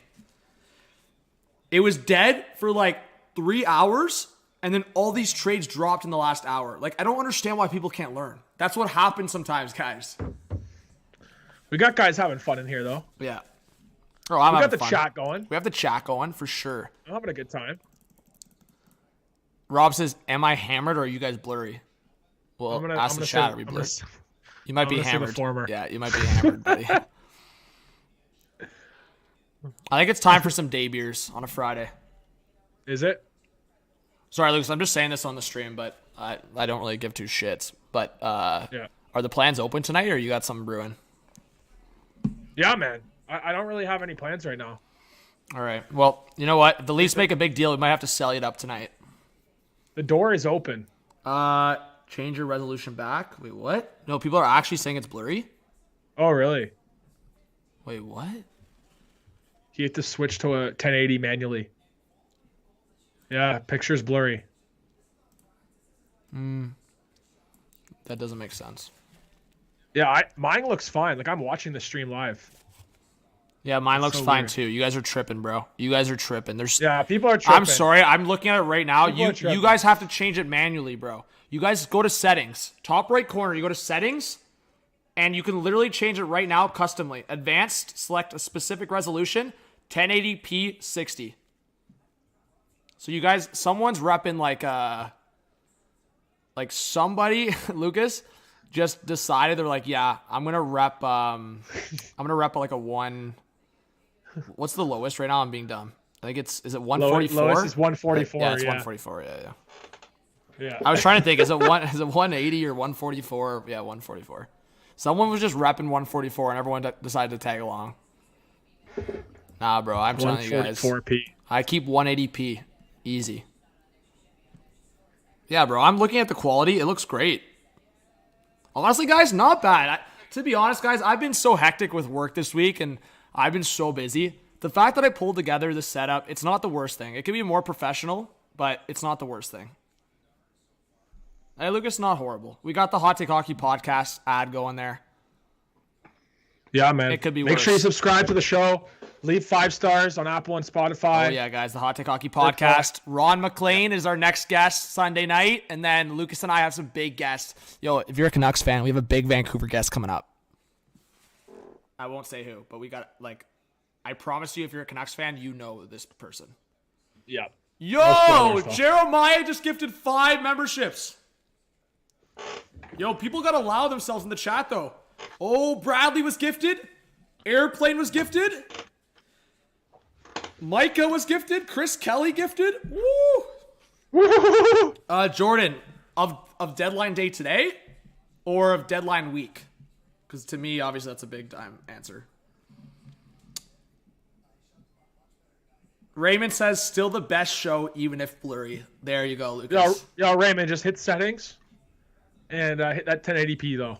Let's go. Why not both? Respect Okay, so. Lucas, let's answer this question. So, favorite trade of deadline week and deadline day. So, of the week,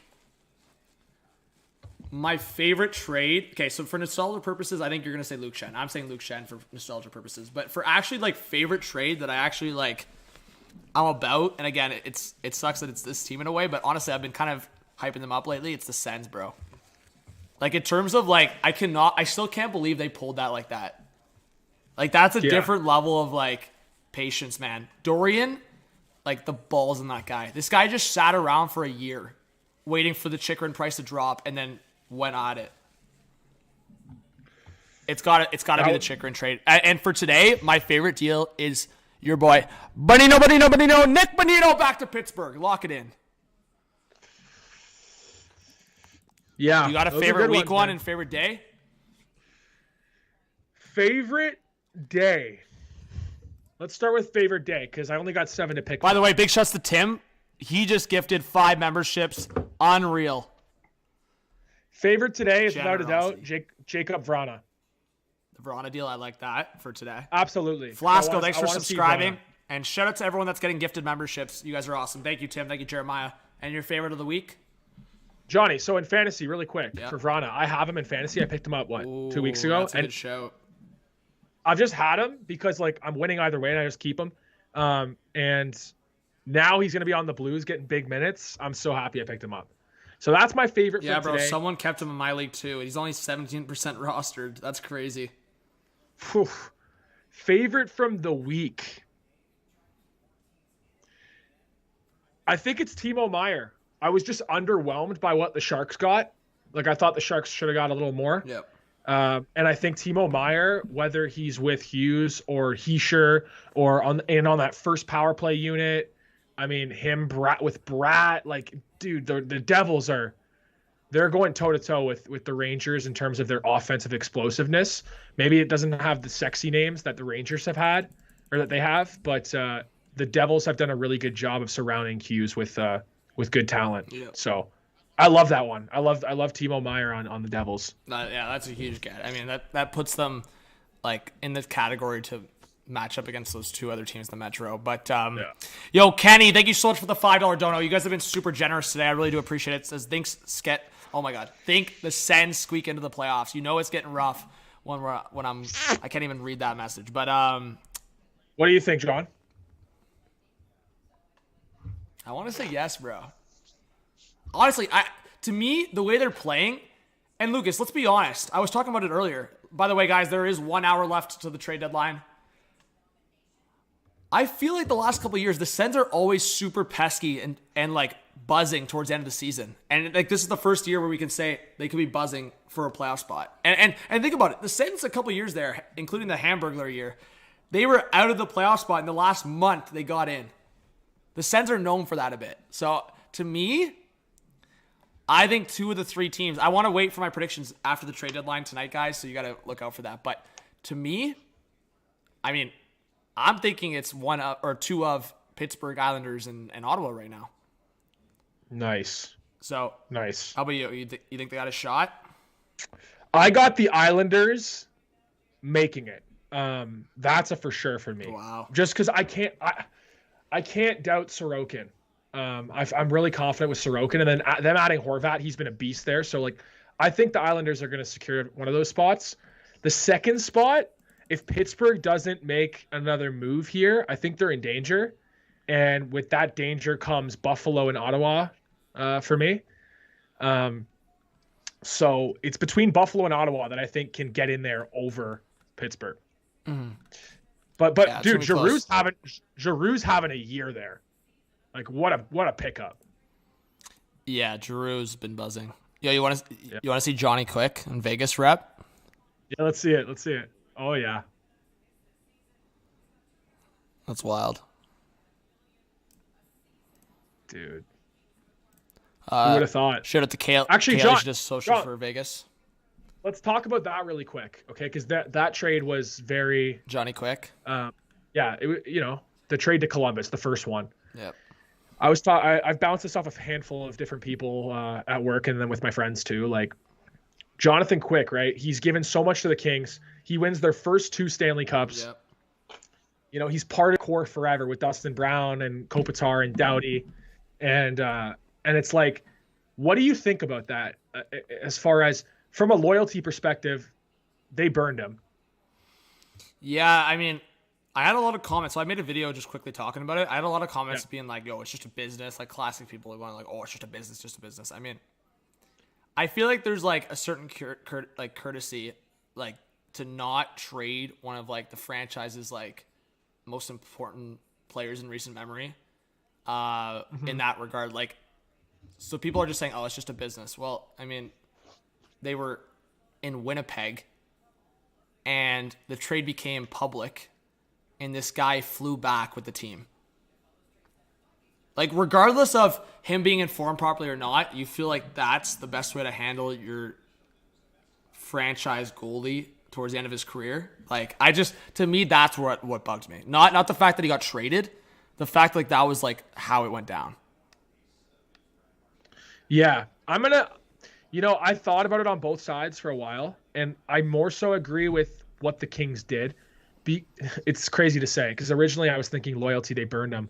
But at the end of the day, Jonathan Quick is playing like one of the bottom tier goalies Yeah, in the he's league been right struggling, now. obviously, yeah.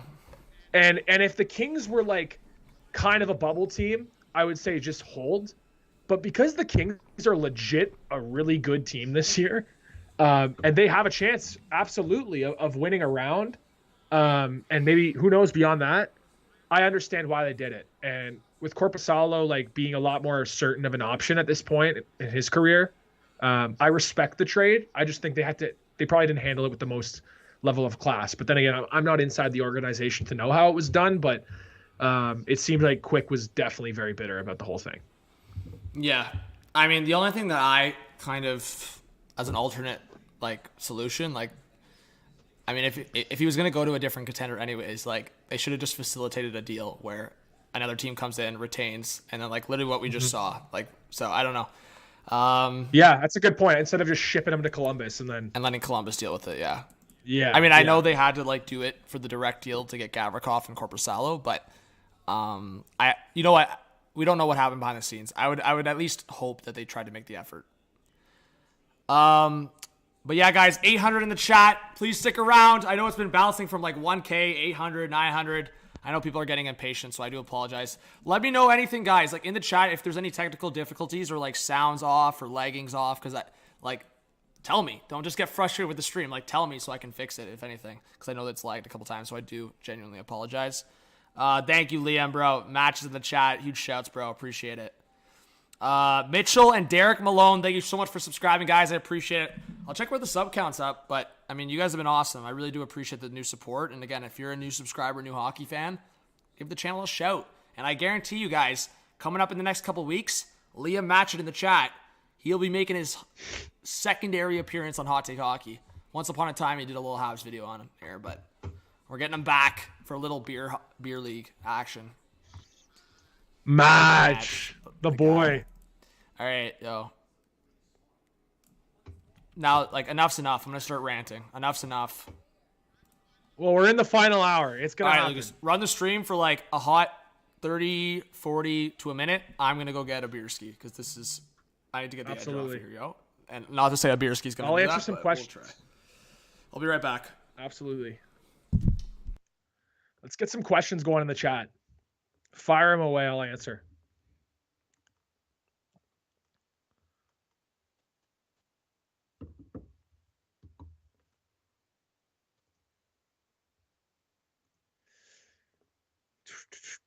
Thoughts on the Watson hit? Yeah, I honestly thought that was going to get a sussy, like some type of suspension, if not a game or two. So that one did shock me quite a bit, that we didn't even see a suspension on that.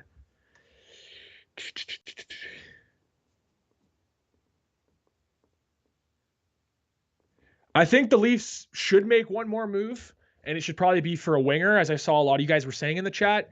I don't think it's going to happen, though. I think the Leafs have done most of their business up to this point. I mean, all of their business with the ads they've had. It's the biggest, trade deadline period they've had since I can remember, of being a fan. So I don't think there's going to be any more additions there, but I think they should be adding one more winger if they wanted to go over the top. Little Tree, should Boston trade a goalie? I did see this on my Twitter timeline. That's unbelievable to think that's even a consideration. It's definitely not. I can tell you that. I mean, with Allmark and Swayman, they have two legit goaltenders. Allmark probably going to win the Vezina more than likely. And having Swayman as that, 1B option, and especially, going into the future, like Swayman is the future goaltender there. He's younger. So I think there's no reason why you would trade either of those guys. Coffee with Wi-Fi. How is there no interest in Jake Allen? It's a good thought. I think Montreal might just want to keep him to stay like semi-relevant. But like they also could just tank it out and deal him. But I think they really like him there in Montreal, and he's been pretty loyal to them since being traded from St. Louis. Jeremiah, who should add Hayes? I like Colorado. Yeah, Hayes is a tricky one because of that cap hit, and Philly's probably going to have to do a lot of retention on that. Colorado, I like a lot. They obviously added Eller for the center ice position, but yeah, Kevin Hayes would fit really well there. That's a good shout. Do I think the Lightning make one more minor move to get a D-man? Rick, I think they will. I really do in the final hour here. I think they're going to. I'm calling it right now. So remember, I called it. I think they have to. They have to address what Boston Orlov. They have to address what Toronto did with McCabe and Shen. So I see Tampa getting Klingberg. I feel like that's the most natural fit. Do the Devils make any more moves? Tyler, I think they're done. I actually think they're done. I think Curtis Lazar was sort of the final piece for them. He's going to be their 12th, 13th forward. I think they're all set there. Maybe a depth D in the final hour, but I don't think so. How far do I see the Devils going in the playoffs, Tyler? I kind of want to save my thoughts till after the deadline, if I'm being honest, but I can see them pushing the Rangers if they play them in the first round, or if they win the division, I can see them beating one of the wildcard teams. But I think one round is probably a huge success for them, and anything beyond that is gravy. I mean, the one round is probably gravy. Taking the Rangers to 6 games would not be, anything to scoff at. Will the Canes make a move? I mean, if I was a Carolina Hurricanes fan right now, I would be quite bummed. Just I feel like everyone in the East has loaded up and they've stood pat. So I think Carolina in the final hour has got to do something.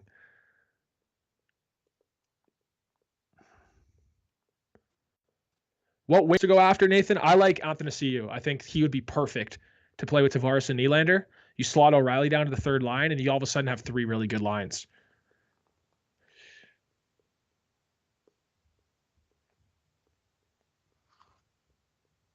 Can the Oilers go all the way this year, Lee? I hate to say it, man. It's going to really come down to if Stuart Skinner or Jack Campbell grabs the net. And, McDavid and Draisaitl can really drag a team, but I don't know about bringing them all the way. So I'd have to say no on that one. My personal opinion at this point. Wow. Bro, we were getting the questions rolling in here. You were buzzing, man. Shouts and cheers to you. I was also going to say, the Hurricanes, I hope they make a move. Like, outside of Gosh Despair, they haven't made a move. Yeah, man. Hey, cheers to you, bud. Yo, cheers, regardless, buddy. You know what? People are going to try to trip on it. Regardless, fun chats, guys. I really appreciate all of you. Honestly, we have no control over how active the deadline's going to be, but we have control over the chats, the vibes, the community. You guys have been dope.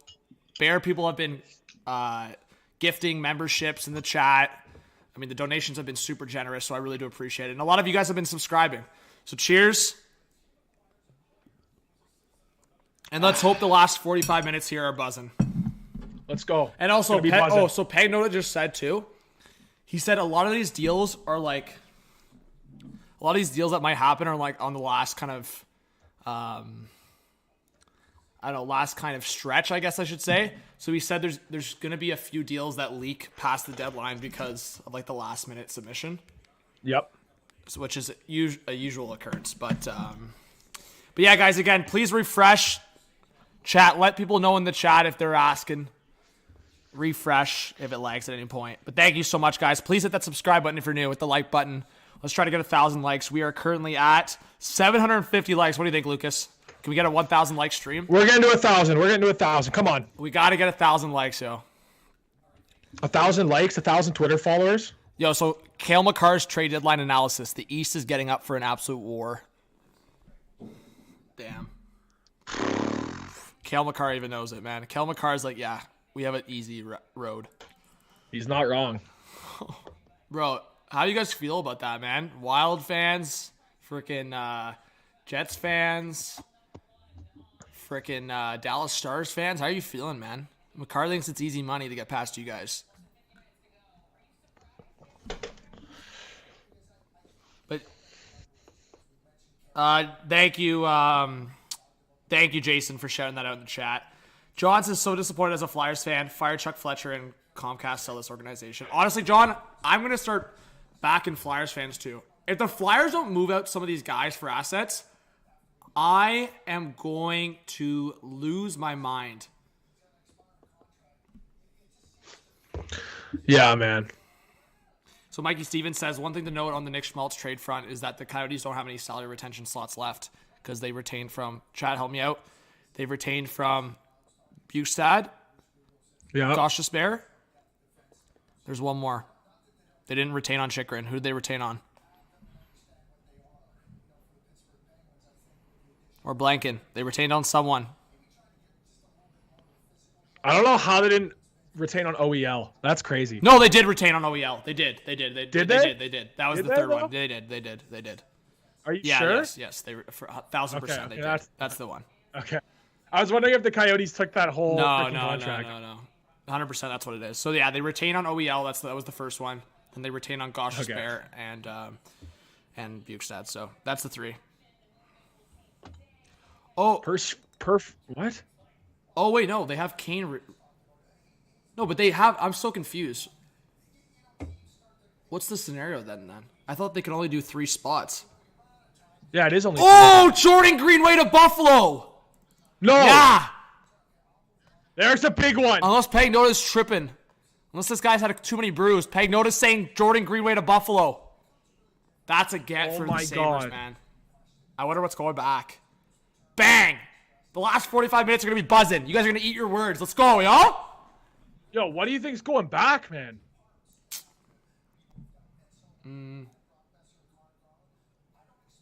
Imagine it's like a 1-for-1 Greenway for Middlestat. That won't. No, I'm joking. That won't happen. Middlestat's been more productive. I'm joking. Jets are trying to acquire a D-man. It's a joke. It's a joke. Sabres fans, it's a joke. Dude, the Sabres, man. That's a big deal for them. Big dono. I think that's equivalent to a $10 dono from Vicus. Says, will the Leafs trade the first extender in another deal for a forward with term if they can't hold on to Nylander long term? I mean, we'll see. $100 dono? No. It's equivalent to like $10. Oh. But thank you so much for the dono, man.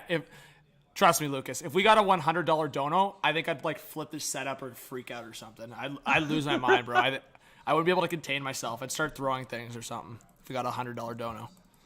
Let's go. Let's get people active in the chat. Sabres have acquired Jordan Greenway, and Chris Johnson's given Pagnotta his reps. Yeah. Apparently, it's for a draft pick. You'd have to think it's at least a third.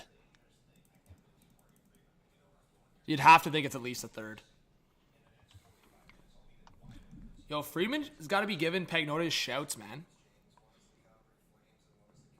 Yeah, what's that about? We got 960 in the chat. Rejoining. We got Jordan Greenway to the Buffalo Sabres. The Sabres. Johnny, draft pick? What do you think? What draft pick? I'm saying third.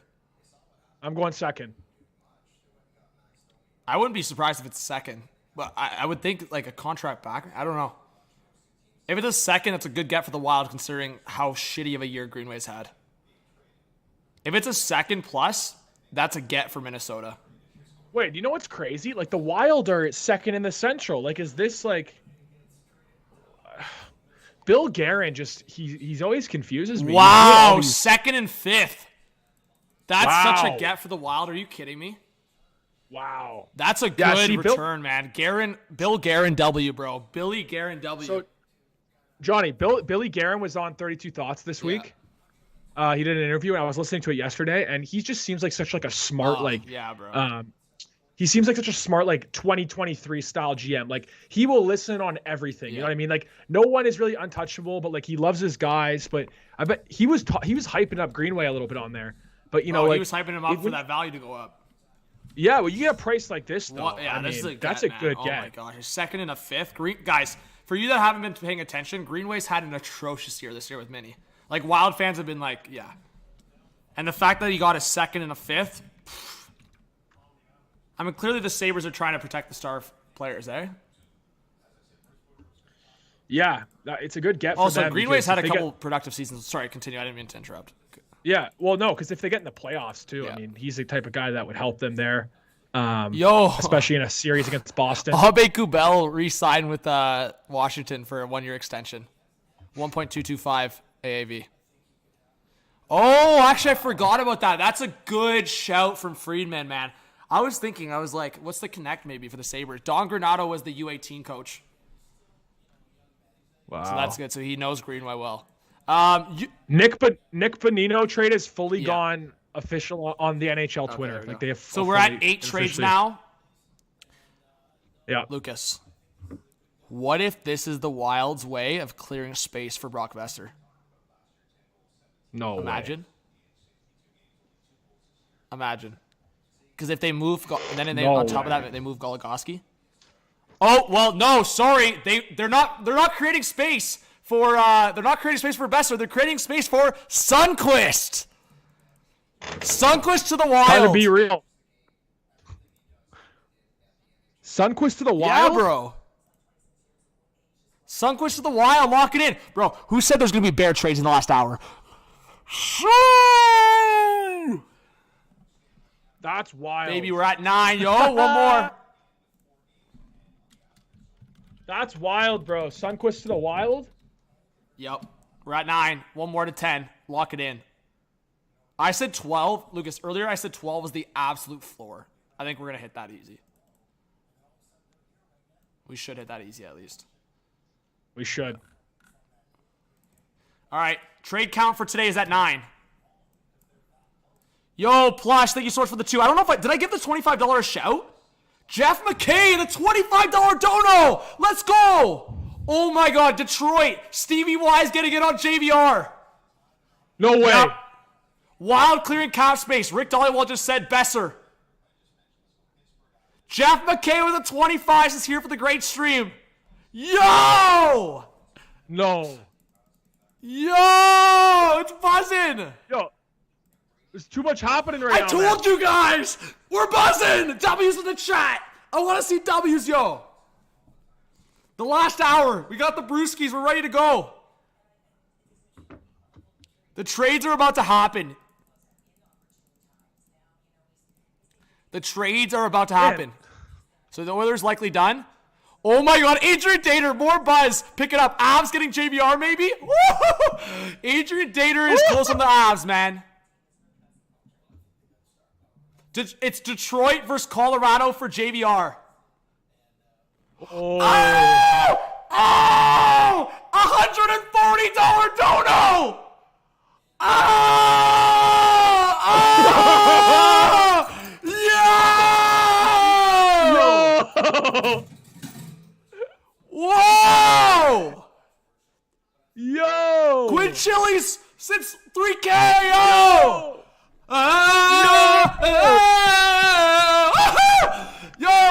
Yo, buddy, we're eating good tonight, yo! Beers on Quinn Chili's! Let's go! We're chugging, yo! Wait, I didn't even. I'll chug for that, but yo, we gotta get Lucas 1,000, yo. Oh my God, Bro, it's buzzing now. It's buzzing now.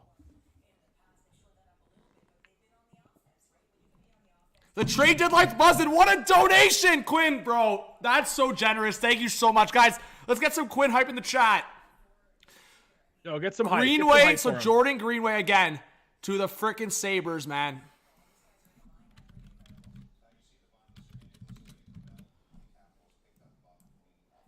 Wow.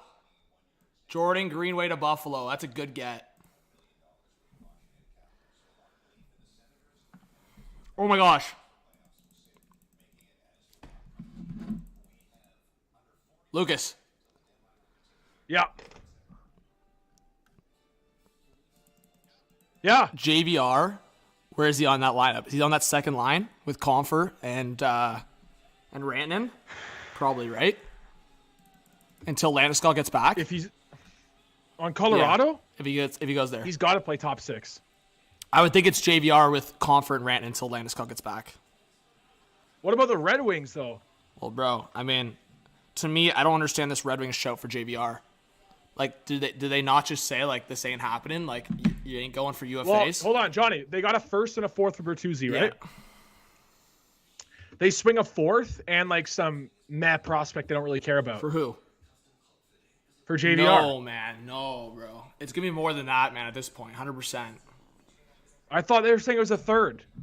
Yeah, bro. Minimum a third, man. I think with these other teams getting involved, it's going to be a third plus. If it's what you're saying, man, that's the biggest finesse job I've ever seen in my life.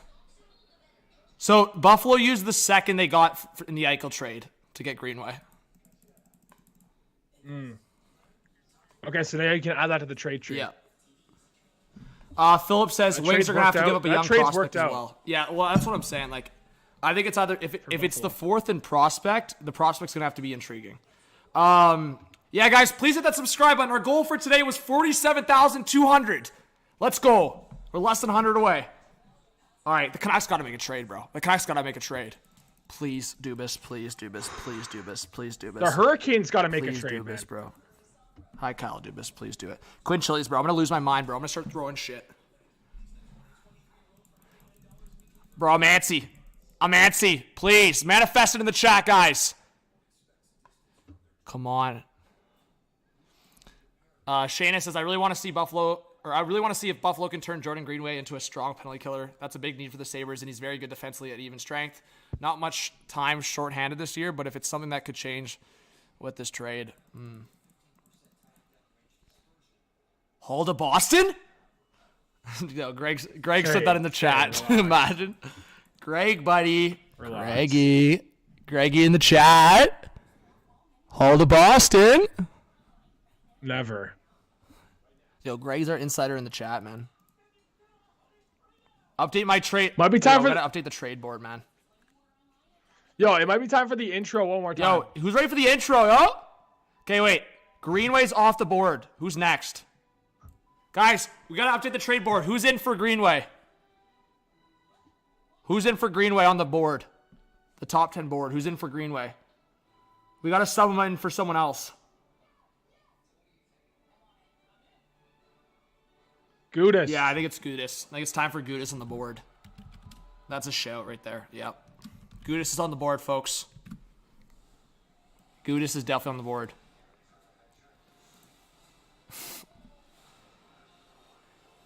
Wow. I never thought my top 10 trade board list would include Radko Gudis and Justin Hall.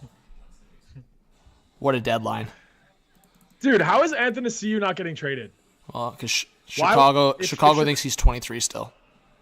If Chicago's going full tank mode, they need to trade him. Bro. They can get a good pick for him. Yeah, Chicago better smarten up, or else Athanasiou's going to score the game-winning goal in the last game and ruin their percentage. Yo, Mike, with a $10 dono, you're a freaking legend. Says manifesting a successful Caps retool with this dono. That's some good karma right there. Legend. That's some good karma. Legend. Let's get some Mike hype in the chat. Welcome, Mike. I don't know how long you've been subscribed, but let's go. And man, Jeremiah, I'm sorry to everyone that I've texted a few people saying like we're gonna bring him on for guests. I apologize, guys, because truly, I thought there was gonna be more trades earlier. Like, so it'd be spaced out to bring some guests on. I mean, now the trades are just dropping right now. Let's see what happens. Yo, Dryden Hunt to Calgary. No. Blockbuster. Dryden Hunt to the Calgary Flames. Yo, this is it. The Leafers trade. What are the Leafs? This is getting it, for bro. that, man? This is it. The Leafs have arrived. It's Doobie. Dryden Hunt to the Flamers. Bro. Dryden Hunt for what? Dryden Hunt and a first-round pick for... Yo, who's Shayna, by the way? She's Yeah, getting all Shayna's these- been buzzing. Look, she had the Sunquist one, too. Shane has been buzzing. Wow. Dryden Hunt to Calgary. If it's for a conditional pick, Dubas, bro, you're about to get some fists. I'm going to be throwing some fists, bro, if Dubas just threw, like... Yeah, because, bro, Dryden Hunt, low-key, if, like, 3-4 guys get injured, is a decent... No, I'm not even saying for right? that, but it's like, if that's Dubas' trade today, like... L. Anyways, 1K in the but chat. Sorry, say that again. He's decent depth. Like, He's a Daryl you're Sutter going to get, player, like, bro. Oh, my God. Yo, Avs quite likely would be outbid for JVR, though. Guys, lock it in, man. Okay, so we're at how many trades now? We're at 10? We're at 10, right? With that one, we're at 10. Yeah, we're at 10. We're Honestly, please, I want us to get at least 6 more. Minimum 6 more. we're going to hit 6 more. Minimum. How much time we got 32 we got minutes. Half an hour until... Okay. And then, 32 minutes, and then we still got the trades that linger after. Yep. So if in fact Sundqvist is traded, that's 11, right? And then when Yes. JVR is traded, that's 12. Because JVR will be getting traded. So that's 12. So I said the floor was 12 always. And you're going to hit that floor 1,000%. So Dryden Hunt, the Toronto Maple Leafs are on the board for trade. Bro, imagine the Leafs just like sauced a first on that Sauce Hall to Calgary. Give me Tyler Toffoli.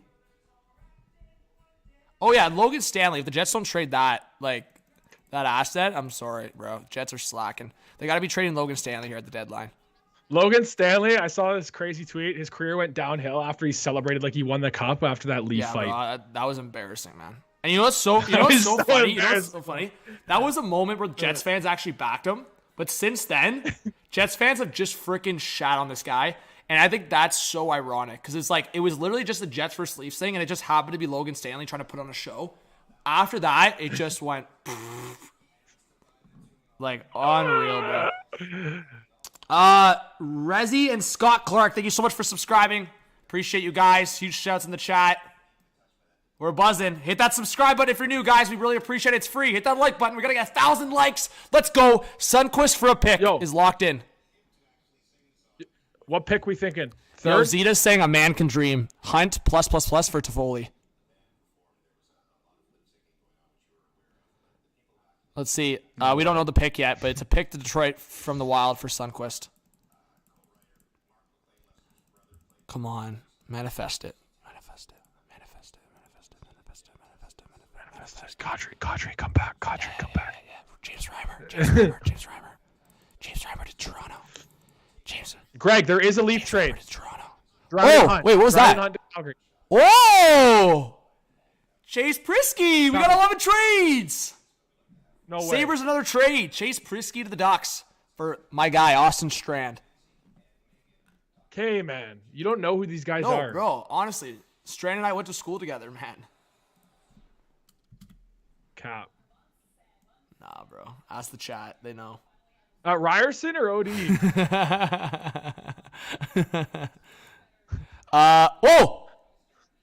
Oh! Luke Shed for JBR! 1-for-1! Oh my god! The Leafs just flipped Luke Shed to the Flyers for JBR! Oh! Wow! What a deal! No way! Oh my gosh! We're here in Toronto, June 23rd, 2012, and Luke Shen for JBR. Yo, Johnny got you in the chat. Yo, Johnny don't lie. I got you in the chat. Don't lie. I got you in the chat. Don't lie. I got you in the chat. Don't be chat, baiting. you got the Who chat. actually got baited on that? You knew. Bro, I had a good reaction though. I had good drama there to make it look like I believed it, and the chat got baited. Chat got baited, bro. Bro, chat got baited. Chat got baited. Look at these people, bro.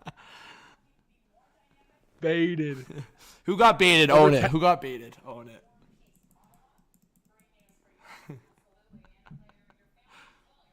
Has that ever happened though? W's in the Yo, chat. W's in the chat for the banter, guys. Hey, we like to have fun on this channel, you know? If you like to have fun too, hit that subscribe button. Appreciate you guys. Lucas, has that ever happened before? Sorry, I'm being a casual here, but have the same two players ever been swapped twice? Like No one for way. one. Chat, has that ever happened? Can we get some fact checks in the chat? Maybe in like the 60s. Has the same player ever been swapped? Like, have the same two players ever been swapped one for one twice? Spencer, we are drinking some casuals. Yo, Avi with the 2 says Buffalo Sens going in waste stack division. Oh, they're buzzing. Thank you so much for the dono. Ari with the 14 says something for the stream. Cheers to everyone that made this happen, and especially John and Lucas. Enjoy the rest of the stream. We'll be watching. go. Thank you so much, Ari. You're a legend. Thank you so much, guys, for the donos. Oh, yeah, Ghana. Honestly, I've lost my mind. Halfway into this good old MGD, I've just... Yeah. Honestly, you know what, Ghana? Like this second beer, I think I'm. Bro, twisted screw the now. 1080. Like, Screw the 1080p, man. My vision's 144 right now. Bro, my vision's on the lower end, yo. I would have to do some push-ups at Gracie's. I think tonight. even if Dubas drops a couple trades here, I won't have the capacity to even see what's going on. So you guys might have to help me out here. If it's Dryden Hunt for future considerations, I'm going to freaking punch this webcam. No, I'm joking. That's aggressive. Yo, chill, guys. Psychotic behavior. Chill. Chill. Do something, man. Come on, yo. Nick Schmaltz to Carolina, man. Come on. Hey, it's got to happen. Come on. Carolina, where are you? Where's Carolina, man? Yo, John with the two says, I don't know, 1-for-1, but Michael Reinberg for Chris. Wait, what? Really? Reinberg got traded for Chris Gratton? No, twice? Like, no way. I'm gonna have to do some research on that. That's thank you so much for the donut. That's unreal if that's true. They must have been like in a bigger deal. There's no way.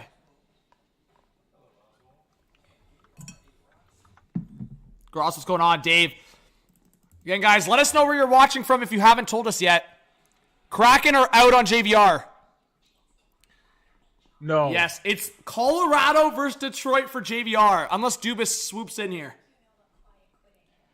Yo, big blockbuster. Oh, my. No. Oh, my. The San Jose Sharks. No, we've got a deal here, folks. The San Jose Sharks have acquired Jacob Peterson from the Dallas Stars for Scott Reedy. That's a blockbuster. Are you taking the mic? Bro, I think I'm feeling it, man. We're at 12 trades though, bro. We're at the basement. Bro, if another Scott Reedy gets traded, man, I might lose my mind. Freaking Radim the beauty, bro. This guy's like 6'6".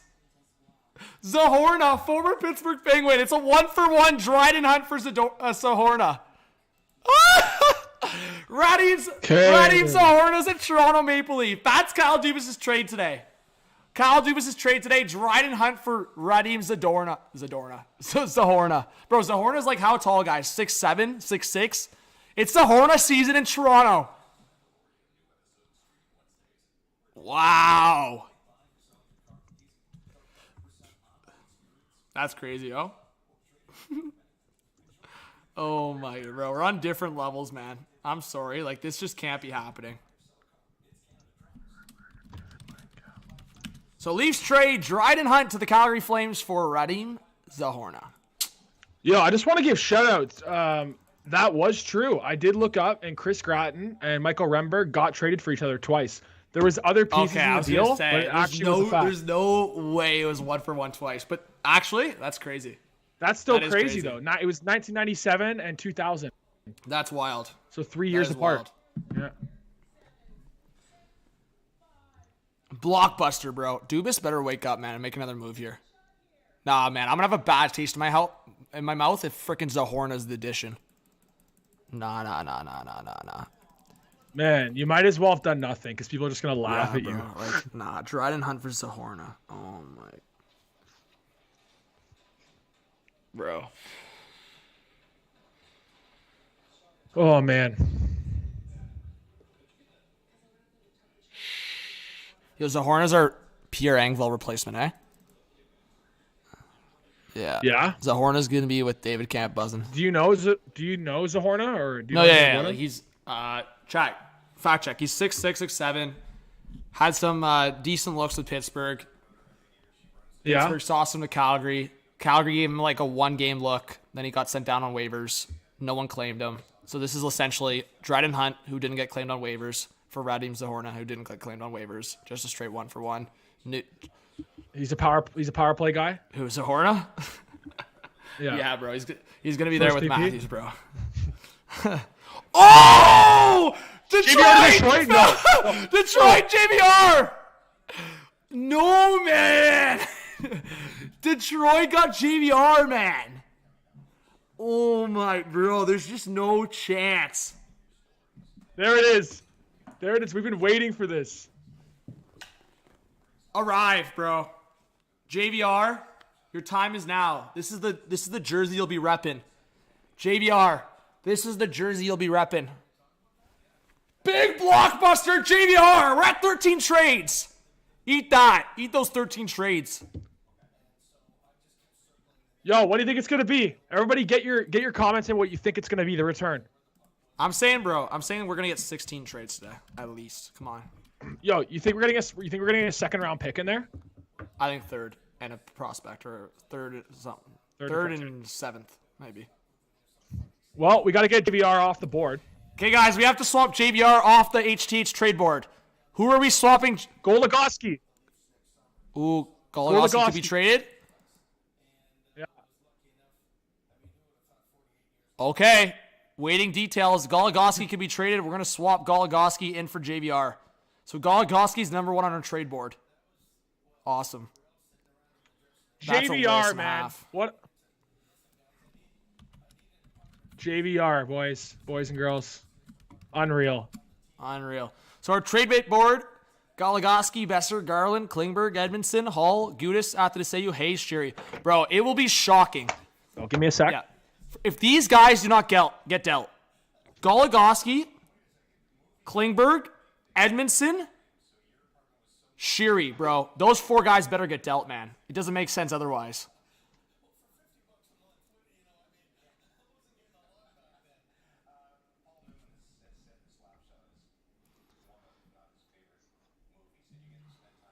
Yeah, JVR to Detroit. Locked. JVR to Detroit, locked. Let's go, guys. Hit that subscribe button. We're almost at the goal. Hit that like button. JVR to Detroit. Do you remember me? JVR is on the final year of a $7 million per 5-year contract. He has 23 points in 41 games. That's got to hit the wash after I wore that to hockey a few weeks ago. I'm getting a call. No way. Yo, Kyle, what's up? What? Hall's not on the move. Yeah. Wait. Jordy Ben to Dallas? No, imagine. No. Reunited with his brother, yo. Leaf Smarlies get Radim Zahorna. Bro, what's a bigger trade, Zahorna or Scott Reedy? That's the real question here. That's the real debates in the chat right now. Man, I'm sorry this can't be happening, man. Like, some of these GMs need to feel some shame. Like, is Ken Hughes really just, like, dying on this hill? He's not going to trade Edmondson unless he gets a first? Like, I'm sorry. Nah, man. You can't be doing that. Bro, these trades got to happen here, man. Come on, bro. Get them done. Bro, yeah, oh my God, bro. I'm going to rage, bro. I'm going to get... Where's this bro, return, that's what I'm man? saying, man. Like, how does this make sense for Detroit, Lucas? Like, you just traded Tyler Bertuzzi, and you bring in a veteran in JVR. Like, what is happening, man?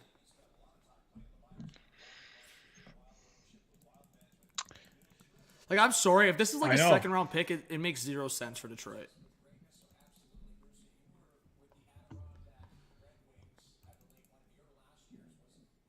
Yeah, I don't know what's happening, guys. Again, if you guys want to follow me on Twitter, Hot Take Hockey on Twitter. On the way to 5,000 followers. On the way to 5K for Johnny V. Ooh, whoa. What's going on?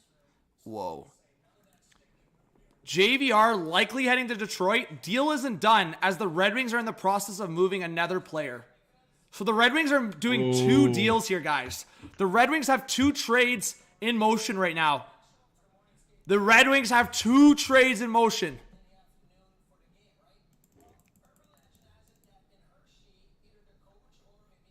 Philip Zadina, question mark? I'm trying to think who else are on the Red Wings roster that could get moved. Nedeljkovic? That's a tough one to move. Suter? Perron? Perron, maybe. But, like, why would you trade Perron if you're going to bring in Doesn't make any JVR? sense. Like none of it makes sense. Nope. Like So even no, like we're man, maybe some false reports, yo. Frank Saravelli just said no deal in place. Okay, man. who was on that first? Who was on that first? Oh my God, Friedman was on that. Bro, imagine Friedman's or Saravelli's trying to show up Friedman here. I don't think I've ever seen Friedman get it wrong though. No, I've seen him get it wrong a couple times, man. Because yeah, bro, Really? one time he had Delorier being traded from Anaheim to Pittsburgh. Do you ever remember Delorier playing for Pittsburgh? Well, Nope. yeah, Friedman on deadline day tweeted out Delorier to Pittsburgh and then deleted it an hour later. Yikes. Again, Friedman's very rarely wrong, but we'll see.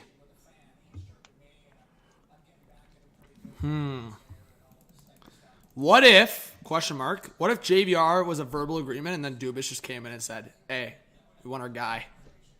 JVR and Reimer to Toronto, lock it in. Nah, man, this deadline's actually pissing me off. Thank God you were on the stream, bro.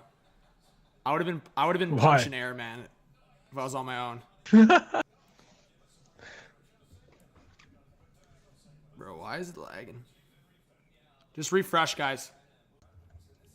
So Drager says it's likely to the Red Wings. I just don't get this. Like, is this with an extension in mind? Like, are they trying to extend JVR right away?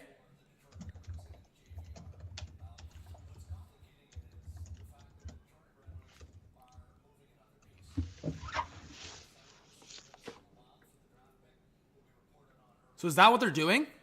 They're moving Sunquist to the Wild and using that pick to get JVR? Is that what's happening?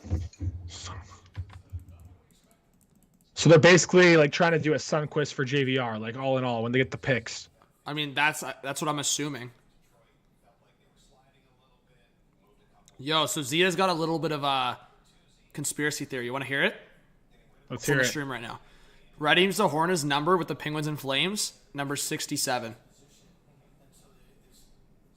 Ooh. You think Dubas is trying to reverse the curse? Yikes, man. The curse reversal.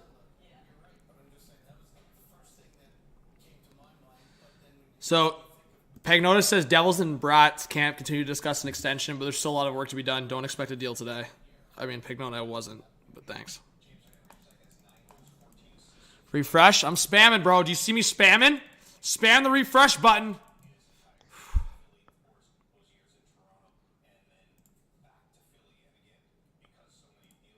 Refresh. Refresh. Refresh.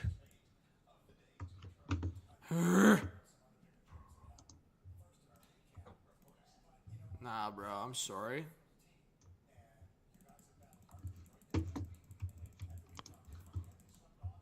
Nah, bro. I was just saying the NHL was getting like the NBA. Well, actually, this week was nuts. Man, this week was nuts. Oh! Today. Chris Johnson! JVR's not going to Detroit! Oh! Bro! Friedman, bro! Drager, what happened? Guys, what happened?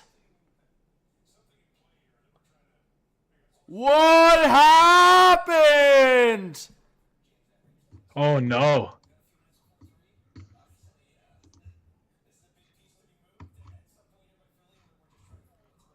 Leafs. You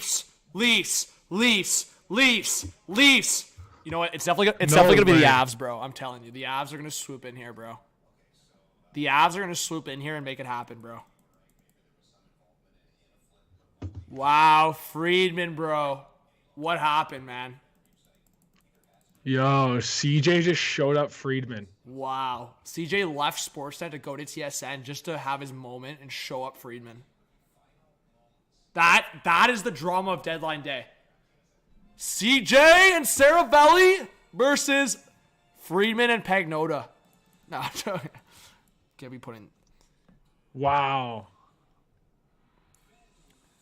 Wow. David Pagnota says, This well, is that's massive, a shift. man. So, I brought up the JVR jersey for nothing.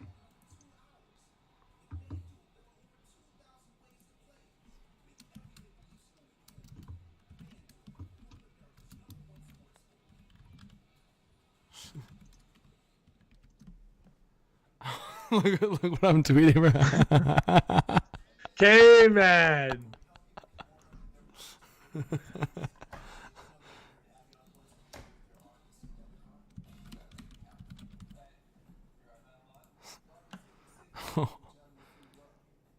JVR might be coming. He might be coming home. I have sources close to me telling me that it could be happening. I have sources close to me telling me Radko Gudas will be traded.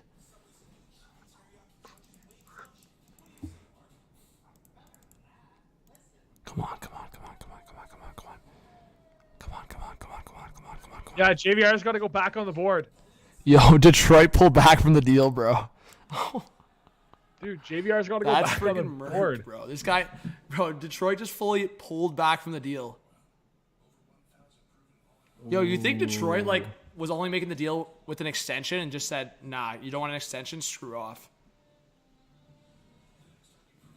I don't know, man. JVR's got to go back on the board, though. No, bro, he's getting traded, man. If he doesn't get traded, I'll lose my mind.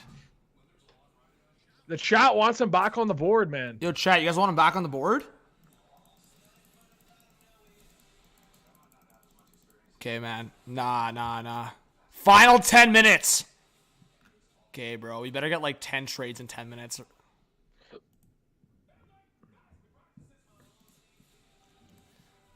Yo, let's go, guys. Yo. Welcome, guys. Let us know where you're watching from. Please hit that subscribe button if you're new. Let's go, guys. We got a buzz going into the playoffs.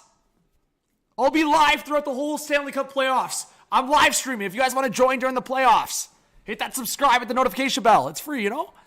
Let's get freaking JVR, man.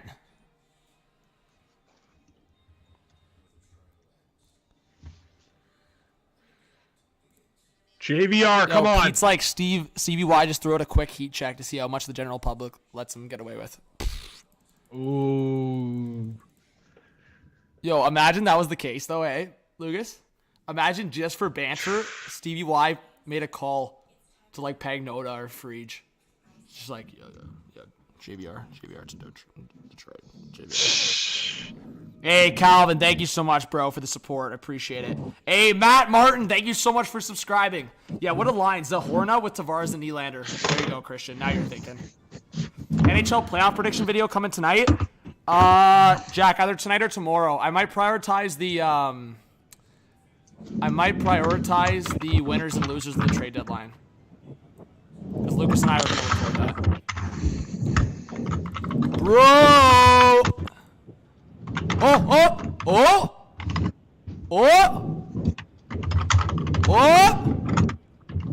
Oh my god, bro. Nah. Okay, you got baited. Nah. Oh! Gudas and JVR?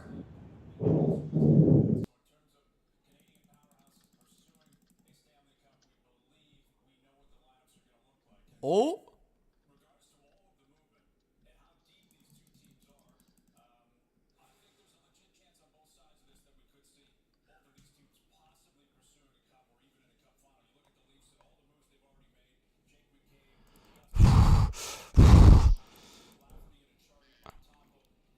Oh, we got the return. Fourth round pick for Sundqvist. Okay. That's a good deal. We got it. Fourth round pick for Sundqvist. That's a good deal. Low cost for the Wild.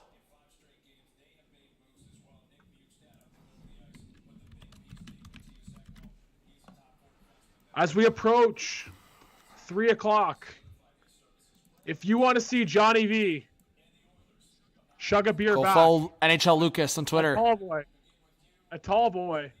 You better go follow. Look at this. Ian McLaren just tweeted out. Steve Yzerman just got a JVR is still in your cart. Do you want to proceed email? Bro, the Leafs actually had the freaking audacity to actually send an official tweet about how they acquired Radim Zahorna. Nah, bro. Nah, bro. Oh my god, we got a graphic and everything. Yeah, bro. Like that shouldn't be the case, man. It's a minor deal. Like no graphic needed, man. Just literally that top part. There was no need for this. Like literally no need for this. It should have just been that. And then in brackets, he's like 6'7". Nah, bro. Guys. Nah, honestly, guys, I'll be with you and shit on the deadline if this is it. Nah, there's no way Klingberg doesn't go, Bro, man. Come no, on. I know, man. That's such a... Like, I'm sorry. If JVR... After all this, if JVR, Klingberg, and Edmondson don't get... Like, less Edmondson because of the injury, but, like, JVR and Klingberg gotta go, bro. JVR and Klingberg gotta go. Like, there's just no way it doesn't happen, man.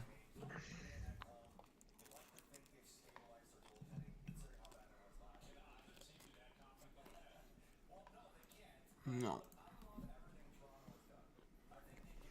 Where's the Canes, man? Bro. No.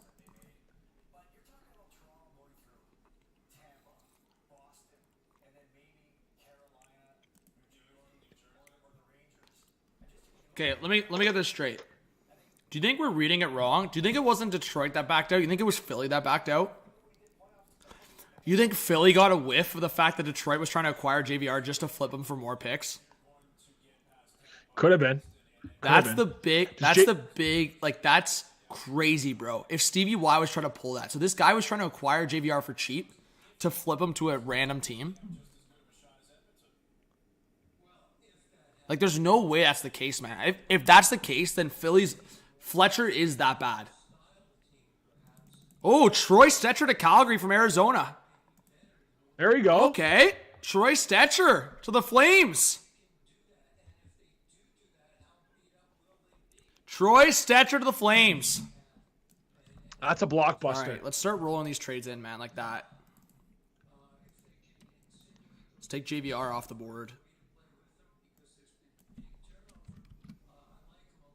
Nah, bro, honestly.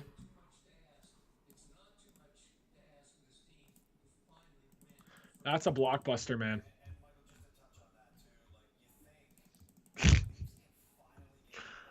1.1K in the chat, guys. Let us know if you're new. Thanks for being here. Let's see if Friedman deleted the JVR Did tweet. he? Let's have a look. I'm having a look right now. No, he still has it there. Damn. Breaking news.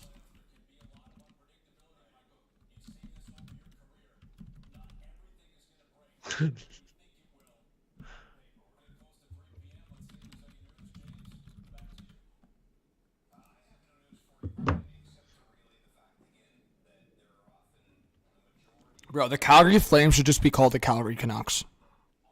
Like, let's be honest. Lucas, think about this right now for a second. Yeah. Jacob Markstrom, former Canuck. Chris Tanev, former Canuck. Troy Stetcher, former Canuck. I'm missing one or two. Guys, help me out. I mean, Josh Lebo was on the Flames. He was a former. Who am I missing? On the Flames? Tyler Toffoli. Holy shit, I'm an idiot. Toffoli, former Canuck. Sorry, I was having a brain fart. I knew there was at least one more. Yeah, I said Tanev, Markstrom, Stetcher, Toffoli. All former Canucks. Unreal.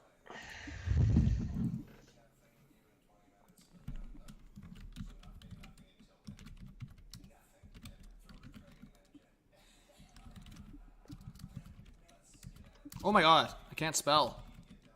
I'm having trouble. Uh-oh. What? Too many brewskis. Yeah. I'll be back in a sec.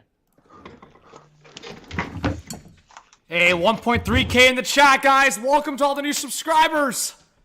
We've got T-minus 2 minutes left. 2 minutes left. Yo. Go hit up the tweet, yo. Go hit up the tweet. Go hit up the tweet, yo. Like that. Click the like. Click the like. Go follow on Twitter.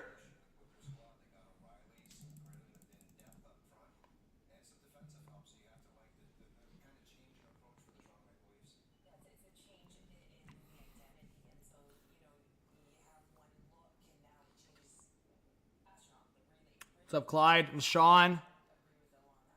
Yo, guys, should we prank Lucas? Guys, should we prank Lucas? Chat, should we prank Lucas? Should I announce a trade? Guys? Should I prank him? Guys, should I prank him? Should I prank my co-host, Lucas? I think I should prank him. Okay, I think he might come back. Okay, I'm gonna prank him, okay? We gotta get some entertainment in the stream. We have to. I'm sorry, guys. We have to, okay? So beware. You're listening. This is not actually a trade that I'm gonna say, okay? We're gonna prank him, okay? Okay. Just watch this reaction, bro. This is gonna be funny.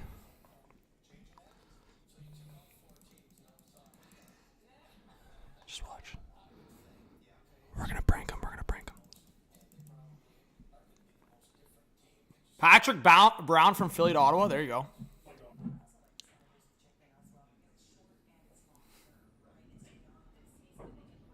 Oh! Oh my gosh! No. The Leafs traded for Nick Schmaltz! Oh my gosh! Chill, bro. Chill. No way! Okay. Chill, bro. But I got something for you. Reimer just got pulled off the ice. Yes, man. Right? 4 minutes. Guy knew I was baiting right away. Bro, James Reimer, Nico Sturm, and Capo Kakinen have all left the ice. Practice is supposed to start in 4 minutes. Bro, were you looking at chat? Be honest. Oh, No, bro, I wasn't. you just knew my reaction was bait. Yeah, I just knew the Leafs wouldn't get Schmaltz. Schmaltz is freaking sick. They can't fish Schmaltz. Man, I should have done Leafs trading for Brendan Lemieux or something. And that's it. Bro, if you said Reimer, damn it, bro! I read the thing where Reimer. Should have said Reimer. Thanks.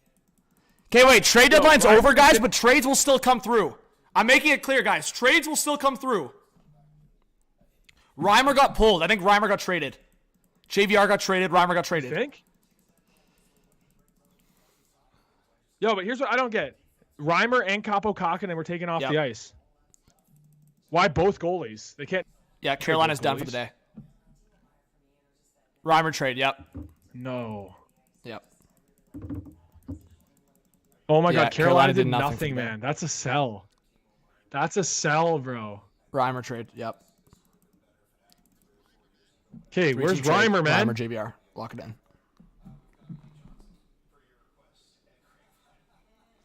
Okay, so we're at what count? Is it 14 trades? I think it's 14. I don't know. I lost track. Oh, no, maybe 13. I think it's 13. Okay, we're at 13 trades, guys.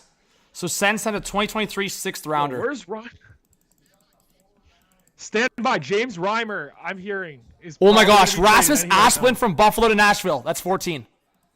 Oh, I wonder who Buffalo got. There you go. That's a sneaky one for Nashville. Asplund hasn't really worked out in Buffalo, but that's sneaky. I like that. I like that for Nashville a lot. We're at 14 trades, guys. Will we hit the over? Lucas.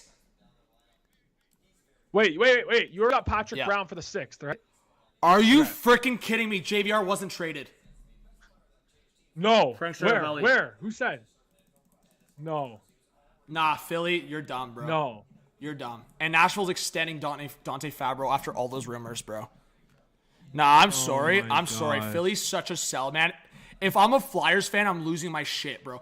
You're telling me the Flyers are in the position they are and they didn't trade anyone? Nah. Oh my God. JVR actually wasn't traded. Nah. Like, I'm sorry. If you're a Flyers fan, you should be losing your shit. What a disaster, bro. Are you, like, bro? Oh my God. Nah. So, nah, Detroit's wild for that, bro. Stevie Y, bro. I don't respect that shit. Nah, man. Nah. Bro, Philly's such a disaster, bro. Like, how do you not trade anyone? Nah, bro. Man, where's Reimer? So Sens get some depth with Patrick Brown for a 6th round pick. That's the trade Philly made, Lucas. Sorry, the Flyers made a trade. They traded Patrick Brown. Woo!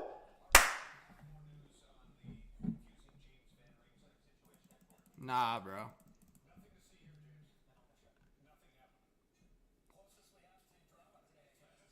Awful work by Fletcher, bro. Bro, he should get fired, man. Bro. Dude, I'm trying to figure out what's happening here with these Sharks guys.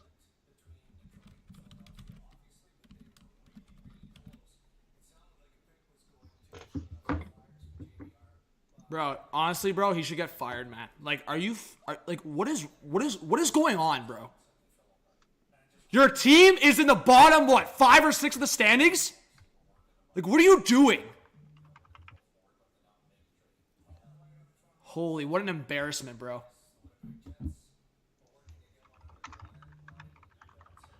Man, I'm also like, it sucks for the Hurricanes too, man. Did you just say the Leafs are done? I don't know. I said Did the he? Jets are done.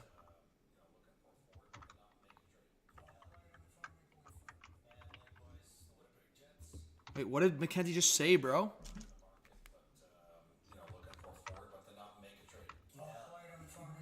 Quiet on the Toronto Maple Leaf front, Mackenzie said. But that doesn't mean they're done. You never know.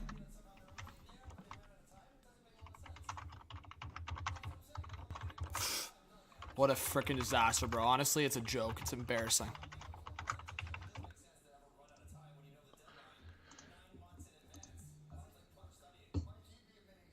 That's crazy. Yeah, bro. I feel bad for. I just threw out a tweet for the Canes, bro. I feel bad for the Canes, Nah, man. man. I feel more bad for Flyers fans, bro. Like, at least the Canes got Gosh's Bear, bro. Like, Gosh's Bear was supposed to go for a first-round pick.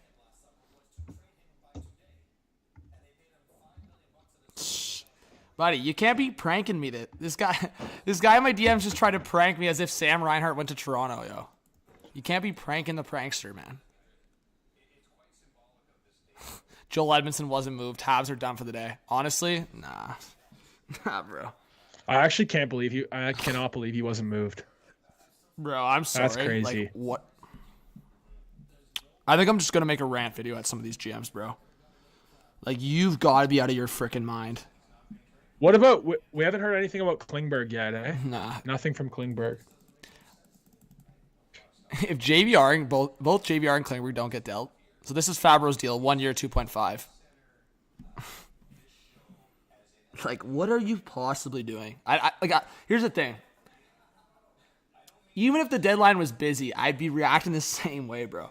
Like, what? Those two are the definition of guys. It's like you have to move. Like, it doesn't even matter at the point of, like, if you're JVR, like, I'm just pissed off.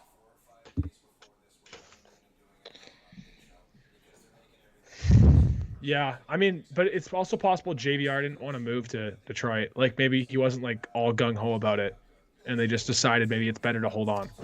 So, Lucas, Like, if we record,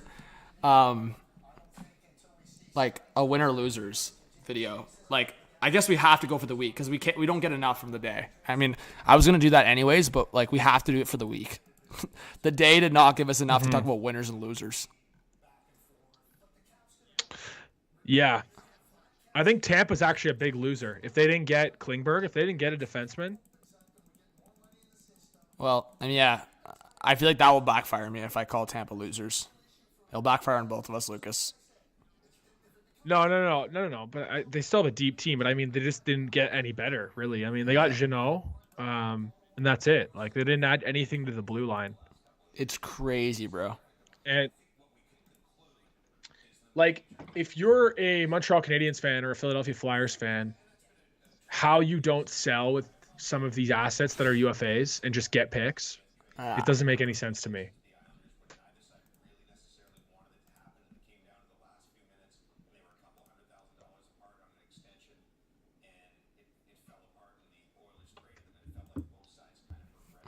I cannot believe Chuck Fletcher still has a job, bro. That guy should. I literally just tweeted out. That guy should have been fired yesterday, man.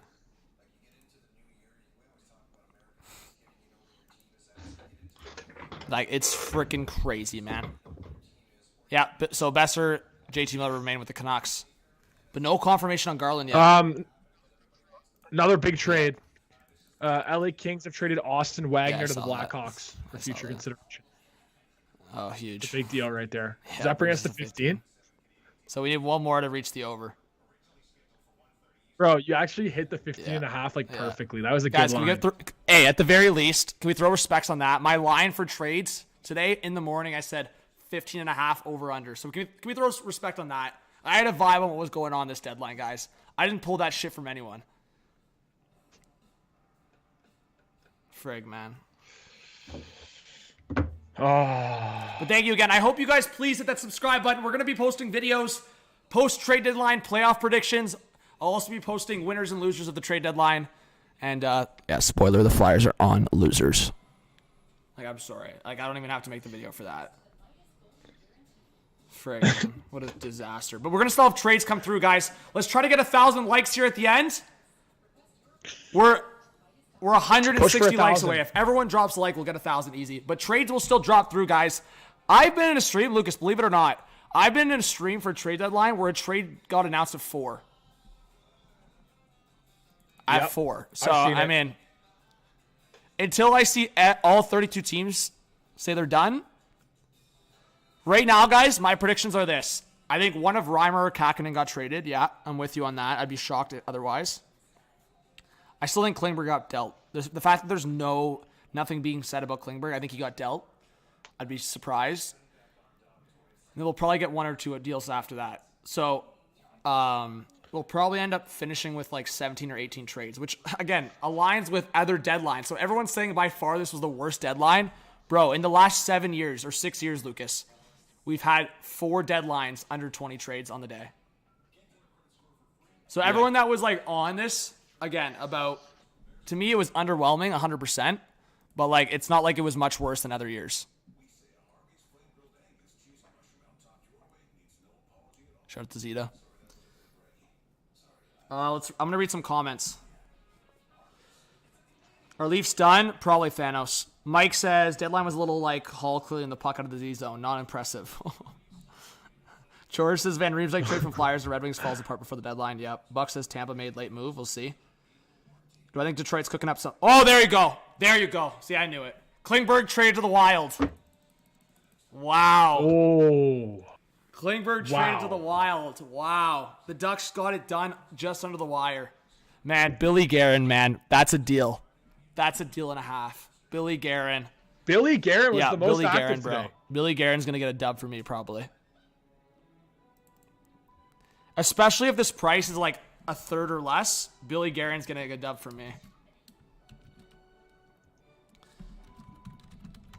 So, let's think about this for a sec. Did the Wild trade anyone today out? Or they just made additions? Yeah, Greenway. Outside of Greenway, I guess no else. Yep. So, to me, they basically swapped, essentially, they swapped Greenway for Sundqvist and added on their defense group. But here's my thing. If they brought in Klingberg, it doesn't make sense for them to keep Goligoski in that scenario, right? So I'm wondering if Goligoski trade still comes through.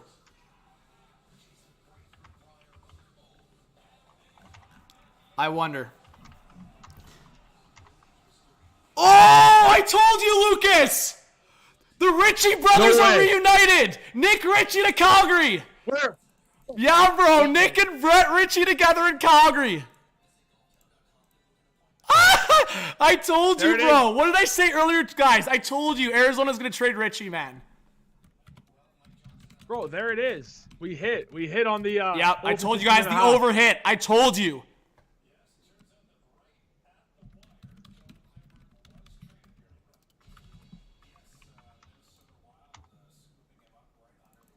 Yo, Nick Ritchie to Calgary. So the full trade details are Stetcher and Ritchie for Mackey. Wait, what? The Ritchie trade? What? The Ritchie brothers got traded for each other.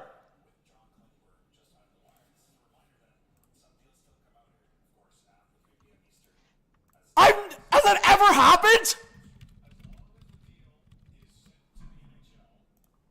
What? Has that ever happened in the history of the NHL? What? The brothers got traded for each other. We just talked about crazy things of people being traded for each other. The brothers just got traded for each other. Bro, by the way, I like that get for Arizona. Connor Mackey is so underrated. I've talked to Flames. Like, Mackey's underrated. Bro, oh my. There's no freaking way. Dude, that's crazy. What? Awkward Thanksgiving. You're telling me. That's crazy, bro. What? Bro, these guys could have been playing together and they got swapped for each other. No, I know, Bryson, but I'm saying in the past when I've talked to Flames fans, it seems like Mackey was kind of underrated, but yeah, I haven't watched him too much this year. But I'm just saying, change of scenery. It's the same with Valimaki. Look, Valimaki went to Arizona. He's been buzzing, right? Valimaki was struggling in Calgary. Correct, Bryson? So I'm just saying, you never know. Mackey with Valimaki in Arizona. I don't know if this ever happened in the NHL. Guys, can we get a confirmation? Have brothers ever been traded for each other? That is... Oh my gosh, bro. Like, that's insane. That's insane. Like, I remember the Gasols, I think, got traded for each other in the NBA. Yeah, but NHL? NHL, I don't think. I can't recall anything. That's crazy, man. Apparently, so Devils are done for the day. The Avalanche have a minor trade coming through. Yo, Lucas, after all this freaking boring shit, we might actually get to 20 trades, eh? You think so? Yeah. Well, I'm just thinking, right? Like, we're at, what's the count we're at right now? 16? We're at 16, yeah. We've hit 16. Yeah, I think we're at 16 right now. I said pushing 20. Yeah. No, I knew it was going to be kind of dead, but the fact that we pushed 20, that's crazy, man. Like, just guys, look at these standings position. The Flyers did nothing. The Habs did nothing. Like, are you serious? Nah, bro. Honestly, guys, I'm saying this on the record. I love you, Flyers fans. There's a lot of love for a lot of Habs fans. Bro, if you don't make moves like that, don't be expecting Bedard. And if they get Bedard, I'll be kind of salty now.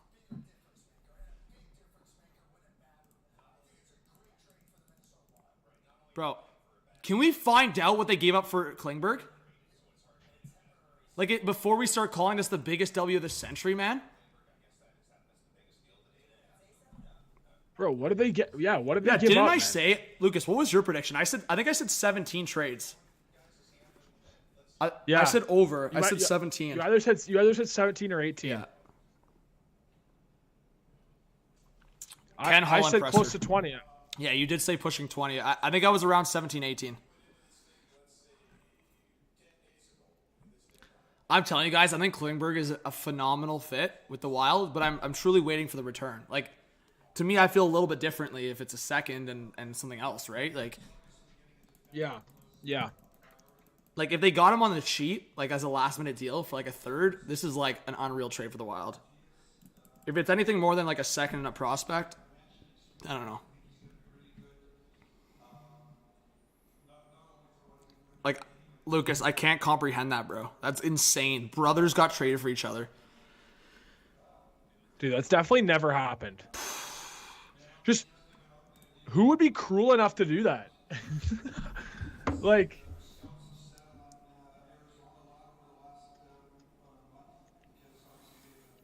Yeah, bro. The only thing the Habs did today was the Allard trade, and they freaking had Nick Bonino for 5 seconds. Good job. I'm sorry. That's... Like, are you serious? Oh, John, I missed the super chat. I'm so sorry. Let's pull it up. John with the 5. Thank you so much. This Chuck Fletcher is a handy dandy. So embarrassing. I hate this organization. Bust out the paper bags, fellow Flyers fans. Damn, John. Thank you so much for the dono, John. Anthony Barker, thanks for subscribing.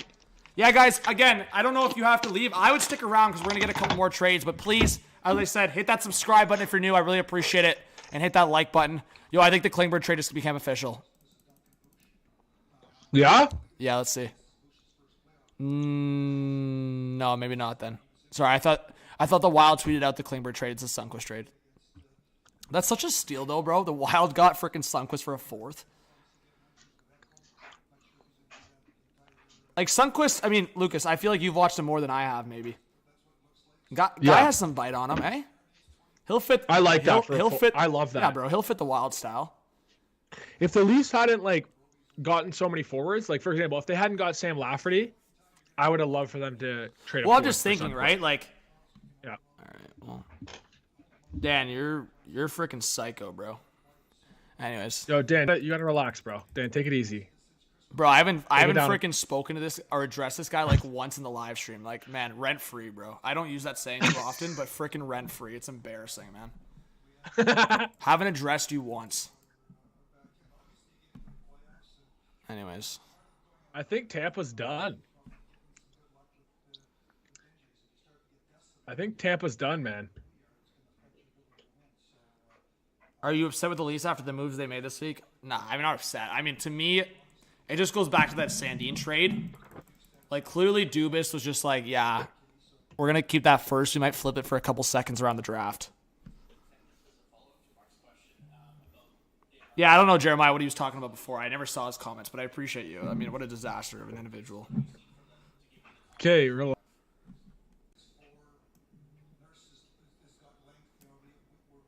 Yo, apparently there's still a couple trades coming through. Lucas, are you back? Yo, did we lag? Yeah, we led for a sec. Okay, Lucas, if this is the lineup for the Leafs going to the playoffs, how are you feeling? Okay, I'll list it off from Willie Stein Rylander here. Or Willie Stein Rylander. Bunting, Matthews, Marner, Yarncrow, Tavares, Nylander, Nyes, O'Reilly, Kerfoot, Lafferty, Camp-Achari. I like it. Not bad? I like it a lot. That's actually the lineup I would exactly run. Except I like Achari. I just feel like they're not using Achari enough, you know? He had 11 minutes last night. I think he can play a little more than that. Yeah, I agree. But other than that, I don't mind that lineup. I think Czar is your extra forward if Nyes does come. Yeah, agreed. On defense, what do you got? I don't know if you tweeted something out there. I mean, my defense, start the playoffs. Well, here's my thing, and this is, like, debatable. Yeah, Hall State of Leaf, classic. I'm probably running... If you go 6 defensemen, I'm running... I'm trying to think here. Okay, if Hall's in the lineup, he has to be with Giordano, and there's no debate about it. Like, I'm sorry, he can't be with anyone else. Yeah. Okay, no Hall in the lineup, 6 defensemen. I'm going... I know mine already. I actually don't know. I mean, like... Okay, I'll show. Go. I was going to go... I'm trying to debate Riley's partner right now, but go. Okay, so my 3 pairs, you know, I don't know about 1, 2, 3, but my 3 pairs are McCabe and Brody, Gio and Liljegren / Justin Hall. It's between one or the other, and Riley Shen. I don't mind that, yeah. And the reason I say I just think Shen over time, he's going to prove that like he is really valuable. Like he brings a different element that I think unless it's just a complete speed fest, he's obviously not the quickest I don't think there's skater. a scenario where Liljegren should ever be out of the lineup, but I'm with you, man. Like, especially watching that series, like the series against Tampa, it's like they made that switch Hall for Liljegren so quickly that I feel like they have that already in the back of their head, which... Like, I agree. I think Liljegren should get the start over Hall, but I'm just saying that if all of a sudden the PK is not as good because Shen's playing it instead of Hall, and Liljegren gets beat on a couple, you know, board battles or some shit, like I can see them swapping Hall in. Yeah. But that's actually the pairs that I like the best personally. Obviously, I'm a little bit biased because I don't want Shen to be the 7th D. I want him to play. But I also could see Hall. Wait, did you not say McCabe? No, he said Brody with McCabe. Yeah, Brody and McCabe. Guys, why are you tripping? He's just talking about Liljegren and Hall with Giordano. Why are you guys tripping? He said Brody with McCabe right off the start. Yeah, Brody, McCabe. Your audio must have cut. That's the only reason. Like, I heard loud and clear you say Brody and McCabe. Oh. Yeah, how about now? Anyways. No, I heard you loud and clear, so maybe their audio cut out. I don't know. But you said McCabe, Brody, Giordano with Haller Lilligren and Riley Shen. Yeah.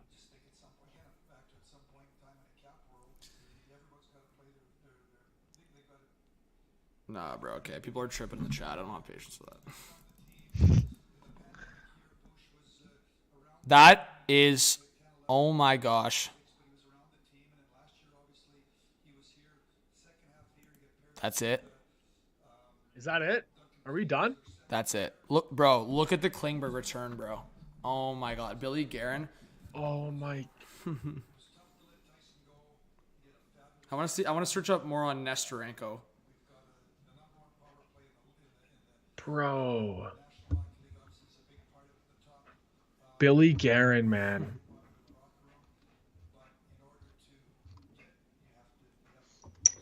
Nikita Nestorenko. Let's see. Okay, Nikita Nestorenko. The Wild held his rights. Oh, man, I mean, sorry. I didn't realize he played for Boston College. He's got almost a point per game. So that could be a sneaky get, actually, for the Ducks. If he signs. Okay, so that could be a sneaky get for the Ducks. Nikita Nestorenko. You learned it of a new player today. Yep. So Nestorenko and a fourth for Klingberg. That's a good get for Billy Guerin, especially if they weren't going to sign Nestorenko. But what's up with this Reimer thing, bro? I don't know. I saw another tweet that he went back on the ice, so I don't know if he got pulled. He got pulled and the trade just didn't materialize. Yeah. Yes, the Leafs are done. That's unreal, bro. Honestly, the biggest shame, like, we'll record in a second here. Like, I want to wait until at least like 3:45, 4. But man, like, it's freaking ridiculous, bro. The Canucks and Flyers, man. I'm sorry. It's shocking. But 850 in the chat, guys. Let us know if you just subscribed. We really appreciate it. And yeah, guys, we're almost at 1,000 likes. We got to get there, man. We got to freaking get there at the end here. Almost at 900 likes. I guarantee we can get there if people clutch up. Oh, of course it's hard to be a GM, but man. At the end of the day, bro, like JVR, that was the worst kept secret, man. Like the fact that you botched that, like it's not hard to botch that, I'm telling you. Like I'm telling you, yeah, bro. It wouldn't have been that difficult, man. That's shocking. No, it is shocking. That is shocking. Like if a team wasn't willing to give up a third for JVR, that's one thing. But I find it very hard to believe that the Flyers didn't have an offer for a third 50% retained. I find that very hard to believe. The Leafs are done, apparently.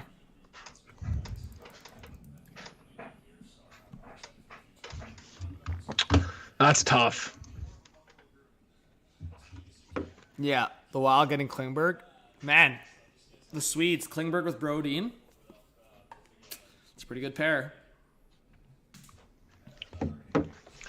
I mean, yeah, I get the Wilds could go.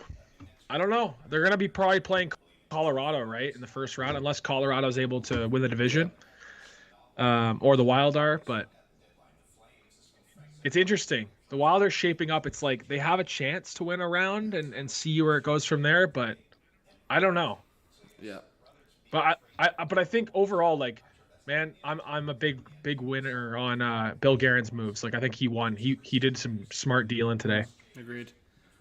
Yeah, guys, stick around. In about 15-20 minutes, Lucas and I will be doing our winners and losers of deadline trades. So trades that have happened. I would say probably our cutoff is like as early as like the Horvat trade, maybe. All the trades since then. So we'll go through that. And I mean, yeah, Lucas, for me, I'm not even gonna like. I think we can go pretty direct into it. I don't think there needs to be heavy research here. I think we have a good idea of our winners and losers. Maybe a couple I don't know if you have a couple hot takes, but I think I have one hot take maybe. But outside of that, I mean, the losers should be pretty obvious. There's a couple pretty bad losers there. Yeah. Yeah, I hope Nye signs now. Yeah. So Kulikov 50% retained for Brock McGinn and a 2024 third. That's easy money for Pittsburgh, man. Good deal. They got Brock McGinn off the books. I never liked that contract when it was signed. 2.75 per. I was like, bro, what are you guys doing?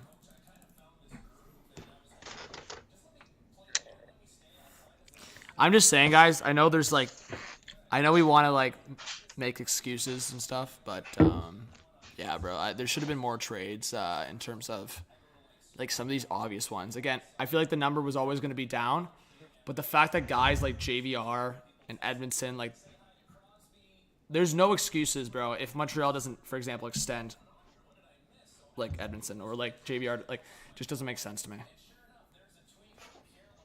Yeah, I agree. I just think that where you're at in the standings, just recoup some assets, man. Like, unless JVR went to you and said, I just want to finish the season in Philly. Yeah, that's the like, only reason. Yeah. That's the only. Anyways, yeah, I don't know what to say here. I just can't believe the brothers got traded for each other still. That's crazy. Whoa, Princess is trying to call for Keith's head in the chat. What do you think about that? Princess, take it down a notch, eh? Like, let's wait for the playoffs. Let's just see what happens, eh? So Chris Johnson's alluded to the fact that Leafs didn't make any trades, kept the space for Matt Murray to be reactivated. Well, they could have traded one guy to get some space. Just one. Okay, man. My one is different from your one. And sign Matt Nyes to an entry-level contract when his NCAA season ends. Matt Nyes is your trade deadline addition. Okay, my hot take, Lucas. Is there any scenario where you throw Matt Nyes into that top six and you slide like Nylander or Marner to help O'Reilly? No. No, I don't think so. Man, we can't be putting that pressure on Nyes. Like, It's not pressure. If anything, like, Nyes, like, O'Reilly doesn't have much help. I mean, Nyes, we know Nyes is going to be good, but, like, Nyes and Kerfoot as O'Reilly's, like, support going into the playoffs, you think that's enough for him? I don't think that line necessarily has to be counted on to, like, score that much. I mean, if they're banging one every now and then, if O'Reilly's, like, main job is to just keep, you know, the other line at bay and knocking a goal here and there, I think he's doing well. Yeah. It depends how you're going to line it up. But, man, listen, like, I also like Achari playing on that line with O'Reilly because they have a bit of Blues connection. And I just think Achari, like, brings so much more than he's showing right now because Keefe only gives him 10 minutes a night. Bro, look at this. This is why people, sorry, I don't mean to cut you off, but on the Leafs conversation, this is why people are, like, especially Leaf fans, they're so psycho, bro. Like, I don't claim some of this fan base sometimes when it's this. Like, Mike Stevens is just like, Leafs are done for the day.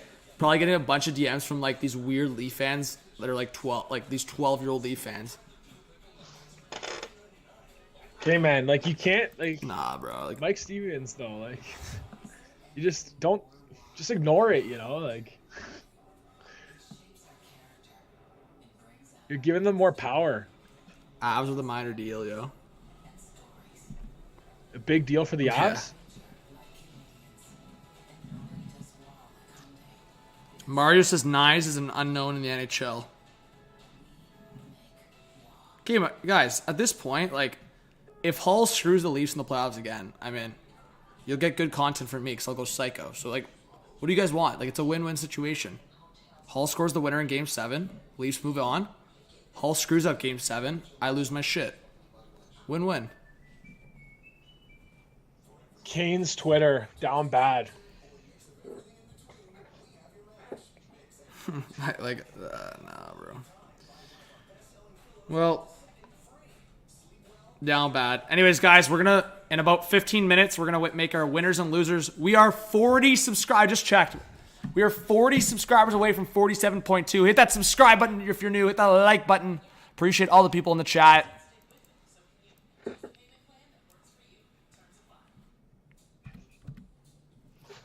$40 subs away from our goal. And, yeah, Lucas, did we get you there? Or no, it was probably a little off, I guess. I guess it was No. it was a dream to get you there. It was a dream. It was a dream. Andrew, I appreciate the love, bro. I see you in the comments. I see you in the chat. Always showing love, so appreciate it, man. Let's see. Yeah, bro. You need a solid more 74. I need 74. It's a reach. To reach, yo. Yeah, I'm in. It's a reach, yo. Thank you to everyone that followed today, though, and subscribed. You guys are awesome. Another I really day. do appreciate it. Yeah, man. Yeah, I don't know. It's been a day. It's been a day.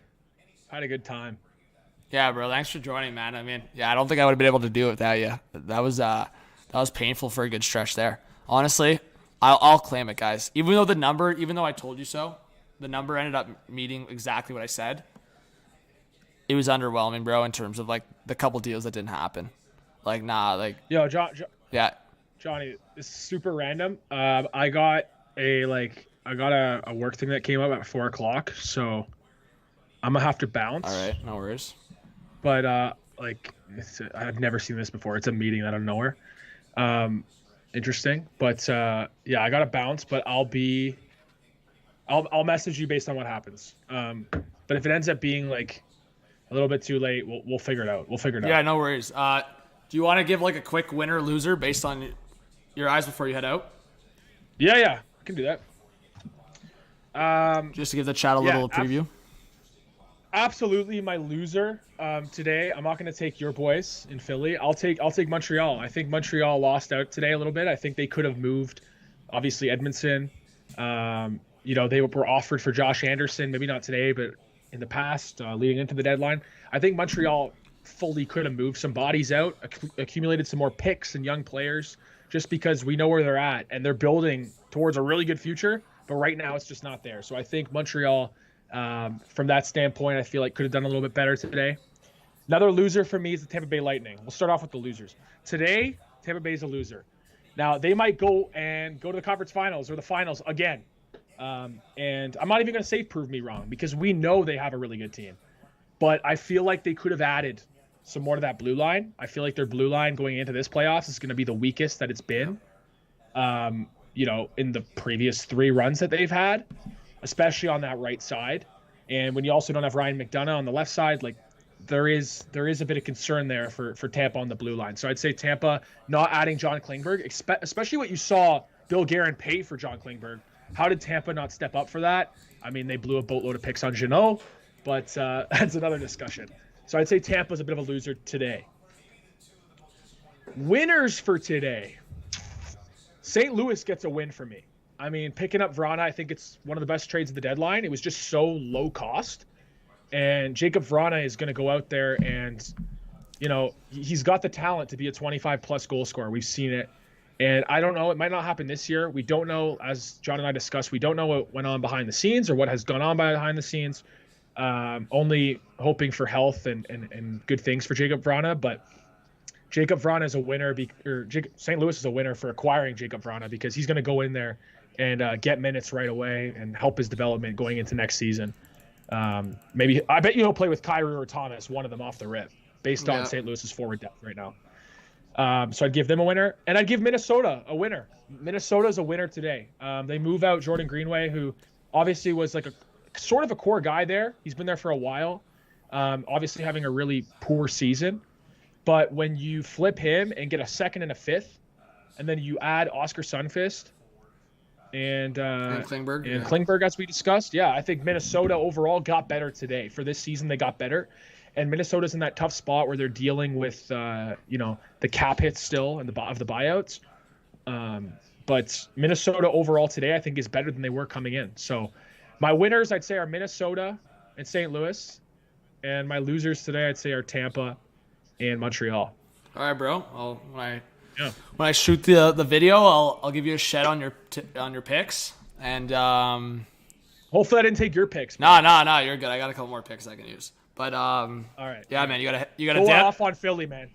Yeah, I got to dip. I'll let you know what happens, but I gotta bounce out of here. All right, sounds good, bro. It's a little bit worrisome, to be honest. Anyways, like, comment, subscribe.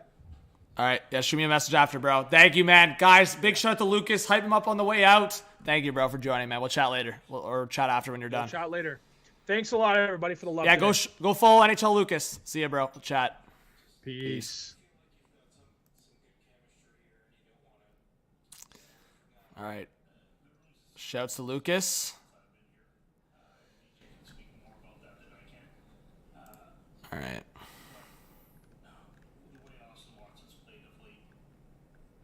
All right, guys. Let's chat about winners, losers in a sec here. I'm going to make my cam a little bigger. Let me know, guys. Is there any trades I'm missing? Big trades up there that I'm missing?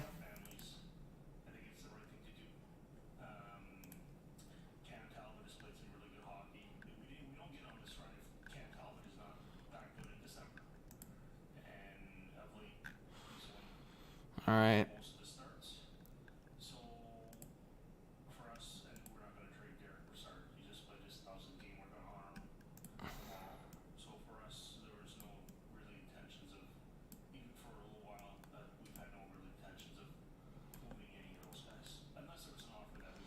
All right. At what point was it one of the Detroit games, or what point did you really say I could flip to be a buyer? I know this might be a bit weird.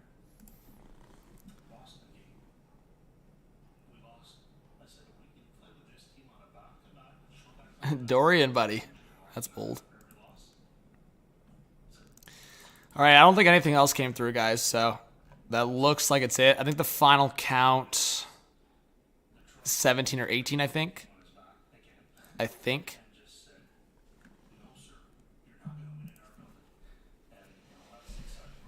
All right. Stretch it out, folks. Do a little stretch. Get up if you need.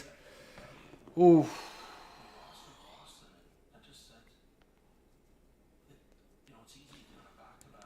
All right, let's see what people are saying in the chat. How many people? We still have 500 people. Let's freaking go. Brandon with the 2 says, can AHL trades still go through? Yeah, they can play in the season, right? Minor deals can happen. They just can't. They're not eligible for playoffs. Or, actually, no, sorry. Is it? I'm trying to think right now.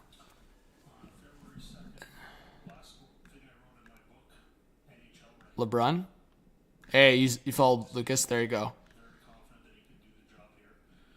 But thank you, Brandon. I appreciate the dono. And Dylan, bro, with the 14, guys. Let's get some Dylan hype in the chat. What a freaking legend. Thank you, Dylan, man. That's so generous, bro. Appreciate you. Let's get some Dylan hype in the chat. There could be a couple trades still processed yet, but unless something like big drops, I'm going to just record my winners, losers here. And all right, so let's do that. Let's do it together, guys. Winners, losers together. Let's start with...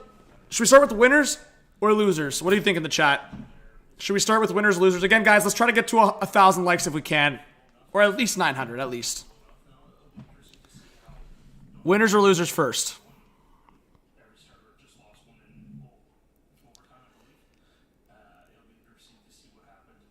Winners? Okay. We'll start with winners. So get your winners, guys, in the chat for the trade deadline, all right? Get your winners right now. Get your winners in the chat, and we'll do it together. So if I miss one, we'll do it together. Winners and losers of the 2023 NHL trade deadline. It was busy throughout the week, busy throughout the last couple weeks. Today's deadline, not as active. I think we finished at and around, it looked like 16, 17, 18 trades around there today. So we've seen a few other years where that's been the case. I do think overall, I would have wanted to see certain trades happen that were rentals and that just didn't come together. But I will say, yeah, a winner is Toronto. I think the Leafs today, I'm a little disappointed Dubas didn't make another move. I think with that first round pick you got in the Sandin trade, that was kind of my mindset. If you trade Sandin like that, get a first, you're making another move. So a little disappointed in that. But in terms of what they were looking for, I mean, the Leafs, they accomplished what they wanted. They got size on the back end. They got defensive structure. And, of course, they got speed with a little bit of shit disturber abilities up front with Achari and Lafferty. And so getting McCabe and Shen. So the Leafs accomplished what they want. I think some people would argue that they should have got another middle six forward with more scoring. Maybe that's Matt Nyes. Maybe Nyes can score a couple secondary goals for the Leafs in the playoffs. Who knows? And then with the goaltender situation, yeah, it's risky. You're potentially facing off against Vasilevsky. You have Matt Murray, who hasn't been himself, injured on and off, and Samsonov, who has, one playoff win. So to me, the Leafs are winners, but there's a little bit of an asterisk because I think they should have made one more move. Also winners, shout out to Lucas. So Lucas joined me for the live stream all day. He said the Wild are winners and the Blues are winners. I like the fact that the Blues sold, so they got a lot of assets, and then they got like an underrated piece in, I shouldn't say underrated, but like a low risk deal in terms of claiming Kapanen off waivers and obviously getting Vrana at 50% retained. So those are low risk buys there to kind of get into the roster, see if they can be part of it moving forward, and both fairly young, of course. And then the Wild. I mean, the Wild, they got a 2nd and 5th, as Lucas talked about, for Greenway. He's been part of the Wild for a while, but a rough season. And the fact that they got a 2nd and 5th, I think, is good value. So huge shouts to the Wild. And Billy Guerin, man. Billy Guerin's been buzzing. Got Sundqvist for a 4th. That's cheap. Klingberg, that's a good get as well. I mean, the value there is huge. I want to see Klingberg with Brodin, fellow Swedes. Islanders, if they make the playoffs, are W. So there's, again, an asterisk right there. I think the Islanders are W if they make the playoffs. If they can make the playoffs, I like the moves the Islanders made. Horvat, and I think Engvall can be a fit. And if they get healthy and the Islanders make the playoffs, I think for Lou, it's worth it. I like what Boston did. Unfortunately, I mean, the Bruins, they stacked up. I mean, they're ready for everything. I mean, goaltending set, defense set, bringing in Orlov. The forward group, the fact that you have shoot disturbers like Hathaway and Bertuzzi in there, the Bruins are definitely dubs. Rangers, Devils, in a way. I mean, there's so many dubs in the Eastern Conference, but I do want to give a shout to the Oilers as well. That's a dub in what they did, getting Ekholm exactly the fit they needed, and also getting Bustad. So those are probably my dubs. Actually, Ottawa as well, man. That Chychrun trade. I mean, Ottawa overall, I wouldn't say they were active enough to like be like these big time, but just in terms of that one trade, the Chychrun trade was the win. So, and I would argue maybe the best trade, to be honest. I think there was a lot of other great steals and great deals, but the fact that Chychrun, with the value he has, the 2 additional years of the cap hit, I mean, the Sens just made out big with that trade. So those are probably most of the winners. I'm maybe missing one. I do like what Vegas did to an extent, but I thought they were going to add another forward, so I was kind of surprised by that. So not necessarily winners there. I think they're probably in between. But those are my winners. Losers now. Let's talk about losers. So I feel like I've been talking on behalf of a lot of Canucks fans, and I truly can't see how you look at the Canucks, and even if Hronek works out, their lack of direction here is just a disaster. They weren't able to trade any of Garland, Besser, Miller. They traded a 1st and 2nd for Hronek in a year where they could potentially get Connor Bedard. And I just think overall, there was no excuse for the Canucks in terms of having a direction here. And there's truly no excuse for the Philadelphia Flyers. Are you freaking kidding me? Are you kidding me? The Flyers, Chuck Fletcher, I tweeted out Hot Take Hockey on Twitter. Chuck Fletcher should have been fired yesterday or the day before or at any point here. Disaster territory. The fact that you did not trade JVR and you had so many other pieces. Disaster for the Flyers. Complete disaster. And you know what? I'll go back to it. I think the Sabres did well. They're a team that was in the middle. Florida didn't do much. Like, to me, a team like Florida, I know Lucas said Montreal are losers. I don't know if I'd go to the extent of saying Montreal are losers because Monahan's injury and Duran, I don't know the value there. Edmondson just coming off injury. It is frustrating, though. If there was any deal that had at least a 3rd-round pick on the table for Montreal for Edmondson, they should be doing that deal. It doesn't make sense to me. So that's a weird scenario, but huge losers, man. Definitely Philly, definitely Vancouver. I don't know if the chat wants to help me out on another loser. I like the fact, again, these are not winners or losers. I'm just evaluating here. And the Ducks got trades done. The Coyotes got trades done. I wouldn't necessarily put them in any category. I don't think the Coyotes are losers necessarily, even though I think the Chychrun return was underwhelming, but they put themselves in that situation. Maybe they're closer to the loser side, if anything, but they have so many assets and so many draft picks that if they make out on a bunch of those draft picks, huge. I think some people will call the Hurricanes an L, Aveen in the chat, but I mean, they got what they were looking for in Gostisbehere. I think the only add would have been like a second-line center upgrade over Kotkaniemi. So to me, I was looking constantly at Nick Schmaltz, but it's a tougher deal to make. It truly is a tougher deal to make. I think some people, in terms of the misdirection in Calgary, and then Calgary made, I cannot believe the Ritchie brothers got swapped. That is nuts. And the Calgary Canucks now, Markstrom, Tanev, Toffoli, Stetcher. It's crazy. So I don't know if I'm going full out losers, but the two biggest losers for me are definitely Philly, Vancouver. The two biggest winners for me, man, to narrow down the winners, I mean, I think Edmonton got done what they needed to get done. So to me, they're a big winner. And I think the Sens in the individual trade, big winners. After that, it'd probably be next level of like the Leafs and follow up. But yeah, it's interesting. I don't have Pittsburgh in winners or losers. I think what they did is a little bit confusing. And honestly, at the start, I thought Granlund might be a good change of scenery. But looking at the contract now, I feel indifferent about it. But Boston's definitely huge winners. Yeah, Boston's huge winners. So Boston, Ottawa, and Edmonton right up there for winners. Toronto's like right next after them, potentially. But obviously, I mean, guys, we'll talk about who goes far. I'm going to make my post-trade deadline prediction video for the playoffs. It really comes down to that, right? Success. I mean, all these trades on paper, you can make all these trades, but it truly doesn't matter. And yeah, I think Florida should have done more, potentially, at least do something. And yeah. What, new trades? What are you talking about? They're just minor deals, though, guys. Minor deals as far as I can tell. Yeah, I mean, Blackhawks acquired Austin Wagner. Like, there's minor deals. So there was like 20 trades, guys. I think it's decent that Nashville's giving Asplund a chance. I just being reminded of that. And yeah, I mean, there's a few minor deals, so it might get close to in around 20 trades when it's all said and done. But yeah, outside of that, I don't know if chat can help me out as I'm live streaming here, if there's any more winners or losers. But yeah, I like the Dallas Stars moves, actually. That's a good shout, getting Domi. And yeah, I mean, getting Dadonov was decent. But Gurianov for Montreal, I was underrated. The Habs didn't do much past that.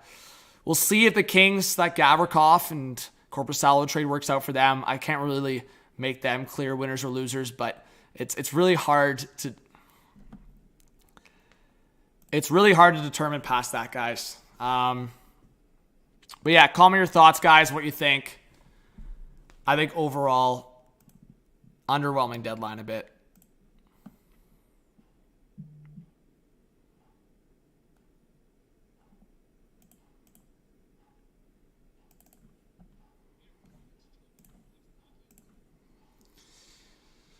All right. Thank you, Matt. Yeah, if there's anyone in here that hasn't subscribed, guys, let us know if you're new to the channel. I honestly appreciate all the support today, guys.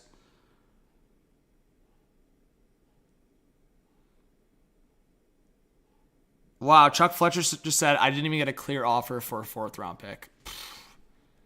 That's crazy, yo. Well, clearly no one respects you then. I guess if that's the case.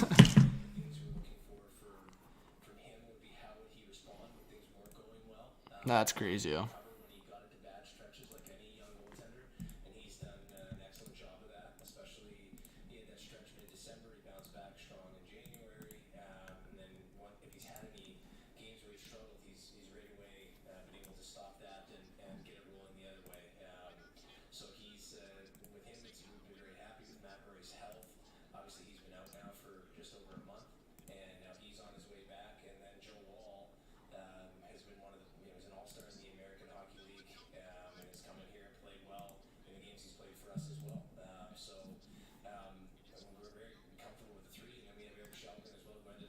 Bro, that's crazy, man.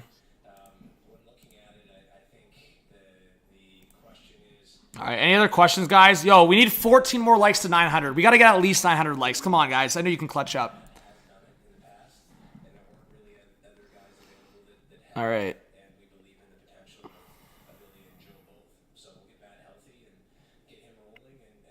Anything else, guys?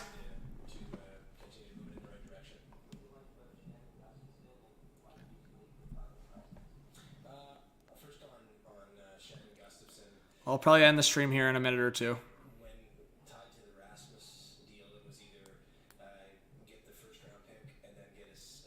Yeah, I mean, Jacob, it was just a minor deal.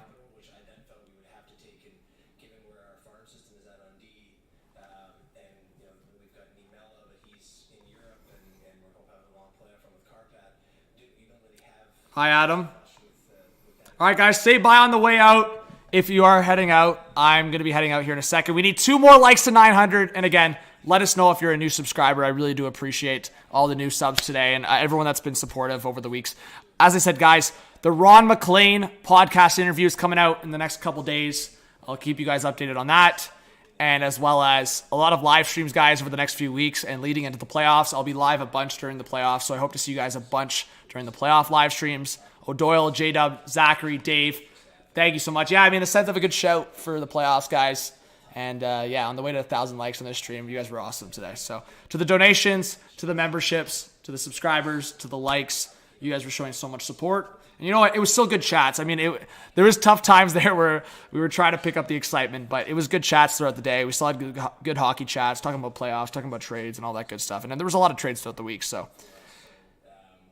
thank you, guys. Truly, thank you so much to everyone that watched the stream and everyone that's here right now. So I hope you guys have a great evening. Look out this evening at some point for my winners and losers if you want to rewatch the clip or leave a comment with your thoughts and leave a comment with your winners and losers. And yeah, I'll also be dropping my post-trade deadline prediction video either tonight or tomorrow. There you go, O'Doyle. Love it. All right, guys, subscribe, like, comment, notification bell. This was John from Hot Take Hockey. Big shout out to Lucas for joining. Go follow us on Twitter and go follow the podcast, Hot Take Hockey Podcast on Spotify or Apple. And look at that, Crosby barking at the end. Perfect timing. Have a great night, guys. See you soon.